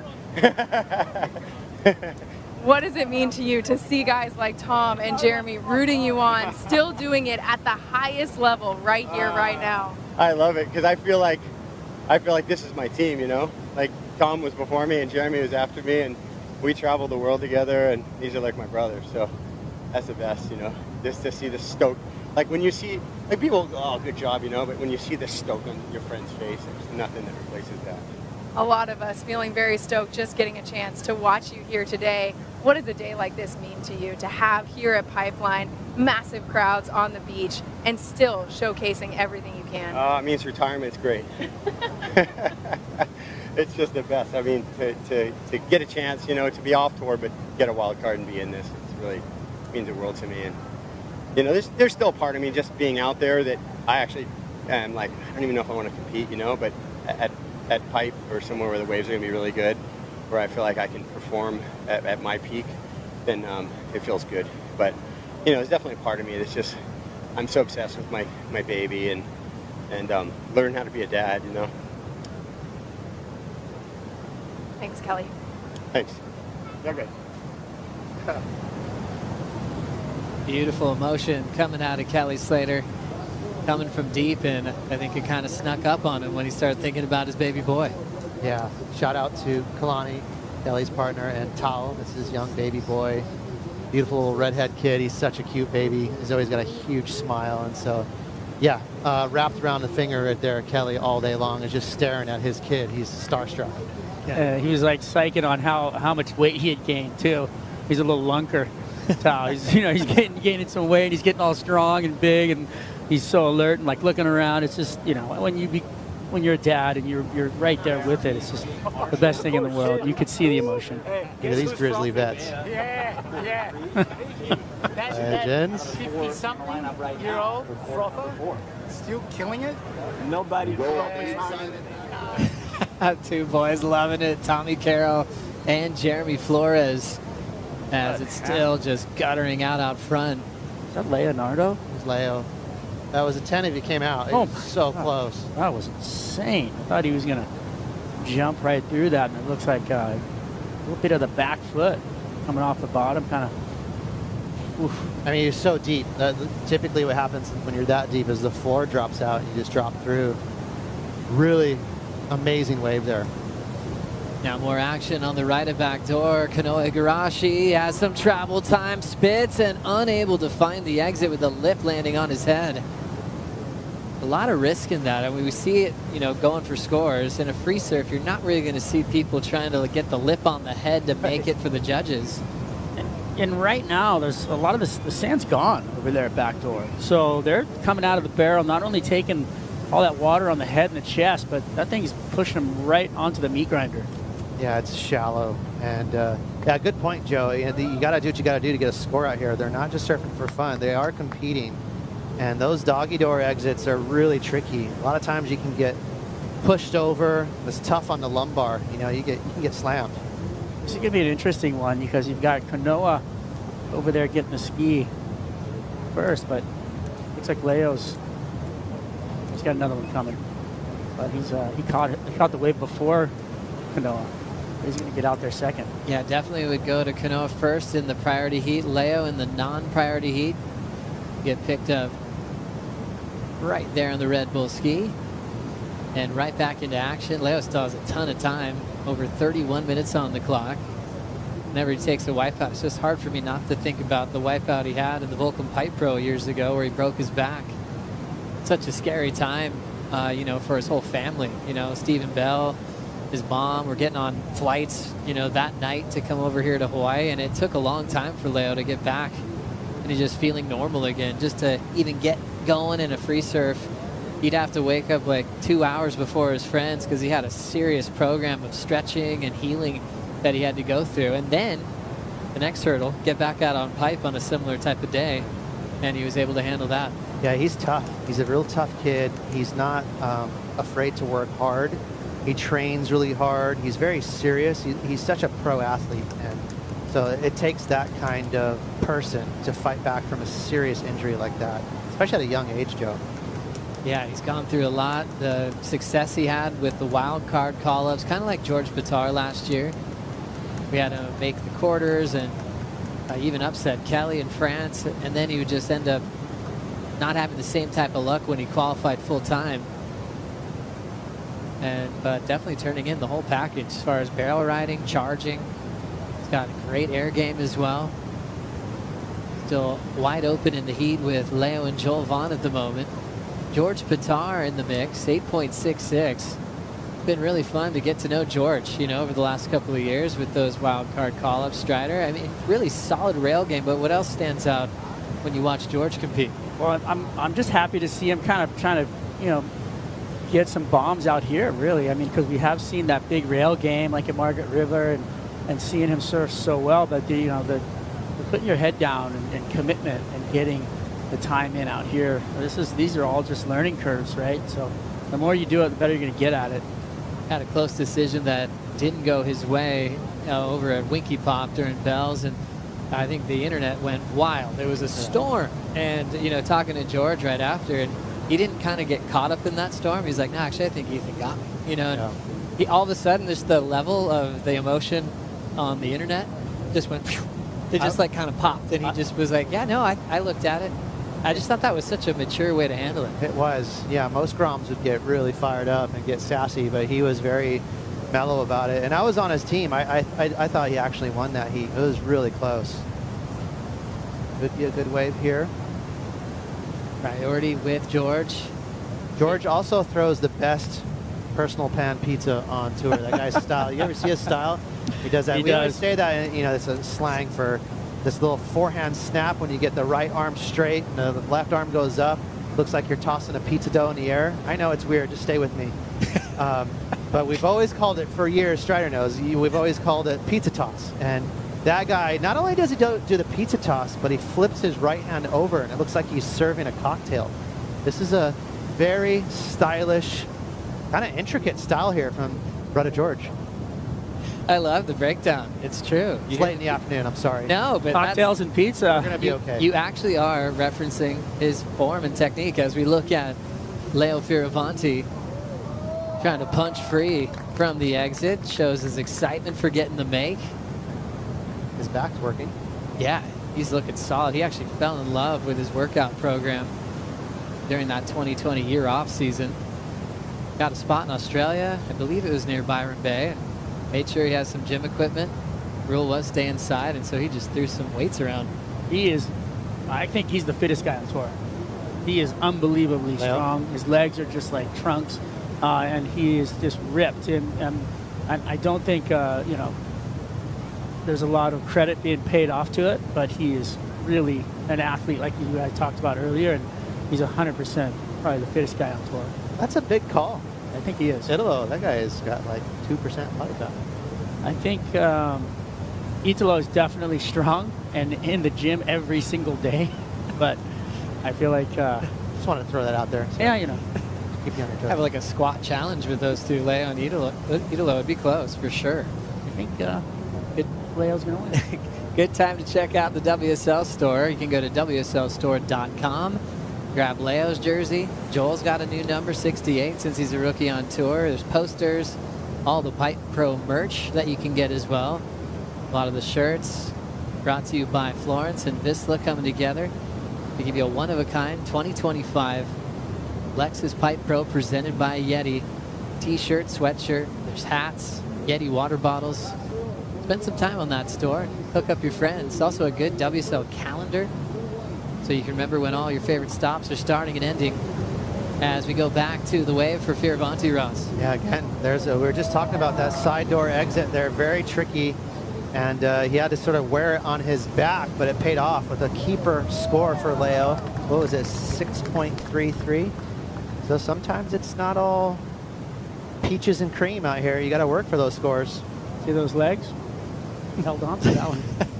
Settle down. Settle down. Well, we're talking about style as we watch these waves drift through. Priority still with George.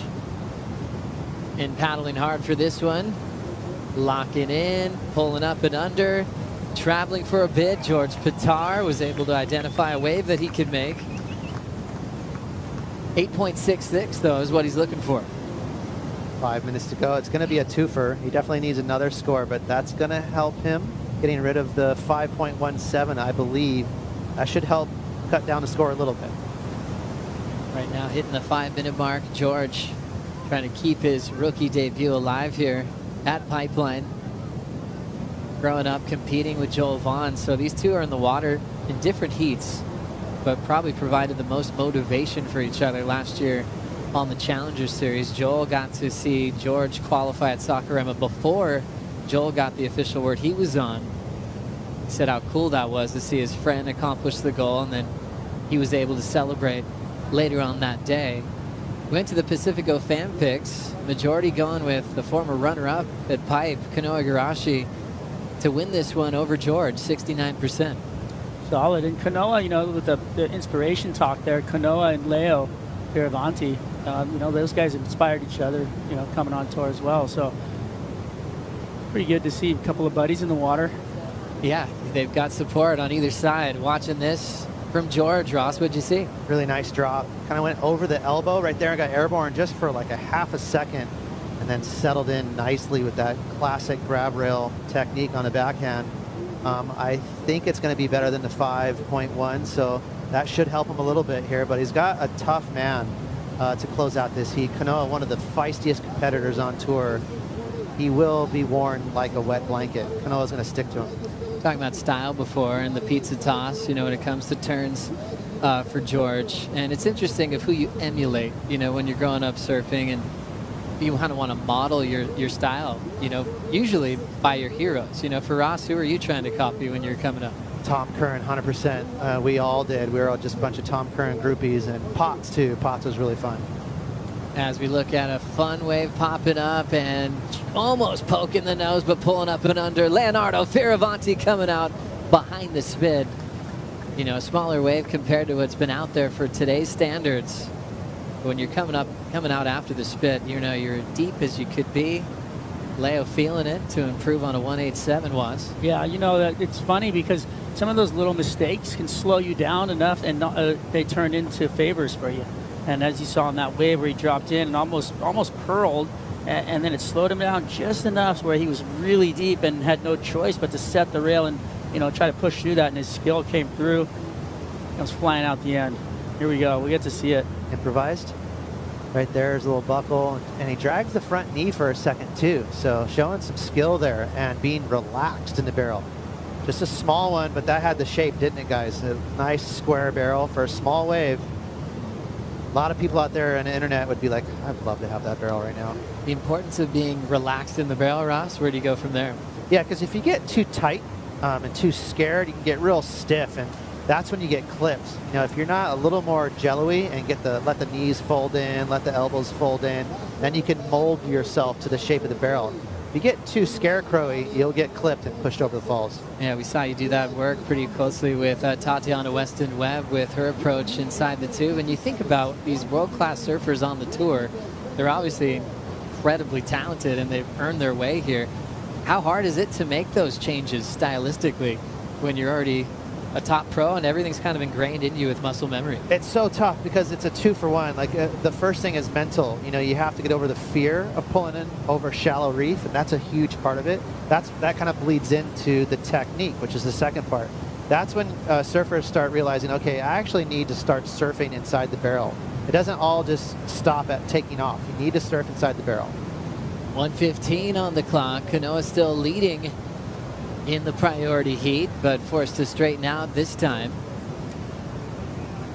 Still has the lead over George Pitar.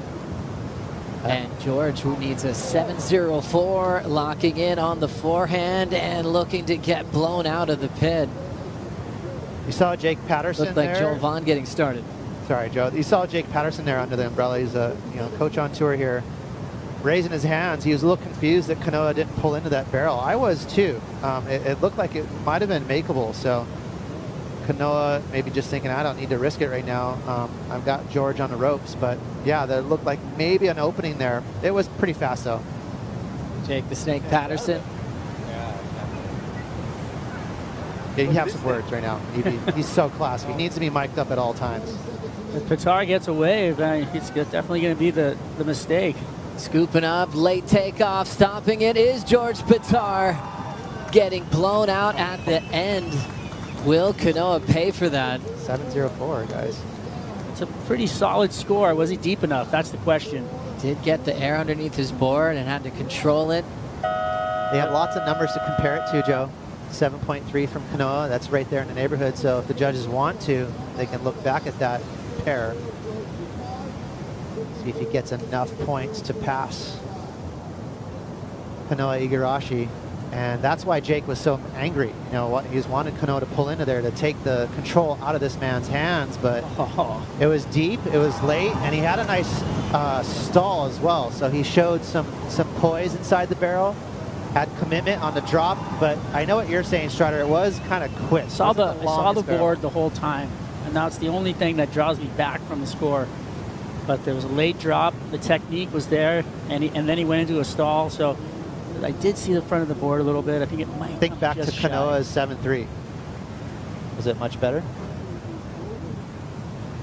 I guess the judges will tell us. Wow, no wonder Jake would be shivering in his You can seat see the there, frustration. because if anyone knows that you could win at any time, it's Jake, winning with 16 seconds on the clock at Pipe over Bruce Irons when Bruce was already getting chaired up the beach. Where is Jake? He'd be funny to watch right now. He's probably just tripping out. Skits ball. I think I'm with you though, Strider. Probably going to come up a little short, but we'll see. Well, let's make a comparison. Kanoa's 7.33 right here. Okay, nice and deep, bigger wave. Big wave. But he had to stall, and this angle's tough to know too. This is way from behind. This is shot from Aukai, so it's always going to look deep there. So it's actually pretty tough to tell as far as comparing the two. But it was a bigger wave, for sure. It was taller. But hard to know how much deeper Kanoa was shot from that angle. It's close. The judges are thinking about it. Yeah, these are great moments too. You know, they decided on the beach. You're a rookie. This would be just an amazing moment for him if he could pull this off. I still think it's going to come a little under, but you never know. Still want to see Jake. Where's Jake? He's tweaking. Oh, it's close. It's going to be close. Oh boy. Numbers locking in for George Pintar. He turns it. Show Jake. Where's Jake? Oh. Gets the message now right back to making a little fan's day. I love it. You win some, you lose some. You guys were talking about the one that he lost at Winky Pop, and now he's right here winning this one. Oh, and that moment for Kanoa not pulling in, Jake showing frustration, and that was exactly why he was frustrated. George Pintar, a rookie on tour, making finals day at Pipeline and upsetting the veteran from Japan. Leo and Joel will have priority for the remainder of the day. We'll bring in Kaipo, Jesse, and Flick for the call. Pizza boy.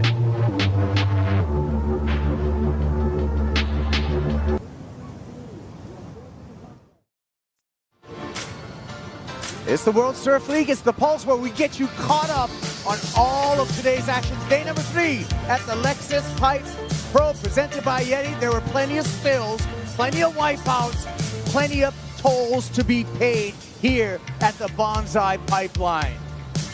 Hey, the 10 doesn't guarantee you a heat. Alan Cleland Jr. in his matchup with Jack Robinson, coming through with a 9.5. Robo pulls in. Where'd he go? There he is for a perfect 10. Unfortunately for Jack Robinson, doesn't get the backup. Eliminated from competition. The rookie moves on. Pipe perfection. Baron Mamiya drops in and drops a perfect 10. 10 across the board. This was a matchup for the ages. A rematch of last year's final. John Florence goes excellent here. Gets right back into the heat. High scoring affair between those two, but Baron Mamiya advances on, as does the GOAT. That's right, Kelly Slater does it again. He makes finals day. Round 16 victory for Slater. Doesn't even age. Still the same dance. Deep barrels disappear. Slater on to finals day. Now you're caught up with the Pulse. And we're back at Pipeline for 14 minutes between Leonardo Fioravanti and Joel Vaughn in the final heat. That's going to decide the final quarterfinalists for men. Leo Fioravanti with a lead over the rookie Joel Vaughn. Joel Vaughn sitting with priority on Kaipo Guerrero, along with Felicity Palmentier, Eddie Big Wave invitee Felicity Palmentier, and Triple Crown winner Jesse Mendez, and a pinchy situation right there, Jesse, for, I think that was Joel Vaughn that took that wave. Yeah, I think so too. It looked like him, and that was one of those waves that just bowl up so much at Pipeline, and there's so much energy on the takeoff that kind of dissipates and disappears. Like literally, he was in a massive barrel, all of a sudden it turns into a 1 foot wave, and all the energy just goes into one place, and it's kind of gets smoked. But it looks pretty out there, man. Look at that set rolling in. The offshore is perfect right now.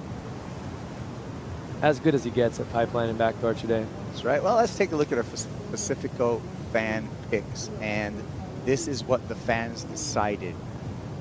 Like 79% with Leo Fioravanti. Former finalist out here. Can't blame the pick. Yeah, 100%. I mean, you know, he's a runner-up the same year Jack won a couple of years back, and so much experience out here. And Joel, obviously the rookie on tour.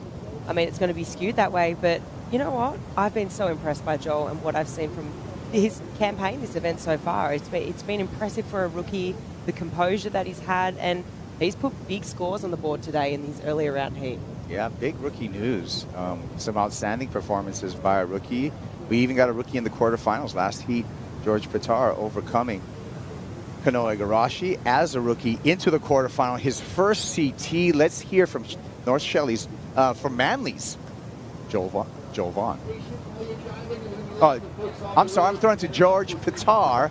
Joel Vaughn's in this heat. George Pitar into the quarterfinals. He's with AJ. George, can you even process what just happened? You made it to your very first finals day as a CT rookie. I want you to talk me through what was going through your head when you saw that final wave, knowing you needed a score.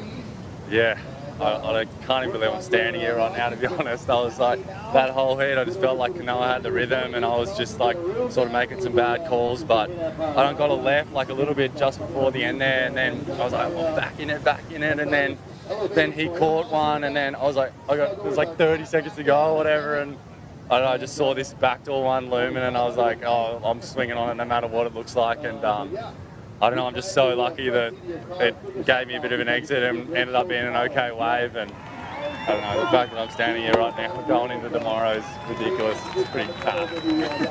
I can only imagine how much there is to process. We've seen your surfing rise to the occasion here on the CT. How much are you analyzing in the heat as a rookie? Okay, I need to do this, I need to process this, I need to get ready for this. What's the mental aspect happening right now? Yeah, it's a lot out there actually, especially like, I don't know, these guys, they've done it for so long and they're so good at competing and so good out here, and I don't know, I just felt like Kanoa had the edge on me that heat. I was just like, he was just competing so well. Oh my God. Yeah, but he was competing so well, and I don't know, he was just picking the eyes out of it, and yeah, I learned so much from that. You know, I learned so much from competing against these guys at this level, and I don't know, it's all just experience for me. I'm new here, and I don't know, it's just so special sitting out there and looking into the beach, and yeah, it's definitely a few pinch myself moments today, but I'm from it. How do you get ready for your first finals day? I need to sleep. I'm gonna have a big feed. I don't know, maybe go to the pad thai truck, get a pad thai, and then yeah, I don't know, hopefully try and sleep. My room last night, actually, I was like, we were staying at the Rip Girl house, and I just woke up at like 2 a.m. and I just heard the waves just like crash, and I was like, oh my God, it's gonna be huge. But yeah, I don't know, it was such a special day for me, one that I'll remember for a very long time, so I'm stoked. Congratulations. Thank you, thank you. That's really a feel-good story for a rookie to come out. And George actually burst onto the scene. Didn't have a brilliant pro junior career or QS career. 2 years on the Challenger Series. Finds himself on the Championship Tour. Now he finds himself finals day in his very first event. Staying at the Rip Curl House right there off the wall, right on the beach. So congratulations to George Pitar. What rookies can do, Flick. Yeah, well, I think he probably already has a bit of that belief. Oh my goodness, look how beautiful that is to look at. It's crazy. And this next one stacking up right behind it. I mean, far out, it's been a great day of mindsurfing waves also, but he's had a bit of experience, you know. I mean, if you think back to last year and his performance at Margaret River and probably just drawing a bit off that confidence and his big heat win again over Griff this morning. I mean, let's have a look at this moment. Yeah, this is a 717 for Leo Fioravanti. That's just a dreamy wave that you want to pick out on days like today. You can see it like it kind of gives him a roll in and just keeps stretching. And it didn't have that much intensity and energy in the beginning in order for you to slow yourself down, put on the bars, and he got as deep as you could on that wave and maximize the potential of that score as much as you could. That was beautifully done from Leo, and that's what he's a specialist at going right here. So, and he knows how, he can smell everything in the lineup, and he can find those waves every day. Every time he paddles out, he finds waves like this. Yeah, Leo Fioravanti with a big lead over another rookie. I was talking about Joel Vaughn from North Shelley. Joel, unfortunately, is having a different experience from George Patar right now, Flick. He needs 2 waves. He's in a 2-wave combo. He needs a combination of 13.5 to take the lead. Yeah, it's tough right now for Joel, 100%. But, I mean, it's not over. There's still time on the clock. I believe it's still doable, you know. As we see them just jostling a little bit. And Leo putting the pressure on, you know. And that's what you do as a veteran, as we see this set coming to stacking on the horizon. And for rookies like Alan Cleland Jr. that's walking away with a 9th here from Pipeline, and even for Joel Vaughn, if he goes down in this heat, walking away with a 9th as a rookie from Pipeline, that's a good start to the year. You know that feeling, Jesse, especially when we're eyeing up that mid-season cut. Yes, the problem is the 13 for those rookies. You know, like obviously if you're a guy like Felipe that lost in that round, like you're not looking for having 9s, or Ethan Ewing, I think he lost as well. Like you need 5ths and above. But when you're thinking about just requalifying yourself and making sure you're going over the cut, a 9th, it's a great start. But it also depends on the type of surfer you are. Obviously, if you talk about Miggy and Ian Govea, like they're specialists on those waves, so they got to maximize the opportunity they have in front of them, because this is the time that they got to perform the best. So I feel like for George, he's an all-around surfer. Like obviously we knew him from the rail game and how good he is just on top of the surfboard, but this is just a plus to show that he's actually ready for some big barrels as well. Yeah, he's a great barrel. We're going to talk about that and more. We've got a lot to talk about. That is in the 8:05 post show following this heat. You want to stick around for that. Myself and Flick and Jesse will unwrap all of today's happenings, what happened with the rookies, what happened with the veterans, some of the upsets, and a ton of excellent scores. By the way, 2 perfect 10s today as well, Flick, that we can look over. There's going to be a lot to digest, because today was incredible, right? I mean, we waited so long for this day, and there were a lot of questions being thrown, you know, was yesterday, you know, being called off, was that the right decision? And it's just so rewarding when we woke up this morning and we saw just how big it was, the sets, and then throughout the day it's just improved. And I mean, we saw matchups, you know, for the ages and rookies performing it. I can't wait to unpack that all. It's going to be quite the show. Yeah. Yes. And we're looking for probably a pretty impressive day tomorrow as well. Like, I'm hoping on that. Yeah. That's what I'm hoping for tomorrow, Jesse. And I'm going to say extra prayer tonight because of that. Because, you know, if we did go yesterday, this would have been final stage right here. But no looking in the rearview mirror. We were blessed with a day of competition here. Forecast looked good for tomorrow. And we only have, 14 heats to clear off this. The good thing about it, Kaipo, from this swell that we have right now, we have a combination of 2 swells, one from the northwest and one from the northeast. It's making everything all peaky. And with the southeast winds, it's going to groom all night. It's already perfect enough. Tomorrow is just going to be a little bit less pressure, a little bit of less water moving. I think we're going to have beautiful, just first reef, just beautiful backdoor and pipeline waves. And I'm with you on that, Jesse Mendez, because all day too, the sand has migrated into a better position on the beach. So we should have better shape tomorrow when we wake up. And it's on, hey, tune in, check in. You don't have to wait for the call. Tomorrow will be finals day at the Lexus Pipe Pro presented by YETI. So put in your schedule, count on it, and we'll crown both men's and women's champs. It's exciting stuff, Fred. It's exciting, and I was just thinking to myself, I mean, how amazing is it to, you know, get to surf a couple of heats today? I just saw that some of the free surfers starting to make their way out, you know, and just as a rookie right now for Joel, getting to have that valuable time out there with no one in the lineup. I think George was even saying, not that post-heat interview, but his previous one today, just how valuable that's been, and you're just sort of tripping, being like, wow, like, is this really real? Because the free surfs out here are intense, you know, you've got your local crowd, you've got up-and-coming Groms, you've got people from the CT, you know, warming up, and it's just incredible to look at a lineup right now with the 2 guys. Yeah, it sure is. And it's a nice afternoon. And again, Joel can take some, you know, take a little bit of confidence. He did in the round of 32. he took out Jordy Smith, who would have been one of my picks for this event. So that's already, you know, as a rookie, doing some big things. So a confidence builder for the rookie, but it doesn't look like he's going to make it out of this. It's going to be Leo Fioravanti, who's on his way to finals day. Yeah, he's looking solid right there. Obviously, Joe has priority, but with 3 minutes and 50 seconds left, like, this is a big task, you know, as much as not the most massive combination, but still pretty gnarly. And like you mentioned, they're by themselves right there, but on the right of our screen, you saw how many people are already waiting for it. So it's going to get pretty crowded in about 3 minutes and 30 seconds. So that's the biggest blessing those guys could have, to surf these conditions all day long by themselves. If you're Joel right now, you're like, okay, let's just catch as many waves as possible, right? Get that experience up. Stay out after with the jersey. There you go, Joel, trying to get on the board there, break out of that 3-point zone that he's in, and to get it to a one-wave need for Joel Vaughn. 3 minutes on the countdown. Really needs to post, he has a 3.33. He really needs to post like a 4 to give himself a chance of getting out of that, to take a win here. Yeah, just a problem on that wave, my personal opinion, just positioning. That wave was a little bit deeper, came a little bit deeper on the shelf, and he was just on the shoulder. He had to kind of swing it because there's not much time left, and he's sitting in a combination total.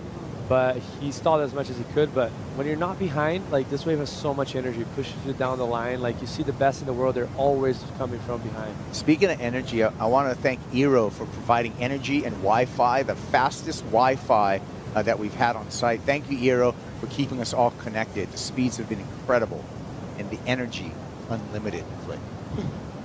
Better than the coconut wireless. Yeah, the coconut wireless gets affected by the weather sometimes. Here we go. Sets coming through, and a 2.87 for last. Joel Vaughn takes him completely out of the picture.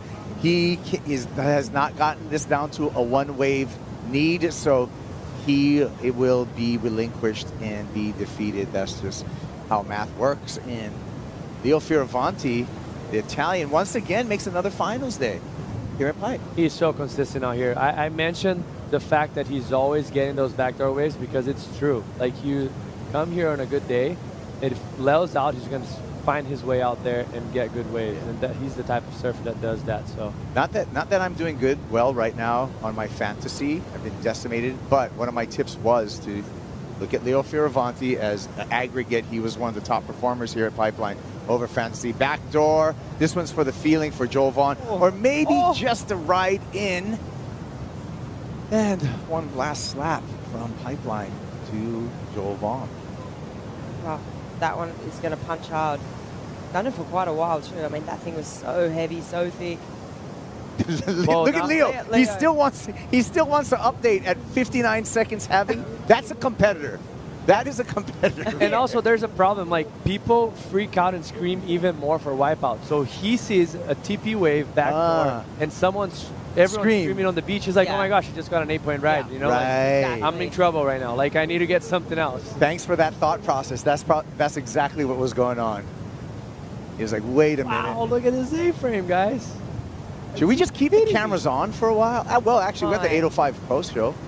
Well, the Look at this thing. All about the live webcast right now. Oh, literally.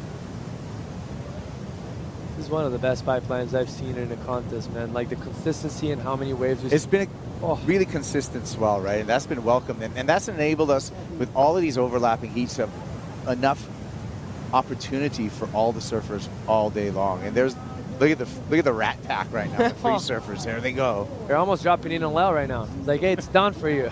My turn. Yep, that's the scramble. So what was a man-on-man heat is now a man-on-man on man on man on man on man on man on man on man. Got a 20 on-man heat happening next in the free surf probably session. about double as that in about 5 minutes from now. Leo Fioravanti, you're on to finals day. Congratulations to the Italian. Good looking out from Joel Vaughn, the rookie on tour. We're on to the 805 post show. Don't go anywhere. We're going to be back with the post show.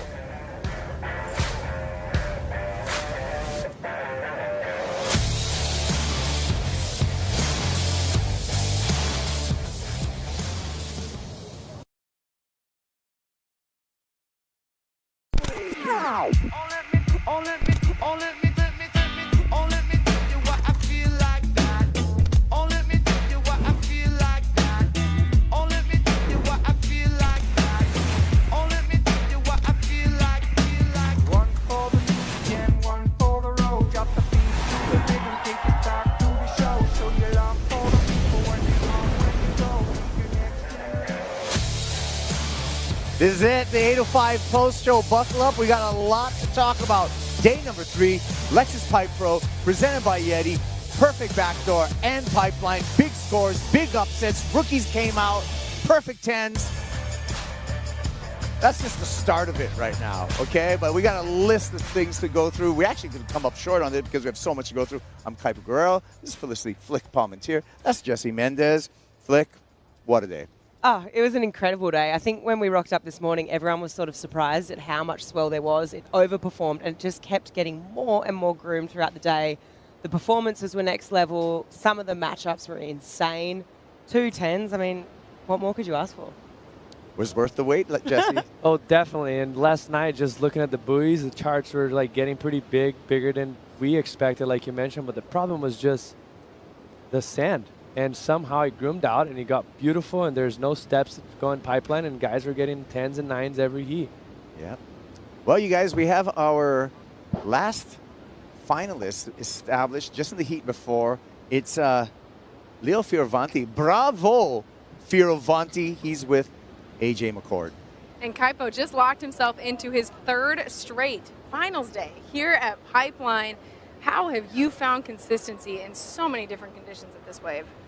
I mean, I love Pipeline, I love Backdoor. I spend a lot of time here. My fiance, Sofia, which I love you, she's from here, so I've been spending, I mean, not only from that, just from since I was young, Belly, you know, we've been coming here since forever, for months and months and months, and I think spending time in the lineup is the only way that you can get good at Pipeline, feeling comfortable, knowing the holes, knowing the wave really well, and what a beautiful day. A beautiful day indeed. From the beach, it just felt like it was non-stop. You were in 2 heats that felt incredibly non-stop. Walk me through how you would describe this day. Oh, I think it matches those days in 2022, I think, that we had that were all time, right? There was 2 10s. I had a couple excellent scores. I think it could be one of the highest excellent scores in the history of a day at Pipe, no? It was beautiful. Before we let you go, get ready for another finals day. You have anything you want to say to friends and family back home? Just so much love to everyone that supports me, that believes in me, and I'm really grateful to start the year well, and tomorrow is a beautiful day, and I hope that I can give it my best. Congratulations. See you then. Thank you. Yeah. Leo Fioravanti, he loves Pipeline. He does not like pineapple on his pizza, however. But just another finals day for Leo. Very impressive. Oh, so impressive. And just to say what you were saying before, Jesse, he just knows that backdoor reef so well. And every heat, he sniffed them out. He found it. He knows where those gems are on that reef. And I'd say he'll do it again tomorrow. I was looking forward, you guys, to a heat with Al Cleland Jr. and Jack Robinson. And that heat did not let us down. It was Al Cleland Jr. coming up, but it was Jack Robinson with the perfect 10 here, Jesse. I mean, this is impressive. That was another 10-point ride if he would have came out of that, but this guy charges so hard. This is so sketchy. The first section was already sketch itself, but pulling in into the dry reef right there, backdooring that second section, which I'm telling you, it looks like a straight closeout when you're on that wave. Yeah, that was a 9.5. You got the backup right here, Cleland, with just a 3.33, and that was very valuable when Jack Robinson dropped into this is the perfect 10. This thing was absolutely insane. You know what? They brought the best out of each other. Al dropped the 9.5, and I said, watch this. Jack's going to do something crazy. He loves to rise to the challenge, but he just couldn't find a backup, and it was Al's day. Hats off to the And it was a kind of a time factor, too, because that note for Jack Robinson losing with a 10 is just because Jack couldn't find a backup. He was holding that 2.17 in his scoreline. So that 3.33, all the numbers matter. Jesse, at a 2-wave total, and that's an example of it. Yes, and that's what happens. Sometimes, you know, you expect Jack to pull the trigger in that last minute and get something out of the hat, but this time it didn't work, man. He just sat there for a few minutes and nothing really came his way, and that's just how the game rolls. Yeah, it was tough. He ran out of time, but it was a high-scoring affair. Another high-scoring affair, Flick, was a heat that was a rematch of last year's final. I'm talking about Baron Mamiya versus John Florence. Oh, we could see this one coming, and you know, Baron spoke to it. He was like, okay, like I can see if I make it to the next heat, I've got John. And he started off with this, an absolutely critical wave, 10-point ride, straight off the bat. First wave of the heat. I mean, how much more underneath it can you get? How much more late? Oh, you cannot. That was just, it was a perfect 10. It was incredible. And I was like, wow, this is just starting off right where he left off from the final. And then John sort of, you know, pulled a rabbit out of the hat, and he ended up getting back in the game, 7.43. But it was this thing that really put Baron, okay, this is scary. That was near a 10, 9.63. I was thinking that thing could have almost been. I thought it could have been a 10 as well. I was in the same way as you guys. I thought that was going to come in a 10 as well, but I guess the intensity of Baron's takeoff, like you mentioned, he could not be underneath enough on that wave, and he somehow find that only little inch that made him roll in, and all the ability he has, because that was as impressive as it gets. Giant numbers between these two, both in the 17-point range. That was a highlight heat of the day. Baron Mamiya will be facing Jake Marshall in the quarterfinals. Big stuff. That was a great heat. We had another great heat, Jesse, with the GOAT. The guy's timeless, right?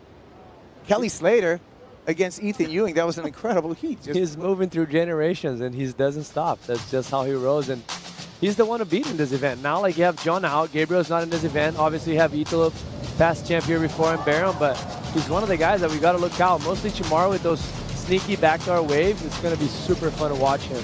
Yeah, Ethan Ewing did put up a battle, but just the wave selection, Flick, and the performance of Slater, undeniable. He's undeniable in waves like this, and he's still just as relevant as ever. When it's big, when experience pays, like days like today is when he just really shines. And it's amazing to see, because it's a privilege to still get to watch him compete in a jersey. For how much longer will we see this? I mean, hopefully... Could be another 10 years by the way he's going right now. But you just never know. So you got to be grateful.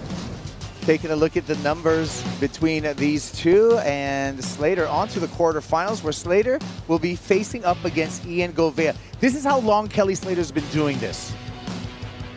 Kelly has actually surfed against Ian Govea's father, Fabio Govea. However, Fabio in head-to-head matchups is 4-2 on Kelly Slater. So maybe Kelly's going to take a little bit of a wrap out on Govea Jr. in that quarterfinal number 3 as we look at our bracket. This is going to be such an exciting match. I mentioned a few times, Ian Govea, that's his spot. Like, that's the best surfing he would provide. It's tube riding. Like, he's second to none, and he gets underrated for some reason. Just a small guy, comes from Brazil, but the tube riding technique that guy has is impeccable. So it's going to be a fun heat to watch. You got a favorite quarter here? Wow, I mean, they're all stacked. You know who I'm really excited to watch? George Piquet. I just feel like he's been on this roll, but he's coming up against Leo, who's got so much experience. And is Leo going to, you know, sort of trump this rookie and put a stop to the sort of steamroll that he's been on? I like quarterfinal number 1. A couple of goofies out there. Italo Ferreira, Miguel Pupo. That's how we're going to start the men's quarterfinal. That's how we're going to do it tomorrow, which is going to be finals day. Now, when we're talking about tomorrow, I want to know what we're expecting. We're expecting the sand to clear through. We're expecting some good wind and still some swell. But Jesse, you know who I asked? Surfline, and they can give us all the data. I got to say, they really nailed it down for making us wait for these conditions that we have today. And tomorrow is just a decreasing swell of what we have today. So it's still going to be beautiful. Probably a little bit smaller, a little bit easier for the surfers as well, because there's been a lot of sets going through the lineup and cleaning them up. So I think tomorrow's going to be more organized. I don't see it being as good as today, but still going to be probably pretty good and amazing barrels reading all day long with offshore winds. Thank you to Surfline. Hey, 6 to 8 foot faces, we'll take it, Flick, with offshore winds. Oh, we know it's going to be on. It's the last day of the waiting period. Final day, look at that, 6 to 8 foot. It's offshore. Beautiful. Let's go. It's going to be more groomed, I'll tell you that much, because that wind's just going to keep grooming it overnight. All day. This morning when we rocked up, it was a bit rogue, and so it cleaned up throughout the day. Tomorrow's going to be beautiful. That's going to be beautiful. You want to tune in, make sure you tune in. Tomorrow's the finals day. Let's celebrate today and the Aero top 5 moments of the day. We got a lot, but we got to start off with number 5, Jesse, the punishment, the wipeouts, out. The tube monster's getting everyone today, and this is what happens. Like on days like today, like just trying to take off under the lip, it's not the easiest job you have. And look at that. That's the same heat just you mentioned. Those 2 waves are in the same heat right there. It's just, it's tense or once. Number 4, the rookies came out today, Flick. Yeah, they were out in full force, and it started with Al right here. This 9.5 was absolutely incredible. Jesse said it, that last section was absolute.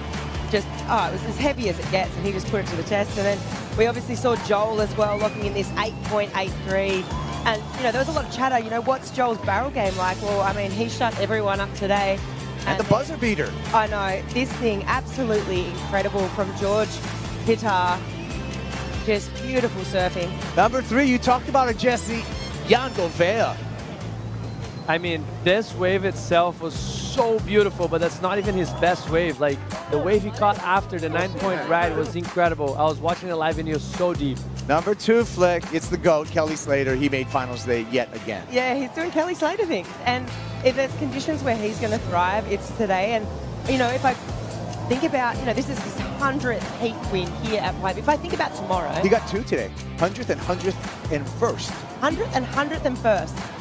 Number 1, all the 10s today. Jack Robinson, perfect 10. I mean, one thing that you can compare to those 2 rides, the intensity of the takeoff. Both of them falling off the sky and somehow managing. Look how thick that wave is from Barron. There's a handful of guys that can make that drop, and he's one of them. Oh, my 10. Take a Yeti for that one. Congratulations, Barron. What a day. What a day, what a day, what a day. I hope you enjoyed it. Final thoughts, Flick? Bring on tomorrow. I'm looking forward to seeing the women, actually. We didn't get to see them today, so I'm looking forward to it. We're still, that swell's still going to hold in there a bit, drop off ever so slightly, but it's going to be beautiful, groomed, great finals day. What about you, Jesse? Tomorrow's on. It's on. It is on. I know for a fact. Thank you for watching the 805 Post Show. Enjoy the end of day highlights. They're going to be like a video game. And tune in tomorrow morning, 8 a.m. Hawaii Standard Time for Finals Day here at the Lexus Pipe Pro presented by YETI. Aloha.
This copyrighted event broadcast is produced by the World Surf League for broadcast around the world and may not be retransmitted, reproduced, rebroadcast, or otherwise distributed or used in any form without the written consent of the World Surf League.